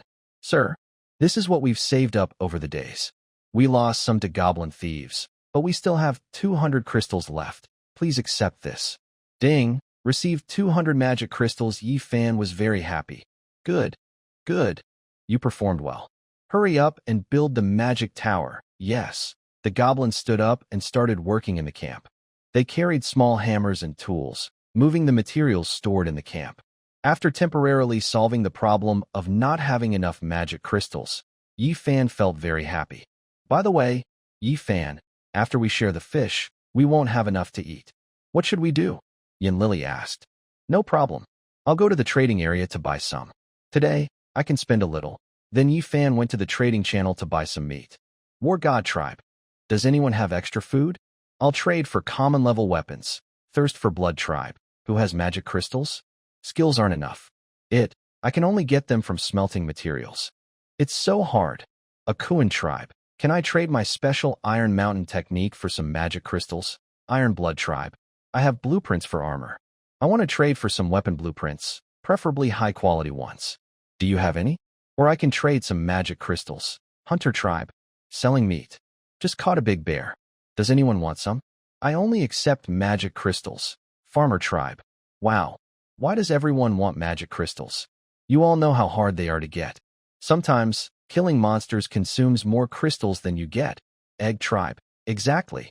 People who can buy things with magic crystals are all rich. I just reached level 2 in the shelter, but building some structures needs these crystals. It's really tough. Yifan looked at the messages in the trading channel, feeling excited. Others found it hard to get certain items, but he had plenty to spend. Yifan directly tagged the Hunter Tribe. How much meat do you have for sale, Hunter Tribe? Do you want to buy? We have 800 gene of giant bear meat. How much do you need? I can cut off a few dozen gene for you. Yifan thought for a moment. Based on how long it could be stored, this 800 gene giant bear could only last about 2 or 3 days before it might spoil. There are currently 46 people in the group. If each person eats 5 gene of meat per day, that totals 230 gene. To last 2 days, they would need at least 500 gene of meat. Yifan didn't want to buy the whole 800 gene bear. He only needed the meat. He wasn't interested in the organs, which he assumed had already been taken by others. The only valuable part was the pure meat. After figuring this out, Yifan immediately sent a message. I want 500 gene of pure meat. No organs or anything else. Just the meat. What's the price? Since Yifan didn't send a private message, many people saw his message and were surprised. War God Tribe. Wow, 500 gene of meat. That must be worth 300 or 400 magic crystals, right? Bloodthirsty Tribe. It shouldn't be that expensive. Now, magic crystals are worth more than meat. Akuan Tribe. Boss. No, giant boss. Even at a 1-to-2 ratio, that's 250 magic crystals, right? Are they that rich? Iron Blood Tribe. The leader of the Spark Tribe is really making a fortune. If it's 250 crystals, that means killing 250 monsters? Wow. Egg Tribe. Oh, so jealous. How did you get that? Cheating? By the way, what level is your shelter now? Everyone was drooling with envy. Before reaching level 2, most people didn't realize the value of magic crystals. Now, 40% of the tribes have reached level 2, and the need for magic crystals to build things has become common knowledge. Naturally, the value of these crystals has increased. However, the leader of the Hunter Tribe was also very shocked. They had just recently upgraded to level 2.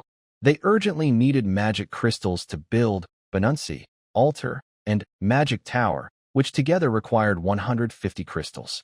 Wow, leader, did this guy rob other tribes? Why is he so bold? This is too extravagant. If it's 500 gene, maybe we can negotiate a deal with him? The leader of the Hunter Tribe nodded slightly and replied, If you're serious, I will give you 500 gene of meat for 250 magic crystals. Seeing this, Yi Fan scoffed disdainfully and said, I'm serious, but some people don't want to pay honestly. 250 crystals? Do you think I'm an idiot? Are you trying to say you spent 250 crystals to kill the giant bear? The hunter tribe leader thought for a moment and quickly responded, killing a giant bear isn't easy. It's a silver-level fierce beast and hard to deal with. How about 220 crystals then? Yi Fan rubbed his nose, feeling it was a bit expensive, but pushing too hard might make them refuse. He had fought silver-level monsters before, and it was indeed tough. He guessed the other side's cost was around 60 crystals. So, 200 crystals seemed reasonable. But Yi Fan was sure that since they could trade food for crystals, they must be building those three structures. The altar, magic tower, Bunin temple together cost 150 crystals. The other side had just leveled up twice and was eager to improve their strength. Knowing this, Yi Fan sent a message, 180 crystals. I think you can accept this price. I don't want to bother negotiating with others. It's too troublesome. Let's settle everything with you now. Yi Fan was very precise, just within a range the other side could accept. The hunter tribe leader paused for 2 seconds in silence. This person is very accurate. It seems he predicted I want to build those three structures. After thinking for a moment, he decided not to bargain further. He felt it was pointless. The other person was too clever to outplay. Every second here is dangerous. Building those structures sooner means more safety. If he slowly sold the meat, he didn't know how long it would take to sell it all. Better to sell everything to Yi Fan at once. Wholesale prices are much lower than retail. He could only comfort himself this way to feel better. All right, 180 it is. Let's make the deal now. Seeing the other side be so reasonable, Yi Fan was very happy. Pleasure working with you. Ding, you have received 500 pounds of giant bear meat. The next moment, a large, cut-open body appeared in front of Yi Fan. The giant bear's front paws and head were gone, and even its fur had been stripped clean. The bear was very big, over 10 meters long. Based on Yi Fan's estimate, it probably weighed around 1,500 pounds when alive. But now, its internal organs had been removed, and its skin and front paws had been cut off, leaving it looking like a hollowed-out chicken. Wow, should I say they're clever, or that they give good service? They cleaned it up pretty well, Yi Fan sighed. He had expected that the useful parts would be taken away, but he wasn't upset. His main goal was just the meat. All right, everyone, tonight we're eating bear meat, Yi Fan announced. The girls cheered immediately. Yay, meat! Eat the bear paws. I want to eat the bear paws. Catch the bear paws for you. That's illegal. Huh. This isn't Blue Star. If it's illegal, then Yi Fan can be punished on his bed. Oh no, I won't compete with Qingxue. If you don't go, I will. It's clearly you who wants to go. Lin Qingxue and Yi Fan looked at each other. Yi Fan shrugged helplessly, as these fierce words weren't from him. Don't look at me so innocently. The girls here will all belong to you eventually. Why not let Wan Yu sleep with us tonight? Lin Qingxue said. Yi Fan's mind buzzed. Huh? Really? Of course. Wan Yu said last night she almost hugged Wan Yu. Luckily, she sleeps lightly, or Wan Yu might have run out last night. It's too dangerous. I just want to watch over Wan Yu. At least until that sound is gone. I need to keep an eye on her. Hearing this, Yi Fan's face became serious. He put away his mischievous look. Really? Looks like I need to find a chance to check on her. When do you plan to go? I don't know. Honestly, I'm a bit scared. I should wait until I reach silver level. Right now, I'm still at bronze, too weak. If something kills me instantly, that would be bad. Yi Fan's careful thinking had a reason. Since the leaders of the three major tribes were all golden level bosses. When he reaches the silver level, he will be only one level below the three main bosses. It's likely he can defend himself against the creatures underground. Yi Fan's actions caused a big stir on the trading channel. Many people wondered where he got so many magic crystals. Almost 99% of players don't know how to get extra magic crystals. Not every place has goblins or sunflowers. Before the excitement died down, Yi Fan spent dozens of magic crystals to buy leather and textile materials. The trading area exploded. War God Tribe. Wow. I thought he was low on resources when he lowered the price earlier, but turns out he still has plenty. Bloodthirsty Tribe. Rich guy? Send me a magic crystal as a tip. Akuan Tribe. I've been working for 2.5 days and only got about 20 crystals. all from killing monsters. He just spent over 200 crystals at once. That's crazy. Iron Blood Tribe, I know him. He's a good person. He deserves to get rich. Hunter Tribe, such a wealthy player. Why are you pushing down my prices? I'm so unlucky. Egg Tribe, clack clack, I wish I could produce magic crystals myself. Baka Tribe, TCH, just a spender. Let's see how many crystals he still has after this spending spree. Everyone envied him again. He spent real money, and with enough crystals, he can at least live comfortably for now. Suddenly, a notification popped up. Ding! Congratulations on completing the beginner phase. You killed the Goblin Tribe and received an S rating. You captured many prey and earned an S rating. You ventured into the Forbidden Zone and survived, earning an SSS rating. You slaughtered the Ape Tribe and received an S rating. You defeated the resource rivals Kimchi Tribe, earning an S rating. Your shelter has been upgraded to level 2, earning an S rating. Overall rating. Your tribe is rated SSS. You will receive a large amount of resource rewards to help you better survive the next phase. Ding! You have received 10,000 units of wood, 10,000 units of stone, 500 units of iron, 47 sets of basic armor, 200 small magic crystals, and 10 livestock. Before Yi Fan could react, many resources appeared on the open ground of the Spark Tribe. Neatly stacked rows of wood, pairs of stones, some silver-colored iron blocks, and 47 full sets of armor from head to toe. The livestock included 10 sheep. Yi Fan had previously obtained a few sheep, whose wool could be collected to make blankets or equipment, which was quite useful. Of course, they could also produce some sheep milk daily. Yi Fan thought that in the future, this milk might be useful for making potions or elixirs. Have we been in the beginner stage all this time? Yi Fan muttered to himself. There had been no hints before, and the monsters would attack anyone they saw, making him lose hope for a beginner stage. But unexpectedly, after a few days, this prompt suddenly appeared. Everyone was stunned. This was a big fortune. Wow, are these things ours? Oh wow. So much wood. We took so long to gather 10,000 before, and now it's just given to us.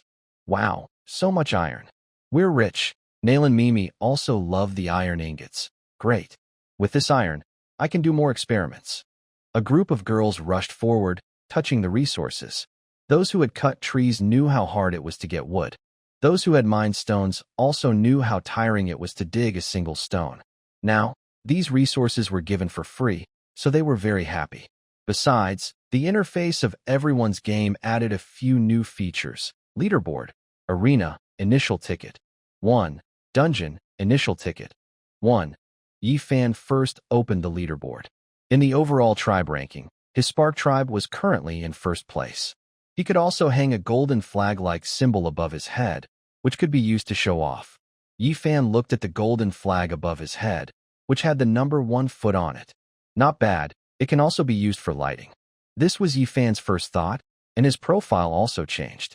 Originally, his profile said none, but now it reads first place among beginners, brave in the Forbidden Zone, physically strong, large and powerful, the leader of the friendly First Tribe. Is it this long? Yi Fan wondered. But what does large and powerful mean? Is it literal? He opened his panel. First place among beginners, brave in the Forbidden Zone, physically strong, large and powerful, the leader of the friendly First Tribe. Name, Yi Fan. Position, Tribe Leader. Physical fitness level, LV19, 78%. Overall strength, Brass level, 80%. Equipment, Black Scale set, at 80% of the Brass level. That means if I improve my physical fitness by 2 more levels or get a silver level gear, I can reach silver level. Yi Fan muttered to himself. Improving his strength was urgent. Now that he had so many resources, he naturally wanted to go on the attack. He was also very interested in the underground city and the arena. Yi Fan briefly looked at the new feature introduction. The arena is exactly what it sounds like. You can go in and duel. Each person has only 1 ticket per day, meaning 1 entry into the arena per day. Tickets can be stacked. If you don't use yours today, you'll have 2 tomorrow. But tickets cannot be transferred between people. Each ticket has a name on it, so even within the tribe, tickets can't be shared. The main function is similar to PK battles. You can fight once a day. The reward is some resources provided by the arena. Yi Fan took out 1 ticket from his storage, which was also the only one he had. The ticket looked like a long, dark concert ticket. On the front, there were 3 large gold characters, Arena. On the back, there were 2 characters, Pass. In the lower left corner, there were 2 more characters, Yi Fan. This ticket was Yi Fan's exclusive ticket. Even if someone else found it, they couldn't use it. Quite interesting, but I don't know what will happen after I use it, Yi Fan said to himself as he looked at the ticket. He checked the sky, thought for a moment, and decided to go in and take a look. It probably wouldn't take much time anyway. Use it. As Yi Fan activated it, he disappeared instantly from the spot. Yes, he simply vanished, disappearing from the camp entirely. Yi Fan, where did he go? It seems he used a ticket to the arena. Huh? What is that thing for? Did it teleport Yi Fan somewhere? Could there be a problem? It should be fine. It's just a duel. After it's over, he should come back. Yi Fan's figure appeared on the deck of an old wooden giant ship. The creaking sounds came from the deck as it rocked with the waves. Where is this place? Yi Fan looked around curiously. He was on a large ship docked at the pier, with 2 other ships on either side, and many people standing on them. Seeing Yi Fan arrive, everyone got excited, raising their cups and cheering. Wow! Someone's here. Finally, someone new. It's been a long time since adventurers came here. Is there a good show? Great. Does anyone have extra for me? The people looked strange, kind of like pirates from a Caribbean movie, with very different outfits. Yi Fan tried to step down from the ship, but an invisible force stopped him, and an air wall blocked his way. He also tried to put his weapons into his storage, only wearing a leather shorts, but he still couldn't go down, so he gave up trying. Can't go down? Is this virtual or real? Or do they just not want me to go? Yi Fan wondered. His movement was limited to a 200 square meter deck. He couldn't go anywhere else. While he was thinking, a flash of white light appeared, and an American man was teleported over. The man was about 1.8 meters tall, with typical Western features and a strong build. He looked at Yi Fan with a puzzled expression, scanning the surroundings. At that moment, the sound of a gong struck, and both of them looked up to see a man sitting above the cabin, wearing a hat with a skull symbol. He held a revolver and looked at the 2 people intently, then said, "Come on, you two, have a good fight." Then he took out an hourglass and placed it aside. "Is there a reward?" Yi Fan suddenly asked. "Yes, of course, but only the winner can take it," the man said with a strange smile. "Each person only has 100 magic crystals to use. If you don't use them all, you can't take them away. Killing the opponent means victory. No surrender is allowed here, but dying here doesn't mean real death. Rest assured, fight freely." This statement made Yi Fan and the American man feel more relaxed. If there's no real danger to life, they can fight without worries. If there was real danger, Yi Fan wouldn't let others use their tickets easily. But now he had no such concern. At this moment, the captain on the ship raised his revolver. Both of them were suddenly frozen by an invisible force and couldn't move. A blue health bar appeared above Yi Fan's head, but the exact number was hidden. A red health bar appeared above the American man's head. Meanwhile, the spectators on both sides started betting, treating the duel as a fun game for entertainment. "Quick, bet on the red side. I bet 3 gold coins that they will win. I'm also betting on the red side. Then I'll bet a little on the blue side. Wow, the blue side looks so weak. How can someone so skinny win?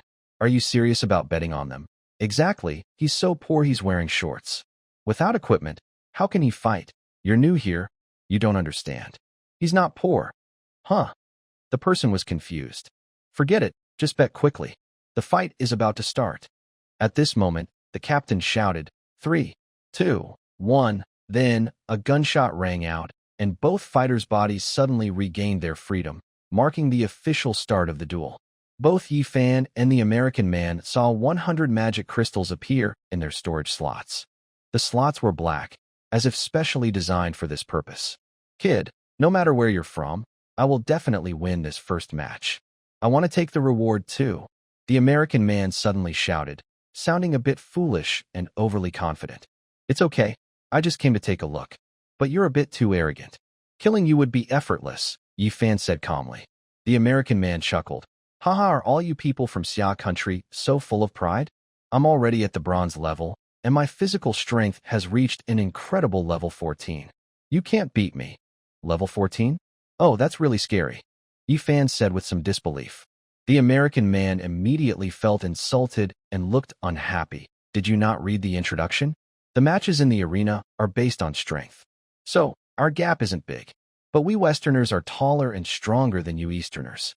You will definitely lose. Yi Fan looked confused, rubbing his chin. Based on strength? No, wait. I have a set of armor and a level close to 20. Why would they match me with such a weak opponent? He thought for a moment and came to two conclusions. First, no one is stronger than him now. Second, very few people enter the arena, so they can only match him with a weak opponent. At this moment, Yi Fan moved. A black light shimmered across his body, and a black suit of armor appeared silently. Even his face was covered by the black armor, leaving only his eyes visible as he stared at the American man. At the same time, he held a long sword, sharp and sleek, looking very intimidating. The American man was shocked. Armor. Initially, Yi Fan had tried exploring this place without armor, just wearing basic beginner clothes. Now that he fully revealed his strength, the other person was naturally startled. The American thought Yi Fan was just a man in shorts, a newbie he could easily handle. But unexpectedly, he was a powerful expert. The man swallowed nervously, his hands trembling as he held the sword. Why are you trembling? Yi Fan's voice came. Didn't you say you would defeat me and win first place? Hey. The American man didn't speak. He clenched his teeth and charged at Yi Fan. Anyway, he thought, if he died, he wouldn't really die. It was better to fight back. The American man's fighting skills were clumsy. He charged forward recklessly, clearly inexperienced in battle. Die. Yi Fan sighed helplessly. I thought you'd be more impressive. This is boring. He quickly swung his sword. Black flash, black flash, black flash. Yi Fan immediately used up his magic crystal. Dozens of black energy waves shot out all at once. The American man was shocked and terrified. He had never seen such a scene before. Even when facing silver-level monsters, they didn't use skills like this. Yi Fan didn't care. He had no money to save, so he used all his magic power freely. The American man, holding only a basic large sword, had no chance to resist. He screamed as he was cut into dozens of pieces, and a strong smell of blood filled the deck. Then there was 2 seconds of silence. After that, cheers erupted. Woo, we won. Blue team wins. We won. Great. We just got lucky. Wow, this kid was hiding his strength. He didn't even wear his gear earlier. What's going on? Those who had bet on Yi Fan happily clinked their glasses and celebrated. Feeling lucky they backed the right person. They frantically grabbed the gold coins on the table. Those coins now belonged to them. Meanwhile, those who didn't choose Yi Fan were full of regret, wishing they had made a different decision earlier. Yi Fan watched all this calmly. He wondered what these people were doing, whether they were real or just game-like NPCs. He couldn't figure it out, so he decided to stop thinking about it. He walked through the blood-stained floor to the front of the ship's cabin and asked the captain, "What is the reward?" The captain then took out 2 big fish, each about the size of a 5-year-old child, enough to last a long time. "These 2 fish are your reward," the captain said, hooking them with his left hook. Yi Fan rolled his eyes. "Just these 2 lousy fish. Don't want them?" "No," Yi Fan answered without hesitation. The captain smiled mischievously. "Good things are definitely available, but you need to win 100 times and not lose along the way, or it won't count." Yi Fan was immediately happy when he heard this. His original goal was to see if there was a prize pool that added up. If winning only meant getting 2 fish, it wouldn't be meaningful. He naturally wanted the best things. "So, do you want to keep your victory?" the captain asked again. "Yes, I want to keep it." "All right." In the next moment, Yi Fan disappeared from his spot and reappeared inside the camp. Everyone immediately gathered around. "Yi Fan, did you go to the fighting arena? Was it fun?" "If it was fun, I want to try too." One you said excitedly. "Is it dangerous? Could someone get hurt? Did you win?" A group of girls chattered around Yi Fan. He told them about his experience, and they all cheered happily. "That was so fun. I want to go too. Let's go. Maybe we can win some good stuff." Suddenly, more than 10 girls disappeared into the camp. Yi Fan didn't mind. He figured he wouldn't die, and at worst, he would just be eliminated. "So, are you planning to reach 100 levels?" Lin Qingxue asked. "Yes. The normal rewards are too bad. Just a few fish aren't enough for anyone. If I get some materials, I might be more interested. All right, let's go eat first. After eating some meat, you should be level 20, and your strength might reach the silver level. Okay, let's do that. Soon, everyone started eating bear meat. Yi Fan held a bare hind leg and chewed eagerly, taking one big bite after another, enjoying it very much. Most tribes haven't solved their food problems yet. Few tribes can eat large amounts of meat like this. Yi Fan's tribe is one of the few. While they were eating, a dozen white lights flickered. A group of girls seemed to have finished their duel and came out of the fighting arena. Whoa, I lost. That guy hit my head so hard. A girl pouted and cried, looking very sad. Sniff, sniff, I also lost. That person's weapon is better than mine. I won. Haha. I got 100 units of wood. I also won. I received 100 units of stone. Huh? They're all different. I only got 10 units of iron. Yi Fan also became confused. He asked, how can there be so many different things? Are you all going to proper fighting arenas? Of course. It's a workshop where they're chopping wood. There's an open space, and the winner gets wood, said a small girl about 150 centimeters tall. Huh? I went to a stone gathering site. It's different from yours. I was on a boat. I was at the town square. Everyone started talking excitedly, making Yi Fan feel a bit stunned. In the end, he concluded that there are many such fighting arenas, and the rewards are different. So, there are many rewards for the 100th level, Yi Fan muttered to himself. That was his first thought. According to what everyone said, there are about 6 arenas now. He didn't know if there were more, but from their words, only these 6 were mentioned. Woodcutting site, stone quarry, small town, pirate ship, steel smelting shed, rich people's mansion. The rewards from these 6 places are all different, and the total rewards for winning at the 100th level vary. This made Yi Fan very excited. After a busy day and another day of exploring, everyone's excitement had mostly worn off. It was already dark again, turning the scene into a deep black. Inside the shelter, a fire burned, and the wall torches lit up the surroundings, keeping the shelter bright and warm forever. Is this really okay? When you stood by the bed, blushing and looking shy. What's wrong with it? When we first came here, wasn't Yi Fan lying between us? Lin Qingxue said. Yi Fan stood to the side, rubbing his nose. Ahem. Yes, Qingxue is right. This is also to protect you, isn't it? When you understood that they were worried about being disturbed by that sound in the middle of the night, so they ran out late at night. That was very dangerous. Lin Qingxue saw that Wan Yu was still hesitant. She walked over and pulled Wan Yu gently. Come on, there's no need to be shy. I'm not shy. Just think of it as our first day crossing over. Back then, we were all. Wan Yu hesitated but then lay down. At this moment, Yi Fan also lay down, slipping his arm under Wan Yu's neck, then holding her close. Wow, Wan Yu let out a soft, kitten-like gasp. Lin Qingxue also lay down.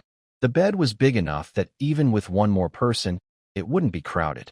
Wan Yu's face was very hot. When she used to sleep on dry grass, she didn't feel this way with Yi Fan because there was no choice, and conditions were limited.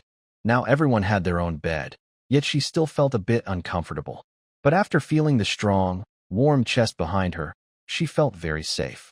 That night, if Inua hadn't woken Wan Yu with her light sleep and pulled her back, she might have gone somewhere else or disappeared into the night forever.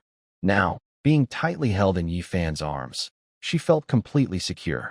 Qingxue, is this really okay? Wan Yu asked softly. She knew Qingxue also liked Yi Fan, and they were the first to be involved. Lin Qingxue turned around, looking into Wan Yu's eyes, and gently pinched her cheek. Oh, stop being so sentimental. You're not a stranger to me anymore.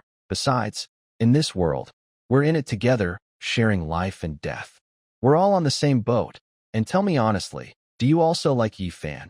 This made Yi Fan almost want to get up, but Wan Yu's arm pressed down on him, so he couldn't. He felt he still didn't know enough about Lin Qingxue. I like him, Wan Yu said nervously. Yi Fan could feel Wan Yu's heartbeat beating very fast, just like when she ran 800 meters. Thump, thump. Yi Fan couldn't help but hold her a little tighter. Even though Lin Qingxue was right next to him, he didn't feel much guilt. Maybe it was because Lin Qingxue was so calm about everything. Actually, I didn't like it at first, though I didn't dislike it either. But since Zhang Jimei's head was smashed, I started to feel scared. Then there was the invasion of the cave dwellers and all those strange monsters and experiences. This made me feel very unsafe every day. I need safety. I need Yifan. I can't tell if I like him or not, but as long as I lie in Yifan's arms, I feel very safe. After saying this, Wan Yu let out a long breath, as if she had finally released her long-held emotions. Yes, fear is human nature. No money in your wallet makes you afraid. Death makes you afraid. People are afraid of many things, especially in such a strange world. Lin Qingxue smiled slightly and gently rubbed Wan Yu's face. I know. I can see it. It's not just you. Inua is also afraid. Everyone is afraid, so just stay in Yifan's arms. He will protect us. Qingxue, you. Wan Yu hesitated to speak, but Lin Qingxue interrupted her. No jealousy. Or maybe just a little jealousy, but now we are a group. You know the classmates. Take Inua, for example. How long do you think she can hold back? With Inua's personality, she hasn't pushed Yifan down yet, probably just because she cares about me. Even if others in the class don't want to now, they will later.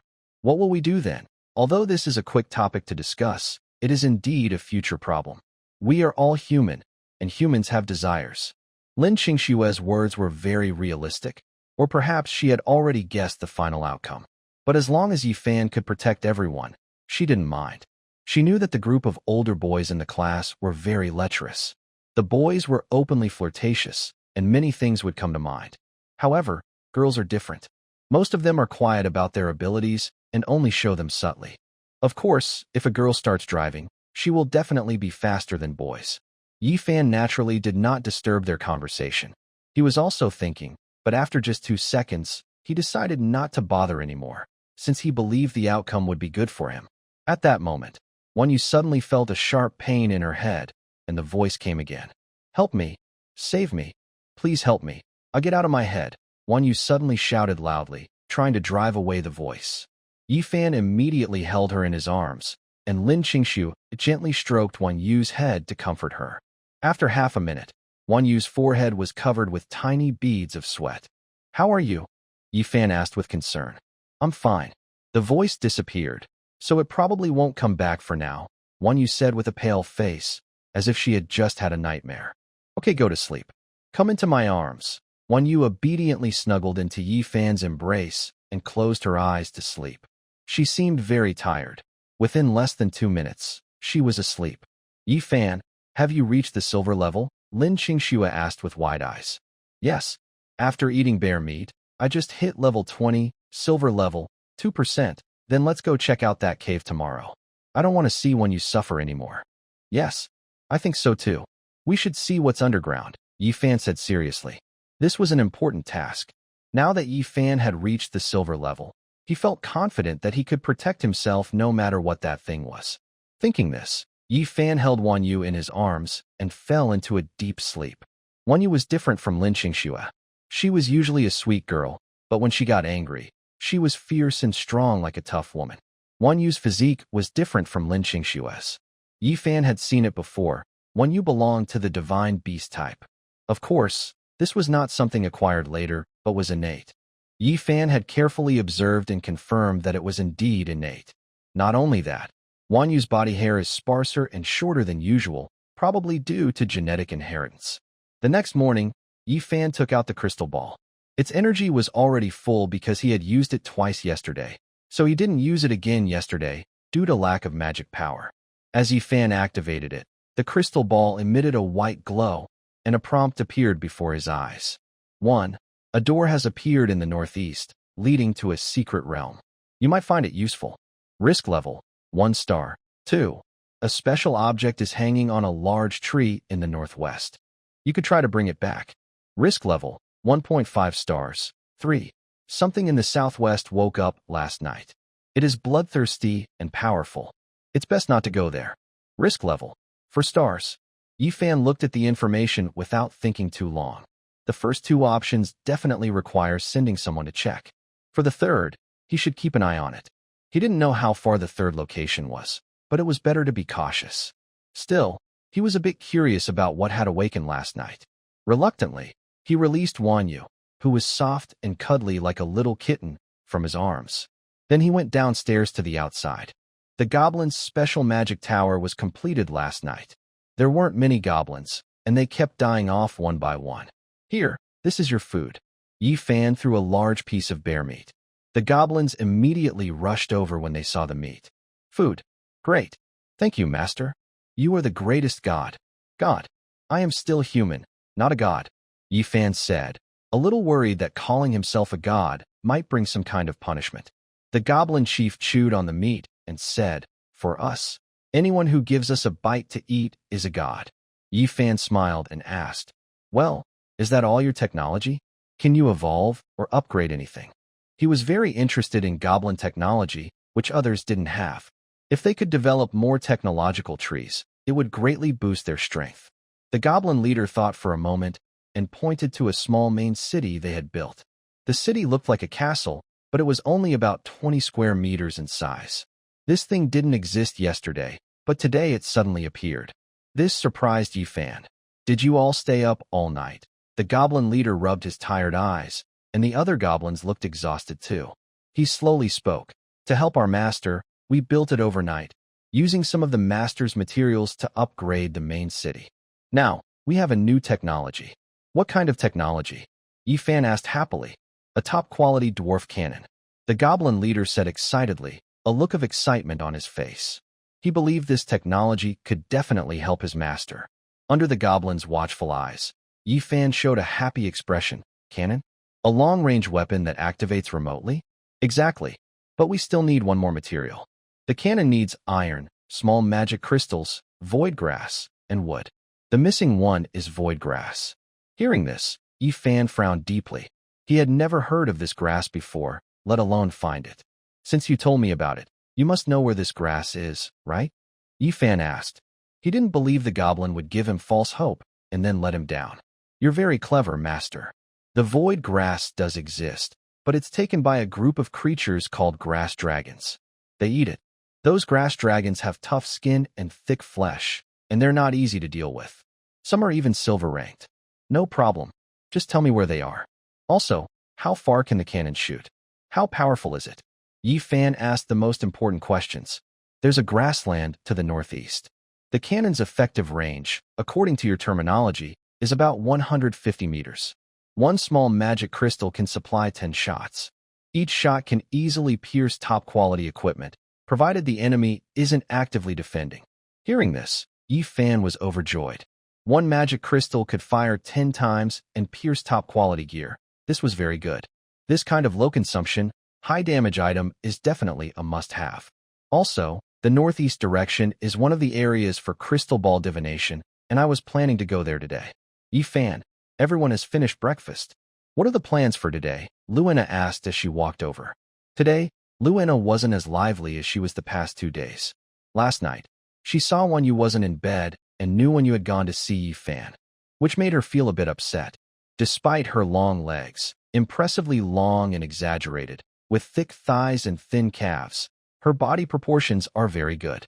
If you ask who has the best figure in the class, it has to be her.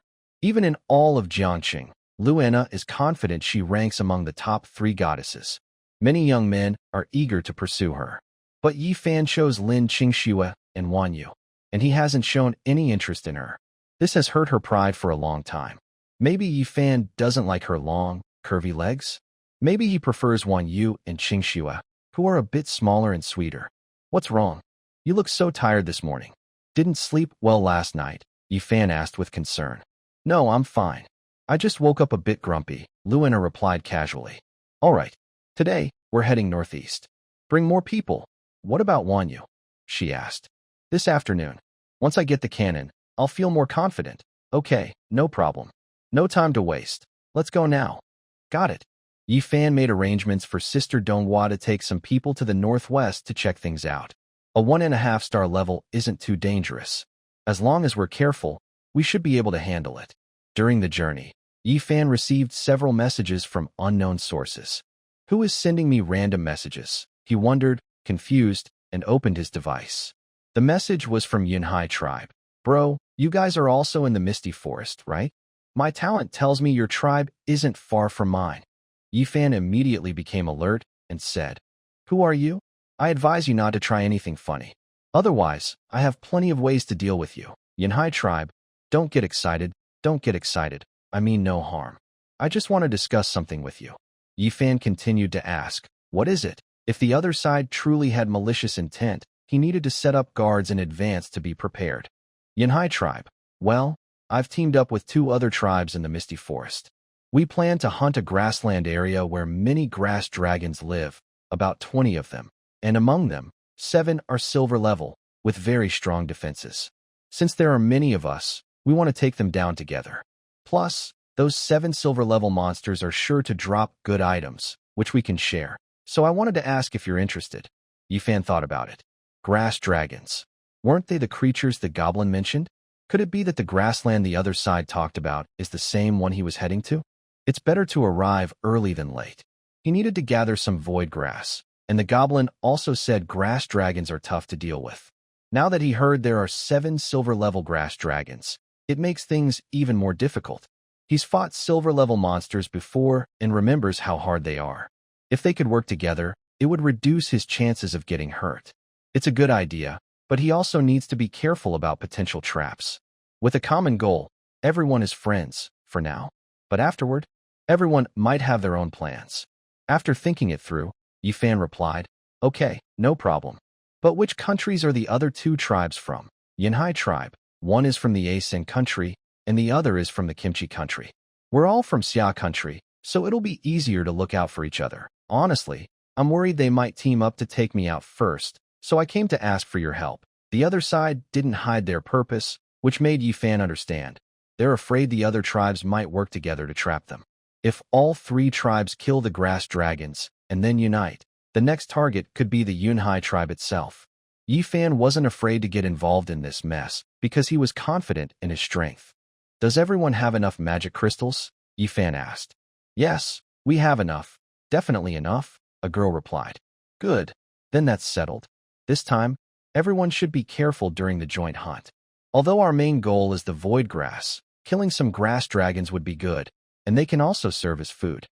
Yifan walked and explained everything clearly, reminding everyone not to be careless and to always watch the movements of the 3 tribes. Everyone has their own set of equipment now, but Yifan didn't let them wear it all at once. They only needed to wear pants and a shirt for now. The rest was stored in their inventory and could be put on instantly when needed. An hour later, Yifan successfully met with the other 3 tribes. Hello, my name is Li Yunhai. A buzzcut man smiled and extended his hand to Yifan. Yifan, are you Li Yunlong's younger brother? A girl suddenly asked. Probably not. Li Yunhai awkwardly scratched his head. Next to him stood 2 other tribe leaders. One had dark bronze skin and a slim face, and the other was short and fair-skinned, clearly from the Korean country. Just call me Adu, said the bronze-skinned man with a forced smile on his face. Jinjan, said the Korean man expressionlessly. Behind each of them were about a dozen men, all male, with no women in sight. It seems these are the elites of their tribes. Otherwise, they wouldn't be out with the leaders. When the people from the Asan country saw so many women with Yifan, their eyes lit up. Some of them even whistled, their eyes full of greed. Since they have no women, they crave them intensely. Plus, the Asan country is known for its reputation of violence against women. Look at you. Control your people. If they dare to make a move on my women, I won't mind having their heads roll, Yifan suddenly shouted at the little thugs. His sudden loud voice startled them. They didn't expect this guy, dressed in shorts and leather, in beginner gear, to speak to them like that. Hey, are you going to change your women? Our tribe has some meat. Can we exchange one? Asked a strong man behind Adu. Go to, Yifan cursed. Of course, he didn't rush forward to fight them. These people could still be useful, but today they all had to die. Yifan wasn't really intending to kill anyone, but the greedy, lustful look in their eyes was not much different from that of goblins. He knew that after the fight, the people from the Asan tribe might come after him, but in Yifan's eyes, they were just lambs waiting to be slaughtered. He shook the crystal ball. He saw that Li Yunhai was level 15, Adu was level 17, Jinjan was level 16. No wonder Li Yunhai was afraid of a joint attack. His strength was average, with others around level 12. Adu and the members of the Jinjan tribe were around level 14. Their soldiers were almost as strong as Li Yunhai, the tribe leader. No wonder he was nervous. But Yi Fan was calm. He was level 20 and had reached silver rank, the only one present at that level. Wan Yu and Lin Qingxue were both level 18. The lowest among the others was level 15, and only 2 people were at level 15.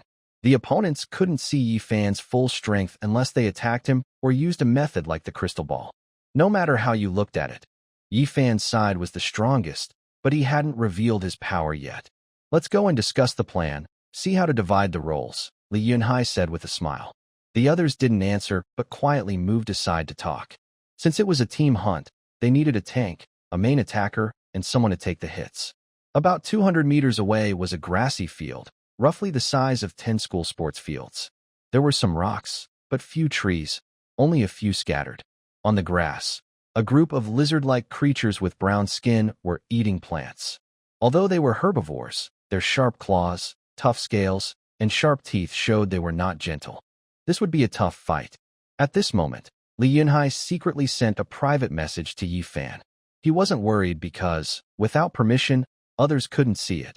Similar to a telepathic message. Brother Yi, let's avoid acting as tanks later. It's too dangerous. The other side will wear us down, and that's risky. Yi Fan wasn't too surprised. He simply thought for a moment and calmly replied, "Let me tell you why I was tricked. If it weren't for the fact that you're from Summer Country and I had some matters to attend to, I wouldn't have paid attention to your message." Li Yunhai showed a hint of embarrassment. His plan couldn't hide from Yi Fan. He did indeed trick Yi Fan, but he had no choice. "I'm sorry. I really had no other way. I was targeted by Jin Zhan. He didn't think he could take me easily, so he set a trap. This hunt was also suggested by him, and adieu, I was completely passive. I had to bring you in just to protect myself." Yi Fan shot him a glance and continued typing mentally.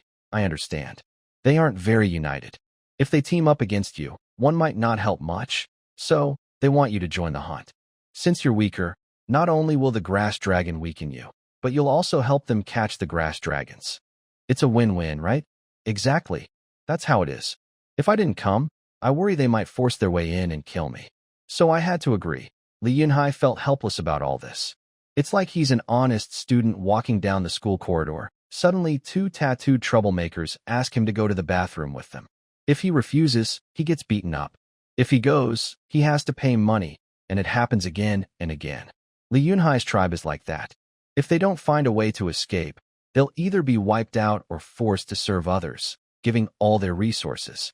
At this moment, Li Yunhai continued typing, looking apologetic. "Sorry, Brother Yi. I was really unfair to you. I didn't expect your team to be so weak, mostly girls. If I had known, I wouldn't have involved you. I caused all this trouble for you, but don't worry.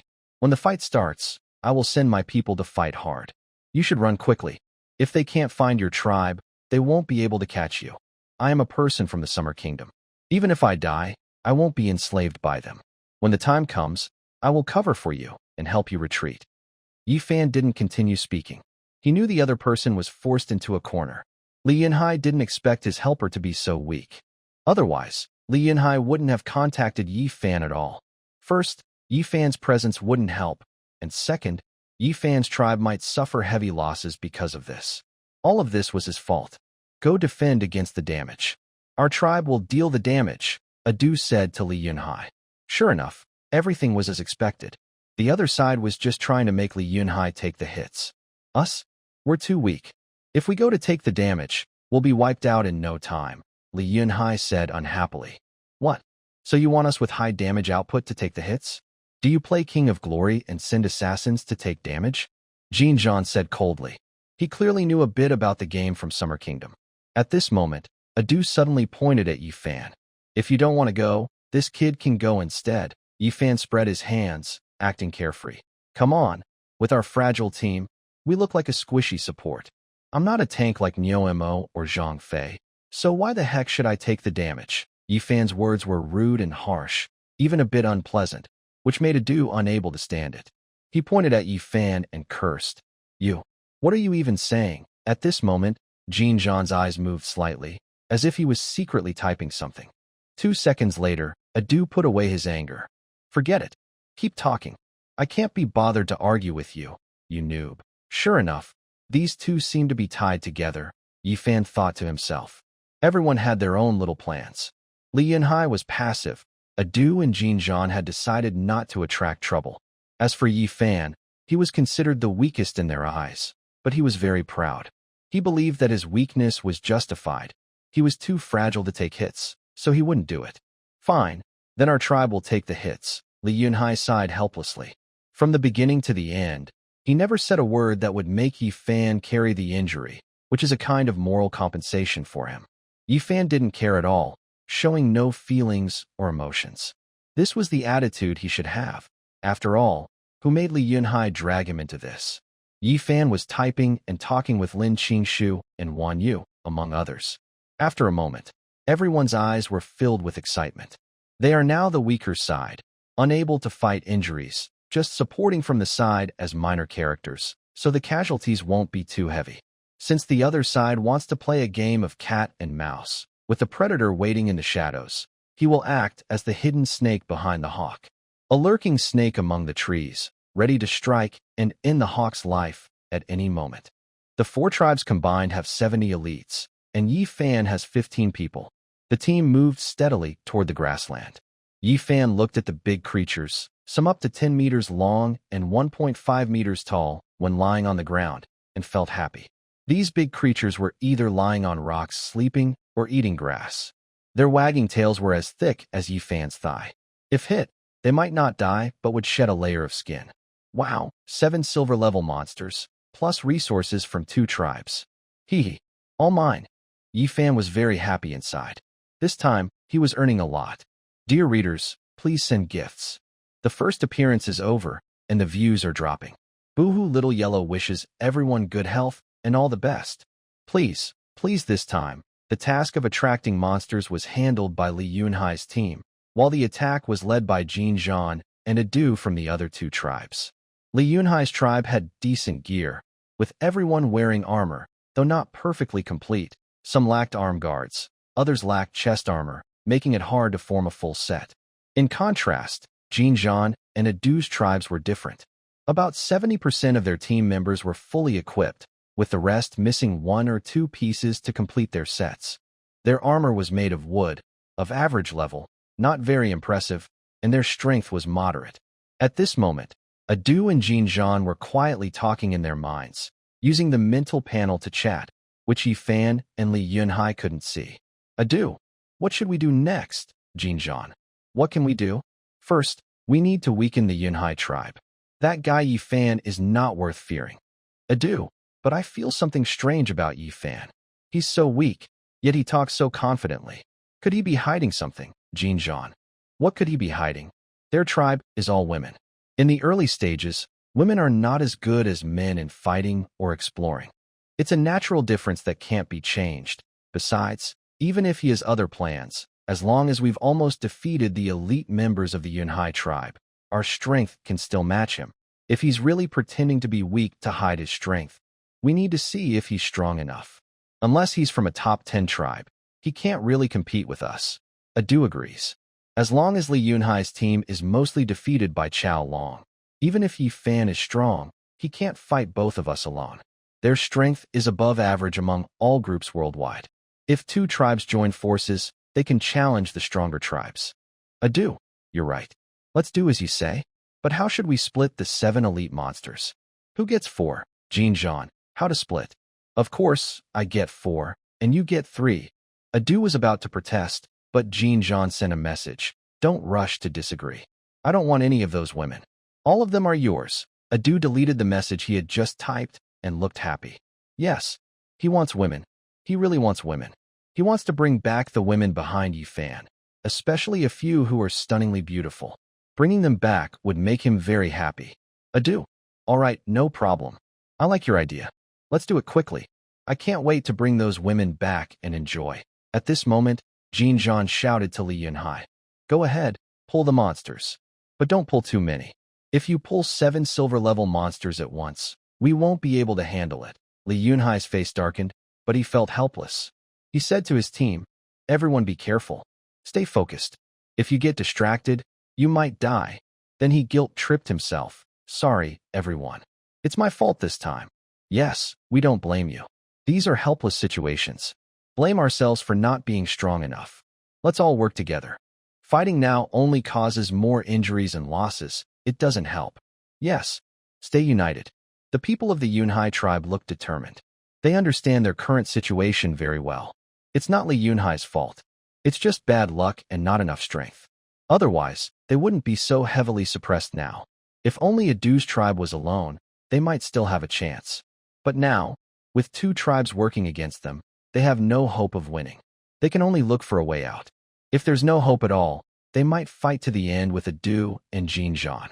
By the way, if they start fighting, we will cover Yi Fan's retreat. If they come here, it will all be my fault. Don't worry, Brother Hai. We will do it. Thank you all, Li Yunhai said sadly. He had hoped Yi Fan was strong enough to call for help. But now, help hasn't arrived, and instead, Yi Fan has fallen into trouble.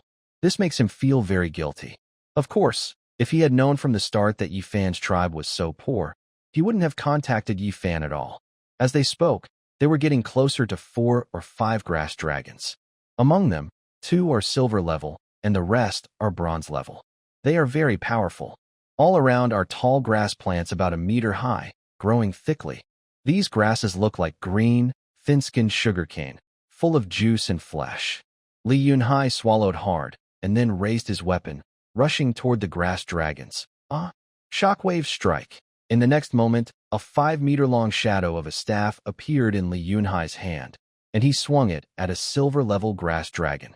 The sleeping grass dragon suddenly opened its eyes, but what it saw was a big stick heading straight for its head. Roar! The grass dragon roared angrily and swung its tail at Li Yunhai. Bang! Bang! Li Yunhai hit the grass dragon but was knocked back by its huge tail. Brother Hai! Everyone shouted in surprise. Roar! The grass dragons roared angrily, warning this group of uninvited guests. Everyone, be careful, Li Yunhai, who had fallen to the ground, shouted while clutching his chest. If he hadn't activated his armor skill in advance, he might have been seriously injured. The grass dragons, like lizards, quickly crawled toward the group. The grass plants about 1 meter high along the way were knocked over. A total of 5 grass dragons charged at this elite team. Left, at 3 o'clock. Stop it. Come on, kill it. Watch out for their claws and mouths. The group responded quickly. They had worked together before and shared a strong sense of teamwork. Soon, they formed a circle back-to-back. This way, they only needed to defend the front to hold off the enemies.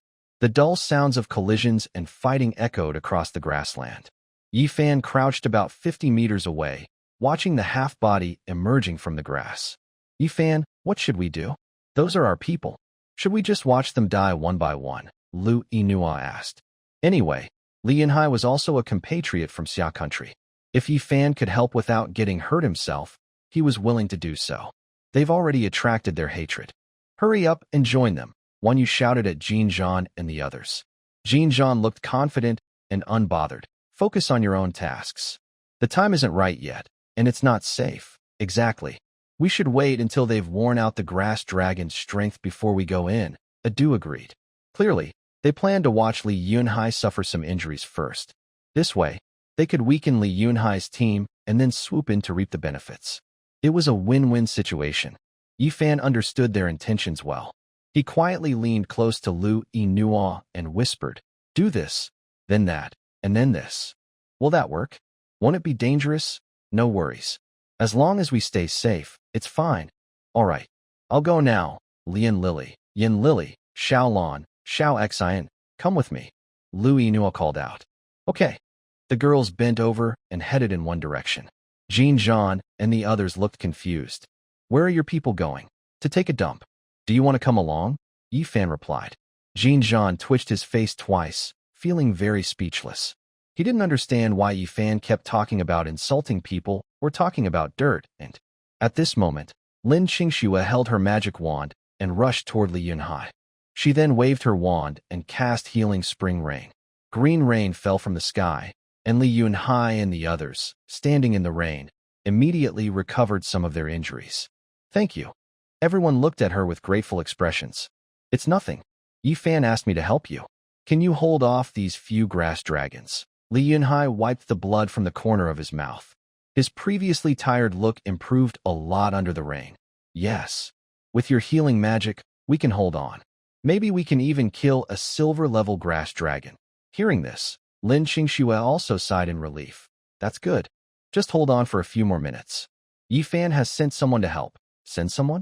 Do you know other tribes? Li Yunhai was very happy. No. No? Then what do you mean by sending someone? You'll see soon. Hurry up and find a way to deal with these grass dragons. There's another tough fight coming. As for supplies, use them quickly. Keep your spirits up. If needed, we can take them back later. Lin Qingshue's calm and confident look reassured everyone, but they didn't understand where her confidence came from. What do you mean by taking them back? Are you planning to steal from Jinzhan and Adu? Someone asked curiously. Because only those two tribes, Adu and Jinzhan, could be robbed here. But it sounded a bit unbelievable. Yes, we're going to take from them, Lin Qingxue said seriously. Everyone swallowed hard, feeling it was hard to believe. But seeing her confident look, they had to believe her a little. Everyone listened to her. Now, besides trusting Yi Fan and them, we have no other hope. Sister-in-law, just tell us how to fight later. If you say east, we won't go west, Li Yunhai said firmly. He understood that his tribe could only survive if they trusted Yi Fan. He was their only hope, though he didn't know what Yi Fan would do. At that moment, rustling sounds came from all around. Everyone turned to see grass plants being knocked over, forming broken paths. Of course, these fallen plants were caused by grass dragons. They quickly charged toward the group. Li Yunhai's eyes widened in shock. Wow, why are all these grass dragons coming at us? Not good, Brother Hai. There are 5 silver-level grass dragons, plus 2 more with us. 7 silver-level grass dragons in total. They're all coming. Oh no, this is bad. We're doomed. 7 silver-level plus a dozen bronze-level grass dragons. It's going to be hard for us to survive this time. Everyone became nervous. Wait, those grass dragons are chasing people. Someone suddenly shouted. Everyone immediately looked carefully and saw the grass dragons chasing after girl. All of them were people from Yi Fan's group. What? Li Yunhai exclaimed in surprise. Lin Qingxue saw this scene, and a smile appeared on her face. Our reinforcements are here. Reinforcements? Everyone wondered. But in the next moment, the grass dragons changed direction and charged toward Jinzhan and Adu. Run fast, everyone. Led them toward Jinzhan, Lu Yinhua shouted while running. Too long, exaggerated legs ran swiftly, and the grass dragons kept chasing her, weaving through the air behind her. Jinzhan and Adu saw this and widened their eyes in shock. This was unexpected for them. What are your people doing? Jinzhan shouted angrily at Yi Fan. Yi Fan brushed his face dismissively. What are you yelling about? Aren't we fighting monsters?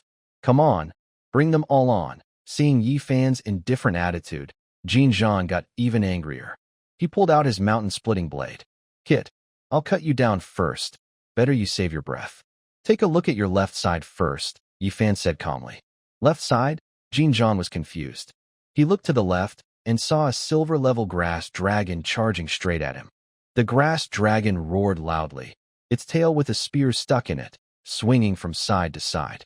This grass dragon looks very angry, with a fierce face.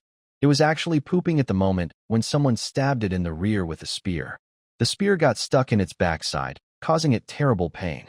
As a reptile, it couldn't reach its own rear to remove the spear.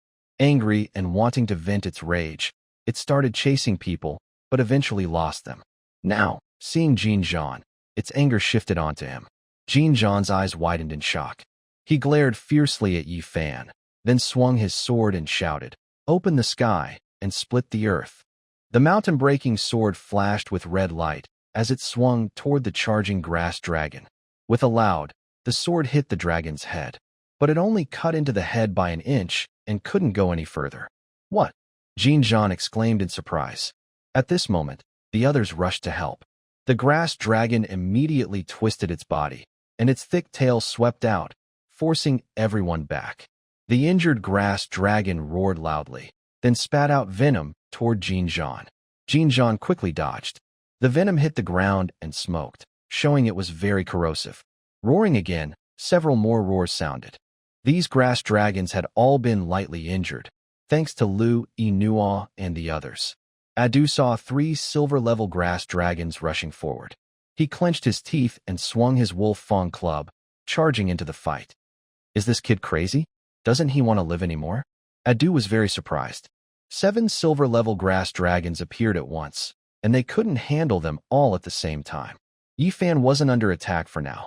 The grass dragons were attracted by the others, so they wouldn't attack her. Lu Yinuo, exhausted, returned to Yifan's side, covered in sweat and with scratches on her arms. Okay, what do we do next? We can't handle these grass dragons either. Should we take them out first? She asked. Yifan shook his head and looked at the approaching grass dragons. Most of them were bronze level, but 5 silver level ones were heading toward Jin Zhan and the others. The other 2 were being handled by Li Yunhai, who had already taken down one. Only 6 silver level dragons remained, which wasn't too hard to deal with. Don't worry. Let Jin Zhan and the others fight for a while. We can just watch from the side, Yifan said. Yifan finished speaking and led his people rushing into the chaotic crowd. Lu Ena and others naturally followed. The bronze-level grass dragons charged at them, but they kept moving through the crowd. The grass dragons had to give up and turn to attack others. Ah! A scream sounded as a small person was bitten in the thigh by a grass dragon. Black poison immediately spread through the blood and surged through the body. Jin Zhan quickly cut off his companion's leg with a swift strike, causing blood to spray out. On my leg. My leg. Ah. Ah. The person rolled on the ground in pain, clutching the bleeding wound tightly. Jin Zhan looked angrily at Yifan, but Yifan had already run away. The silver-level grass dragon charged at him again, and Jin Zhan could only fight back. With a loud bang, his mountain-splitting blade clashed firmly with the grass dragon's claws, making a loud noise. Yifan, when I get a chance, I'll be the first to kill you. That's a thing. Jin Zhan fought and cursed angrily. He was furious but helpless. The grass dragon seemed to have fixed its attention on him and insisted on fighting to the death. If he didn't kill this grass dragon, he wouldn't be able to escape and find Yifan trouble. Yifan ran to the side, grinning mischievously. Ha, you guys just play with this group of 3 sisters. I don't have time to argue with you. Jin Zhan, how does it feel to be betrayed? You little trash, trying to scheme against your grandpa Yifan? Dream on. Hearing this, Jin Zhan became even angrier. He flipped over the grass dragon in front of him. I'll kill you, Yifan.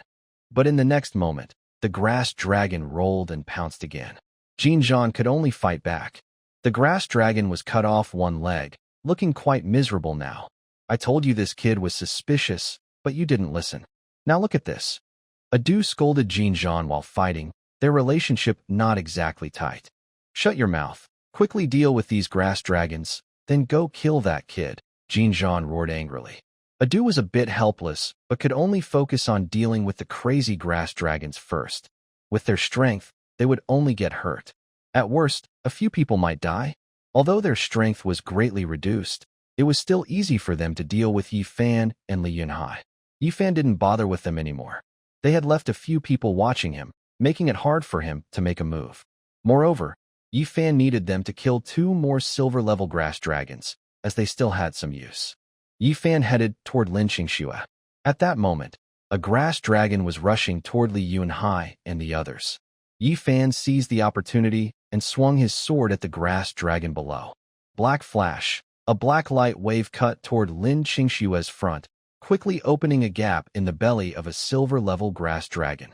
The dragon's intestines spilled out, and with its stomach bursting, some green plants surged out, which was quite disgusting. With a loud bang, the grass dragon lost its life and fell to the ground. Li Yunhai was very happy to see this. Wow, that was amazing. You took it down with one strike. It's nothing. These grass dragons only have thick skin, but their bellies are as thin as paper. Just find a way to hit their stomachs. I see. Brother Yi, you are very observant, Li Yunhai praised. It's nothing. The more you watch, the better. Their features are similar to lizards or crocodiles, weakness in the belly. So, Brother Yi, what's your plan next? Wait. Yes. Wait until Jin Zhan and the others have almost finished dealing with the grass dragons. By then, it's too late for them to escape. Everyone looked toward Jin Zhan's side. At this moment, Jin Zhan also discovered the grass dragon's weakness and shouted, "Hit their bellies." Got it. Everyone immediately started attacking the weak bellies of the grass dragons. Soon, 3 silver-level grass dragons fell. Then the 4th, then the 5th, with 2 loud crashes. As the grass dragons collapsed to the ground, Jean Jean and the others gasped and wiped the sweat from their faces. "Everyone, eat some dried meat to restore your strength," Jean Jean shouted. They quickly took out dried meat from their storage rings and ate. The meat seemed to be specially processed, capable of restoring a little stamina and healing minor injuries. Around them, there were more than 10 corpses. Besides one human corpse, the rest were grass dragons. They were all badly injured, and some had lost arms or legs. The toxins from the grass dragons were too terrifying. They could only survive by cutting off their limbs. Du and Jean Jean both looked up at Yi Fan with cold, fierce eyes, showing a deadly intent. Then they led their team aggressively toward Yi Fan. If Yi Fan hadn't caused their injuries, they wouldn't be hurt.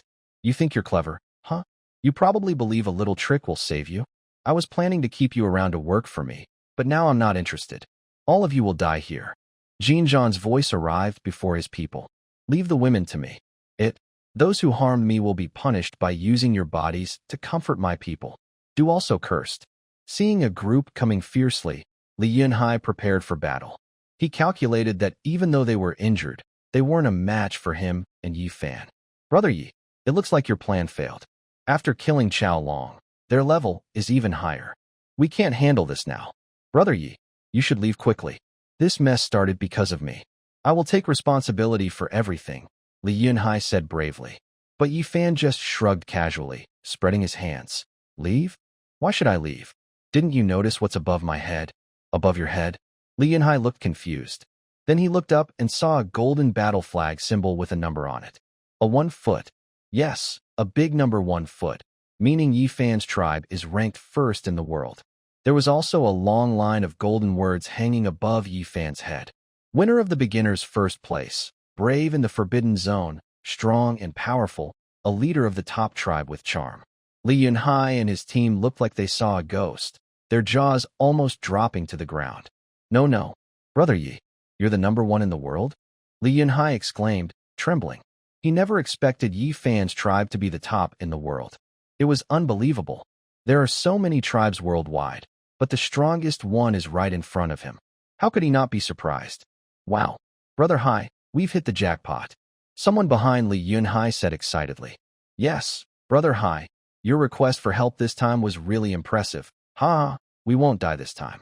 Woohoo, boss is amazing. Boss Yi is leading us to victory." "Great. I thought we were doomed. Heaven and earth, thank you. I can't believe boss is right here with us." "Awesome. That was a great move." A group of people started praising him, showing their admiration. They couldn't help but flatter such a top expert in the world. Yi Fan unlocked his authority, and his badge was visible to everyone. Jean Jean and Adu were so surprised they stopped about 10 meters away from Yi Fan, as if they had seen a ghost. Jean Jean, do we still need to go up?" "That guy, he's the top expert in the world," Adu stammered. They never expected the top expert in the world to appear here. It was really bad luck for them. Jean Jean looked worried and surprised at the same time. He had thought that even if Yi Fan was pretending to be weak, they could handle him. But now, it was clear Yi Fan was no ordinary person. He was like a huge mammoth, a mighty beast. Not only could he defeat tigers, but even if 2 tigers came at him, they wouldn't be enough to fill his teeth. Moreover, Yi Fan and his team had intentionally shown their levels. Not only was Yi Fan several levels higher than them, but even the weakest among them was comparable to their middle-tier strength. Even Yi Fan's deputy generals were at a higher level than their 2 clan leaders. How could they fight? Don't panic. By the way, have you ever seen a term or badge like that?" Jean Jean calmly analyzed, though sweat was already beading on his forehead. Adu shook his head. "No, then that's it. We only heard about some things related to terms and badges, but we've never seen them in person. Who knows if it's real or not?" Jean Jean said. Brother Jean, do you want to go up and check the situation?" Adu suggested. Maybe you guys should go first. I can support from the side," Jean Jean said slyly. Clearly, both of them had the same idea. No matter if Yi Fan was real or fake, as long as one of them went forward, they could test the truth. If he was real, the other side would immediately take the opportunity to escape. But if he was fake, the other side would attack together and kill Yi Fan. However, danger always favors the first person to act. The two hesitated for a moment. Adu, do you think a top-ranked tribe in the world would be without a full set of weapons and equipment? Probably not, right? Exactly. So, you go ahead and scout the way. I don't want those women, and take 5 silver-level grass dragons. I'll take 2. How does that sound? Seeing the situation, Adu also started to think. No one had ever seen the official symbol or the details of the top-ranked tribe, so it was hard to tell what was real or just a trick. Seeing the beautiful women around Yi Fan, Adu also became tempted. They were even interested in lizards and motorcycle exhaust pipes. Now, those women truly moved them, and their desire was almost crazy. Adu clenched his teeth and said, "Fine. If we're going, we're going." Jinzhan smiled and said, "Good. Let's follow the resource plan I just mentioned. The 5 silver-level grass dragons and those women are all yours. Stop wasting time. If a fight breaks out, don't run away. Don't worry. We're all in the same boat. We won't run." Adu, full of confidence, led his people toward Yi Fan, looking like he wanted to swallow him whole. Yi Fan glanced at Jinzhan. It was clear that Jinzhan wanted Adu to hold him back so they could escape. If he fought Adu, he could easily win, but he would lose the chance to kill Jinzhan. He didn't want to let the tiger return to the mountain. In this world, enough strength plus a bit of luck could lead to rapid growth. Yi Fan knew this well. He wouldn't let an unstable element leave easily. It would keep him awake at night. He took out 2 beads. One was a crystal ball, and the other was a fog pearl he had obtained earlier. "Kid, if you want to harm us, hand over the woman behind you, or die."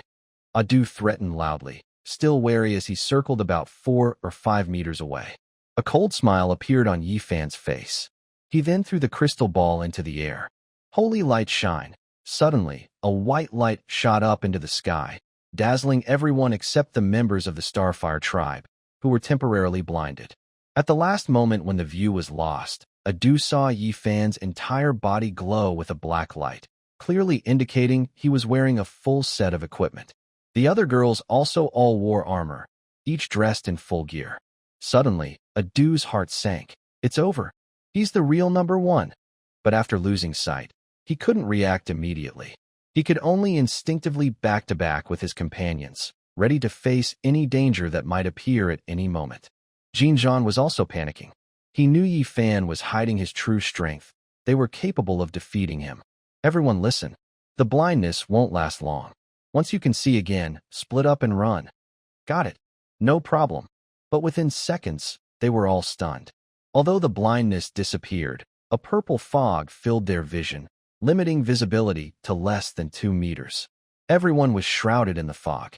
Jinzhan and Adu both became anxious. They no longer knew where Yi Fan was, and only fear remained in their hearts. "Kid, stop playing tricks. Come out and fight if you dare," Jinzhan shouted, but inside he was extremely anxious. Running away now clearly wasn't a wise choice. They had to stick together. I'm in the dark, you're in the light. Why should I fight fair?" Yi Fan's voice came from ahead of Jinzhan, but he couldn't see Yi Fan's figure at all. Everyone raised their weapons toward the direction of the sound, an instinctive reaction. "Ah!" A scream suddenly rang out. Jinzhan turned around and saw his tribesmen falling behind him, a wound on their necks, blood pouring out uncontrollably. Ashi. Yi Fan, you. If you have the guts, stop hiding and come out. Ah! Jinzhan roared angrily and swung his weapon into the fog, but he hit nothing. Fear spread through everyone's hearts. Yi Fan's voice echoed from time to time, while the executioners appeared randomly around them. Clatter, clatter one after another. Jinzhan and Adu's people fell into the fog, with no chance to resist. They were slaughtered one by Yi Fan's men. "Brother Hai, do you think Brother Yi didn't see clearly and also cut us down? That probably won't happen. Although we pulled Brother Yi into this mess, I believe he has his own plans. Everyone, be a little nicer later. No matter what, this time it's all thanks to Brother Yi. Don't worry, that's for sure." One by one, Jinzhan's men fell, blood spilling everywhere. Still, they couldn't see where Yi Fan and the others were. Jinzhan and Adu looked at the dying people with fear. Soon, it would be their turn to die. "Kid, come out. Are you really a man?" If you are, fight me, Jin Zhan shouted cautiously, holding a large knife in the fog. But Yi Fan ignored him and kept cutting down enemies. Strong whirlwinds spread through the fog, shooting out dark sword waves one after another. Suddenly, a scream came from his left. He turned his head and saw a headless body. Another person was dead. Everyone swallowed hard, feeling deep regret for what they had done today. It's all your fault. If you hadn't insisted on bringing us here, our tribe wouldn't be in this mess, a man yelled at Jin Zhan. Yeah, that's right. This broken system shouldn't have chosen you as the leader. You got our tribe into trouble. If we die, only weak people are left. Our tribe is finished, completely finished. Good for nothing leader. Good for nothing Jin Zhan. Adieu. You're just as bad. You can't even handle a bunch of women. The group argued loudly. In the face of death, they had lost their unity. All that remained were blame and fighting. Blaming others is a skill everyone has. It just depends on whether they want to do it or not. Ashi, can you seriously blame me? Who knew that kid was the top in the world? If I had known, I would have run far away. Exactly. If we had known that old Six was so sneaky, we would have escaped long ago. Adu agreed. Death was inevitable. It was only a matter of time. Yi Fan did not give them another chance. He used magic crystal shards freely and did not hold back his skills. Didn't you say you wanted to tear me apart and take all the women from my tribe? Now you're afraid. Yi Fan's voice came from the fog. Originally, there were dozens of people, but now only 5 remained alive. Jin Zhan and Adu were injured, with broken arms, kneeling on the ground in pain. All around were corpses. Facing death, they were naturally scared. Jin Zhan's usually cold expression was trembling now, and his back was soaked with cold sweat.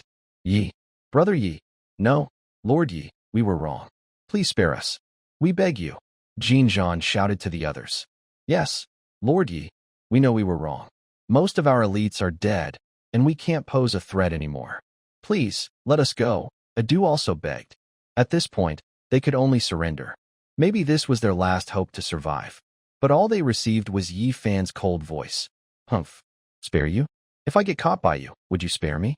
Ending your lives now is just to torment you. Do you really think I don't want to kill? All right, most of you are dead now. It's time to send you on your way.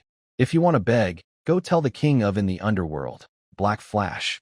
Black Flash. Yi Fan swung out over a dozen sword waves. The sword waves shot from the fog, sealing off Jin Zhan and the others' escape routes, leaving them no way out. Jin Zhan's pupils widened as he raised his sword to defend himself. How do you still have so many magic crystal shards? 3 sword waves pierced through his body. Jin Zhan was cut into several pieces, and Adu was no different. The fog cleared, revealing only bodies and blood on the ground. The once lush green grass was now stained bright red. Li Yunhai looked at Yi Fan and the others, who were unharmed, and ran over excitedly. Boss, thank you so much for saving us. If it weren't for you, we'd be wiped out. Li Yunhai couldn't stop smiling and praised him. Lord Yi. Thank you, Lord Yi. Everyone said in unison. Everyone in the Yunhai tribe was filled with joy after surviving. Their eyes showed admiration and gratitude toward Yi Fan and the others. Yi Fan smiled faintly and looked at the weapons and the corpse of the grass dragon on the ground. He asked, how should we divide these things? Brother Yunhai, do you have any suggestions? Li Yunhai immediately waved his hand and shook his head. Oh, no need to worry, Lord Yi. Surviving is already very lucky for us. As for these resources and equipment, we don't want any of them. You can take all of them. We hope you won't blame us for pulling Lord Yi into this mess earlier. Yi Fan looked at Li Yunhai, who was apologetic and bowing his head, and showed a gentle smile. The other person was quite decent. Although he had dragged him into trouble, Yi Fan didn't want to get involved in this muddy water if he didn't have to. All right, since Brother Yunhai is so sincere, I won't be polite. Just take all these weapons and equipment. I don't want any. Li Yunhai was overjoyed to hear this. Just as he was about to thank him, Yi Fan added, but you have to promise me one thing. Li Yunhai looked serious. Lord Yi, just say it. As long as our Yunhai tribe can do it, we will do it without hesitation. Yi Fan nodded with satisfaction. These people's tribe still has some remnants, but their strength is probably weak. After you get their equipment, you must eliminate the remaining members to prevent future trouble. I don't have the energy to do these things myself, so I leave it to you. How does that sound? Li Yunhai nodded repeatedly. No problem. That's easy. We will handle it even without you telling us. Yes, Lord Yi, just rest assured. We will definitely clean up the remnants of these people. Exactly. We will go to their tribe this afternoon and wipe them out. Seeing that the members of the Yunhai tribe were expressing their commitment one after another, Yi Fan felt relieved. He no longer cared much about these weapons. Even if he sold them for magic crystals, they wouldn't fetch much. Soon, he would have a gun, an energy gun capable of easily piercing high-grade equipment. As the two finished their division, a series of notification sounds rang out. Ding. Your physical strength has increased to level 22. Ding. Your physical strength has increased to level 20. Ding. Your physical strength has increased to level 21. Ding. You have received 20 units of grass dragon venom. Ding. You have received 20 units of leather. Ding.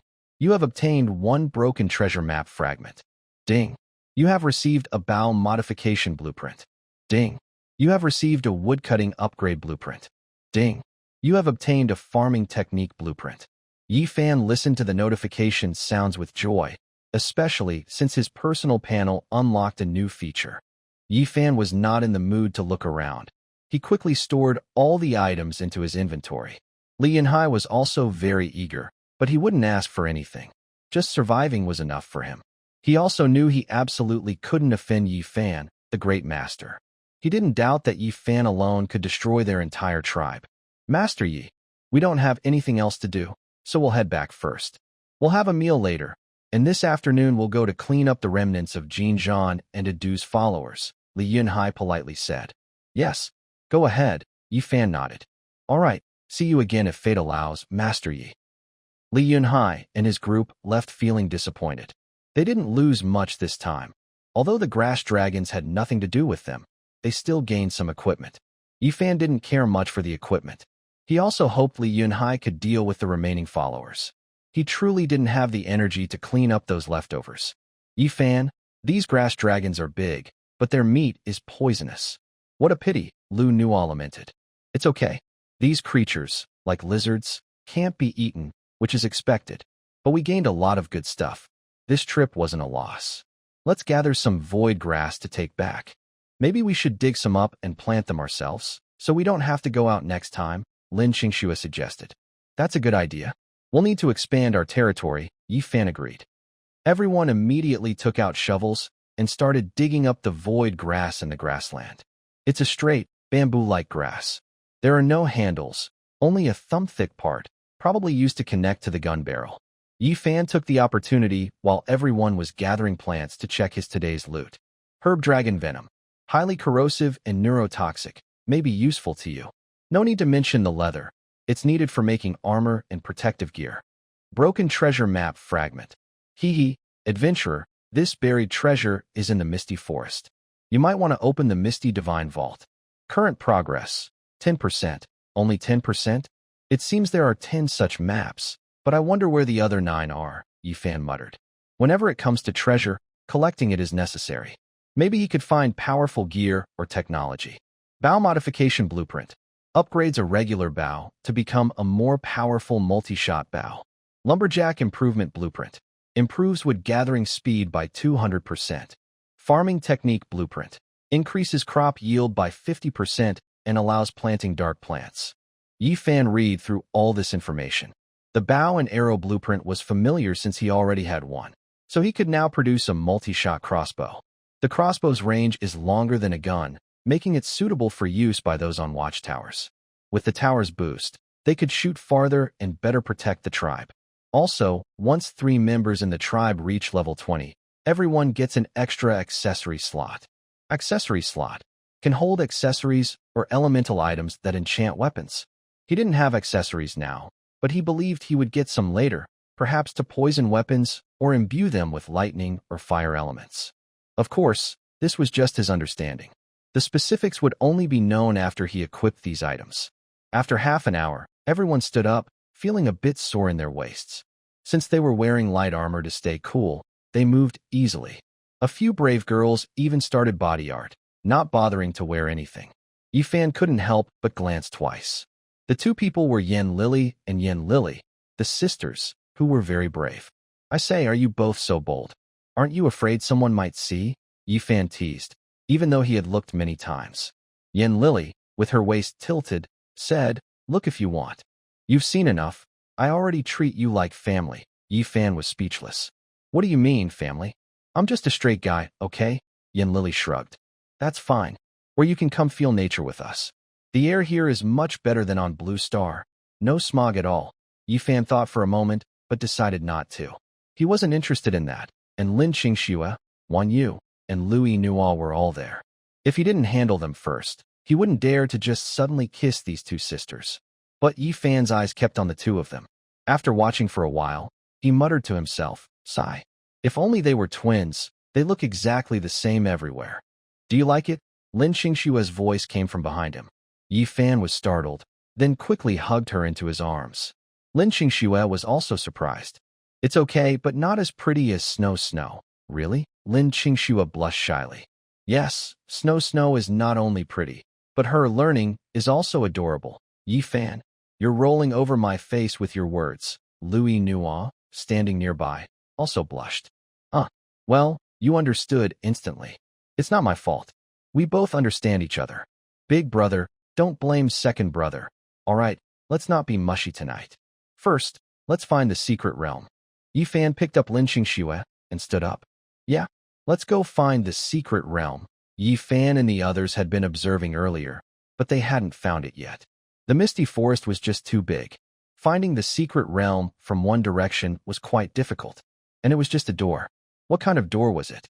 What did it look like? All of this was unknown. Yi Fan, maybe we should split up a little to look for it. Staying together makes it harder to find, Lu Yinghua suggested. Okay, but don't go too far apart. That way, if something happens, we can get there quickly. Good. I'll take a few people to look over there. No problem. Be careful. After saying that, Lu Yinghua led a few people into the forest. Everyone activated their location markers, just like playing a game, with little icons above their heads, which was quite interesting. Of course, everyone was used to this by now. If this really is a game, then who is controlling it? Is it a god? Yi Fan didn't know and didn't want to find out right now. He decided to focus on filling his stomach first. Wan Yu, how did you sleep last night? Lin Qingxue quietly asked Wan Yu as she moved closer. The girls around immediately looked at her with curious expressions, like they were watching a show. Pretty good. I felt safe, Wan Yu replied shyly. If it weren't for crossing into this strange world, she would think last night was just a dream. She actually spent the night with Yi Fan and Lin Qingxue. Yi Fan was honest, but he still took some advantage of her. Lin Qingxue saw Wan Yu looking a little shy and a bit upset, and asked with concern, Wan Yu, what's wrong? Is Yi Fan being naughty again? Maybe a little, but I can accept it, Wan Yu said.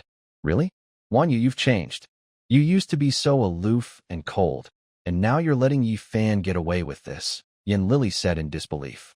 Wan Yu was usually pure and cold, looking innocent but with a hint of desire. She was very aloof at school, but after just a few days here, Yi Fan had hugged her. Many people who liked her but couldn't get close were jealous. Now she was taking advantage of Yi Fan. It's okay. It's in the past. Being with Yi Fan makes me feel safe, Wan Yu said. Don't you guys get scared sleeping at night? Or do you sleep peacefully? Wan Yu asked curiously, turning her head. She thought anyone would feel nervous in a strange, dangerous world. Everyone paused to think. Then Yan Lily spoke after 2 seconds. Well, you have a point. Even though we're all here, we don't sleep well. Yeah, me too. If we used to sleep together in a simple shelter, I'd feel safer. Maybe we should go to the second floor and squeeze in with Yi Fan. We've come this far, so it doesn't really matter. Hee hee. You guys are really funny. Yi Fan's stuff is pretty impressive, you know. Wow. You hit the nail on the head. It's just like the scenes from those Western movies I watch. Wow. You guys are really awake now, huh? You should ask Qingxue about this. She has the most say in it. Qingxue's ears turned bright red. Hearing everyone talk so fast, she felt a bit speechless, though she already knew everyone was pretty good at driving. Qingxue, what do you think? How is it? Yeah. Qingxue, is it strong? Everyone looked at her with eager eyes, almost like they were about to interrogate her. Well, it's very powerful, that's for sure. and improving physical strength also brings some special effects. Anyway, it's hard to describe. Qingxue blushed and seriously commented, "Wow, that's awesome. Big sister, why are you drooling? That's Yi Fan, our classmate, Qingxue's boyfriend. So what? Qingxue and I are good friends. A good friend's boyfriend is our boyfriend too. Is there a problem?" "No problem. I totally agree," Yin Lily said. "Yin Lily, look at your sister, you should control her. My sister is right." "I think the same. Or maybe we can split Yi Fan into 46 pieces. One piece each. That works."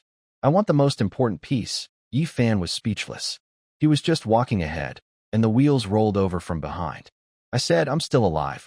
I haven't died yet. Big sisters," Yi Fan complained. "Shut up," the girls said in unison. Yi Fan could only give up, but their chat was getting more and more suggestive. But that's normal. Anyone who has seen girls' chat records with their best friends would know what explosive means. Half an hour later, Louis Nua led Yi Fan and the others to an open space. The reason it's called an open space is because it's very strange. The forest was originally full of trees and lush green grass, but there was a roughly 100 square meter patch of barren land with no plants, which looked very out of place in the forest. In the middle of this empty space, there was an old, worn wooden door. Behind and in front of the door was just air. The door seemed to appear suddenly in the middle of nothing. "Wow, is this really a secret place?" "It looks a bit simple," Yi Fan said, complaining. "I don't know either. I just found this door and came to tell you," Luana replied, shrugging. "All right, I'll use my crystal ball to check." Yi Fan took out a crystal ball and looked inside. Gate of the Divine Realm. Angry Queen Bee. Enter to unlock the secret realm and have a chance to get mysterious rewards. Requires the gatekeeper's key to open. Yi Fan's face lit up. "Great. It's really a secret realm. And there are rewards too, but where's the key?" "We need a key," someone asked. Yi Fan immediately pulled out an old-looking key. "Here it is. I was wondering what this key was for, and now I see it's for opening the secret realm." "That's great. Let's go in and see." He eagerly inserted the key into the lock.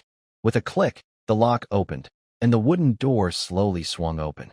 As the door opened, a bright white light flooded over everyone, blinding their eyes.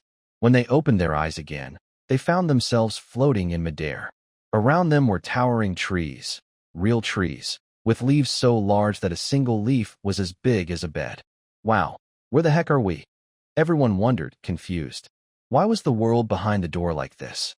Had they shrunk, or had the scene around them grown larger? They didn't know the answer. "Look over there. There's a farmer plowing the land."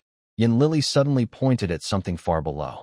Everyone looked down and saw a giant figure, a very tall farmer working the land. If they weren't so high up, they wouldn't be able to see the farmer's full shape. They were now about the size of his fingernail. Luana reminded everyone. They then noticed what was beneath them. At this moment, two people were riding on a large bee. The bee was round and plump, like a small bee that collects nectar, about the size of a cow, just enough for them to sit on. The bee hovered in place, swinging its round abdomen. Behind them was a man-made hive, inside which was a slightly larger bee, probably the queen bee. Inside the hive, there was a lot of golden-looking nectar that looked very tasty. "Wow, it's a bee. Of course I see it. Wow, we can control it. Just pull the reins on both sides to steer," Yin exclaimed happily. "I want to try too. I get it now. We need to control these bees to do something." While everyone was chattering, a line of golden text appeared in front of them. "Secret Realm. The Angry Queen Bee. A group of hornets is trying to attack the beehive. Please help defend it. 2 people per team. Pull the reins to control direction, and use your legs to control the bees' up and down movement. 1 person will get a stinger every minute. Help the bees get through this crisis, and the queen bee will thank you. If you die in the secret realm, you can respawn at the hive. You can join the fight with a new bee, but if more than 60% of the team dies within 1 minute, you cannot respawn again. Once you're dead, you're dead."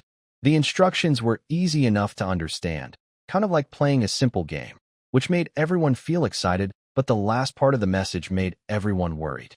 As expected, there are risks with rewards, which is unavoidable. Hurry, everyone try to learn how to control the bees first, so we won't be at a disadvantage when fighting later. Yi Fan shouted immediately. "Okay, we're already trying." At this moment, a group of bees started to sway in the air. Everyone was riding bees for the first time. Honestly, they had no experience, and it felt a bit like horseback riding. Yi Fan was in the same team as Lu Ana, but because of the secret realm, their equipment couldn't be used here, including their clothes and pants. So naturally, everyone was being honest with each other. Lu Ana sat in front of Yi Fan, responsible for steering. Yi Fan held a device that looked like a single-shot rocket launcher, with a sharp tail needle on top. "Is this my weapon? It seems pretty unique," Yi Fan muttered. "Yi Fan, don't sit so close to me. It's so hot," Lu Ana said shyly. "There's nothing I can do. I have to endure it. The space here isn't big, and I'm afraid I'll fall and get hurt," Yi Fan replied. Lu Ana pouted and looked behind her. There was enough space for at least 2 more people to sit, so it wasn't small at all. But the main thing was, Yi Fan was very close to her, almost skin to skin. If the environment and position were different, she might even think Yi Fan wanted to get very close in a more intimate way. Yi Fan wrapped his arm around Lu Ana's slim waist. Lu Ana had a good figure, with little fat, so her small waist felt soft but firm. Her skin was smooth and warm, like jade, very nice to touch. Hands, Yi Fan. Lu Ana pretended to be reluctant, but she was actually happy inside. "Qingxue, you should control your man," Yin Lily said. "Huh, it's not just me. Aren't we all sisters?" Lin Qingxue said casually, but she secretly cursed in her mind. "Annoying Yi Fan, dead Yi Fan. If I don't get some benefit, I might die so frustrating. Everyone, watch out. Something is coming. Prepare to fight," Wan Yu suddenly shouted. Everyone immediately looked in the direction Wan Yu pointed. They saw a larger wasp. If bees were about the size of a water buffalo, then the giant wasps were like full-grown elephants, completely different in size. "Wow, it's so big." "Forget it, shoot them. Wait until they get a little closer." The buzzing of wings came from ahead. About 10 giant wasps were rushing toward Yi Fan and the others. As the wasp swarm got closer, Yi Fan pulled the trigger. Puff! A tail needle shot out from the gun barrel, aimed at the wasps. A crisp ding sounded, but the tail needle didn't pierce. It hit the hard shell of the wasp's head and broke apart instantly. "I can't shoot through. Yi Fan, they seem to have armor on their heads. Maybe try shooting at their abdomens." "Good. Everyone scatter. They're coming. Run away." Suddenly, a swarm of hornet-like wasps rushed toward the bees, but the bees scattered like water splashed by stones. Lu Yinhua was flying her bees in circles above. At this moment, her stinger was fully recharged. Yi Fan immediately aimed and shot at one of the hornet's abdomens. Thud! This time, his shot was perfect, hitting the hornet directly in the belly. The hornet was stunned, feeling a sharp pain all over its body. In the next moment, it fell to the ground. "Yes, we did it," Yi Fan said happily. "Yinhua, great job. Keep going." Yi Fan patted Lu Yinhua's thigh. "Okay, hold on tight. We're about to dive." The bees spun around and rushed downward. "Woohoo! Sis, shoot quickly." "Great chance," Yin Lily shouted. "Leave it to me. I'm a good shot." Lin Qingxue was with Wan Yu, and their teamwork was pretty good. But they didn't notice a very fast hornet rushing toward them from behind. Suddenly, their bee was caught in the hornet's mouth parts, and the bee struggled wildly. "Ah!" Both screamed at the same time. The hornet immediately shot out a thicker stinger, piercing through both the bee and Lin Qingxue. The hornet released its mouth parts, and all 3 fell to the ground. "Qingxue, Wan Yu, Yinhua, go kill that thing." "Okay. Hurry up." "Got it. Where are you grabbing?" "Not the place for feeding kids. Yi Fan, I swear. Sorry it was too fast. I got a bit dizzy." Soon, a hornet fell to the ground. Lin Qingxue and Wan Yu had just revived at the hive. "That scared me to death, but at least I can revive. What is this place? So strange." Lin Qingxue rubbed her nose thoughtfully. "Forget it. Let's win first. These nasty hornet wasps are too annoying." The 2 immediately rode a bee inside the hive and charged toward the hornet swarm. The bees and hornets fought back and forth, both sides suffering injuries. Besides the 10 hornets they had already killed, the number of hornets was increasing and seemed to be getting more numerous, giving the feeling that they couldn't be wiped out easily. Occasionally, some bees were torn apart by the hornets and fell to the ground. The casualties kept rising. "This is too dangerous," Yi Fan thought to himself. "Everyone watch out. The hornets are increasing. If more than 3 groups of people die, everyone must run away first. Only after we're safe can we come back to fight them, Yifan shouted to the others. Got it. Understood. We'll handle it, Yin Lily called out confidently. Everyone rode their bees again, fighting the hornets. The bees were small, so they tried to pull the hornets away and then strike it deadly to knock them down. Be careful. Lu Ana was startled. She immediately directed her bee to dive down to avoid a sudden attack. The hornet brushed past them overhead, stirring up a gust of wind. Yifan, there are more and more hornets. This can't go on. What should we do? Lu Ana shouted, the wind howling in her ears, and the buzzing of wings was chaotic. First hide. Hide. There are too many of these things. If we don't, we'll be exhausted and defeated. At this moment, Yifan looked down at the farmers working the land and glanced at the hornet's location. If I'm right, the hornet's nest is probably not high above the ground. Let's attack the farmers. Huh?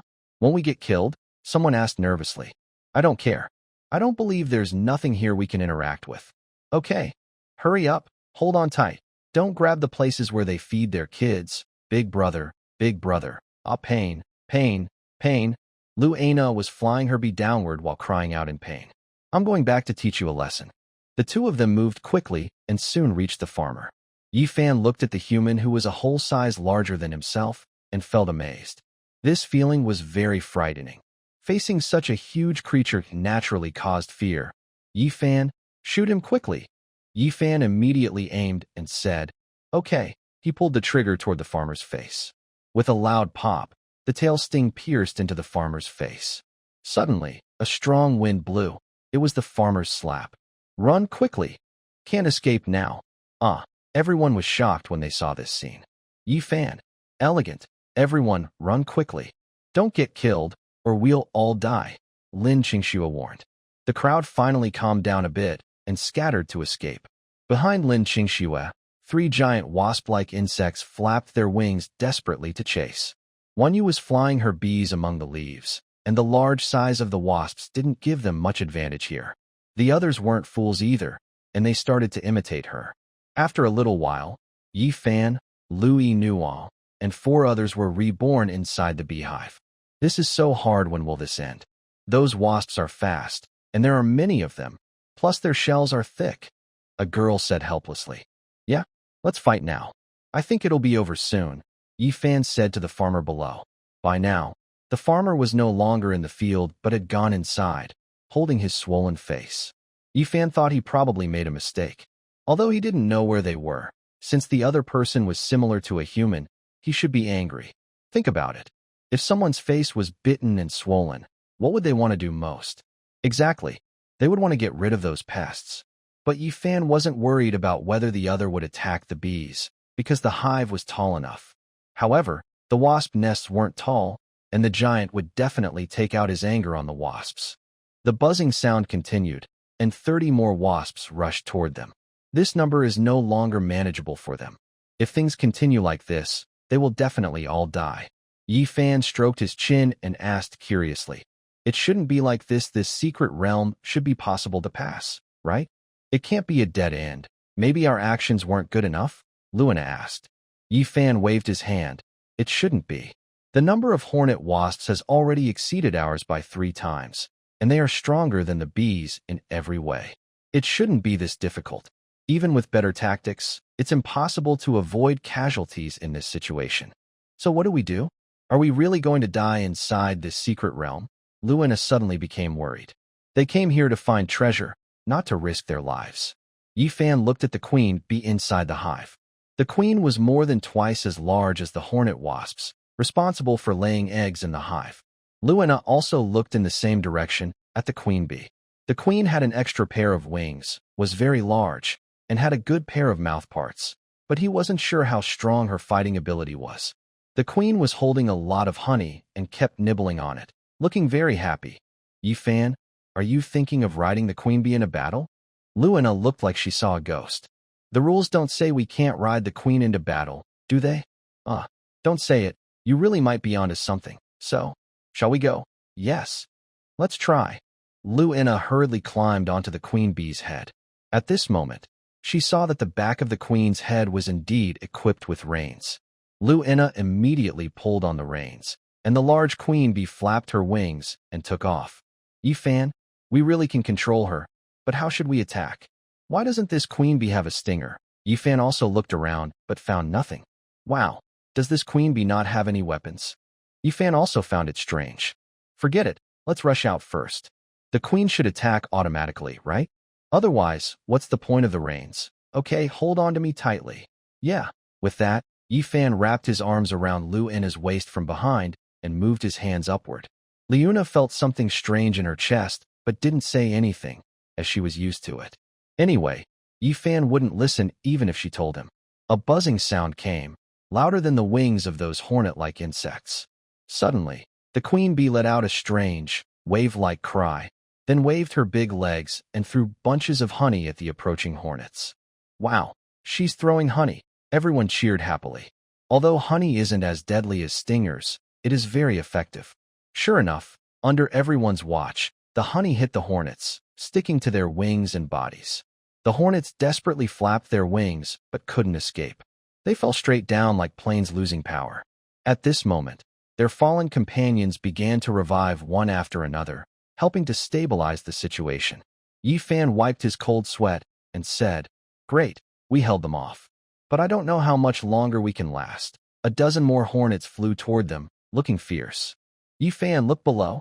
The farmer is coming out, and it seems he's carrying something, one shouted. Everyone looked down and saw the farmer carrying a backpack, but they didn't know what was inside. From the direction, it was clear the farmer was heading toward the hornet's nest, probably aiming for it. We seem to have guessed right. Yes, that must be it. More hornets are coming. It's okay, the queen bee is guarding us. After a while of fighting the hornets, a big fire started nearby, and the smell of burning filled the air. Looking around, they saw the farmer using a flamethrower to burn the hornet's nest, thoroughly cleaning it with a crispy outside and tender inside. It's burned. Success. Everyone cheered. Yifan, you guessed right. We really needed to attack the farmer. Everyone said happily. I saw it. Looks like my idea was correct. Everything in this secret realm is useful, Yifan said, feeling relieved. If the farmer hadn't acted, the hornets would have kept increasing in number and eventually killed them all. The remaining giant wasps naturally couldn't cause much trouble. When Yifan and the others caught up, they quickly defeated them, and the wasps fell to the ground. Such annoying bugs. The farmer's voice suddenly rang out loudly, like a big horn. Strange, that guy can talk. Everyone was surprised. Where exactly are we? He seems to be a giant human. What's going on in this world? There's no time to think about it. Let's not worry for now.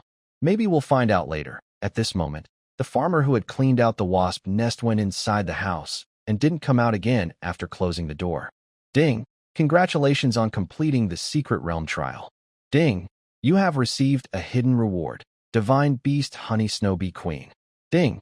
You have gained 100 honey. Divine Beast, hidden reward, and honey? What is it used for? Just as everyone was confused, a white light shone over them again. Suddenly, they appeared in the forest, and the door in front of them shattered into pieces. We're out! Everyone exclaimed happily.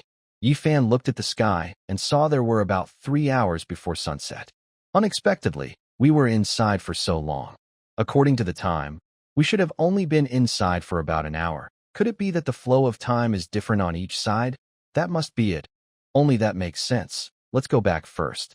We still need to check the trap hole we dug earlier, Luina said. She still felt a dull pain in her chest and was quite helpless, secretly cursing Yifan as a big fool. At this moment, a message from Sister Wintermelon popped up. Come back quickly. There's an emergency. Yifan was stunned. Hurry, everyone, go back quickly. Something's wrong with the tribe? Huh? Something's wrong. What happened? Everyone quickened their pace.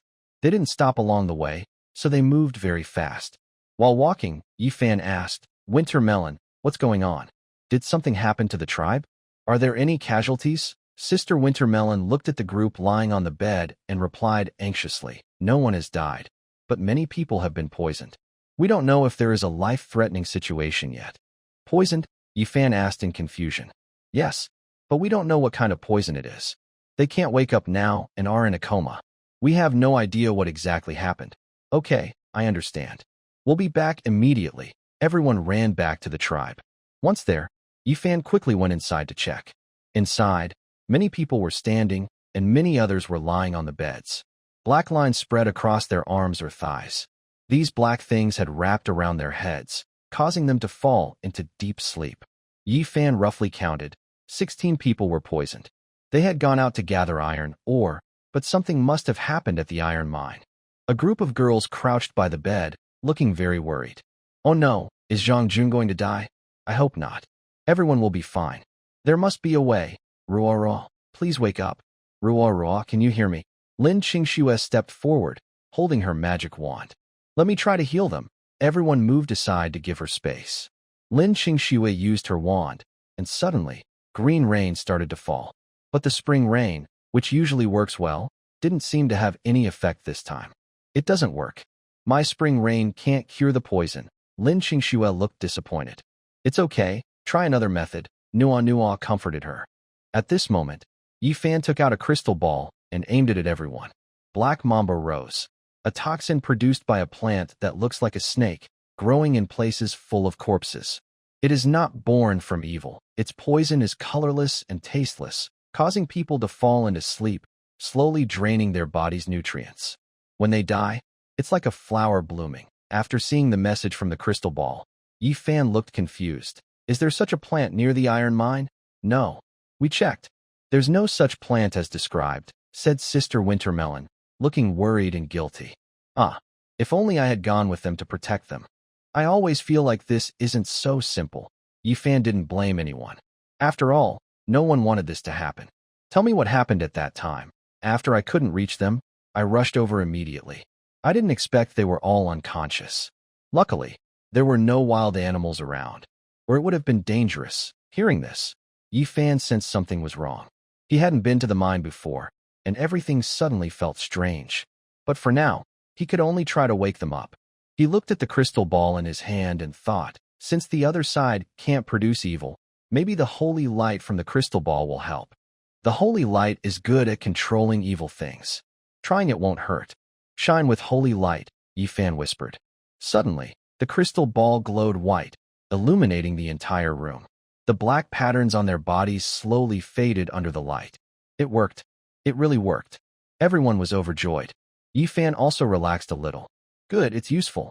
Otherwise, I wouldn't know what to do. But before he could feel too happy, the black patterns started to grow again. The patterns, which had been burned away by the holy light, spread over their bodies once more, even worse than before. Everyone's faces turned pale. How can this be? Are they okay? Could something happen to them? Oh no. What should we do now? Yifan, this isn't good. The toxins seem deeply hidden. The holy light helps, but it can't remove them completely. Yifan was at a loss. He had used all his methods, but the black toxins still ate away at his friends' bodies. They visibly became thinner, as if their nutrients were being drained. Suddenly, Yifan punched the ground and shouted, How can this happen? Everyone looked worried. His friends lay on the bed, helpless, just watching them grow thinner. Maybe in a few hours, their bodies will turn into nourishment for the poisonous black mamba, and poisonous flowers will bloom from them. Despair, helplessness, and sadness filled everyone's hearts. All they could hear was the crackling of torches burning, heavy breathing, and quiet sobs. At this moment, Yifan noticed something in his storage ring trying to come out. It had its own consciousness. He quickly opened the box and saw the divine beast he had obtained before, the Honey Snow Queen. Suddenly, he remembered something and immediately released it. He didn't believe the beast's agitation was random. There must be a reason. The Honey Snow Queen was entirely golden, like a slightly larger bee, round and plump, about the size of Yifan's palm, quite big for a bee. Little one, do you have a way? Yifan asked. The round queen bee nodded immediately, as if she understood what Yifan said. Then please help save them. I beg you, little one. The queen bee nodded again. Then, under everyone's watch, she flew toward a girl and bit her arm. What's it doing? Not sure. Could it be drugging her? Drugging is illegal, right? Can you be more serious? Sorry, just blurted it out. Under everyone's hopeful gaze, the black patterns on the girl's body started to spread toward the area where the queen bee had bitten. The queen bee's body also began to turn black, then shone with golden light and turned back to gold. All the black toxins were drawn out of the girl's body and didn't spread further, as if they had been pulled out from the roots. Great. It worked. Everyone cheered happily. Next, the queen bee flew to help others, busy and hurried. At this moment, several girls twitched and slowly sat up from the bed, weak and exhausted. One girl with long hair rubbed her eyes and looked around at everyone, confused. Everyone. What's going on? Oh, Momo, you finally woke up. If you sleep any longer, it'll be really bad. A girl who was close to Momo immediately hugged her excitedly. Momo, do you remember what happened? Yifan asked, which was the question he cared about most. Mo gently touched her forehead and thought carefully. What happened? I only remember that we were digging for iron ore, then suddenly a pink mist appeared, and after that, we didn't remember anything. At the time, I didn't think much of it because fog sometimes appears in the forest, but I never expected. How are everyone now? Mo asked, realizing the situation. The crowd parted a few steps, and she saw that her sisters who went with her to dig for iron or were also lying on beds. But everyone was gradually waking up, and they seemed to be fine, which made her feel relieved. We carried you back, said Sister Donghua, but when we went, we didn't see any pink mist. So, is this a natural phenomenon of this world, or is it man-made? Someone asked. It's unclear. Maybe we should investigate. How about sending someone to check tomorrow? Could it be dangerous? Probably safe to check it out, right? Yifan, what do you think? One you asked. I think it might be man-made. Man-made? Yes. I think we misunderstood something. The pink mist isn't poison. It's just something that makes people sleepy. Based on what the crystal ball showed earlier, those black mamba roses don't have the ability to produce pink mist. Yifan's analysis made everyone feel uneasy. Especially Mo and her friends felt a cold chill down their backs. Yifan, are you saying someone deliberately made us faint and then infected us with the toxin from the black mamba roses? Mo asked in fear. Exactly. But I can't understand why they would do this. Why didn't they take you away after making you faint or kill you? Why just plant the toxin? Could it be they didn't have time to take you? That's possible, but unlikely. Could the problem be with the toxin itself, like a contagious flu? Su Man Miao suddenly said. Everyone immediately turned their attention to Su Man Miao. Su Man Miao's body trembled slightly. What's wrong? Did I say something wrong? Yifan said firmly. No? What you said is very reasonable. I was just explaining the poison to everyone earlier. But what would happen if this poison spreads? Dream sauce. Help me call the goblin over. Okay. I'll go right now. Soon, the goblin chieftain knelt before Yifan. Respected master, what do you need me to do? It's nothing. Just have a question for you. Yes, master. I will tell you everything I know. I'm very good. You know a lot about this world. How much do you know about the Black Mamba's rose? The goblin shivered upon hearing the name, looking uneasy. He stammered, Black Mamba's rose. Master, may I ask if someone has been infected? If so, please have them cremated quickly, or there's a risk of extinction. The goblin trembled with fear of this thing. Seeing the goblin's reaction, Yifan's curiosity grew. Don't worry. Yes, someone was infected, but I cured them. The goblin was still nervous at first, but after hearing they were cured, he was shocked. He looked more surprised than when he heard about the Black Mamba. Cured? He exclaimed. Master is truly powerful. Even the Black Mamba's rose can be healed. Yifan pointed to the plump bee queen on his shoulder. It was her doing. The goblin took a deep breath, feeling refreshed.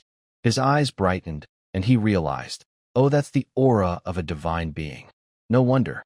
Congratulations, Master, on receiving this divine help. Well, no need for more flattery. Just tell me, what exactly is the Black Mamba? Master, the Black Mamba's rose is a dangerous plant. It's said that an evil god gave his own sister to it, then ate her raw, and finally buried her bones. The grave then sprouted a black flower, with roots connecting to the bones. The evil god loved his sister very much, so he named the flower after her, Black Mamba. Everyone was speechless. This wasn't a wicked god, it was clearly a pervert. Sometimes it wanted to kill, sometimes it wanted to love. Keep going, the goblin continued. Later, a human planted a pea. The pea grew tall vines that broke through the clouds and reached the home of the gods. Then the human went up and saw a beautiful flower. He had bad thoughts and took it away, bringing it back to the mortal world. But this flower was fragile and needed blood and flesh to survive. So the man killed his wife and child to feed the flower. However, the flower was like a bottomless pit. It couldn't be satisfied and grew wildly on the blood and flesh. After blooming, it spread pollen that released a toxic substance. People infected by it would become food for the black mamba, and after they died, the mamba would grow again. This cycle continued. If the master didn't cure the tribe, the pollen would cause everyone to die from the infection. Fortunately, the black mamba can't survive in soil, or no creature would be safe. Yifan felt a chill hearing this, but he asked a question he was concerned about. So, the black mamba has only one main body, and the others are its clones or offspring, just used to absorb nutrients. Yes, that's correct. The master can understand it that way, but no one has seen the main body.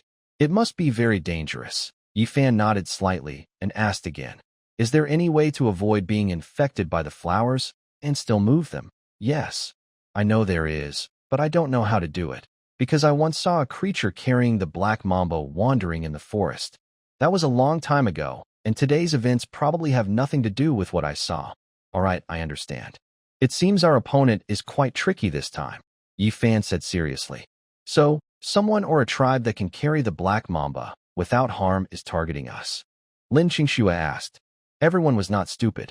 From what they thought, that was the only possibility. Exactly, Yifan confirmed. That explains why they haven't killed us. They want to bring the mamba back to spread its poison. With this spreading speed, by noon tomorrow, all of us will be dead from the toxin. Everyone, get ready.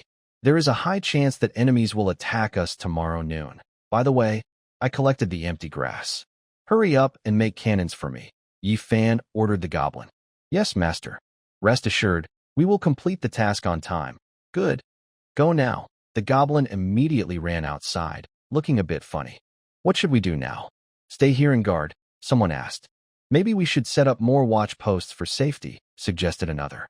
Yifan waved his hand to refuse. No need. Since they are determined to wipe us out, they should have a good plan for timing. Based on Black Mamba's normal spreading speed, we will probably be wiped out by around 10 a.m. tomorrow, so they probably left early in the morning. They won't travel at night. Just rest well, and the watch duty can be handled by Dream and a few others. No need to add more. Everyone nodded seriously. It looked like a tough battle awaits tomorrow, so tonight we must rest well. Everyone, listen to Yifan. Finish your dinner and rest quickly to regain strength, Lin Qingxue said. If anyone's weapons or gear are damaged, please give them to me. I will repair them, Nanlan Mimi said with a smile, holding 2 small hammers. Some girls immediately took off their equipment in front of Yifan and handed it to Nanlan Mimi. Thanks for your help. Mimi, my chest armor, please. My big sword is a bit dull. Please fix it. My helmet is also damaged. Yifan also handed some materials to Nanlan Mimi, like the venom from the grass dragon and leather. Take these for research. Be careful and prioritize safety, okay? Nanlan Mimi smiled softly. All right, don't worry. I know. This time, I won't things up again. Okay, what if it blows up again? Yifan asked. At this moment, a girl suddenly ran behind Nanlan Mimi and hugged her. Then, boldly in front of Yifan, she started to make a big ball, with a mischievous smile of success. Hee if I it up again, I will cover Yifan with face wash. Ha! You agree, right? Mei Mei, Nayla Mei Mei's face immediately turned red. Oh my, what kind of wolfish words are those? I. With Yifan. Oh, Mei Mei, didn't you say yesterday that you had no pillow to hug at night? I think Yifan is a good pillow. Yifan rubbed his forehead, feeling a bit numb from these experienced people. All right, go and get busy. Important things are more urgent, right, little one? He said to the bee queen on his shoulder. The little one nodded, indicating agreement.